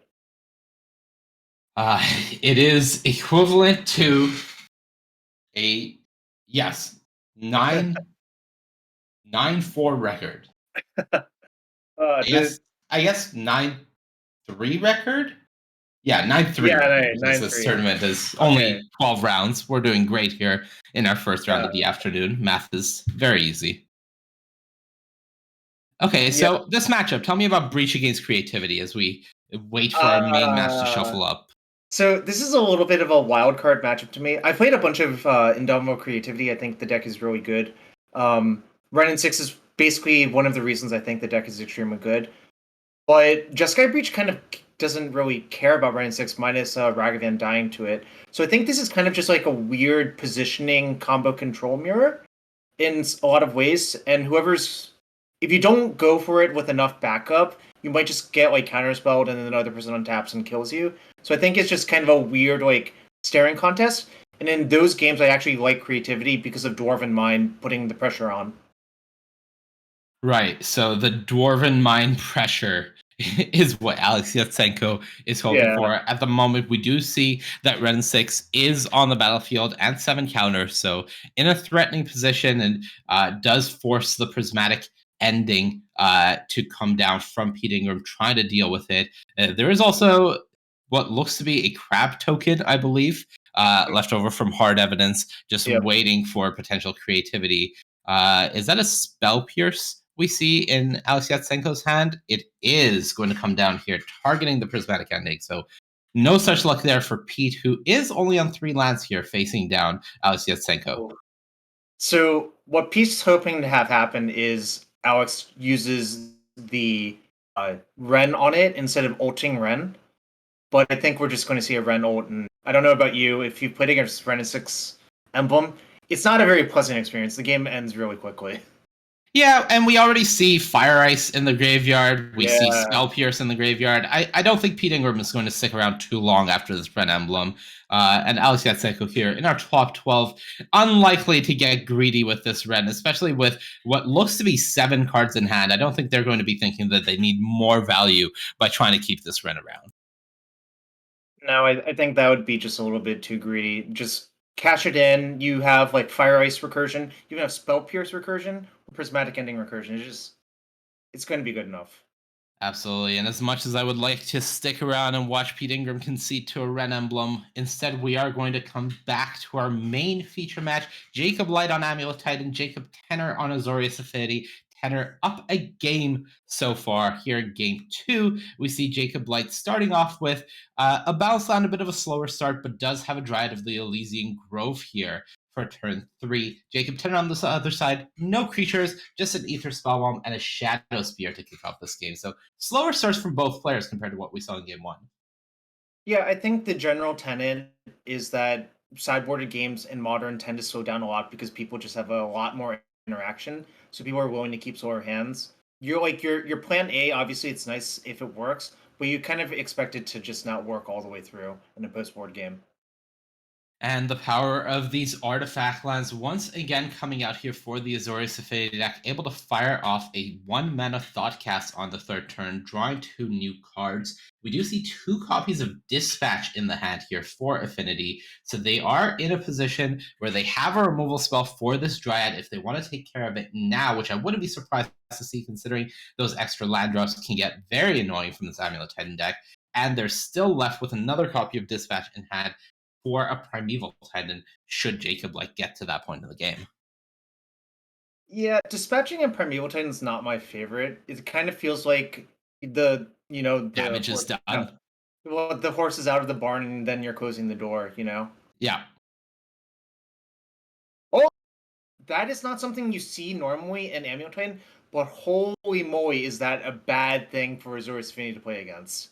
Ooh, that is a Karn the Great Creator, I believe. And that has a very, very annoying static ability, Jarvis. Tell us what Karn does against Azorius Affinity here. So it's a throwback to an old card called Null Rod, which is activated abilities of artifacts cannot be activated, but it's one-sided, so it's your opponent's artifacts cannot activate their abilities, which includes the Blue-White Bridge, the Shadow Spear, and Darksteel Citadel here. Yeah, which is why we do see Jacob Tenor responding by using that Darksteel Citadel for mana and sacrificing the Ether Spellbomb just to draw a card, considering both of those cards will be useless. And now we see Jacob Light doing what Karn tends to do, which is typically destroying 0-mana artifacts. Here specifically, typically you see Karn paired up with something like a Liquimetal Coating that you go get out of the sideboard to start comboing to take down lands. But against Azorius Affinity, you don't really need to do that because luckily for you, they're already playing 0-mana artifacts in their land form. So you can just start pinging them off, and that's what happens as the bridge goes down there for Jacob Tenor. Down a land already, and another land that does nothing so far. I'm kind of interested to see what artifacts Jacob Light has in the subgroup. There's a lot of really potent cards you get here, including, let's see if he has it. Walking Ballista. It's kind of a terror to deal with. The aforementioned coding, which would take out the planes. But instead, I think he just plussed on the Blue-White Bridge immediately, right? That was the Darksteel Citadel. Yeah, so 2 lands gone now here.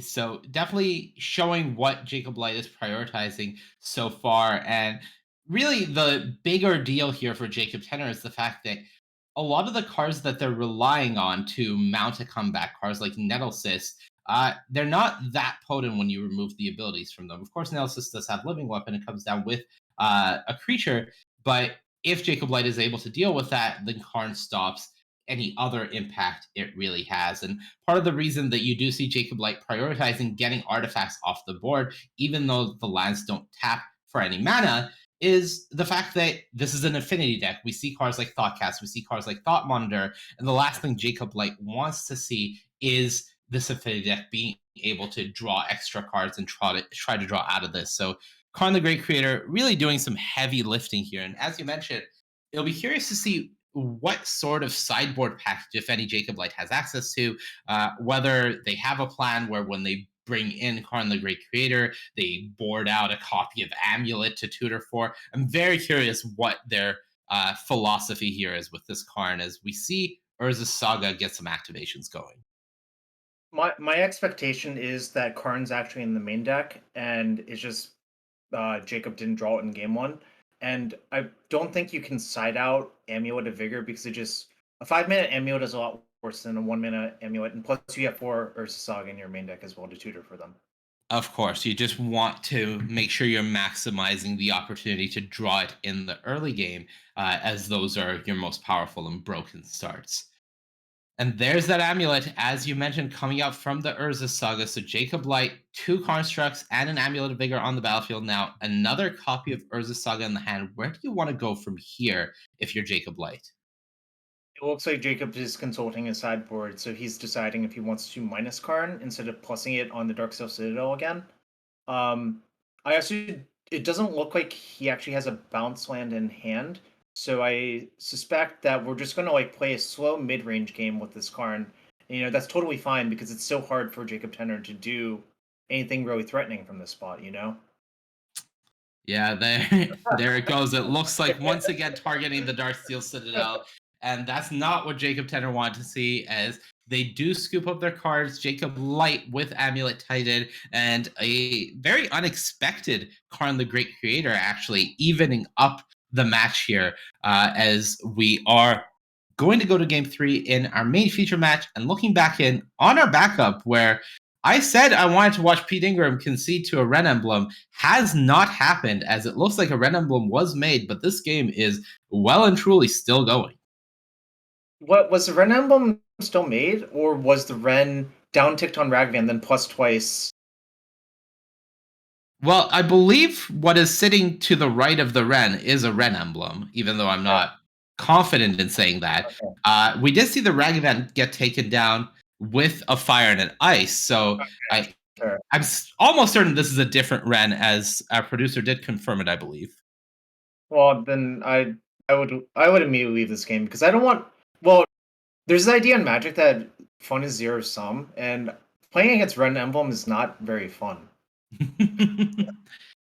Yeah, it's really, there comes a time in any game where you have to weigh your percentage of winning versus how much emotional damage it is causing you to remain in this game, facing down the misery that is this current board state from Alex Yatsenko on this 5-color creativity deck.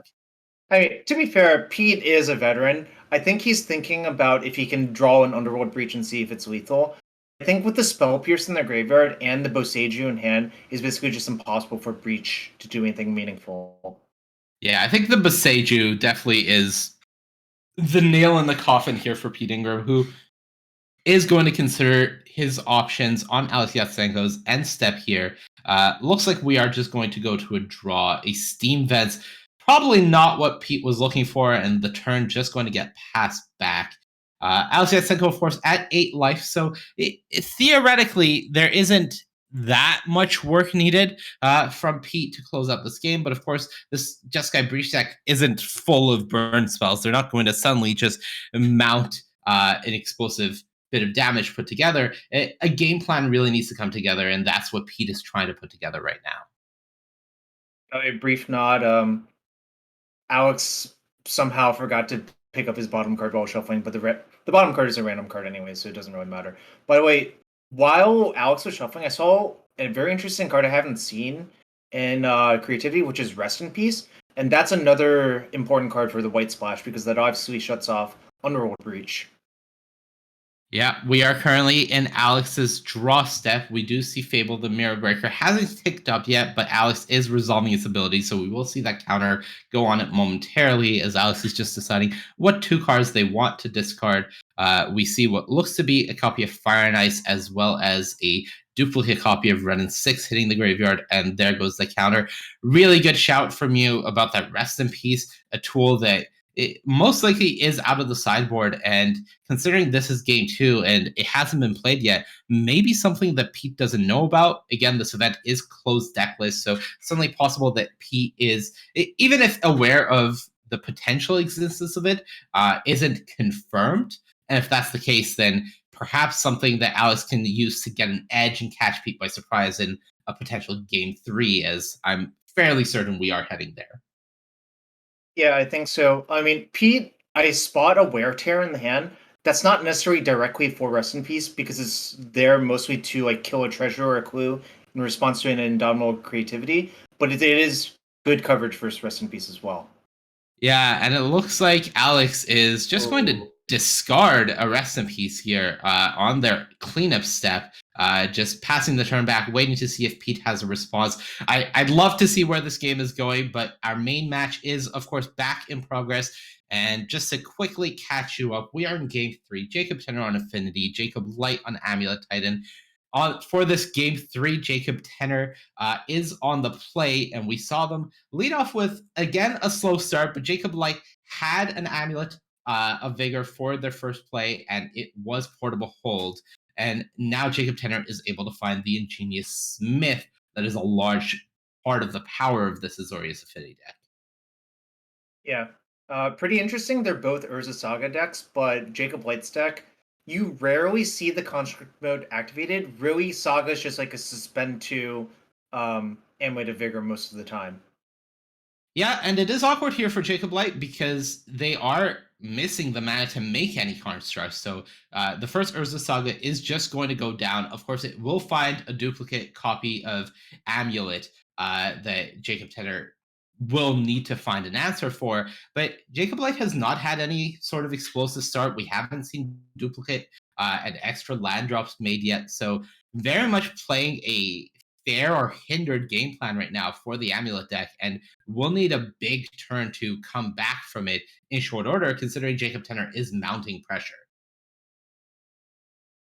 Yeah, we'll see what happens. With two amulets from both of the sagas, it's very easy to go from nothing to everything in one explosive turn.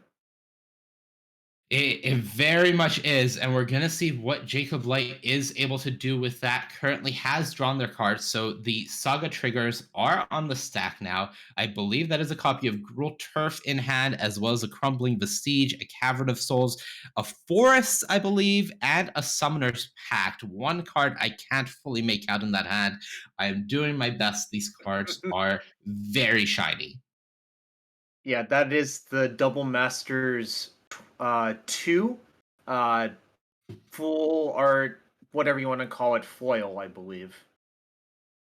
It sure is. Jacob Light still thinking about these Urza Saga triggers, but we will very likely see an Amulet of Vigor found from the deck, as you previously mentioned. Haven't gotten a good look at Jacob Tenor's hand at the moment, but of course that Smith is on the battlefield. Looks like a copy of Metallic Rebuke as well as a Dispatch in hand. So should Jacob Light follow up this start with something like a Dryad of the Elysian Grove or perhaps an Azusa, Jacob Tenor is ready with that Dispatch to try to slow down this game plan from Jacob Light and not let it really fully go to the races.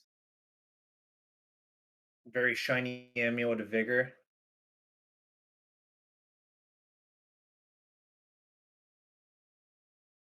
So you didn't see an Azusa or a Dryad in Jacob Light's hand, correct? Not that I can see. There is a Summoner's Pact, so of course Jacob does have the option to go get one of those creatures, but considering you're only on one land right now, it is a risky proposition here for Jacob. That's Risky the Cavern of Souls coming down. Risky or reverse lethal? Reverse lethal indeed. And okay, so this was the mana that was floated. We were, of course, in the pre-combat main phase when the Urza Saga went down. So there was a mana floated and just a construct made from the second surviving Urza Saga here. And the turn passed to Jacob Tenor. Of course, the construct not that impressive from Amulet Titan. This isn't their primary game plan. They are playing Urza Saga to go get Amulet of Vigor. So just a 2-2 right now, not going to deal too much damage either way. And a card now drawn for Jacob Tenor, that is a Chalice of the Void. Do you think we're going to see that on 0 for Summoner's Pact?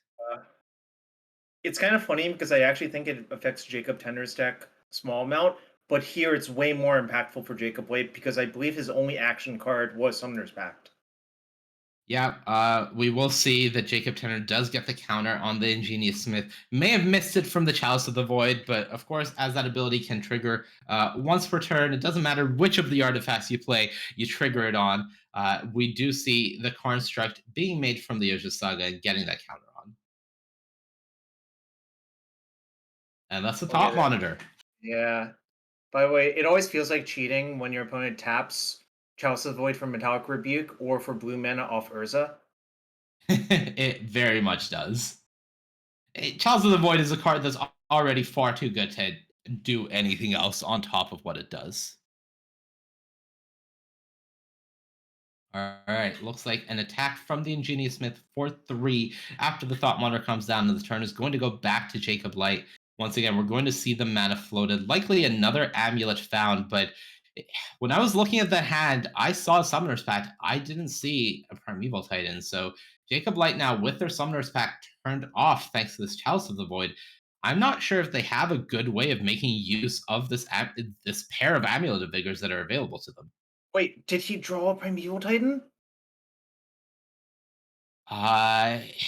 If if Jacob did, that is going to be 6 mana with the floating mana from the Urza Saga before it went down. And that is a Primeval Titan. No response available from Jacob Tenner. So with double Amulet, this is going to be absolutely devastating here for Jacob Tenner. Does have a blocker, but I'm not sure how much that's going to do for you facing down this Primeval Titan. And Jarvis, I believe this is just lethal. Correct me if I'm wrong, but the Primeval Titan combo is 20 double strike trample, correct? Right. It depends on the exact specifics of the list, or if one of the lands is in the wrong zone. But at the very least, you can get Boros Garrison and Slayer Stronghold on the first Titan trigger, and use both to activate it twice. So you would end up with a 10/6 Primeval Titan, or you could even activate on your construct. Then on combat, you can get Vesuva and Sunhome and use to give the Primeval Titan double strike.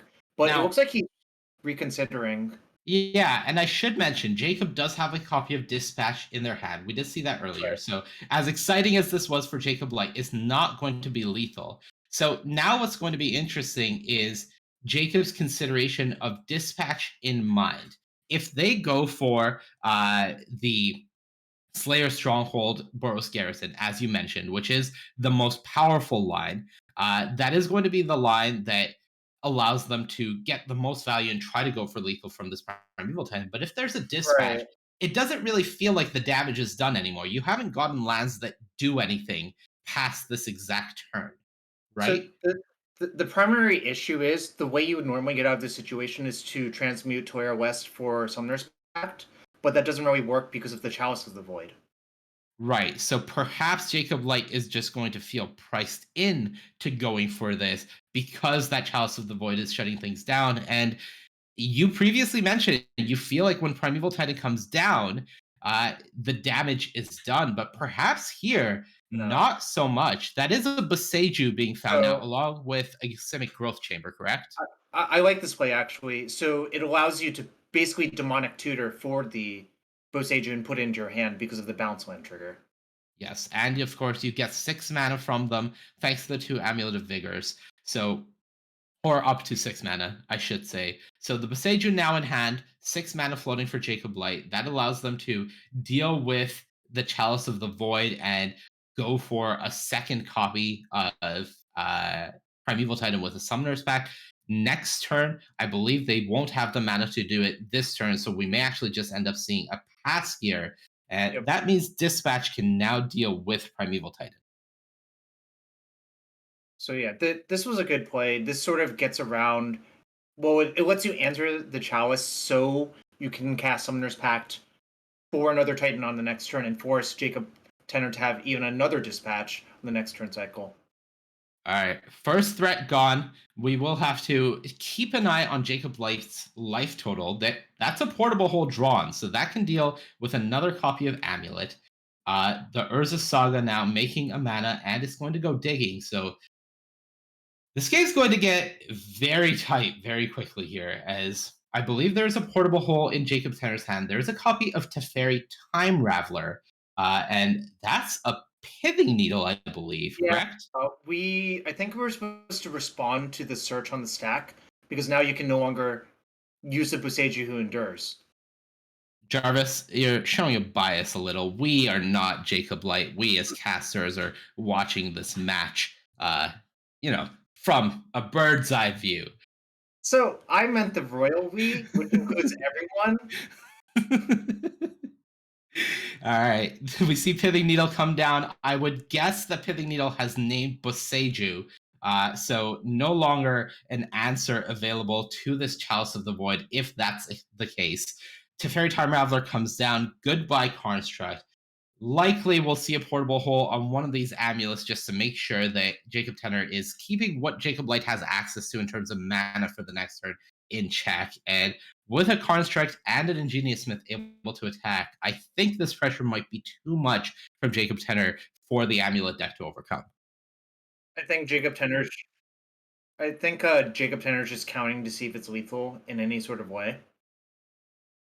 All right, second portable hole takes down the second amulet, one left. We have got a confirmation. The Pithing Needle is naming Boseiju. So Jacob Light has an amulet. Jacob Light has a Summoner's Pact in hand that does nothing thanks to Chalice of the Void, just slightly off camera. Jacob Light has a Boseiju in hand that does nothing thanks to that Pithing Needle. Jacob Tenor really turning this Affinity deck into a bit of a prison game plan here in the third game. I'm counting 15 damage if you attacked with everything, but obviously since it's not lethal, he's leaving up Metallic Rebuke instead, it looks like. Second Summoner's Pact, that is not going to do it. There's the handshake, and Jacob Tenor, your 5th seed with Azorius Affinity, going to take down the Amulet Titan deck from Jacob. Is going to be a victory for Azorius Affinity in pretty convincing manner there, Jarvis. Well, yeah, I think kind of the underlying issue was the Affinity player got to be on the play in game 1, and I think game 1's just a straight up race, and whoever's on the play is favored. And then game 2 was stolen by like a Karn, and then game 3, like it kind of looked like Jacob Light mulliganed a bunch, and then was forced to like keep a hand that was sort of reliant on Summoner's Pact, and then Chalice of the Void showed up at the right time. That Karn looked very impressive in game 2, but it did not get the job done, did not come down in game 3. And as you mentioned, that Chalice of the Void, pretty devastating, especially comboed with those dispatches that we saw post-board from the Affinity deck. That is all from our top 12. We're going to go to a short break. When we come back, we are going to have some top 8 matches for you.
Welcome back to the SCGCON Columbus coverage.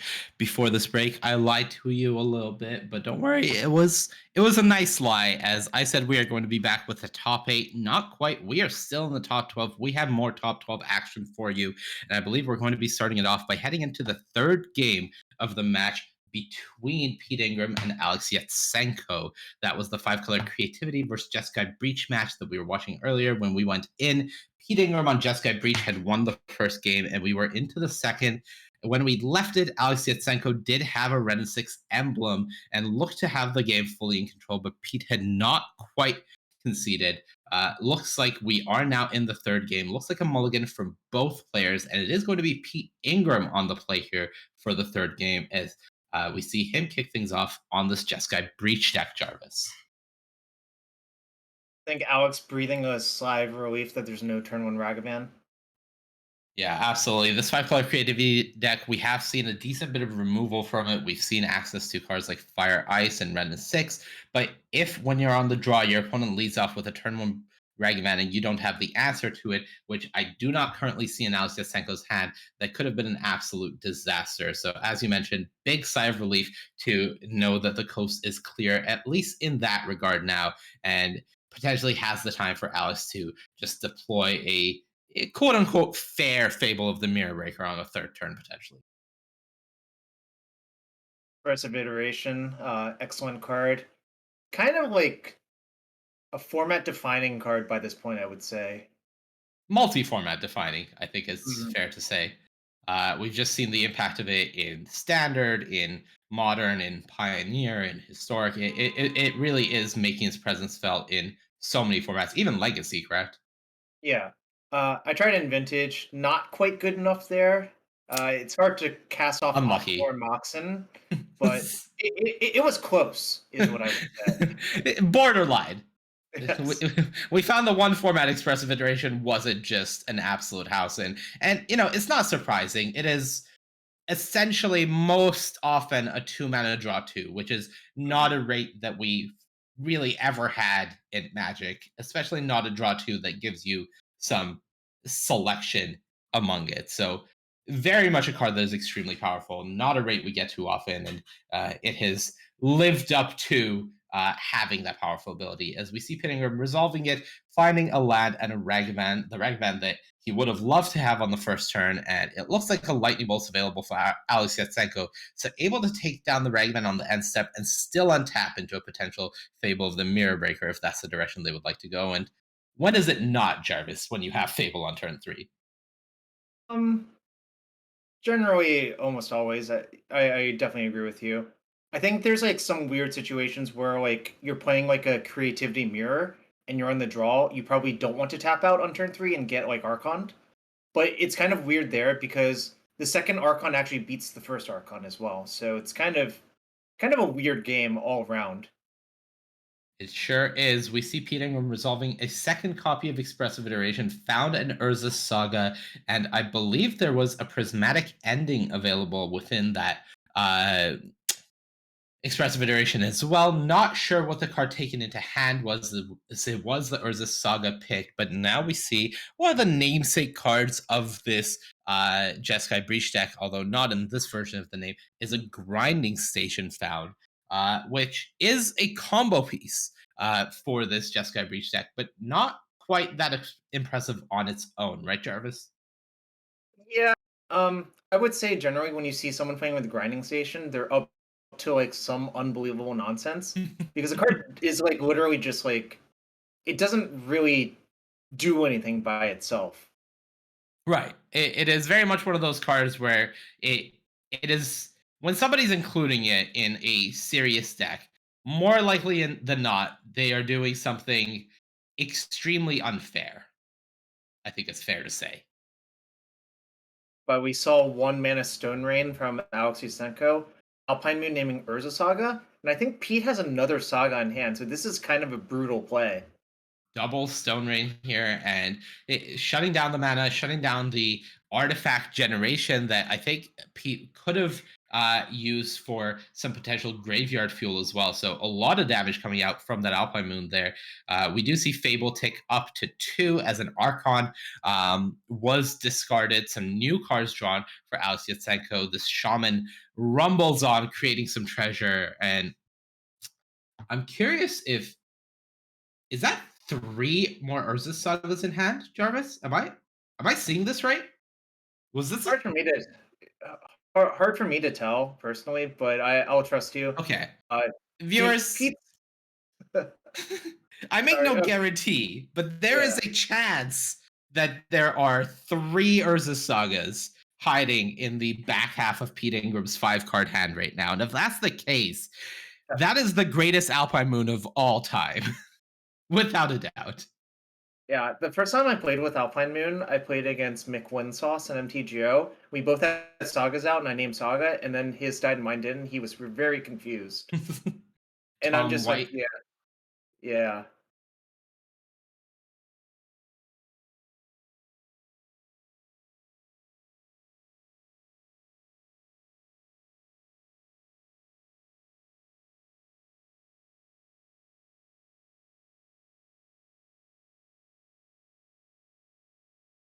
All right, so we do see Emery coming down, milling some cards, including an engineered explosives. But yeah, I'm going to confirm that is 3 Urza Sagas and an Underworld Breach in hand. So Pete Ingram in just absolute pain right now, trying to figure out how to get out of this situation as the greatest Alpine Moon of all time, just dealing absolute emotional damage here. And Pete, surveying this board, Jarvis, if you're in Pete's spot, what are you doing here? What is your way back?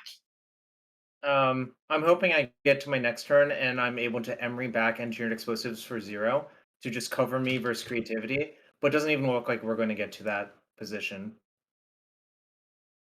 Doesn't look like we're going to get to that position as Emery does not survive the back half of that turn. Fable of the Mirror Breaker transforms on the next draw step. I believe that is a copy of Boseiju in hand for Alex Yatsenko. No green sources in land so far, but thankfully that Shaman there from Fable of the Mirror Breaker has now created 2 treasures. So that allows you to deploy a red and 6 here and still have that mana available for that Boseiju. So Underworld Breach not even going to offer an out here for Pete Ingram. And I think we are seeing the beginning of the end here is Red and 6 plus, no land back, your go, good luck.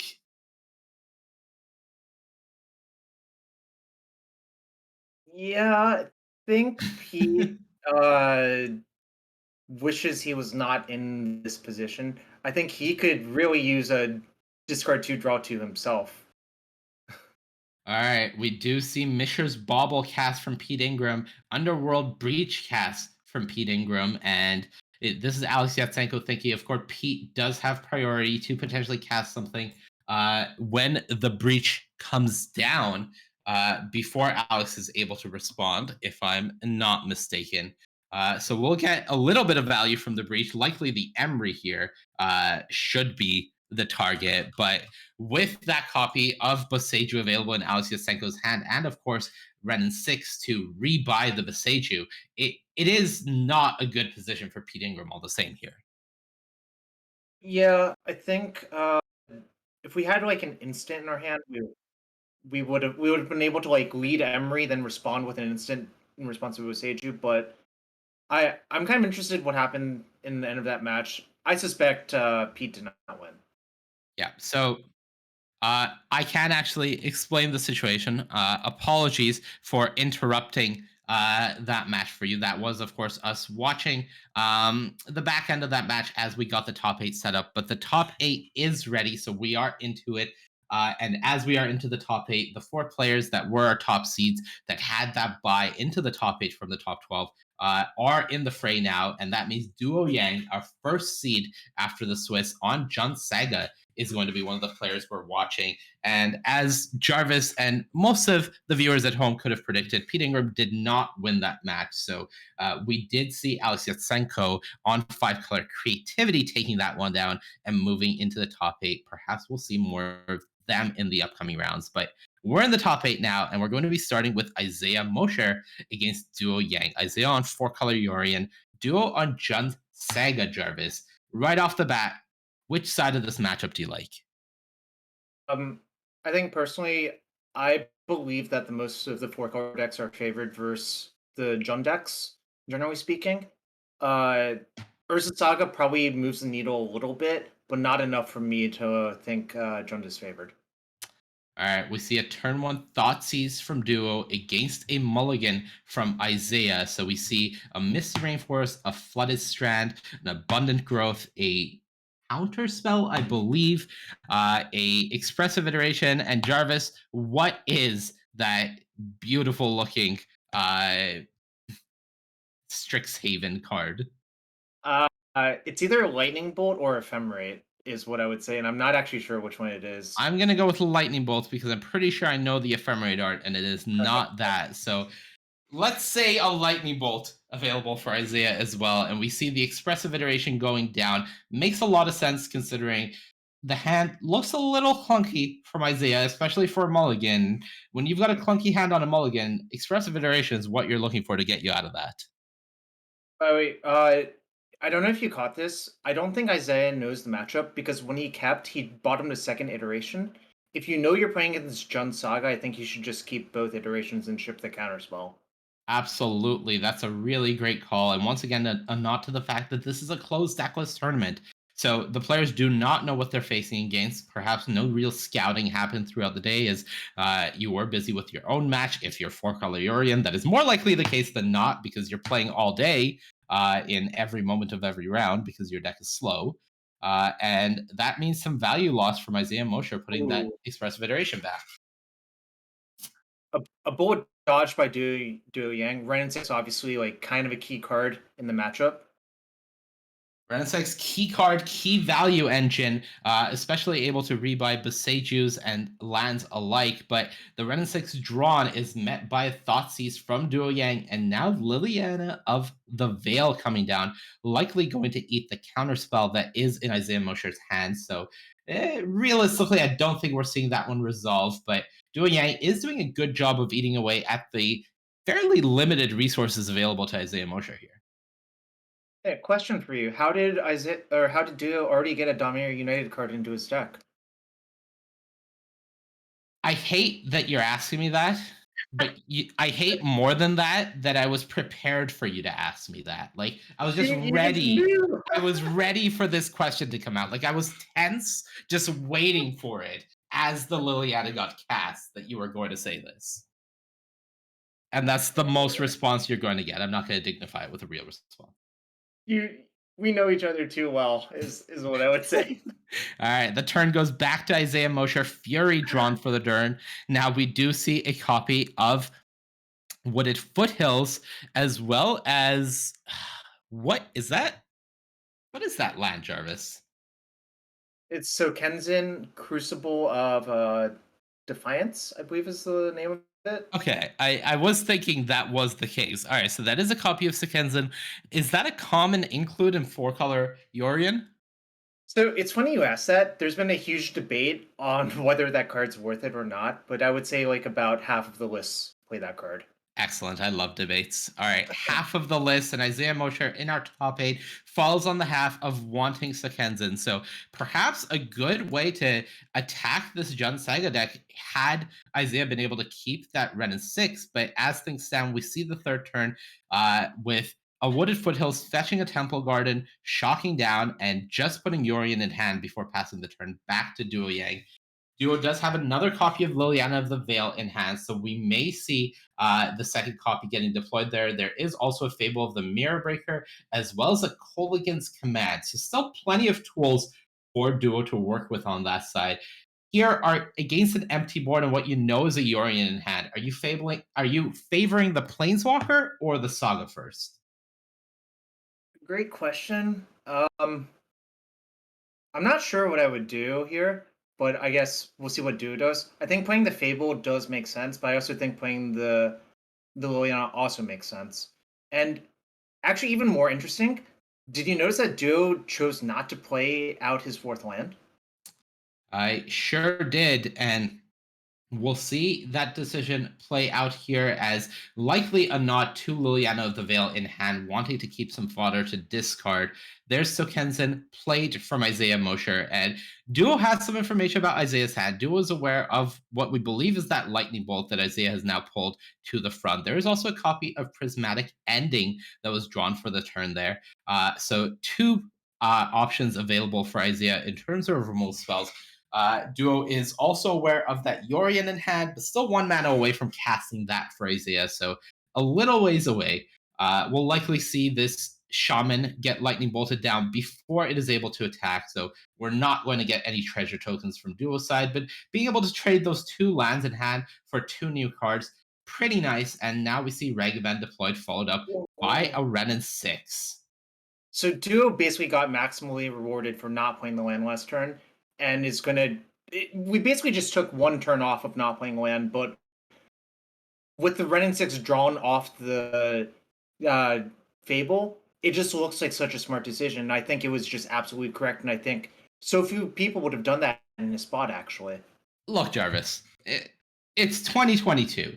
If you're playing Jund, like you're not coming to Jund as like an amateur. You know, you're not bringing Jund to a modern tournament Right. not ready to see all the lines. That is not how Magic works right now. If you're bringing Jund, you are making a statement. It's been a meme for so long that at this point, you mean business when you're bringing Jund. You know what I mean?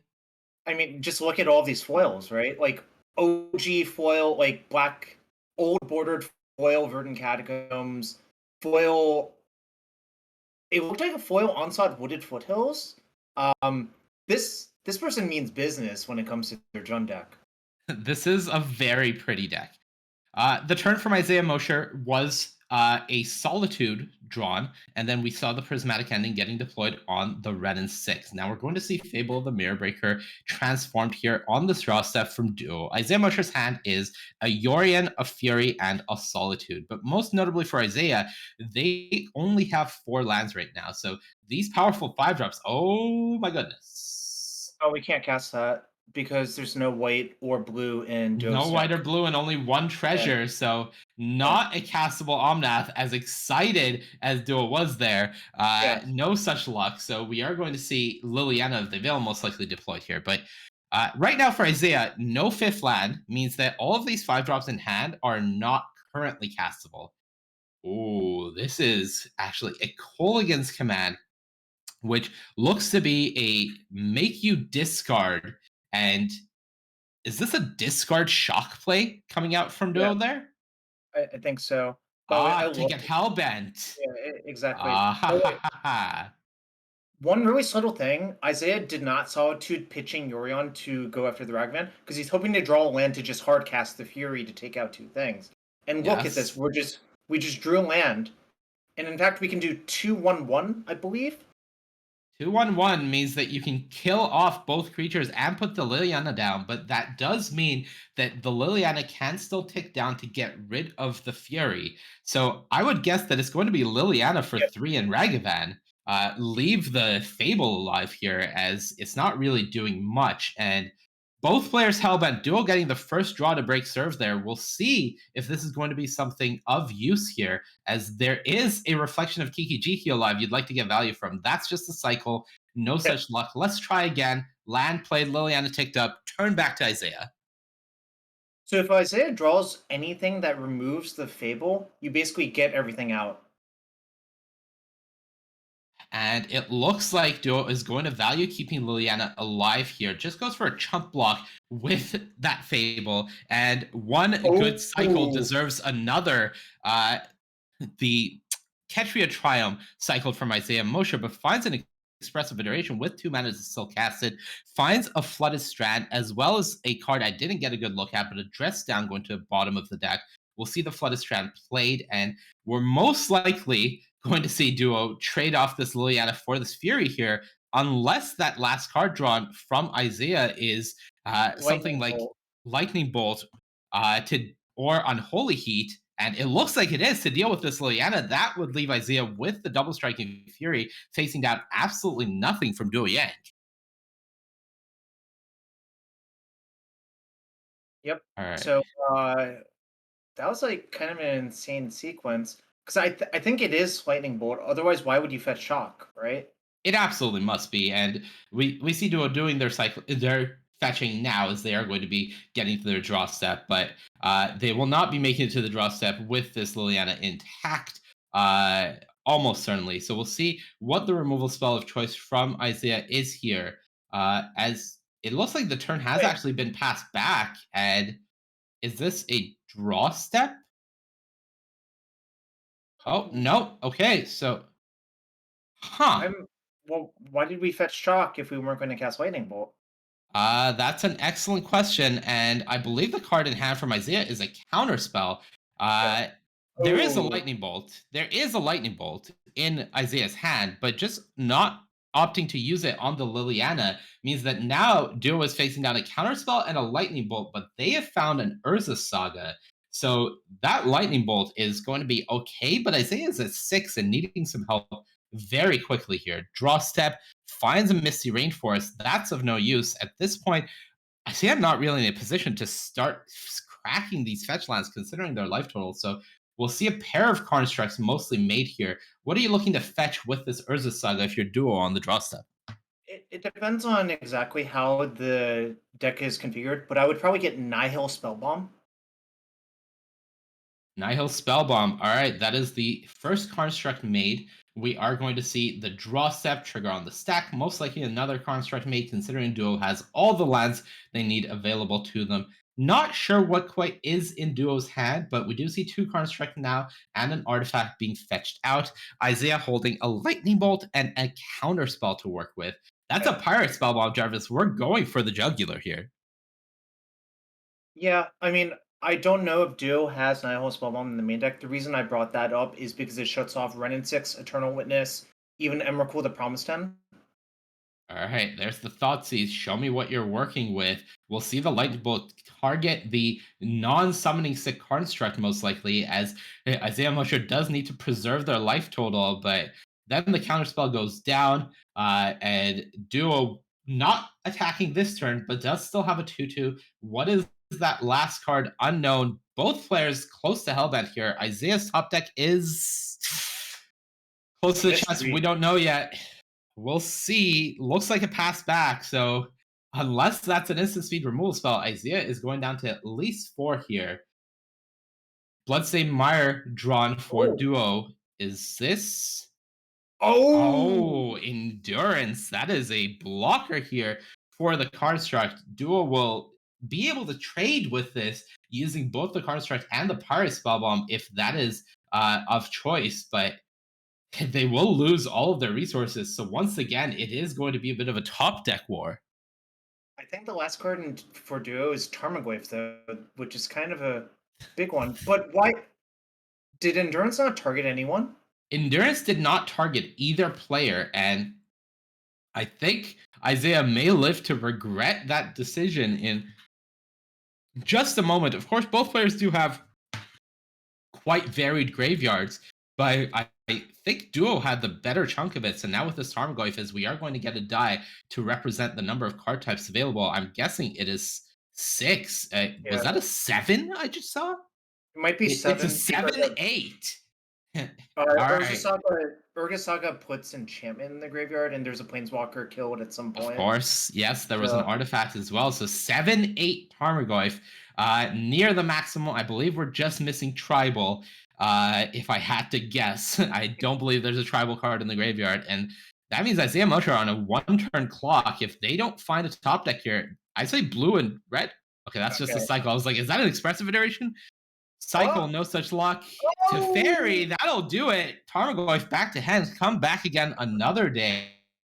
Isaiah Mosher buying themselves a turn and a card. We'll see what the card is, and we'll see what Duo was able to do here. As 4-color elementals, you can never count them fully out. Dash Ragavan, though, pretty good, Jarvis.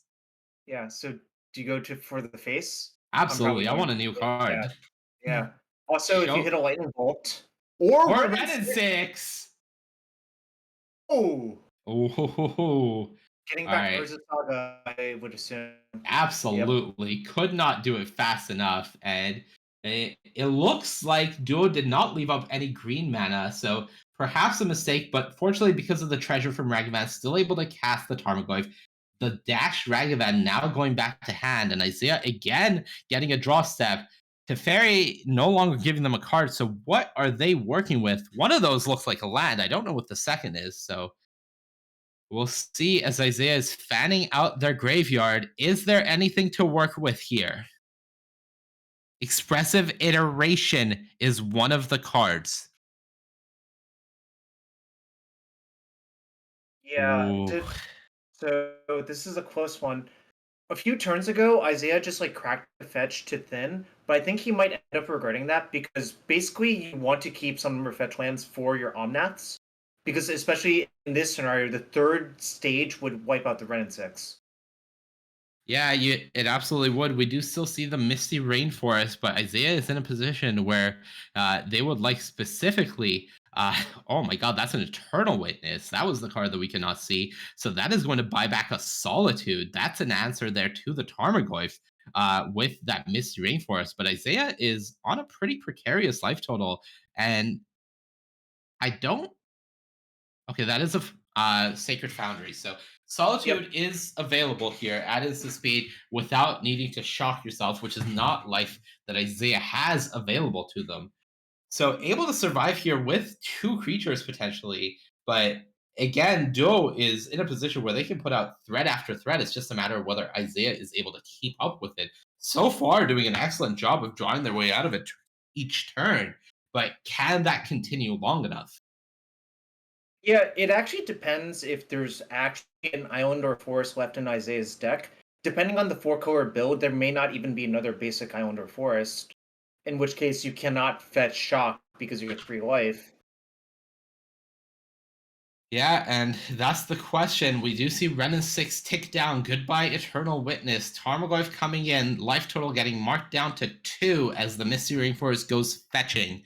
And we will see if there is a basic forest or island available in this deck. I'm guessing, based on Isaiah's play so far, that there is. And there's the snow-covered forest found. So Solitude coming down, exiling the Tarmogoyf. 7 life gained for Duo Yang and a 3/2 life linker left over for Isaiah Mosher with no cards in hand. But now Duo has an active Urza Saga. Duo has a copy of Fable of the Mirror Breaker in hand. Duo still has that Red and 6 on the board.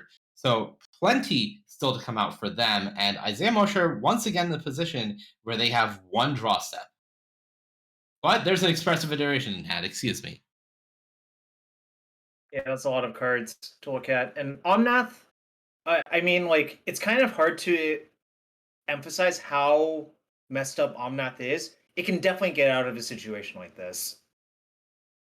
Omnath messed up. That is a factual statement, and it looks like the turn is going back to Isaiah Mosher. So Solitude on the board, expressive iteration in hand, no more fetch lands to work with. So Omnath maybe not able to have the same impact that it would have been able to have a few turns ago, but expressive iteration also messed up. So let's start with that. What are we working with? I see 3 lands, I believe. That was not the iteration you were hoping to see. Most likely not in a position to afford the life of fetch lands anymore. So we'll see a shock land for the turn, a basic in hand, most likely, as I think that was actually the fetch land put in hand.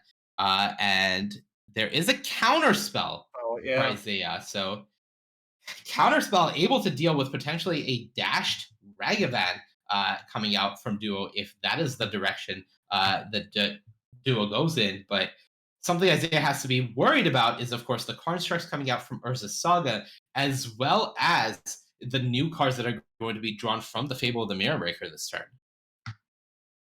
Yeah, I think it's going to just be a little bit too much. And I think it basically all comes back to the point where Isaiah did not lightning bolt to Liliana, because it's very easy to imagine that Fury would have just been good enough to win the game by that point in such a close game by that point.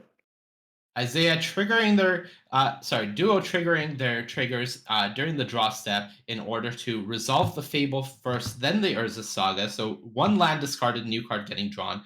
Then Urza Saga goes down, and we are going digging in the deck. Another construct was made before this is resolved. Options include that Nile Spellbomb that you mentioned earlier, so that shuts down any potential Renin 6 draws from Isaiah in the upcoming turn, though at the moment, Isaiah's biggest worry is surviving through this turn. And with just a counterspell to work with, we'll see if that is enough here, as Duo has a construct that is able to attack, has a shaman that is able to attack, and now Renin 6 going to get Urza Saga back once more. 2-mana tap, that's a dash Ragavan.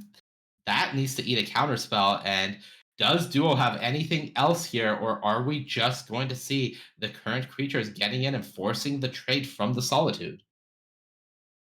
Yeah, you actually have to trade with a goblin because of the treasure being made from the basically it's a 4/4 construct. Right. So you can't chump it, but you can live through it with the lifelink. But I think that was actually a slight misstep because if for duo, why didn't we just ping with Ren if this was what was going to happen? Right. This is duo being too hasty with the Ren, getting the land back before they went for the attack sequence, and that resulted in them not being able to ping for lethal post combat, putting Izzet in a more awkward position. Izzet making a very smart play here, uses the Teferi Time Raveler to bounce their abundant growth, essentially giving them 2 new looks at cards. It looks like an Omnath and an Endurance found, so this game is not over quite yet here, as we're going to see Omnath come down. No land drop made yet, so the fetch land able to follow that hard drawn as duo very nicely reminds Izzet. And we'll see what the follow-up here is. Just the Wooded Foothills, game 4, back to 5, excuse me. Still a good position for duo, all things considered. They still have 2 constructs that are threatening lethal. They have that Goblin Shaman. They have 2 fables. One is about to turn into a creature, but the other is still going to give them 2 new looks at cards. Ren and 6 still on the table. So still an excellent position for duo, and we'll see what these 2 that was a lightning bolt. I think that's almost certainly going to do it here, as all of the triggers of these sagas going on the stack here. Oh wait, I think Izzet actually drew March of Otherworldly Light. It's like the alternate art. I see. Well spotted, Jarvis. But this bolt does seem like and a Shadow Spear. I think that's going to essentially force Isaiah's hand with both not being able to do both Endurance and March of Otherworldly Light. Something that Izzet does have access to is another 4 life here, thanks to the Wooded Foothills from the Omnath. So maybe not exactly over. This is still a bit of a precarious position for Izzet, but might be able to survive through another turn somehow. I think he can survive. You just march one of the constructs, probably the one equipped with Shadow Spear, play Endurance targeting Duo, and crack your fetch and, make some blocks, right? Yeah, that looks to be the case. This time, Duo not activating the Ren and 6 before the. Yeah, I think he learned. He immediately regretted it last turn, and now he's learning from his mistake immediately, which I love to see, obviously. Now I'm gonna present something here, and I want to know how you feel about it. Okay. Duo with Izzet 5 had the option of minusing Ren and 6, targeting Izzet, and giving Izzet potentially room to make a misstep here, where if Izzet doesn't have a land to fetch, so this is actually disaster, as it is just going to be lethal regardless. I see. Oh, there was no land left? There was no land left, so no life gained from Omnath as far as I could tell. Yeah. And that means this is just lethal with the Ren and 6 and the Lightning Bolt. And that is exactly what happens, as without a land to fetch, Izzet Mosher not going to have enough life to live through that turn. And Duo Yang on Junk Saga, after an insane back and forth first game, is going to take it in our top 8. Yeah, I think it really comes back to the fact when Izzet didn't lightning bolt that Liliana and let it get killed, let the Fury get killed by it. I think that was really the turning point. Yeah, of course, there was some thinking there from Isaiah's side. I think it looked like an unfortunate pivot from their side. That was a happy birthday message, I believe, to one of our viewers that Duo just placed on the table just before we cut out to a break here. Of course, please be sure to follow Izzet MTG.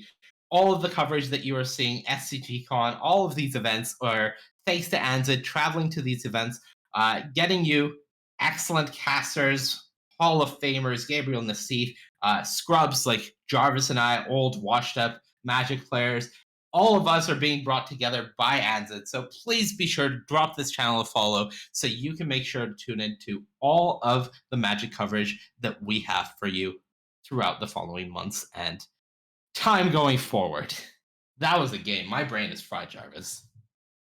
Yeah, this is what playing four colors like. Like it's even worse for the player themselves. Just look at how much shuffling you have to do every game. All right, so let's go back for a second. The turn Isaiah fetched and shocked. Clearly, the plan was to use Lightning Bolt on Liliana.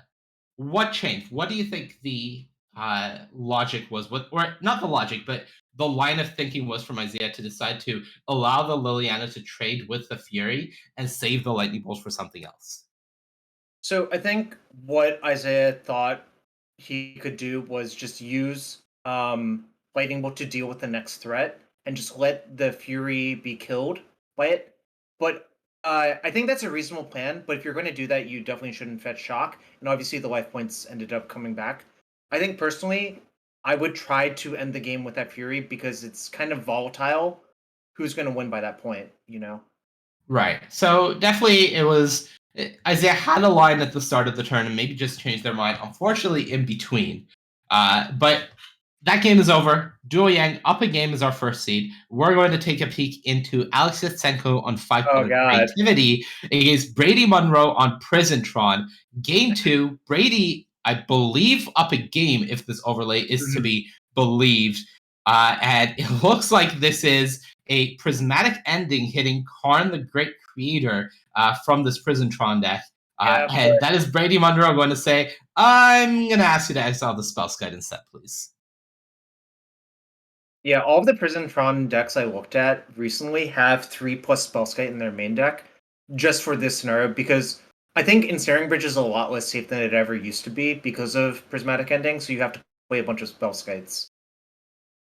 Play a bunch of Spellskites indeed. We see what looks to be a Goblin token from this Dwarven Mine coming after... is that a Goblin token? I'm not sure.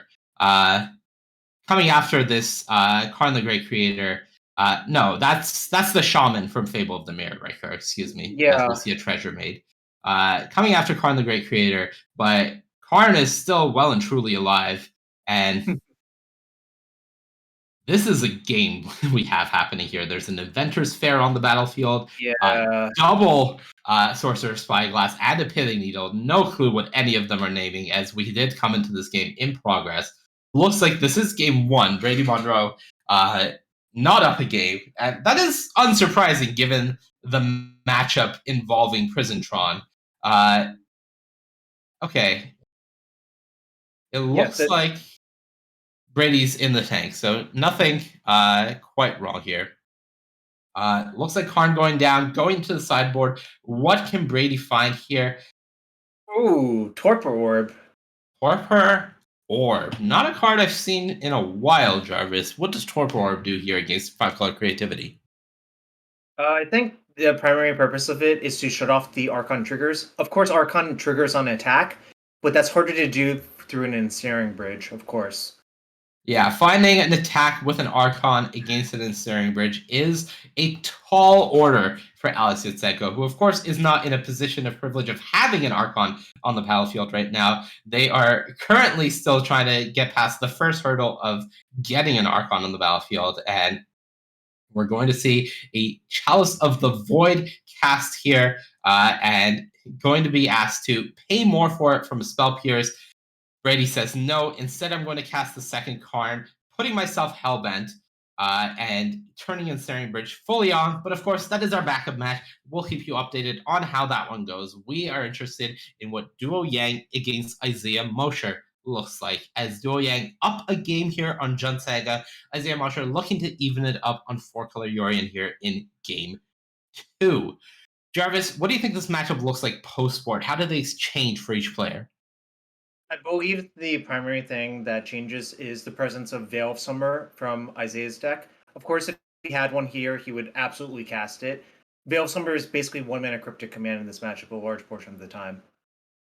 Makes sense. A lot of the interaction from Duo, whether it be hand disruption or removal, are black spells. So Veil of Summer very powerful, but none available here for Isaiah, who is dealing with a very awkward hand because of that basic planes. So Duo will keep that in mind as looking at this Inquisition. Now there is an Iceland Quaddle, Eladamri's Call, Ren and 6, Omnath Dress Down, and that basic Snow Covered Plains as mentioned. Ren and 6, Quaddle, not castable. What are you looking to take in this spot if you're Duo? I basically always take Ren and 6 in these scenarios. And the primary reason is the 4-color Yorion deck actually struggles with its mana if it doesn't have access to Ren and 6. All right, that's a good point. And Duo, it looks to be seasoned Jund veteran, agrees. So Ren and 6 hits the bin, turn past. That is a... I can't make out what that card is that was drawn for Isaiah, but certainly not castable here. So the turn is going to go back to Duo, who is doing it old school. That is a Tarmogoyf follow-up for the turn 2 from the Jund Saga deck. And significantly smaller than the last game, just a 3/4 that we're working with here. I believe the card drawn was Lightning Bolt, but it's hard to tell. Like the alternate printings, I'm not always sure, you know? All right, I'm going to disagree with you just because whatever I'm looking at looks very different from a Lightning Bolt. But it is hard to say. It kind of looks like a green card to me, but not really. I don't know. It's speculation. It is what it is. Isaiah does fetch a Ketria Triome on the end step. It was Strixhaven Mystical Archive Ephemerate, I was told. All right, Strixhaven, Mystical Archive, Ephemerate, and now a Prismatic Ending drawn. So at least a removal spell available for this Tarmogoyf. Dress Down, not an answer to Tarmogoyf, as it is a 0/1. It will buy you a turn, but it will not kill the Tarmogoyf, if I'm not mistaken. So it will remain on the battlefield, though Isaiah perhaps just feeling the need to cycle this Dress Down to try to find a land here, considering if they just go for the Prismatic Ending, they are just going to keep falling further and further behind against this Jund deck. All right, there's the draw step, Dress Down, and that is the second copy of Ephemerate found, if I'm not mistaken. Yeah, of it. It's kind of weird. I think like Ephemerate is kind of weak in these matchups, generally speaking, because it's bad in a top deck for. That makes a lot of sense. Ephemerate is a card that very much depends on existing resources, and Jund is a deck that is trying to deplete you of resources. So we do see the Iceland Quaddle being discarded for Isaiah Mosher, and now there is a Sacred Foundry drawn. Still awkward, but at least the land, making your way towards that Omnath, but not a green source, not a blue source, as those are the primary two colors of this deck, means that the mana is still looking a little awkward from Isaiah. Does have the ability to cast an Eladamri's Call, if that's the choice here, or just Prismatic Ending the Tarmogoyf. Now, Liliana the Veil remains on the battlefield. I think the March is going to take out Urza Saga as well, because it's an enchantment. Ah, that's a March. All right. March taking down the Urza Saga. So down a land here for Duo Yang. But Isaiah Mosher working with an Eladamri's Call, an Omnath, and an Ephemerate, facing down a 4-countered Liliana of the Veil. And Duo Yang's hand looking quite stacked. There is a Lightning Bolt. We see a copy of Ren and 6, another Urza Saga available in the hand. And of course, this Liliana is chugging on the battlefield. I really hope Isaiah discards Ephemerate.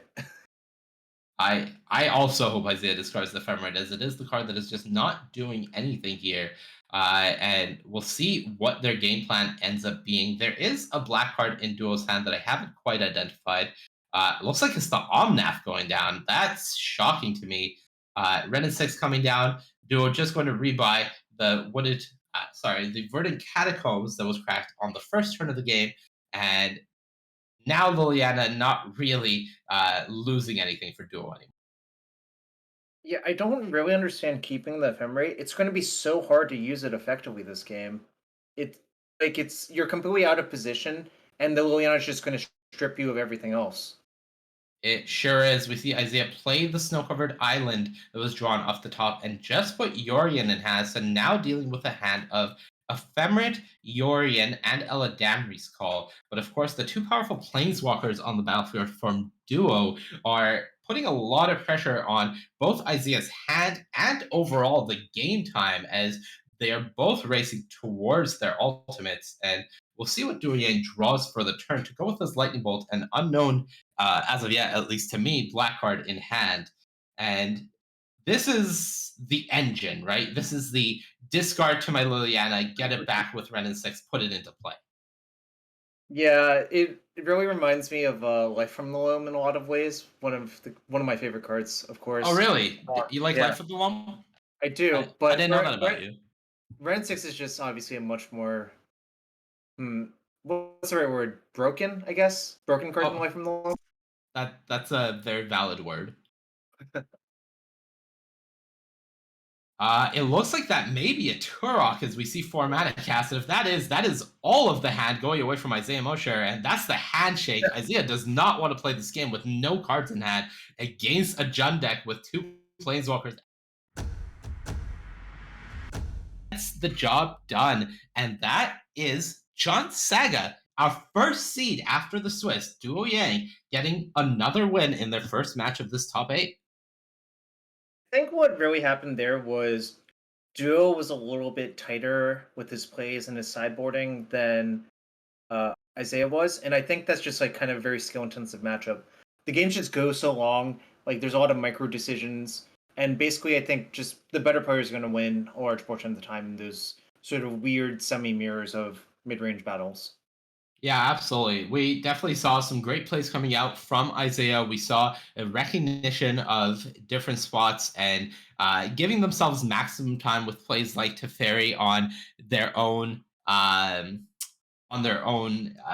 abundant growth. But ultimately, the 4-color deck didn't find the tools it needed to go that long against Jund. And maybe some of the nerves for Isaiah. I did see in the chat that this is their first big event. So making the top 8, very impressive, and maybe some nerves kicking in, but still played very well to get here. Congratulations to them on the finish, and to Duo Yang chugging on through to the top 4 with Jund Saga there, Jarvis. Yeah, it's funny because like the first time I saw this Jund Saga deck, it was basically championed by the Zoomers from Discord. Because basically, what I really love about the Zoomers is they're willing to basically break away all preconceived notions and just build a new deck, because that's how young they are. They don't have any baggage from old deck lists, is how I would put it. Yeah, I do love to see the Zoomers tackling the Boomer decks as we're tuning into our backup match now. We did get a brief glimpse of this while our main match was sideboarding, and it was game 1 that we left in that brief glimpse where Brady Monroe on Prisontron had a close to locked position against Alex Yatsenko on the 5-color creativity deck. And to no surprise, Brady was able to close out the first game. 1-0 to Prisontron. We are in game 2. Brady's led off with a singular Tron piece and a Spellskite. Alex, Prismatic ending that Spellskite immediately. Yeah, this is a weird matchup to try to figure out on the fly. I don't know what's supposed to happen, quote unquote, and I also don't know. It depends a lot exactly on how the Prisontron's built for what should happen as well.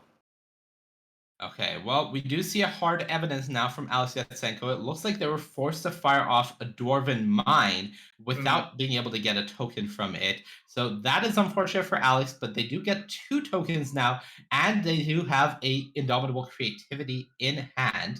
Brady can redirect one of the targets to Spellskite, I believe, but with 2 targets, not both. So Spellskite pulling a lot of weight here in this match. Double Spellskite can redirect both targets now for Alex Yatsenko. So these 2 Spellskites have rendered this Indomitable Creativity null and void here. Jeez, that's a lot of permanents you really have to kill for Alex. Some versions of Creativity sideboard Force of Vigor, but I think the Force of Vigor is kind of overloaded in what it needs to do this game as well. It sure is. Alex does have a copy of Spell Pierce in hand, but not the mana to cast it. Does have the clue token that they just sacked to draw a new card, another hard evidence found. So Alex has had double creativity, hard evidence, fire ice, and a spell pierce, now finding a sacred foundry off the top, but still not really the tools to get through these double spell skite.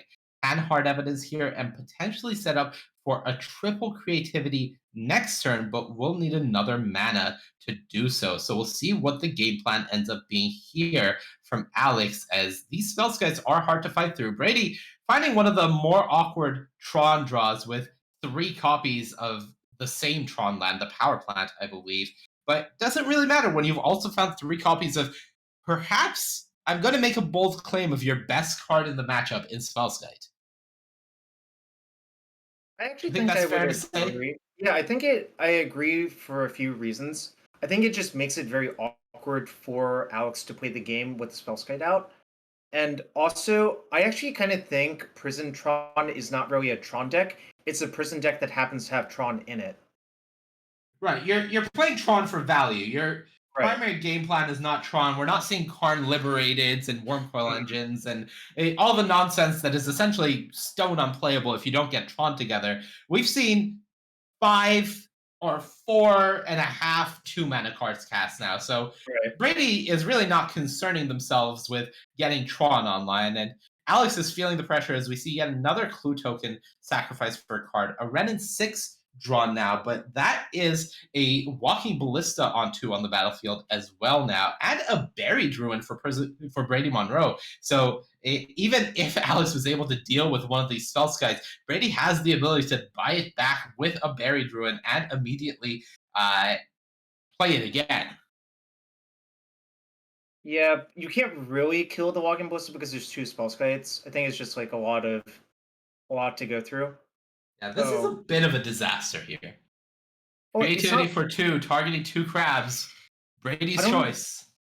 I don't think it's actually a disaster. I think what actually happens is you just redirect both 2 spell skites, and then you just kind of hope Brady flips something worse. And you have the second creativity to go next turn, right? You do. Sorry, I meant this is a disaster for Alex here. Okay, sure. Alex, what does Spellskite do? As we will see both Spellskites gone, and we'll see what Brady is able to get from this. As there are, of course, very bad hits. Not exactly sure. Serum Powder and Spellskite. Another Spellskite. So that's some insurance for the next creativity that is available in Alex's hand. We do, of course, see the Walking Ballista there as an answer for that token from the Dwarven Mine. So that's not a valid target for creativity. And not to mention, Jarvis, that there is still a Torpor Orb on the battlefield as well. You can actually use creativity to blow up the Torpor Orb as well. You sure can, and you may have to at some point, as Alex Yasenko now on 6 mana available to them. So creativity for 3 is now in the cards, and there's Buried Ruin getting back Spellskite. Lookma, all Spellskites, as Brady Monroe has well and truly put Alex Yatsenko in hell this match. I think what I'm getting from Brady's vibe is that he really knows Modern very well. And I think if you pick a deck like this, you really need to know basically all of the interactions, how you're going to lock out every opponent. Because you're not playing short games with this deck. You're playing games where your opponent's literally locked under all of your stacks elements or, lock permanents. You sure are. And Renin 6 comes down, gets back an Arid Mesa, as we'll likely see the turn pass back here for Alex Yatsenko. Alex does have access to another creativity in hand, a Lightning Bolt, a Fire Ice, and a Spell Pierce. Can use that Fire Ice combined with the Lightning Bolt to clear off one of these spell skies, or at least try. But in order to do so, they would have to use the fire, dealing 1 to each spell sky. Otherwise, Brady can play the old switcheroo game and take the damage away from one spell sky to the other. That used to happen a lot with Electrolyze, if you remember. I sure do. Of course, if Spellskite is already the target of Fire Ice, it cannot change the other target to itself. So there is no way for Brady to finesse their way out of that should Alex go for that line of play. But there is plenty of time here, as I think that may be a Karn the Great Creator now found for Brady. And if that's the case, we are not that quickly, but quickly heading to Pain Town for Alex. Does have that spell pierce, so Karn doesn't end up resolving, and maybe the turn getting passed back to Alex, who will, on the end step, clear off one of these spell skies with the previously mentioned play. We'll see if Alex knows to hit one on each. If one damage goes to face, this is disaster for Alex. Okay. Okay. First test passed. 1-1 confirmed. Brady is making sure you're going for 1 and 1. Yeah, this. One damage there, one damage there. If you played a lot of Modern in like 2012 through 2014, this is a pretty common play. Jarvis, you're showing your age and my age, because I also played a lot of Modern in 2012 to 2014. We played Modern against each other in 2012 to 2014. It was Grand Prix Richmond 2014. We're so old. Why would you mention this on stream, Jarvis? This is a disaster. Because it doesn't bother me, and it apparently bothers you. Which is just bonus value if you really think about it. All right. Yeah. So Alex clears off his Spellskite. Step 1. We see the Arid Mesa crack. That's going to get another Dwarven Mine. Dwarven Mine's not the greatest here because of that Walking Ballista. But Alex does actually have a way to finesse their way around Walking Ballista using that Ren 6 to preemptively target it if that is a line that they go for. Of course, Brady can respond by just pinging off both of the tokens that are available now, but there are cool plays here available for Alex with the resources that they have, and they do have a way to push through a creativity here. The question is just, will it be good enough?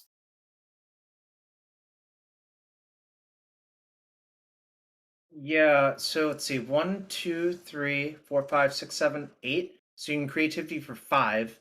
So what that means is you could target both of your crabs, the Torpor Orb, the Spellskite. I guess you could... It's kind of interesting. You definitely have to target the Spellskite, and you have to target the Torpor Orb, I think. I agree. Unfortunately, now that Alex has upped the Ren 6 to get that Arid Mesa back, they can't target one of their tokens and force the Walking Ballista to die with the Ren 6. So that option is not available to them, which means that Brady may be left with the Walking Ballista. Not the biggest deal if Alex is able to get a pair of Archons onto the battlefield with this creativity, but at least 2 of the targets need to be Torpor plus Spellskite if Alex wants to really bury Brady here in card advantage and board presence. So I believe basically the question being asked of a judge is what it looks like to me is what happens if you target both Spellskite and something else with double creativity? Can you Spellskite all of the other things? It's just the same interaction as the Fire Ice thing, which I believe you cannot. Right, so you want to make sure that you are hitting Spellskite with 1 target. Otherwise, that is essentially a net positive for Brady as they steal a target of Alex's, whereas Alex gets to have maximum targets for themselves if they target the Spellskite, which is the entire idea behind that play. Yeah, the other worry from Alex's side is if you actually paid close attention to their creativity targeting the other Spellskite, a Warping Whale was passed by, so you really can't just wait around.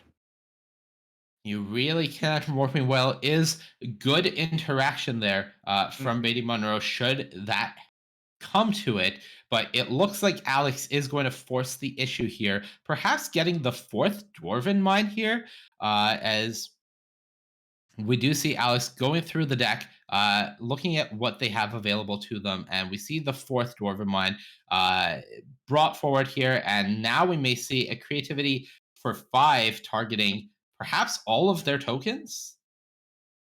Yay. All right, all of their tokens is going to be the case. That's 2 down and 1 target, most likely redirect the Spellskite here, we'll see. Likely from the one targeting the 1/1, as then creativity gets rid of both of the crabs here. And welding jar for Brady. By the way, did you know? Archon 1. Okay, the Torp Orb shuts off the ability. But do you know if you welding jar an artifact targeted by creativity, it doesn't actually polymorph into anything? Because the creature needs to be destroyed this way to Yeah. go searching, correct? Exactly. Yes. Or the artifact. It's Right. very funny. A lot of weird interactions with Indelible Creativity. The card just has like a lot of text on it. Yeah, nominal creativity really a 2020 card that is very strange once you go into like a 2010 or 2005 world. It just gets weirder and weirder interactions the further back you go. All right, double Archon on the battlefield. As you mentioned, no enter the battlefield triggers thanks to Horror, but they will certainly get their attack triggers, and Brady Monroe desperately looking for an ensnaring bridge to find. If they can get a bridge on the battlefield this turn, they buy themselves a ton of time, and the only real threat from Alex will be this Renin 6. No ensnaring bridge in this game is likely going to end on the next draw step, and Mystic Forge coming down from Brady takes a look at the top card. I see an Inventor's Fair and at least one, perhaps two Walking Ballistas in the hand. If that's the case, Jarvis, I think we're going to game 3. That appears to be 18 damage to me. It's actually 19 with the Ren Ping, I guess, but that's a lot of damage. That's semantics. Boseiju drawn for Alex. That should more than do it here. And combat, Archon's crashing on through, and Brady is... There's the Ensnaring Bridge. Top card takes a look, and well, it takes a look, I say, but they knew it was there because of the Mystic Forge, so that was more for Alex's benefit than Brady's, just letting them know how close they were. Of course, with the Boseiju that was drawn that turn, it wasn't actually close at all, but Brady doesn't know that, so just letting Alex know, hey, I almost had you. And Alex is like, sure you did, bud. Game 3 coming up. So Jarvis, if you had... Sorry. go ahead. No, please. If you had to play one of these two decks, which deck would you pick?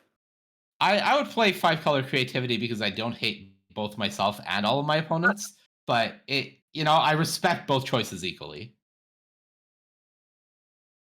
How about you? I would also play creativity. I think I would cut the white from the deck though, but I think the Indomitable Creativity Archon of Cruelty thing, it's really strong and has very few bad matchups, really. Yeah, it's one of those decks that, it's weird to say that it is picking up popularity because it is a fairly popular deck, but it is a deck that wasn't 2 months ago, 3 months ago, right? It is a deck that is a new player relatively to the existing modern metagame. So the story behind that I think is kind of interesting. As it starts is someone was streaming. It was Gabe Nassif. It was like, what if I put Renin 6 in this deck and made it a 4-color deck? And it sort of just picked up steam from there. Renin 6 is so incredibly messed up in that deck because A, like, Hardcasting Archon is not a pipe dream anymore, and B, Dwarven Mine gets a lot better when you don't have to, when you can, like, reliably enable it because of your Renin 6 giving you a land every turn. Exactly. Makes a lot of sense, and that is how we have seen the rise of the 4-color, or in this case, 5-color creativity deck coming up. Now, I am just waiting for confirmation from our producer whether we are going to watch the third game of that match or whether we have the top 4 ready to bring you on the other side of a break here.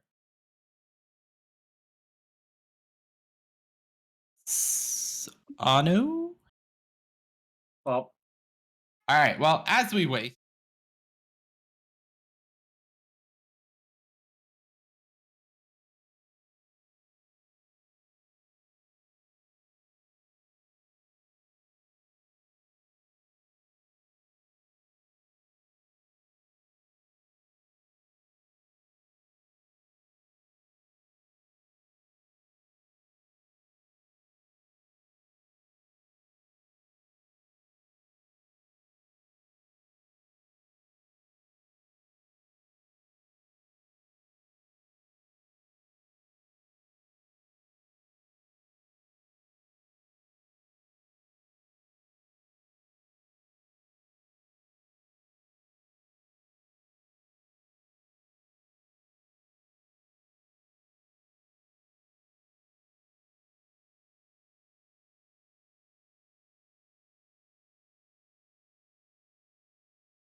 welcome back. Sorry to cut out the end of that match, but we have our top 4, so we are chugging right along. We are heading into Duo Yang here against James Manges, I believe. James is on Izzet Murktide. Duo, our first seed. Really impressive play so far on Jun Saga, and I can tell you that Duo has taken a mulligan to 6 this game as the first seed after the Swiss. They are on the play, so that advantage will carry out throughout the rest of the tournament as long as they stay in it. Jarvis, are you with me? Yeah, I'm with you, buddy. All right, talk to me about Jun versus Izzet. What do you got?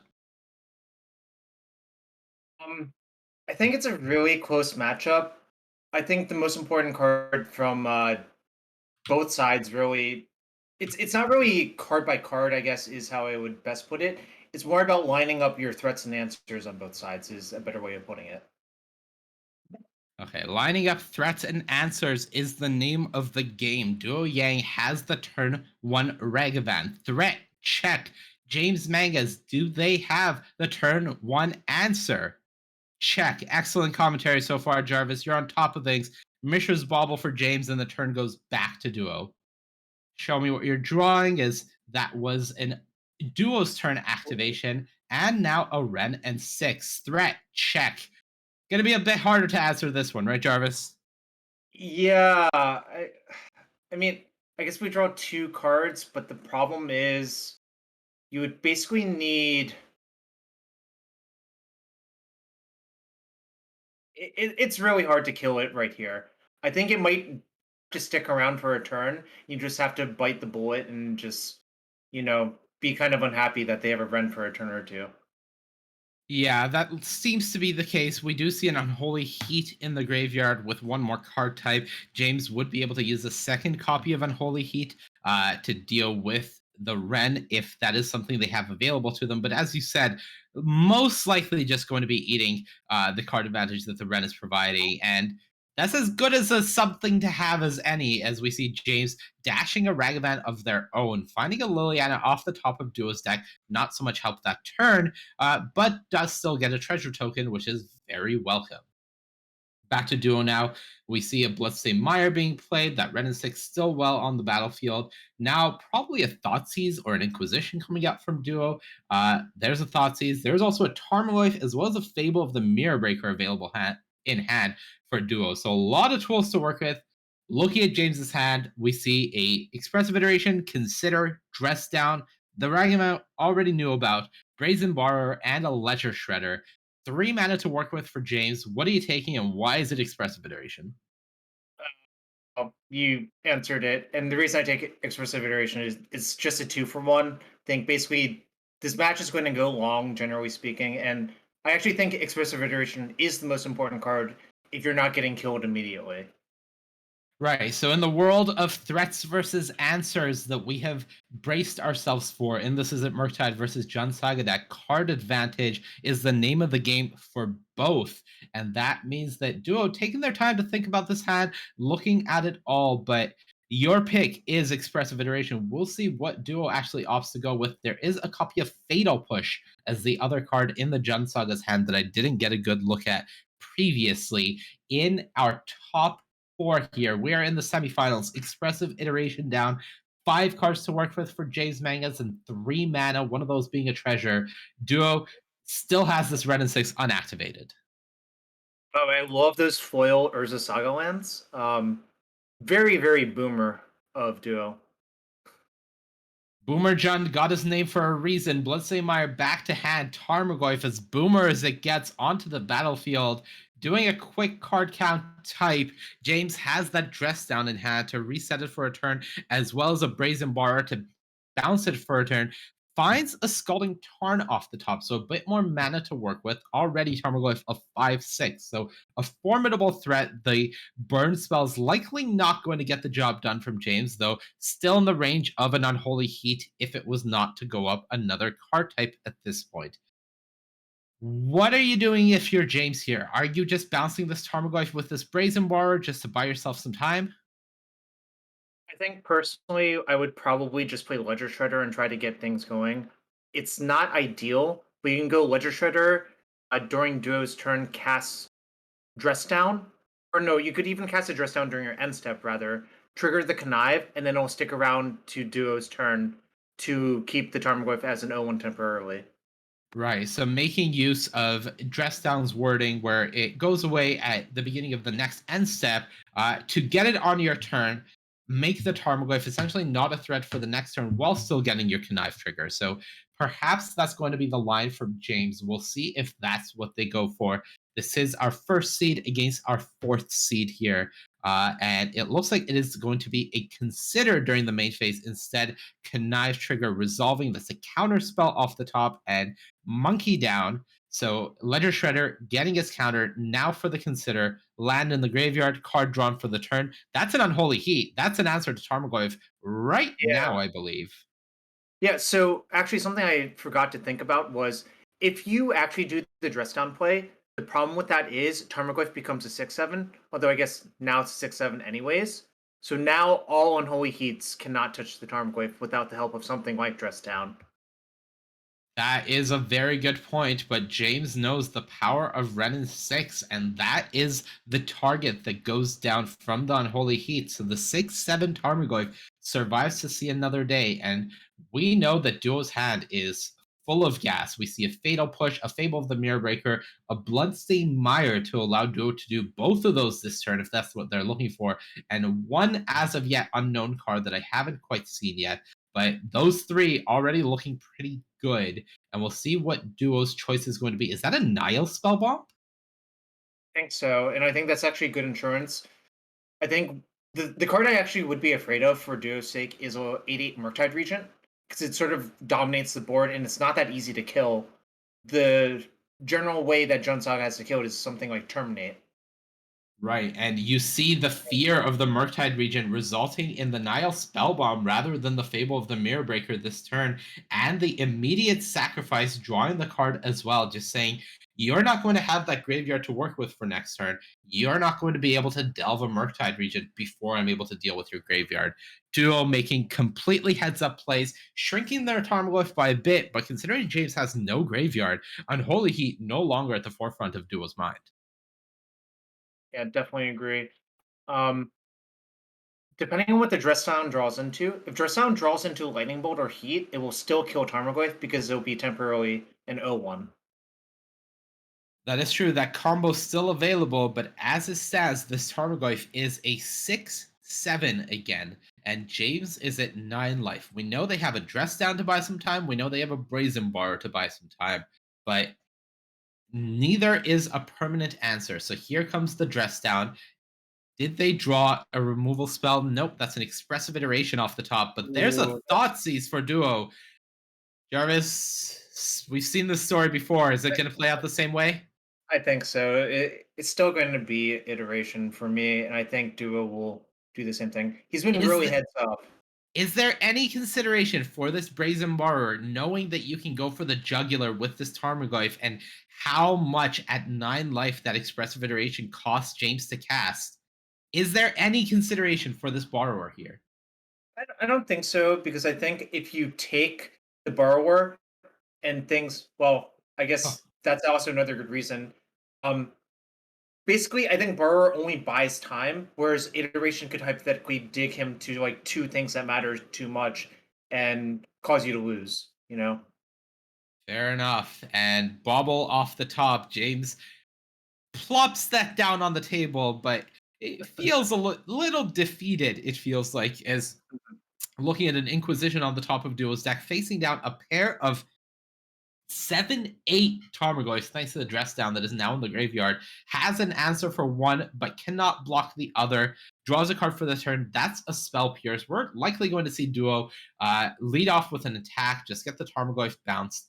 Perhaps now we'll see a Inquisition try to get this counter spell or something out of this hand. Most likely the Ledger Shredder, just because, hey, your counter spell is not doing much against these creatures, and at 2 life, James is well and truly dead here. Duo Yang, such crisp play so far in this top 8. And, you know, as our first seed after the Swiss in the entire tournament, I would guess, even though we haven't had the pleasure of watching him play up to this point, really crisp plays so far, Jarvis.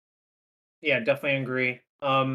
I'd like to shout out one thing that happened in both the 4C matchup and this matchup. I think counterspell was extremely awkward, and you sort of saw that. Duo could kind of just like navigated around the counterspell, never giving a good window for the counterspell to do anything meaningful. Yeah, it's really been Duo just dancing around it all day while making the card essentially look dead. Now, I got a brief glimpse at the 4 cards coming in from Duo. I think it is a copy of Unlicensed Hearse, a Terminate, and 2 more Nile spell bombs. If you're on the Izzet Murktide side, what tools are you bringing in to fight this Jund Saga deck? A lot of Izzet Murktide decks have sideboard Blood Moon, which obviously makes a lot of sense. A, it shuts down Urza Saga, which I think is actually the thing it's best at doing. And B, sometimes the Jund players are not careful about fetching with their lands. You can hypothetically just lock them out as long as the board is clear, turning all of their like dual lands into mountains. I see a Jace the Mind Sculptor. We are heading well and truly into the past, Jarvis. Maybe not the past of Modern, because Jace the Mind Sculptor was banned for a good chunk of the start of Modern, if I remember my Boomer days correctly. But even back to standard times of standard Jund facing down against Jace the Mind Sculptor. So this might be a real throwback matchup here. Whitening your Jace make you discard 2? A classic line, one of the ones we have seen, but this is the new era of Jund as much as it may be Boomer Jund. And some of the better cards that we've seen against Jace the Mind Sculptors in the past, like Blood Raid Elf, no longer existing here. So how do you think Jace fares in this matchup? Does Duo have the resources and the tools to deal with it? I think generally it's not going to be too big of an issue. Obviously, there are games where it's going to run away with the game because you've set up all of your defenses. But I think generally it's correct to side it in because the games are so close in terms of resource advantage. All right. Well, Duo won that first game on a mulligan 2-6 on the draw for the second game. We'll see what the players are working with as James Mangas is on the play here with Izzet Murktide. Down a game, I saw an island, I saw Scalding Tarn aside, Lightning Bolt, and Snap Keeps from both players. We are off to the races. Inquisition of Kozilek from Duo taking a look at 2 more lands, a Murktide, an Unholy Heat, a Lightning Bolt, and a Ledger Shredder. What is your target here, Jarvis? This one's more complicated. There's no clear expressive iteration to take. I think a lot will depend on Duo's hand here. You could make a case for Lightning Bolt Heat. I think you can make a case for Heat or Shredder, really. Okay. Heat or Shredder is the call from Jarvis. Of course, we have not gotten a good look at Duo's hand, so it was a question of, does Duo have threats that they are valuing, or does Duo have removal spells? And it looks like Shredder is going to be going down here from James Mangas. The turn goes back to them. Currently, a fully reactive or uncastable hand, so we'll see what the top of the deck holds for James on this Izzet Murktide deck. All right, card drawn, another land. This is going to be a pass back from James. And for Duo, we'll see what they have with the knowledge of the 2 burn spells for James. What is going to come down here? What are you looking to deploy here? Is it just the red and 6? Red and 6 or Tarmogoyf, depending on what's in my hand. Tarmogoyf already a 3/4, so currently surviving through both of the burn spells available for James, unless they both get cast. And I think Duo would be pretty happy with that 2-for-1 coming out. Agreed. Azarist Tarmogoyf turned back to James. We'll see if James wants to use the end step to go for a land or deal with this Tarmogoyf, as perhaps the math being done here. It will be a 4/5 after the Lightning Bolt resolves, as currently we have Sorcery, Land, and Creature, but still small enough to die to both burn spells being cast here. James, 2 card types away technically from that Unholy Heat, so no real time to set themselves up for that. And The question is, will James value the tempo here of untapping for their turn with all of their mana available to just get rid of this Tarmogoyf here? With the 2 extra spells going into the graveyard, they are positioning for a Murktide region able to come down as early as next turn, exiling at least the 2 spells going to the graveyard now. Is that a big enough Murktide region for you to feel good about it in this matchup? Let's see, so it would be 5/5, and It would be 5/5. I think that's reasonable. And the worry is if you don't do it now, it might just get thought seized from your opponent. All right. Murktide region comes down. Is this Liliana? Duo shocks the Blood Crypt. I think they're going for it. And there is no Spell Pierce from James. So goodbye, Murktide.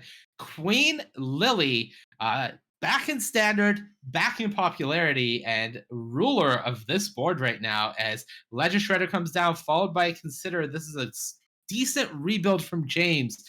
But Duo Yang currently looking once again to be in a great position here in this game too. So James looted away something from the Connive, but then kept on top with Consider. So I'm kind of wondering what that card is. Yes, we did see the Misty Rainforest going down to the Connive, so no counter on the Ledger Shredder. It is a 1/3. It does die to Lightning Bolt right now. Kept the card on top with the Consider. Liliana going to go up to start off the turn, so we're going to have information on half the hand. Urza Saga down, Counterspell down. There's the Terminate. Goodbye, Ledger Shredder. James has 1 card here to work with and 1 card off the top. All right, that's another Consider. New card into the graveyard. Another card drawn. Is that a Fury? Does Murktide? Maybe. Yes, they have like 1 to 2 Fury in their sideboard, and it sort of makes sense to side it in. Here, it's not so good. Okay, well, it's not instant speed removal. James has 2 mana available to work with. We do see another Steam Vents and an unknown red card in their hands, so Ragavan gets on through unimpeded. Urza's Saga now for Duo. This is what we've seen from Junt so far is the ability to attack on multiple axes. And right now with the Hearse able to attack the graveyard, the Liliana attacking the hand, and Duo getting onto the board in multiple ways, this is just exactly the type of game plan that we see this Junt Saga deck trying to enact. And I would say James is in a lot of trouble right now. Wouldn't you say, Jarvis? Definitely agree. This kind of has to be like the best iteration you've ever seen in your life to get out of this. All right, well, we do see double Unholy Heat and a land. And excuse me, the card in hand for James is not a red card. It is a copy of Dress Down. So that is interesting, as it will at least negate this Urza Saga. If it makes 2 card structs, that will be a good way of dealing with that. But as of now, you are facing a Ragavan in hand that you have the Unholy Heat for, and this Hearse that you have no answer for. So that's going to be the big test for James is, can you find a way to deal with this Hearse without dying to it, as it continues to gnaw away at the graveyard for James Magnus? I think that's actually basically going to be impossible. I guess actually what happens is if it's crude and you dress it down, it would die, right? It would not. Those are +1/+1 counters, I believe, on the Hearse. They aren't actually. Oh, that's just a counter keeping track of how many cards it is exiled. So without that ability, it would be a 0/0. That's a great point. So this is interesting where if Duo makes the construct here and crews the Hearse for some damage, which I will say looks to be a hastier play than we've seen Duo make up to this point in the tournament. But if Duo does that, that would allow James to get a lot of value. And I love this. This is a Springleaf Drum, I believe, being fetched out of the deck by this Urza Saga. And that's an attack, which means the Hearse remains safe. Dress Down gets rid of both constructs. Looking at Duo's hand, I see a Triland, the Jun Triland, available the Sparse Headquarters, I want to say, and an unknown card available to Duo, as once again the Hearse just keeps going after that graveyard. Duo doesn't need the damage right now. Duo is looking to close out this game in 1 to 2 big attacks. And until then, just make sure James does not have Delirium, does not have Cards to Delve, does not have anything to work with here. Yeah, it's kind of funny. I don't think I've actually seen an unlicensed die to Dress Down yet. And I think it's just like a matter of time before that I actually see that happen. At some point, that was a dash rag event from James. The unknown card from Duo was a Riveteer's Charm. So doing its best Jun Charm impression, and that was the card I actually mistook for the Cycling Land. So no Cycling Land for Duo. Instead, there was a Liliana of the Veil and now a Fable of the Mirror Breaker off the top. And I think this is the time when we're going to see a Hearse crew, as Summoning Sickness from the Shaman token, and this Hearse chunking away at half of James's life total. 2 cards in hand to work with. That is, I think, 2 copies of Lightning Bolt. So the first one deployed on the Shaman here, and we'll see, James, what is the draw step for the turn? Mishra's Bauble and a Lightning Bolt going to sack this Fiery Islet to start off with. Get a look at another card. Ooh, can't quite make it out. Looks to be an Opt, perhaps?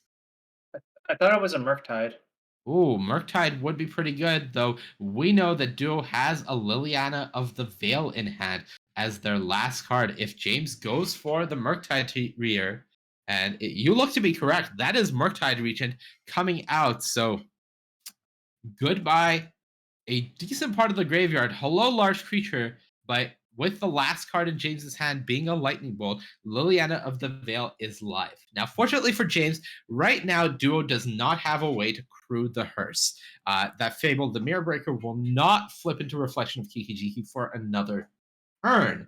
However, Duo does have a draw step as well as that Saga trigger to potentially look at 2 more cards, and something like a Ragavan would do it here to close out the games. And we'll see what the draw step is. Picks up, Fatal Push discarded, new card, looking for a 2-power creature. That's an Urza Saga, so the game not being closed out this turn, but Murktide will be going down all the same. Liliana ticks down. James has just a Lightning Bolt to work with and 1 draw step, and we'll see what it holds for them. I think James is just hoping to peel another Murktide off the top. Another Murktide off the top was the hope, just to pass of the turn back. Duo in a rare, I want to say, misstep, does miss the unlicensed Hearse activation on the end step. So no extra cards being exiled there to the Hearse, leaving James with the graveyard. But now we see the Fable transformed, Cruise, and the 6/6 Hearse is enough to get the job done. So James Mangas of 5 life goes down on Izzet Merc. But for Duo Yang, the wins do not stop coming, and we are going to see Jun Saga as our first deck in the finals, Jarvis. Yeah, I think that game was just a clinic in how if Jun's on the play, it has the correct disruption, has the correct annoying threats. It was kind of just a runaway both of the games, right? It really was. We did see Jund on the play and on the draw just absolutely dominate, and the power of Duo's deck has been on full display so far in the matches we've seen. They were, once again, the first seed after the Swiss, and already impressive in and of itself, but part of first seed is the advantage of being able to come into this top 12 and have the play throughout the entire way, which is very important when you're bringing a deck like Jund. Now, with that said, we are going to cut to a quick break, and on the other side, when we're back, we're going to have more action for you from SCGCON Columbus. Don't go anywhere.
SCGCON Columbus coverage. My name is Monty Devuti, and I am and have been joined all afternoon by Jarvis Yu. It has been an absolute blast so far, Jarvis. We have seen some great games, wouldn't you say?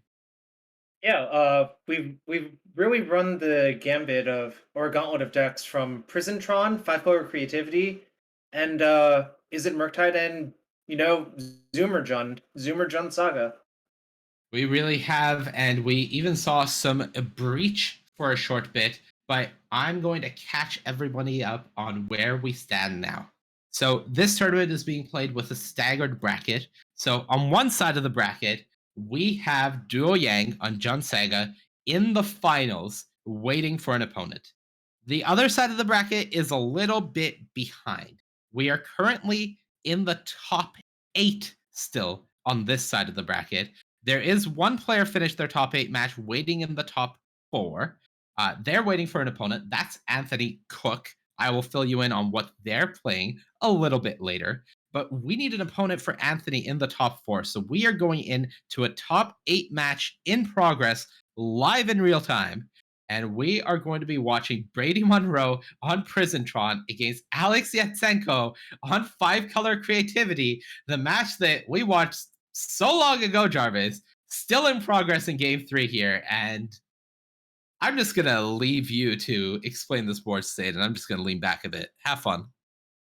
All right, we have an Ensnaring Bridge, a Pithing Needle, a Sorcerer's Spyglass, a Relic Opportunist, a Possessed Portal, a Ratchet Bomb, Walking Ballista, Welding Jar, Karn the Great Creator, a bunch of Tron lands, Snow-Covered Island, and a Serum Powder. Excellent. We have no information in the dark. I want you to call out what... All right, well, a bunch of things just died, but I want you to call out what that Sorcerer's Spyglass and Pithing Needle were on.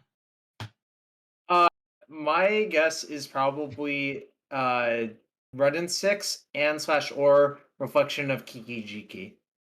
Excellent. Well, what we just saw happening, I believe... All right, Spyglass is naming Redden 6. Great call from you, Jarvis. And we do see Karn go get a Walking Ballista on 5. So Redden 6 still going down here. And double Archon on the battlefield for Alex Yatsenko. Doesn't look like anything else off camera. Ensnaring Bridge on the battlefield for Brady, who is Hellbent. So nothing happening from Alex here in terms of anything to deal with what Brady's presenting. Alex unable to attack against a Hellbent opponent. So I'm going to read the text of Possessed Portal to you because I needed to refresh myself. Okay. It's an 8-mana artifact from 5th Dawn. If a player would draw a card, that player skips that draw instead. At the beginning of each end step, each player sacrifices a permanent unless they discard a card. Okay, so currently Brady is finding more permanents for themselves using cards like Karn, and preventing Alex from drawing more cards, instead forcing them to sacrifice permanents. That is the point of the game we're at. And now we have Walking Ballista with Basilisk Color, so we can just shoot everything down. We sure do. There is still a Spellskite on the battlefield for Brady. Even sacrificing the Ensnaring Bridge now, because knowing they have an answer to Archon. Game fully locked out here for Alex, as they're not able to draw a card. Spellskite's still on the battlefield. Brady says goodbye, Basilisk Collar. Of course, attack for 8. Each player is sacrificing a permanent each end step. That is why we saw the Ensnaring Bridge go down. And Prisontron, Jarvis. All right, well, okay. When we walk away from this weekend, Jarvis, and we will walk away from this weekend, what we can say is we saw an 8/8 Possessed Portal finish out a game. We watched that happen. You can just imagine me just cackling like a maniac, right? I sure can. Oh, I mean, I guess you hear me cackling like a maniac. Received a promo there for their finish in the top 8. We do see Brady Monroe on Prisontron moving on to the top 4 to face Anthony Cook. So that match is going to be getting set up, but I'm glad we got to catch the end of that game because Possess Portal attacking in for lethal, not something you see every day, or in my case, ever before. So definitely interesting. And Jarvis, our top 4 is 3 of the players that were in the top 4 after the Swiss. So Anthony Cook, Brady Monroe are the players that are currently facing in the top 4 in this side of the bracket. Duo Yang defeating the other top 4 player, James Mangas, on the other side. So all of the top 4 really making it here to the top 4 after the Swiss. Really impressive performance, consistent performance from those players so far. And we're waiting for an opponent for Duo Yang. Now, let's talk about this matchup for a second. We've got Brady Monroe on Prisontron. We've got Anthony Cook on what I'm going to reveal to the chat on Living End. Who do you like in this matchup? And consequently, maybe not related, who do you think has a better shot if they make it through to the finals against Duo Yang's Jund Saga? So great questions. The answers to both of those questions are completely opposite, which is kind of funny to say. I think Prisontron, I believe, is heavily favored in the matchup, and that's just having to do with the fact that Living End, at its core, would rather play against creature decks, because its namesake card is a one-sided Wrath of God that, reanimates a bunch of creatures. That's not so good versus the deck that's playing Chalice of the Void and then Staring Bridge and Karn the Great Creator. However, the flip side is, I think you would much rather play Living End versus Jund than Prisontron versus Jund for similar reasons. Okay, so in your opinion, in your current position, as we go into this staggered top 4 match, is Anthony Cook on the Living End deck. Bad matchup here against Brady Monroe, but they are the player that would have the better shot if they were to make it to the finals against Duo Yang. Yes, that is how I feel about the current situation. All right. Well, we will have to see who comes out on top in this top 4 match. Anthony Cook against Brady Monroe. Just waiting for a word from our producer how long away that match is going to be, and whether we are going to cut to a break before then, or if we're just going to soldier on here. So bear with us as we get that figured out. Of course, Brady just finished a marathon match, so likely needs a little bit of a break before the next match starts, and we'll figure out how long that's going to be. But Jarvis, coming into the day, if someone told you that in the top 3 essentially of this 20k modern tournament, we're going to have Jund Saga, Prisontron, and Living End, how expected would that have been for you? Living End would have been expected, and the other 2 would not have been expected for me personally. Yeah, that sounds about right. 4-color, I think, would have been both of our picks, 4-color or Amulet Titan, to make it their way here into the deeper stages of the tournament. Both decks represented in our top 12, but neither was able to cross the line needed to make it here into our top 3. We can. All right. So I'm getting word that we are going to throw it over to our lovely producer, Anu, aka Izzet MTG, and he is going to chat with you guys for a bit while we wait for the next match to get set up. Take it away, Anu.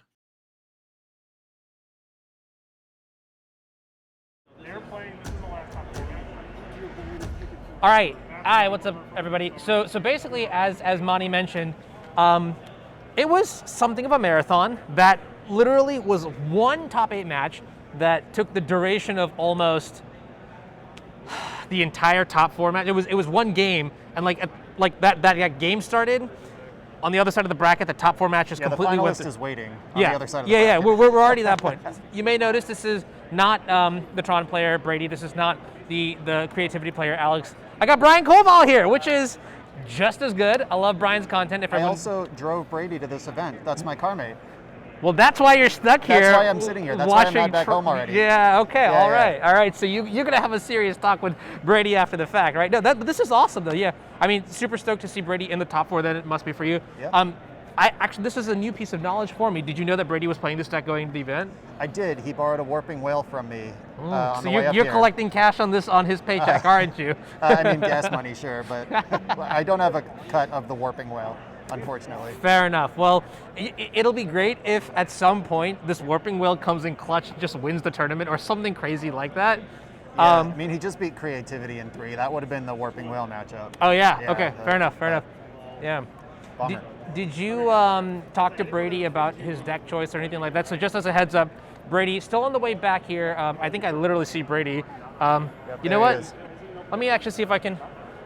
Brady, can I steal you for like a second? You want to talk? You want to just like do a real quick chat? They got actual Brady. I'm probably getting booted. You're good. You're good.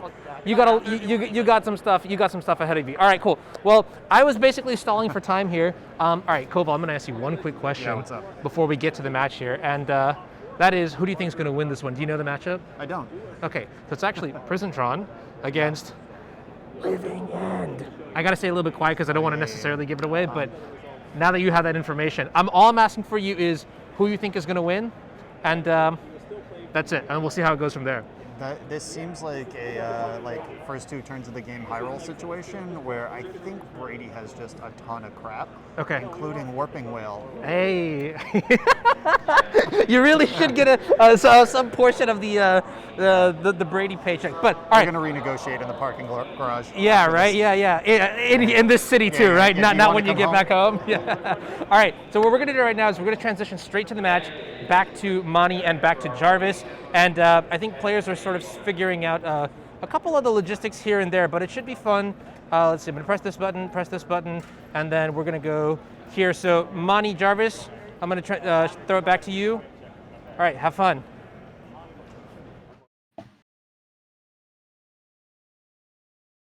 Welcome back. Thank you to both Anu and Brian, aka the lovely Bosch and Roll, for that bit of insight. Looks like the agreement is with you, Jarvis, and heavy emphasis on Warping Veil and the value it potentially provided in the last matchup as well as this one.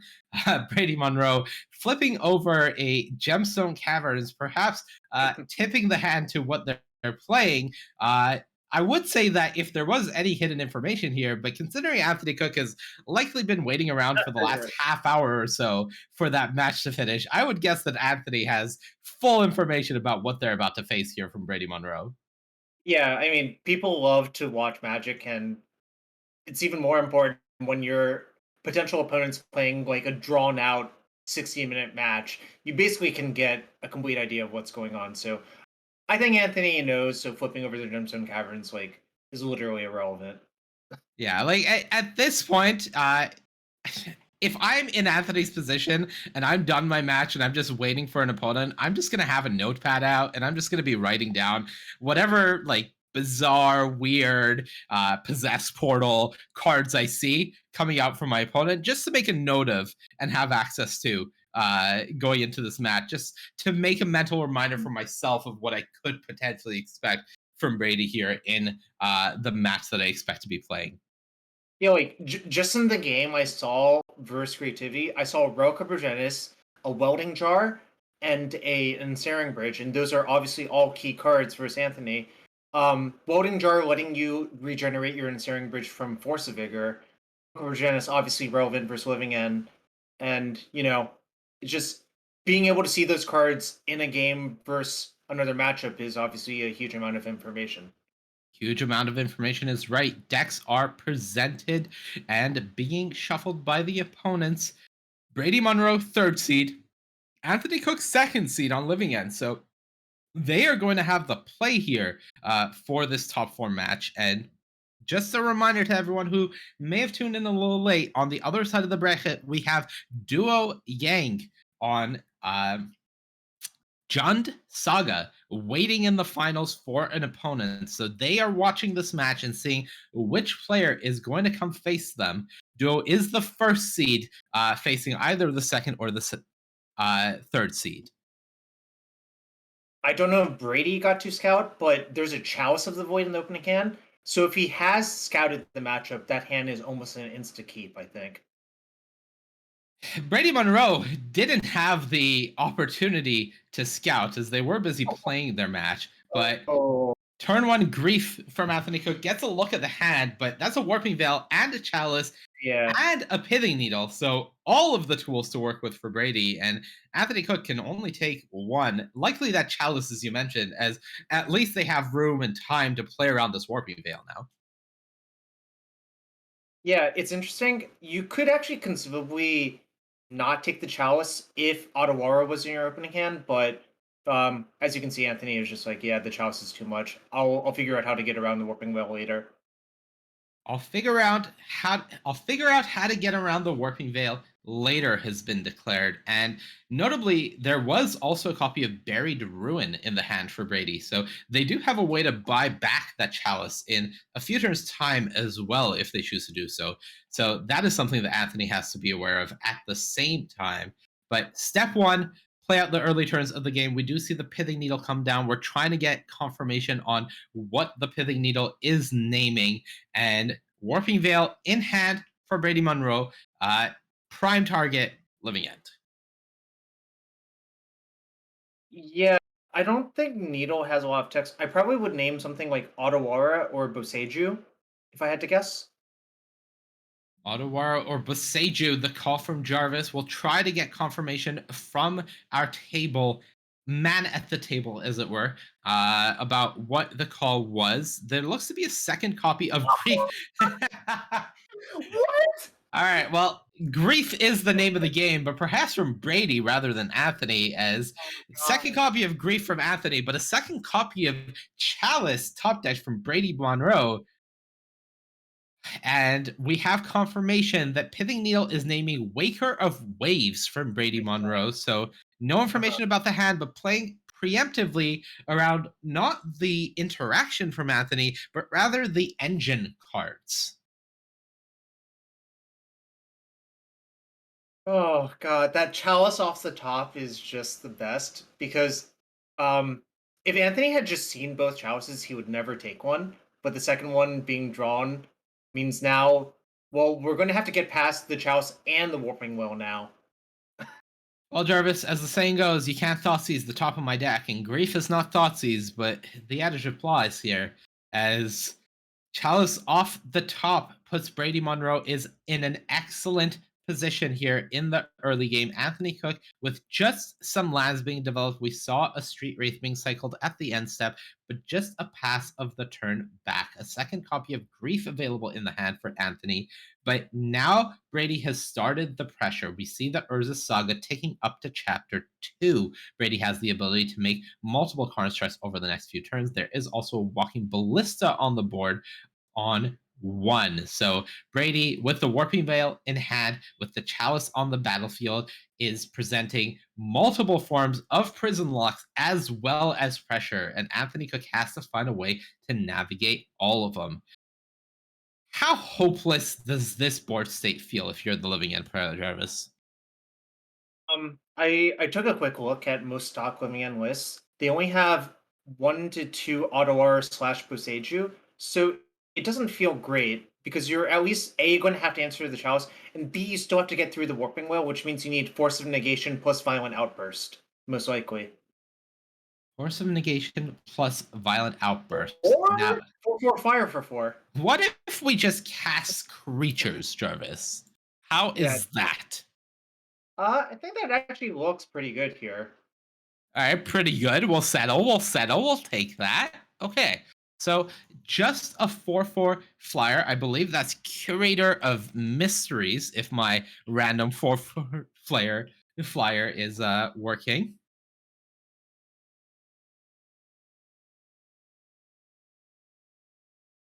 All right, and I am being told that earlier today, Anthony Cook did win a match with 2 4/4 flyers hardcast when Living End was uncastable. So Not the first time today, perhaps, that Anthony will be able to squeeze one out using a 4/4 flyer, but I think it's a bigger ask today than perhaps it was earlier. We do see the Urza Saga going away, getting an expedition map that fetches a second Tron piece, and now a Spellskite coming out. So the pieces that are really constricting Anthony here are adding up on the board, Jarvis. Also, look at this. Brady's going on the warpath. That's a 5/5 construct attacking passive 4/4, and Anthony's at 7. And there's a walking boost. This is really not very safe for Anthony's life total. This is not safe at all. Living End is not a deck that has much regard for its own life total between cards like all the fetch lands as well as straight rates, really dealing some damage to your own life total. We do see a second copy of Curator of Mysteries in the hand for Anthony. There is also another copy of Grief as well as a Force of Negation. But an attack back with a 4/4 and a second 4/4 cast, this feels a bit too aggressive for Anthony now. That Curator of Mysteries has to base pretty forced chump block here, I would guess, on this construct. You can't really afford to take the damage and then have your opponent play a land, put a second counter on this Walking Ballista, and end the game on the spot. Fortunately for Anthony, there is no land there for Brady Monroe. A little bit of a squeeze on that card as it is drawn. What could it be here, Jarvis, to help Anthony Cook get out of this situation? Um, I think probably what I would hope for is to draw the Boseiju or Otawara, leave my Curator back, block, and then just kill the Chalice end step. Yeah, of course, Boseiju or Otawara does have to fight through Spellskite. Now, that is a shardless agent that is not going to be able to cast anything thanks to Chalice of the Void. Well, it can cast it, but it would get countered. But instead, what is going to happen is it's going to create a 2/2 blocker for this construct. Anthony Cook does get to deal some extra damage here, putting Brady down to 12 with that Curator of Mysteries and has a chump blocker. Tries to cast the Living End, as you do. Brady Monroe says, I have Chalice, no thank you. And now for the Warping Veil. This is going to be making a Eldrazi Scion, if I had to guess, or in this case, a Corey Baumeister, which the best looking Eldrazi Scion I've ever seen. That's a Basilisk Caller. Oh, this game is really tight now. I think this is actually lethal. The Basilisk Caller goes on. Oh no, the construct doesn't have trample, correct? So it is But not no, quite lethal.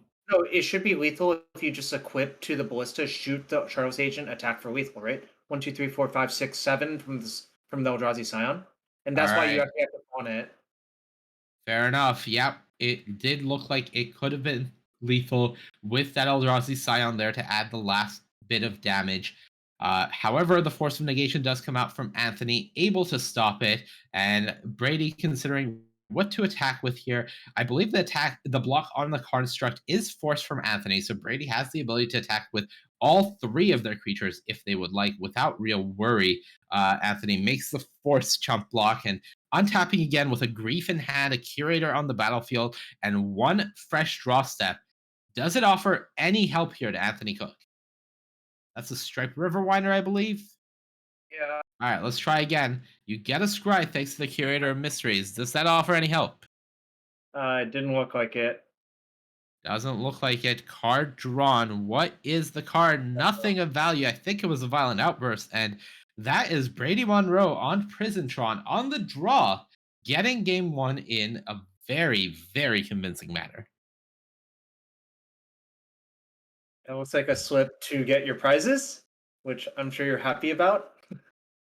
Yeah, this isn't exactly the time when you want to be getting your prizes. You'd like to be filling that slip out at the end of the day after you've won another match. You don't want to be getting knocked out quite yet if you're Anthony Cook. But down the game against Prisontron, and we heard from you. We've heard from Brian Koval, Bosch and Roll, as Anu did do a bit of a spectator interview between rounds. This isn't a particularly good matchup for Living End. Prisontron has a lot of tools to deal with these quote-unquote fragile decks, and Brady Monroe has brought even some extra spice in addition to what they already have. So a lot to deal with what Anthony Cook has brought here for Brady. So it looks like Anthony's siding out Architects of Will. Um, it's interesting. For Living End, it's kind of hard to sideboard with the deck because if you take out too many cyclers, you end up dead ending some portion of the time. At the same time, you do have to cut something from your deck, and you can't really cut Living Ends, and you can't really cut Cascaders. So you're kind of left into a spot where you're basically forced to shave a small amount of cyclers most of the time when you sideboard with this deck. That's the name of the game. As we see some cards being brought in for Anthony Cook, I would guess, even though I didn't get a good look at them, that a majority of them are named Force of Vigor.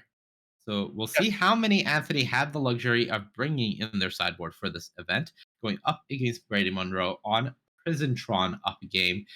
Now, Prisontron is a Karn the Great Creator deck, right? So typically, you don't have the luxury of having too big of a sideboard, as your sideboard is, for the most part, a toolbox for adding onto your main deck. So, what are some sideboard cards that we typically see this Prisontron deck actually have access to for post-board games? I would guess the way that this deck is built is you're not actually going to have any cards to side in. If I had to guess, possibly extra copies of Warping Whale, possibly like one copy of Tormod's Crypt comes in and you leave the other in the sideboard or something like that. But if I had to guess, I would probably guess that Brady just presents the same deck and tries to do the same thing again. Um, from Anthony's side, I just took a quick look at the most common blue Living End decks from MTG Goldfish. They usually have some number of Foundation Breaker and Force of Vigor, which obviously Foundation Breaker makes a lot of sense as a card to side in. Foundation Breaker, really the reminiscent of the Ingot Chewer of old. A Yeah. bit more play to it here in this Living End deck, as it does have the option of destroying enchantments as well. So an excellent upgrade to this deck. And of course, the deck not playing that much red makes a lot of sense. So Foundation Breaker plus Force of Vigor, the name of the game from Anthony Cook on Living End. Once again, they will be on the play, and that was a copy of Foundation Breaker in the opening hand alongside a Force of Negation. So already a pretty spicy opener there from Anthony Cook that I would guess that they're happy with. Brady Monroe on the draw, put a luck counter on it. That's a Gemstone Caverns. And when you're playing for potentially top 2 of this tournament, that is when I want the luck counter the most, Jarvis. Yeah, you love to see it. By the way, I cheated. Anthony Cook played a trial on Friday, so I was already able to see his deck list. I believe he has access to 2 Force of Vigor, 2 Foundation Breaker, and 2 Ottawar as the really relevant interactive points from his side. Okay, that is excellent to know about. We do see Brady using their extra mana from the Gemstone Cavern to play a Spellskite here on turn 1.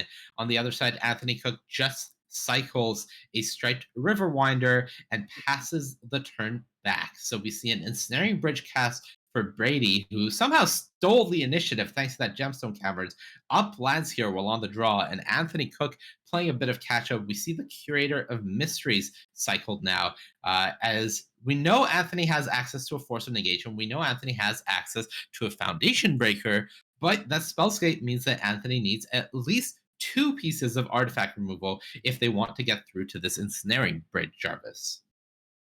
Yep. Also interesting, I'm taking a quick look at Brady's deck list because he also played a trial on Friday. Excellent. We love that. I can confirm that it's very unlikely he sided in any cards.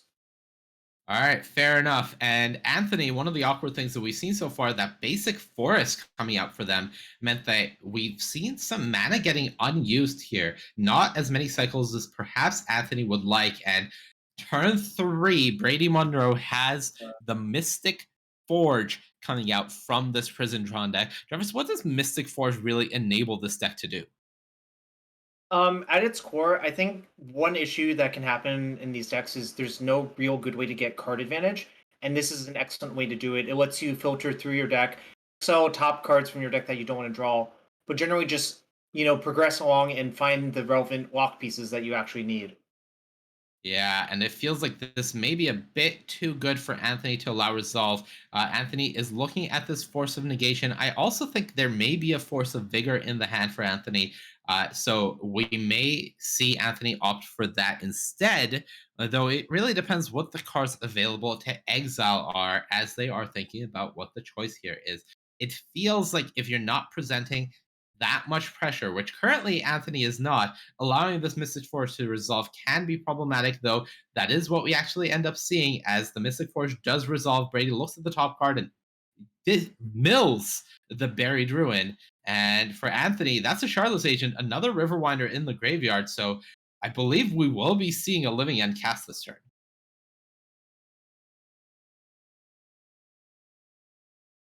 Foundation Breaker coming down. Likely that will be aiming its way at the Ensnaring Bridge, redirected to the Spellskite. Anthony decides, I don't want to cost you 2 life, so I will just target the Spellskite directly. And now, once again, that is at least a Shardless Agent in the hand. We see a Force of Negation. The Ensnaring Bridge is still on the battlefield. There's the Force of Vigor. Now, goodbye, Shardless Agent, to trade off for an Ensnaring Bridge and a Mystic Forge here. Brady quickly taking a look at their top card. This timing from Anthony does allow Brady to exile another card, but it does potentially play around some things, and Brady happy to exile another Spellskite, excuse me, as that is their exile. Draw step for turn. All right, that's an expedition map, but more importantly, I see at least one copy of Warping Wail in the hand for Brady, so that is an answer to Living End from Anthony Cook, the first one they go for, and because it's going to be on Anthony's turn, Force of Negation likely not available. Yeah, it's awkward that it's Chardos Agent and not Valiant Outburst, because Outburst does let you play through the Warping Whale. It sure does. We did see the Force of Vigor exiling a copy of Shardless Agent. So now the second Shardless Agent being cast for Anthony means that we don't have a great look at their hand, but this may be the last Cascade effect they have for now. We see a lot being cascaded to the bottom there. All right, let's grab another chunk of deck, trying to find a Living End. So far, nothing. And there's the Living End, but here we go. Tap a mine, and there's the Warping Wail. Goodbye, Living End. Sir, you have a 2/2. Look, sometimes Grey Ogres get the honest job done. Sometimes Grey Ogres get the honest job done. Anthony's hand, from what I can tell, is another copy of Living End, not a Cascade spell, actual Living End, fairly useless. I also see a copy of Force of Negation, as previously mentioned. I think a Subtlety, if I'm not mistaken, and maybe another copy of Force of Vigor. I can't make it out quite well. But that is a very large Walkie Ballista now coming out from Brady Monroe, who has assembled Fultron and is playing the Ballista as a 4/4, 8 mana put into it. Yeah, so Anthony's thinking about if he wants to subtlety it or not, and if he does, how much leeway does he have to play against the top deck and Ensnaring Bridge? Because I think he would have to pitch the Force of Negation. Right. So it's right now Anthony has a Subtlety to pitch the Force of Negation and a Force of Negation to pitch the Subtlety. And the choice is which one is more valuable in this spot, opting to allow the Walking Ballista to resolve. I believe the draw for the turn for Anthony was a Curator of Mysteries, if I'm not mistaken. So just the turn passed. That is another blue card for Anthony to work with now. And I think the last card in their hand is a Force of Vigor, as I did previously see, but no green cards to exile to that, if that is the case. For Brady, just another Walking Ballista coming out here. So now the pair, Anthony does have access to another blue card now if they wanted to go for the Subtlety, but just cycling that Curator, trying to find another Living End. In fact, was that another copy of Living End drawn instead? If that was, this is bad for Anthony. So there's only 3 Living Ends in most lists. So by drawing the third copy of Living End, that means that just locked them out of the game. Yeah. Anthony had no hope, and that's why you see the concession. They needed something that turn anyways, just because Brady was presenting lethal with the 2 Walking Ballistas and the ability to pump. is a very impressive victory coming out from Brady Monroe on Prison Tron. So we have the finals of SCGCON Columbus, the second of our 20Ks from this weekend. And we are going to have Duo Yang on Jun Sega against Brady Monroe on Prison Tron. Jarvis, that was a pretty cool match. Yeah, it was pretty cool. I think it was basically as lopsided as I believed it would be, but sometimes when you take a linear deck and you play against something like Prison Tron, which is designed to prey upon your weaknesses, the games can end up looking like that. The games can end up looking like that indeed, and that is going to be it here from our top four. We are going to cut to a quick break here, and on the other side of that break, we will have a finals for you. There is one match left at SCGCon Columbus, so don't go anywhere. The match is just getting set up. Quick break, and then we'll be back with more magic for you.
Well, I promised you a quick break, and a quick break is what you got. We are back. My name is Monty Davidi. I am joined by Jarvis Yu here. We've been bringing you all of the afternoon action here from SCGCon Columbus. And in fact, we've been bringing you all of the action all weekend here on Izzet MTG. Once again, a huge shout out to Izzet. If you're not already, follow on Twitch, subscribe on YouTube, follow on Twitter.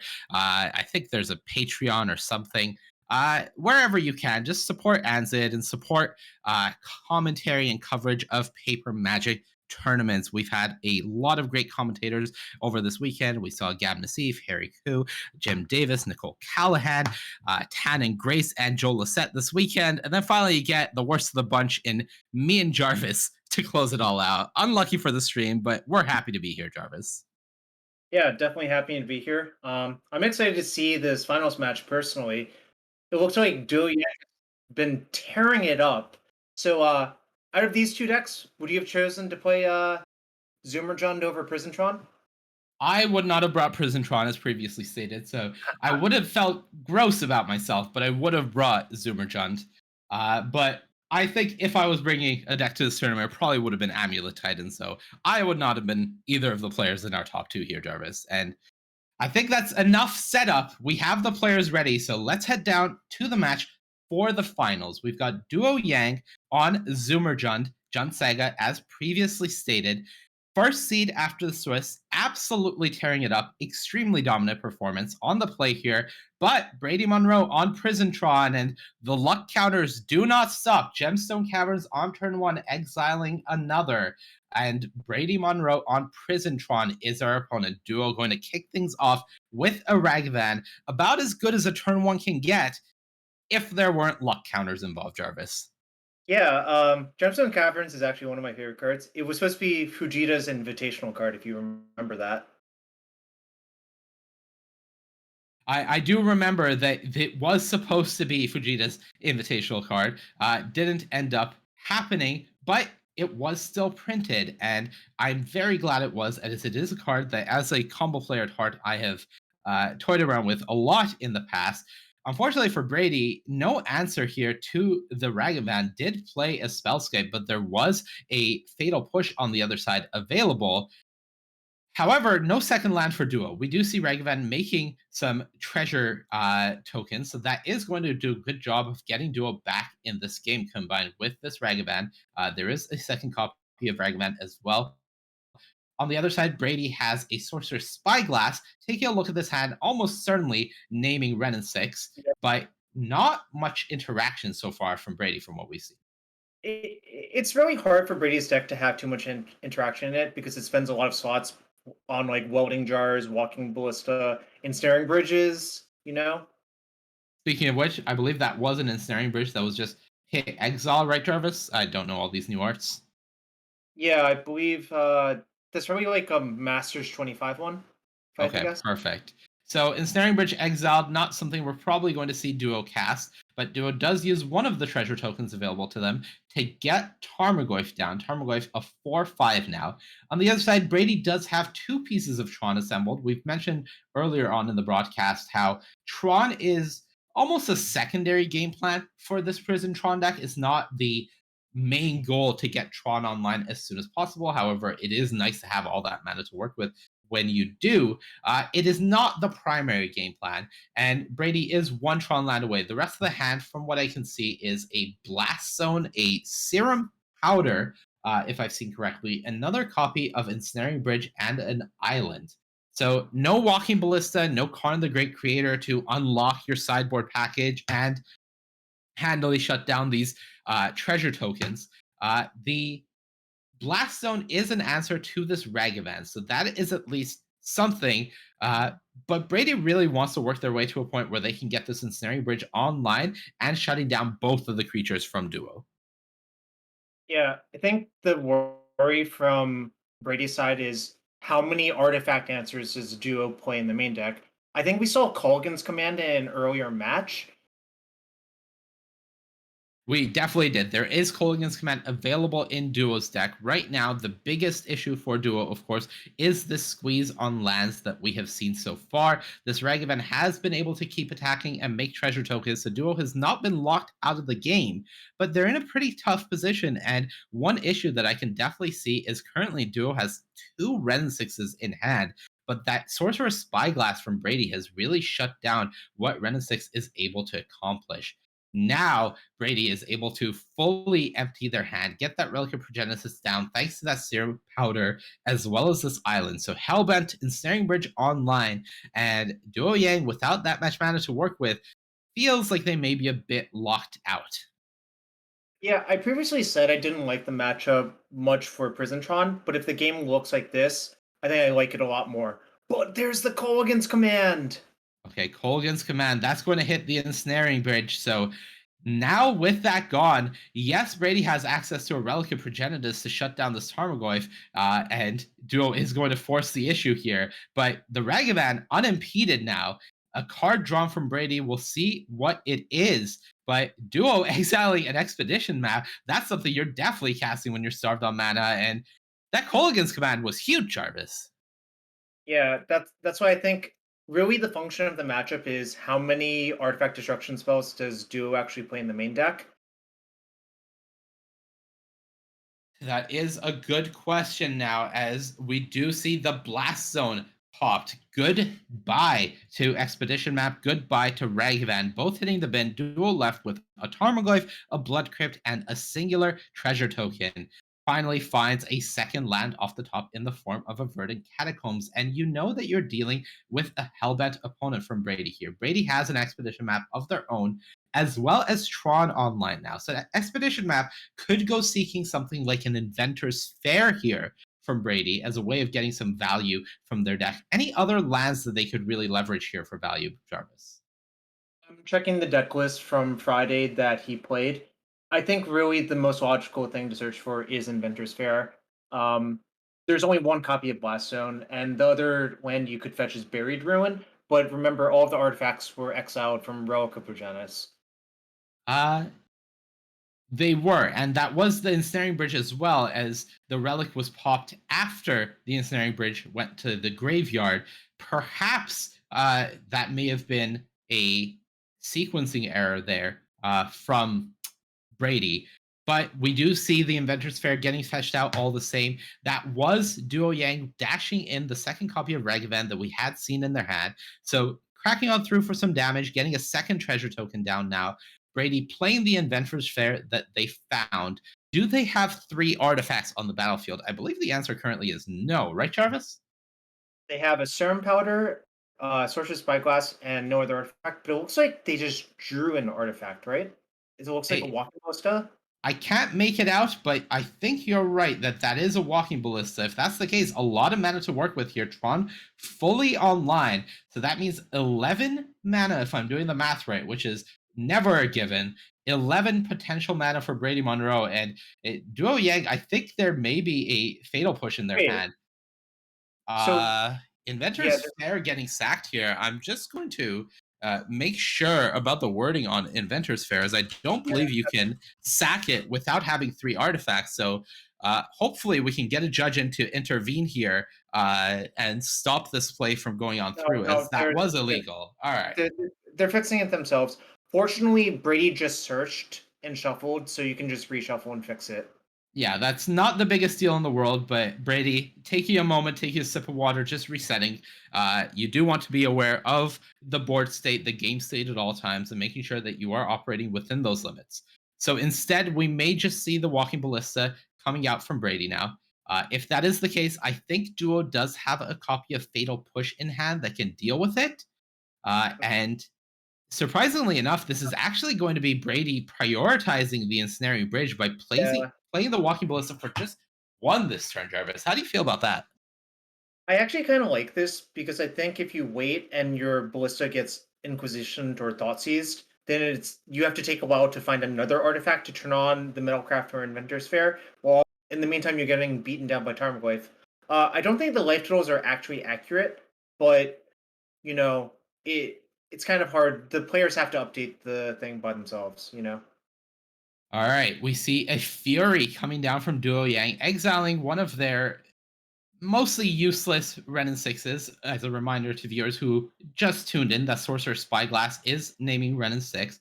Brady Monroe has shut down the creatures thanks to an Ensnaring Bridge, card drawn off the top, but no useful resources currently for Brady. No Karns, no Inventor's Fair, no Berry Druid, nothing happening in the lands here. So Brady is living off the top of their deck, and because of Ensnaring Bridge, we will likely see whatever Brady draws getting deployed nearly immediately.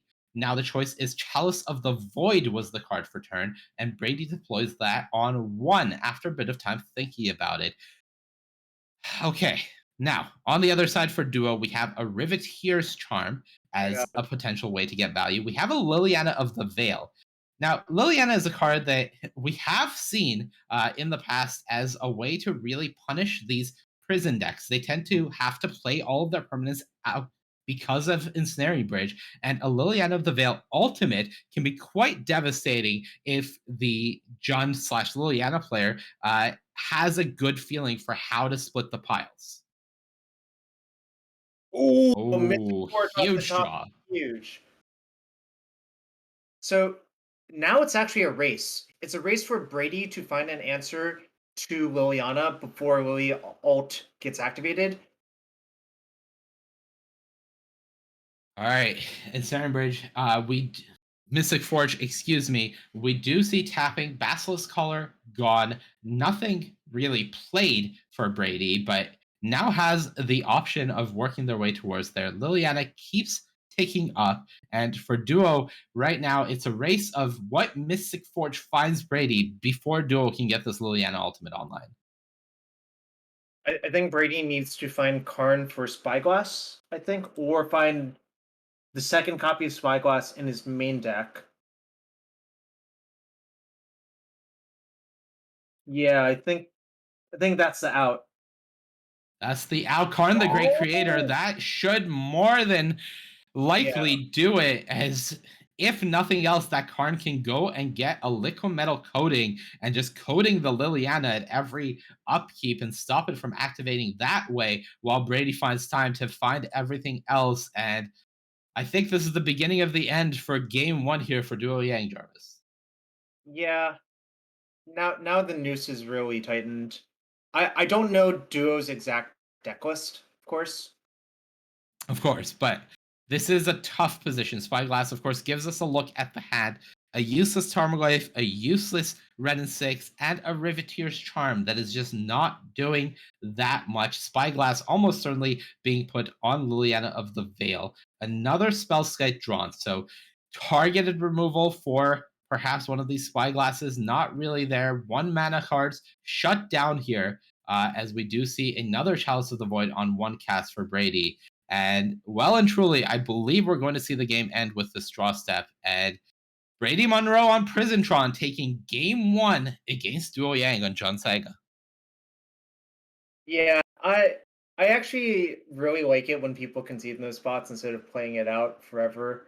Of course, it's Duo's prerogative to play it out, but God, it's just gonna take so long to like eventually die, probably. Yeah, and as casters, we're never complaining about having more Magic to watch, Right. of course, but I really respect that it is Sunday afternoon, evening.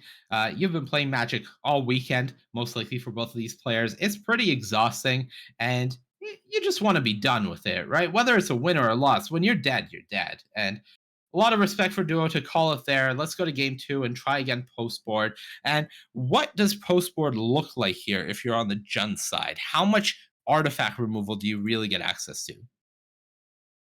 I would have to say, like, I don't know. It really depends on the Jund player themselves. I know Reed, who loves Jund, Didn't know obviously that. probably more than anyone else. Usually plays a bunch of ancient grudges, but I don't know how common that is for other Jund players to do. I also saw a Boseiju in the sideboard. If I had that in my sideboard, I'm definitely siding it in as well. I think he might have Absolutely. forgot. I think he might have forgotten to reach for it though. All right, we see Duo still going through the sideboarding process. As we've mentioned previously, Brady Monroe on the Prisontron deck, no real sideboard from them. So, at least according to their Friday afternoon trial deck list, no real sideboard for them. So, Right. we'll see how the sideboarding process actually goes from them, as they do look like they are taking those are some torpor orbs that are coming in, so perhaps there is a real sideboard for Brady. So I'll just point out the cards I think that he could conceivably sideboard in. There are 2 welding jars, 3 torpboards, and a walking ballista as sideboard cards that are notable. I think you want to leave 1 jar and 1 orb. So I think probably what it breaks down to is siding in 1 welding jar and 2 torpor orb at most, and cutting probably, I would say Basilisk Collar is probably not very important. And also I think to a certain degree the Warping Well is not for this matchup. Definitely not for this matchup. And Brady, we see actually leaving the torpor orbs in the sideboard makes a lot of sense. They're not very good against Jund Saiga. A few cards that get boarded in. We didn't get a good look at what they were, but Brady definitely does do a little bit of sideboarding, and we'll see what their deck looks like post board. As a reminder, this is a closed deck list event, so even if we have Brady's deck list from the trial Friday, there's no guarantee that is the deck list that they have decided to play today and yesterday in this 20K. Same for Duo Yang. We don't know exactly what is in this Jund list. And taking a look at this 20K price structure, these players have already locked up at minimum $2,000, potentially playing for $3,000. And most importantly, depending on how their season has gone so far, at least both of them and the rest of our top 4 have earned a regional championship invite. So getting that invite for DreamHack Atlanta in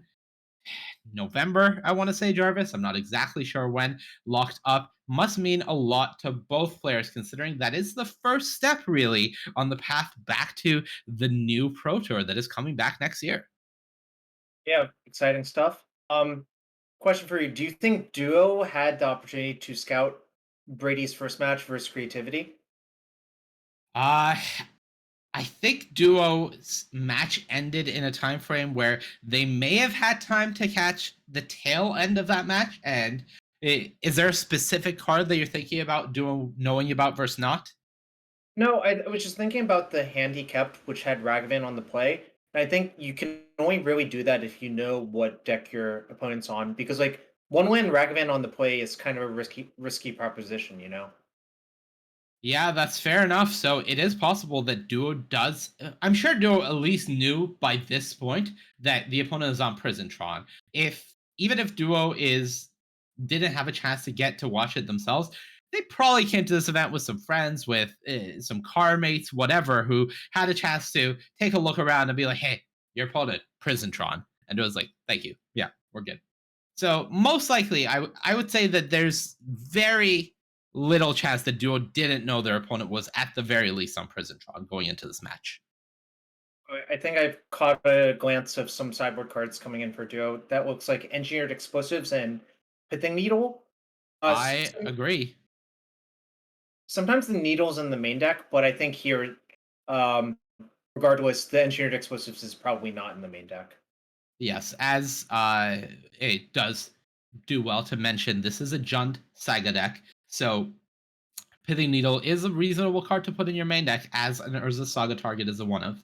Now we see Brady Monroe playing this Sorcerer Spyglass, and Duo Yang responds with a Verdant Catacombs, wanting to make sure not to get stone rained by that Spyglass by giving Brady the opportunity to name it. And then we see a Shock just to potentially leave themselves the option to cycle this Nile Spellbomb. However, Duo hasn't preemptively cycled the Spellbomb, wanting to essentially give Brady the option to shut it down if they would like, rather than picking something like this Liliana of the Veil. I don't think Brady is taking the bait in this spot, and I don't know about you, but I would guess that Liliana is going to be the target of choice here. Yeah, I think you could make a case for that or Engineered Explosives, but it depends a lot on your hand as well. I think it actually depends quite a bit on Brady's exact hand, what you name here. That seems fair enough. So far, what I've seen from Brady's exact hand is a Spellskite and a Karn the Great Creator. No good look at what the lands are. We'll try to find out what the name is.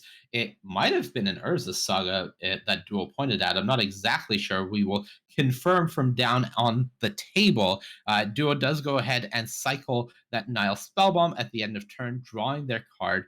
And for Brady, the turn gets passed back. A copy of Walking Ballista in their hand as well to go with 2 copies of Spell's Guide to the Karn the Great Creator, 1 unknown card at this point, I believe. Now back to Duo Yang, we do see the Urza Saga come out, tap Liliana of the Veil coming down, and moment of truth, it did not get named by Sorcerer Spyglass, so Liliana down ticks up both players discarding Spellskite for Brady, the singleton copy of Springleaf Drum for Duo, and we are back to Brady's turn. Urza's Power Plant coming down to join the mine on the battlefield. And an Urza Saga from Brady is representing a construct if Brady would like to just pass the turn back. Of course, the hand does still contain a Walking Ballista and a Karn the Great Creator, as well as another copy of Spellskite, and I believe another Urza Saga. So interestingly enough, if Saga was named, it actually is symmetrical for the activation. Of course, the tutoring can still happen, but the point is that the constructs don't matter as much for Brady as they do for Duo. The constructs don't matter for Brady as much as they do for Duo. Makes a lot of sense to me. Now, Duo does have a Kolaghan's Command as well as a Thoughtseize in hand. So some nice disruption here. And I believe the Thoughtseize is what is going to be fired off first. Now, did we get confirmation of what the Sorcerer Spyglass was on? I kind of think it was naming Urza Saga because it makes a lot of sense. In this matchup, I think what Duo wants to do is try to build up. Okay, so we are confirming that it is on Engineered Explosives. So that is the name of the game from Brady Monroe. trying to keep explosives on the battlefield. And this Thoughtseize from Duo taking a good look at the hand sees another copy of Urza's Saga. Can't take that one. So making a choice between Spellskite, Walking Ballista, and Karn the Great Creator. I can't imagine a world where this Karn is not going down Jarvis, but if there is, tell me about it. So the only way I think you can take Karn is if you plan to not take Karn is if you plan to take Walking Ballista and Pithing Needle Karn. Take Walking Ballista, Pithing Needle Karn. Seems like a valid name of the game, but Karn goes down from Duo Yang. We see a Blackleaf Cliffs in the hand for Duo, and I'm curious to see if Duo will play the Cliffs here as they are thinking about it. Will come into play tap this turn, untap next turn when the Urza Saga goes down. Curious if there's any reason they would be playing around that, and I'm not exactly sure. Of note, Liliana has not been activated yet this turn, so a card yet to be discarded. It may be the Engineered Explosives, as it is shut off by the Sorcerer Spyglass, but of course, Duo does have a Kolaghan's command in hand, so ways to remove the Spyglass available to them. Yeah, kind of interesting. So I think that's probably what you're going to see happen. All right, so the Blackleaf Cliffs played. Pithing Needle goes down for Duo. Brady Munro does make a construct back to their turn, and will they make another one? Power Plant the draw for the turn. So no real tempting plays. You would like to get the Spellskite down if possible, but I think Brady should be in the market of making another construct here. Just threats against this Liliana that you would like to pressure down here if you're in the Prisotron position seat. Yeah, I think the question is if you want to float, go get Expedition Map, crack the map to go get the missing Tron piece and play a Walking Ballista, is what the thought process that's going through Brady's mind. That's the question. All right, so we see the second construct made for Brady. Goodbye, Urza Saga. What is the fetch? Looks to be an expedition map. Was the card pulled up to the front that would allow them to get Tron online and get a large Walking Ballista down? So, expedition map, the name of the game. No mana floating. A construct for 4 comes across here, and we'll likely see Brady deploy that Urza's power plant that is sitting in hand and pass the turn back. So the other reason Duo had to play a land last turn is suppose you draw your 5th land this turn, then you can K command plus EE to cover both the constructs and the Spyglass. Indeed, and here we go. So we have Brady Munro having 2 constructs and a Spyglass on the battlefield, as well as 3 pawn pieces, but not the 3 you're looking for. There's 2 power plants. Fortunately for Brady, there is a copy of Expedition Map to find the Urza's Tower. We see Duo not making a construct, just floating a mana from that Urza Saga and fetching a Pyrite Spell Bomb as the fetch of choice. Liliana of the Veil on 1 counter yet to be activated. Duo Yang does have a Kolaghan's command in hand, which they could combine with this Liliana to clear out Brady Munro's hand, and they have an Engineered Explosives that they could play for 0 and activate. So the Duo should be able to essentially put Brady on nothing but Tron here. There we go. Liliana takes up and pass the turn back. 2 constructs that die to an explosives and Tron question mark. Brady goes for an upkeep expedition map crack. There's the tower, so at least Brady has mana to work with. Not in play yet, so we'll see what the draw step holds, but Duo looks to be potentially stabilizing this if they can fade 1 or 2 good draw steps from Brady. Yeah, pretty interesting. I don't even I guess like Mystic Forge is probably the best draw. How about a Buried Ruin to go with this Tron available to you? Goodbye, Constructs. Buried Ruin is the card in hand for Brady Munro, but the land drop was Tower for this turn. So back to Duo Yang, and Buried Ruin is not going to stay in hand for long. So the Thoughtseize Duo says, all right, that can go. Going to cycle this Pirate Spellbomb, looking for Fable of the Mirror Breaker or Tarmogoyf, something to present damage. Ragavan, a pretty great draw. Goodbye, Inventor's Fair. Wasn't useful at that point, but could have been. And Ragavan is a great one to see. Urza's Saga One great top deck deserves another not great immediately. So Duo has a window here to take advantage of this Ragavan. And we'll see it dashed. It gets the damage in. Goodbye Island. So Duo really giving some good draws to Brady, able to up Liliana before the Ragavan goes back to hand. And time for some constructs. What is the draw from Brady Monroe for this turn? Well, we've assembled 7 mana off to the side, but kind of think it's not Karn because I It's a don't map. or Karn Liberated rather, because I don't course. think this deck plays that card. It does not. And Brady on Prisontron does crack this expedition map, going to likely get another copy of Urza's Saga, as the Inventor's Fair already exiled and no artifacts on the battlefield either. So maybe Constructs, though, opting for a Blast Zone as the land of choice here and wanting to just shut off this Ragavan perhaps on the spot, even though that Urza's Saga does at least do a good job of making a potential blocker for that. Back to Duo, who just has a Ragavan in hand. Notably, this Prisontron is not Eldrazi-tron, so islands are the basic of choice for the deck. It does give you some value in certain spots, and here we go. Duo Yang, not afraid of Blast Zone, not afraid of Urza's Saga, attacks with Ragavan. I'll trade with a Construct, no problem. What's the draw? It's a Tarmogoyf plus Liliana, and back to you, Brady. So I actually think the Blaststone was searched for not to answer Ragavan, but it was for Liliana. But now it might have to take a detour and kill Tarmogoyf instead. Yeah, this Tarmogoyf, we're just getting the Tarmo die ready, and 7-8, about as big as it gets in modern Magic. We see Blast Zone go up to 3, pot committed for this Liliana Urza's Saga. Whoo, that was a walking ballista off the top. So now Brady has a choice of what to get. We have the Urza's Saga. Trigger is still on the stack. He's checking for the Basilisk Collar before doing anything. Ooh, that's a great shout. We'll see if Brady wants to make a construct or not here before going to get a potential Basilisk Collar. But I can tell you, I believe Basilisk Collar was one of the cards that we saw Brady board out in this matchup. So just mana floated. I don't know if it's going to be in there. If it is, I will be surprised. Not that surprised, but a little surprised. And it is not there. So Brady floated the mana. Oh no, there it is. They just ran by it very quickly. Okay. Basilisk Collar is there, so mana floated.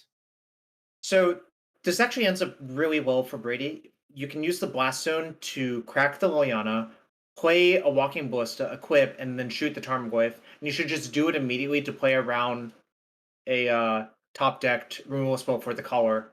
Yep, and that is the name of the game. Goodbye Tarmogoyf, +1 health for Brady. And we are facing a ton of mana, a Walking Ballista with a Basilisk Collar against a Hellbent Junt player. And the turn gets passed back very quickly. Not a good sign for Duo Yang. Brady Monroe starts putting the counters on. Duo Yang nods the head, has no response. Large life total swings going to come out. I believe that's a Ratchet Bomb in Brady's hand. That's a Ren and 6, but the Boseiju that Duo Yang would really like is on the battlefield, not in the graveyard. So can this Ragavan get any value back from the graveyard? I believe Urza's Saga is the card, but Urza's Saga not going to do much against a Walking Ballista with a Basilisk Collar and full Tron online. And I think this is just lethal this turn. Pump it, shoot you. That's the game. That's the match. Brady Monroe on Prisontron is going to be your champion for SCGCON Columbus, the second 20K. Wow. Wow. In my opinion, that is a major upset. But I think Brady played pretty well, and there was just a little bit of stumbling in game one for Duo's side. A little bit of stumbling indeed. Very well played from Duo Yang the entire weekend. The first seed after the Swiss dominated our top 12 to get to the finals and wait for their opponent on this Junt Saga deck. Incredibly piloted throughout the day, but at the end of the day, it is Brady Monroe that comes out on top on this Prisontron deck. Really cool build, really cool pace from them. Some things that we haven't seen in a while or even ever, Jarvis. And I don't know about you, but this entire top 12 was just an absolute blast to watch and cast from my point of view. Yeah, it was really good. I have seen the Prison Tron deck, but I think this is the first time I've actually seen it win a lot, if that makes sense. Yeah, it makes a lot of sense. It's a deck that can sometimes feel fragile. It's a deck that really feels matchup dependent. We saw how good it felt against Living End in the top four. It felt like Brady was in full control the whole time. And perhaps that was a bit of their story of their top eight is they didn't really get any four color. They didn't really get any Izzet Murktide. They got creativity and they got living end. They got these fragile decks that are really trying to put together specific uh, combos and game plans. And then they got against Jund, and you said this felt like an unfavored matchup. It seemed like it, but for Brady, the draws worked out, the plays worked out, and it really just crossed the finish line, Jarvis. Yep, impressive stuff. Mystic Forge, obviously a really powerful card. Karn the Great Creator, powerful card.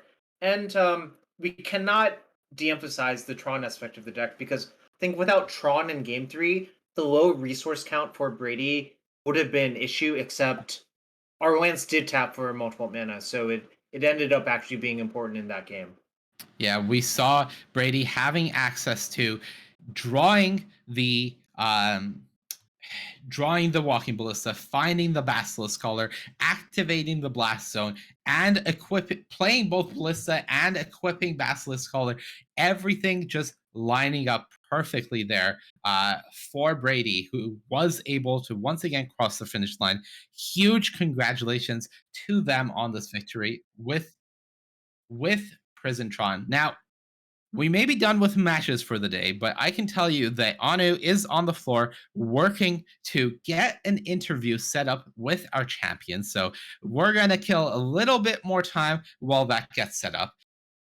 Once again, I just want to give a huge shout out, of course, to Anzet MTG Anu for putting this coverage together, getting all the equipment down there and bringing the stream to you, getting some very talented casters who brought all of the action to you all weekend. If you're not doing so already, please make sure to follow Anu on every form of social media and content website that you can: Twitch, YouTube, Twitter, Patreon, whatever you can find him on. Please drop a follow, drop a subscription, and just support this as we are looking to hit that follower goal. And look for him at other events like Magic 30, as well as the Magic Summit later this year, and plenty more SCGCONs. We're going to have a lot more to come.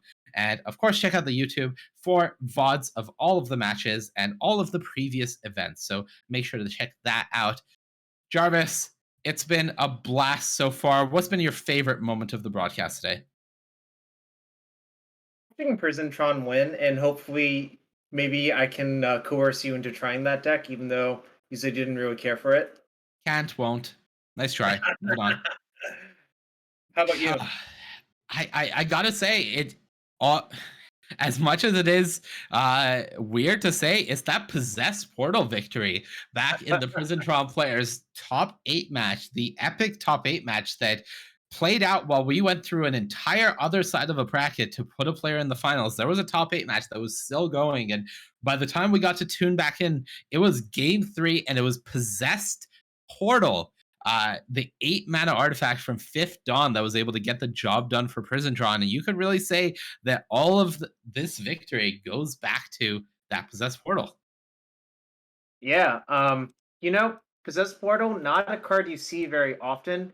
Usually you only see it with Karn the Great Creator, and you don't really see it attacking for 8 until the game's well in hand.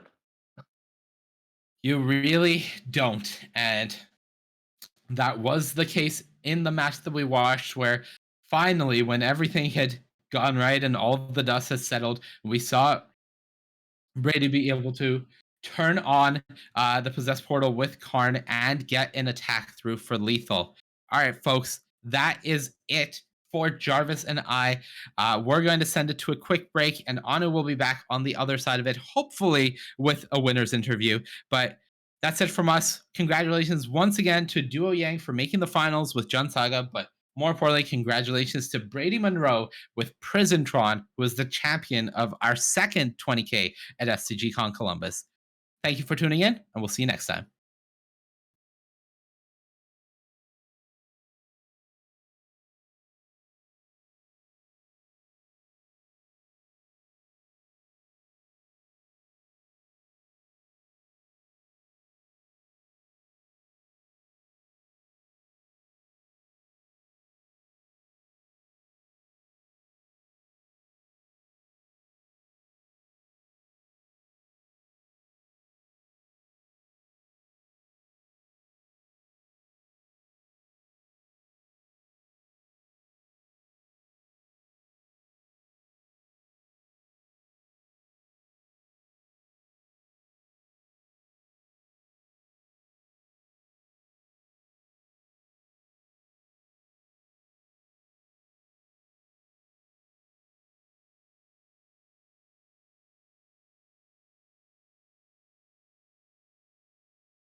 Yeah, that's totally fine. Hey, what's up? How's it going, everybody? All right, after an entire weekend of Magic, Friday we had day 1 of the first 20K.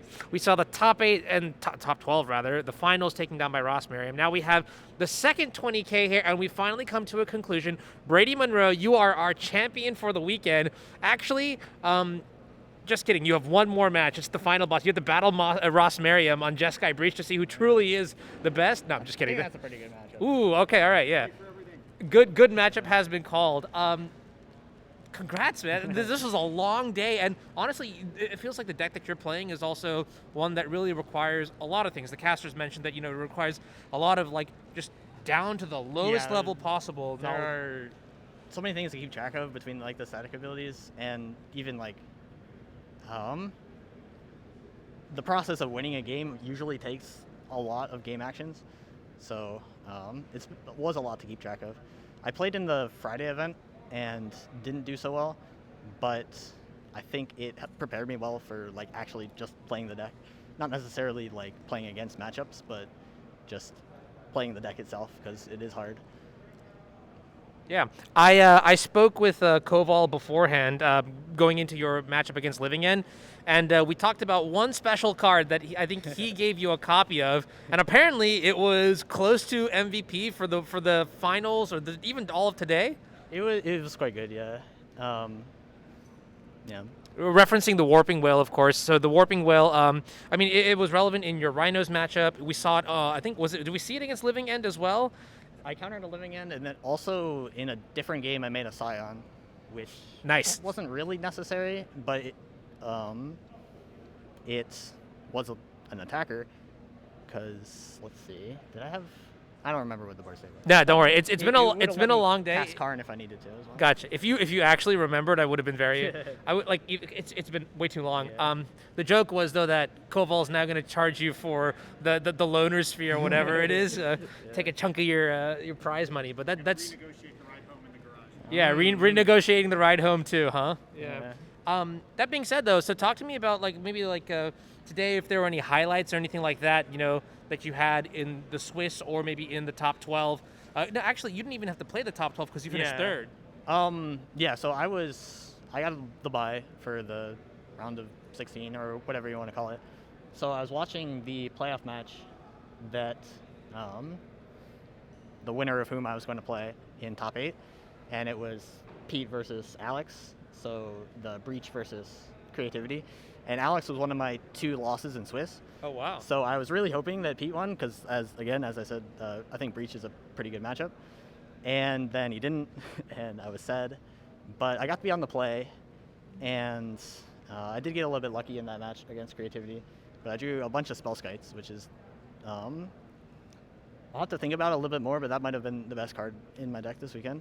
That's awesome. Okay, cool. Yeah, because I know, so first of all, that specific top 8 match, you against Alex on Creativity, was just such a mental slog. You guys started game 3, the entire semis match finished, and then we had time to pan back and watch just the final moments. That must have been the sweatiest match of the entire tournament. I'm definitely glad it wasn't timed. Yeah, because, yeah. Yeah.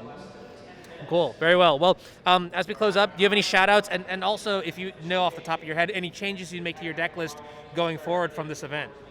I think it performed really well. Obviously, a prison deck, you have to make some adjustments based on the expected meta. So if I go to an event and I think the meta's going to be drastically different than the one here, I'll probably make some changes. The one change I made from Friday to this tournament was taking out the second Inventor's Fair for a second basic island, because there's a lot of Beseiju, and I wanted, when I get Beseiju the second time, still have mana. Gotcha. Makes sense. All right. Well, congratulations on a job well done here. First place in the Saturday-Sunday SCGCON Columbus 20K. I'm going to let you go home now. You have a 3-hour ride home or whatever, and it's best time to take a nap or maybe get some food. I don't know. The weekend is yours. You are the champion. So very, very job well done. Tomorrow. Yeah. All right. See you later, Ryan. On that note, everybody, I'm going to be wrapping up the stream here today. I hope you all enjoyed the weekend. It was actually just it was just fucking incredible. I'm not even going to hold back on that. Like, we had so much Magic, so much content, and the matches were great. I mean, Saturday, Sunday, we just saw, Eldrazi, Prisontron rather, take the victory there. And then even Friday, Saturday, we saw Jeskai Breach was the star of the show at the hands of Team BCW, Ross Merriam and Corey Baumeister. Pete Ingram even also made top 12 of the event the following tournament. So BCW, Jeskai Breach did really hot. That's really awesome. But here's what I'm going to ask a favor from everybody who did enjoy the content. Well, I was going to say, like, if you enjoy watching Modern, and if you're here right now, info slide. Yo, smash that follow button right now, all right? We got some metrics.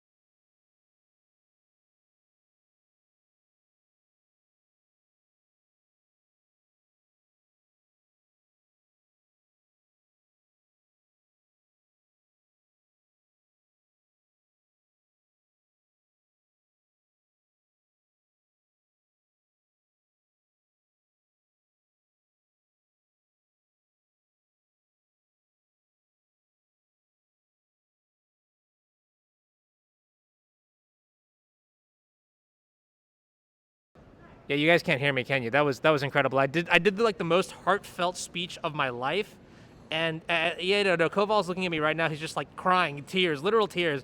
He's like, yeah, I'm an Undead MTG supporter. Are you? And oh my god, He's kidding, but I literally have his Patreon up on my phone after the speech he just gave to make sure I'm subbed. It's right here. I'm about to do it. You should do it too. Let's fucking go. That's the vouch right there. Anyways, if you haven't already, consider the Bezos bucks, consider the follows. Look, metrics matter to sponsors. They pay more money. That helps fund, travel, and also pays casters. They got to pay bills. They got kids, families, friends, Magic cards, whatever it is that it is. Anyways, on that note, everybody, I am going to go ahead and call it for today. Hope you all enjoyed the content. I will see you in the next few events. So let me tell you my schedule coming up, right? Next event, I will be doing casting for NRG. It's going to be a Dominaria, United, Modern, and Pioneer, I believe. And then after that is the Legacy Pit. I hope to see everybody there. Finally, I'll be doing some sweet, sweet Legacy casting with Corey Baumeister.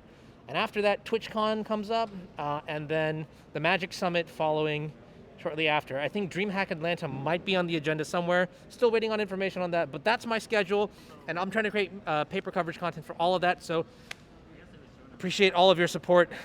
I'll see you next time.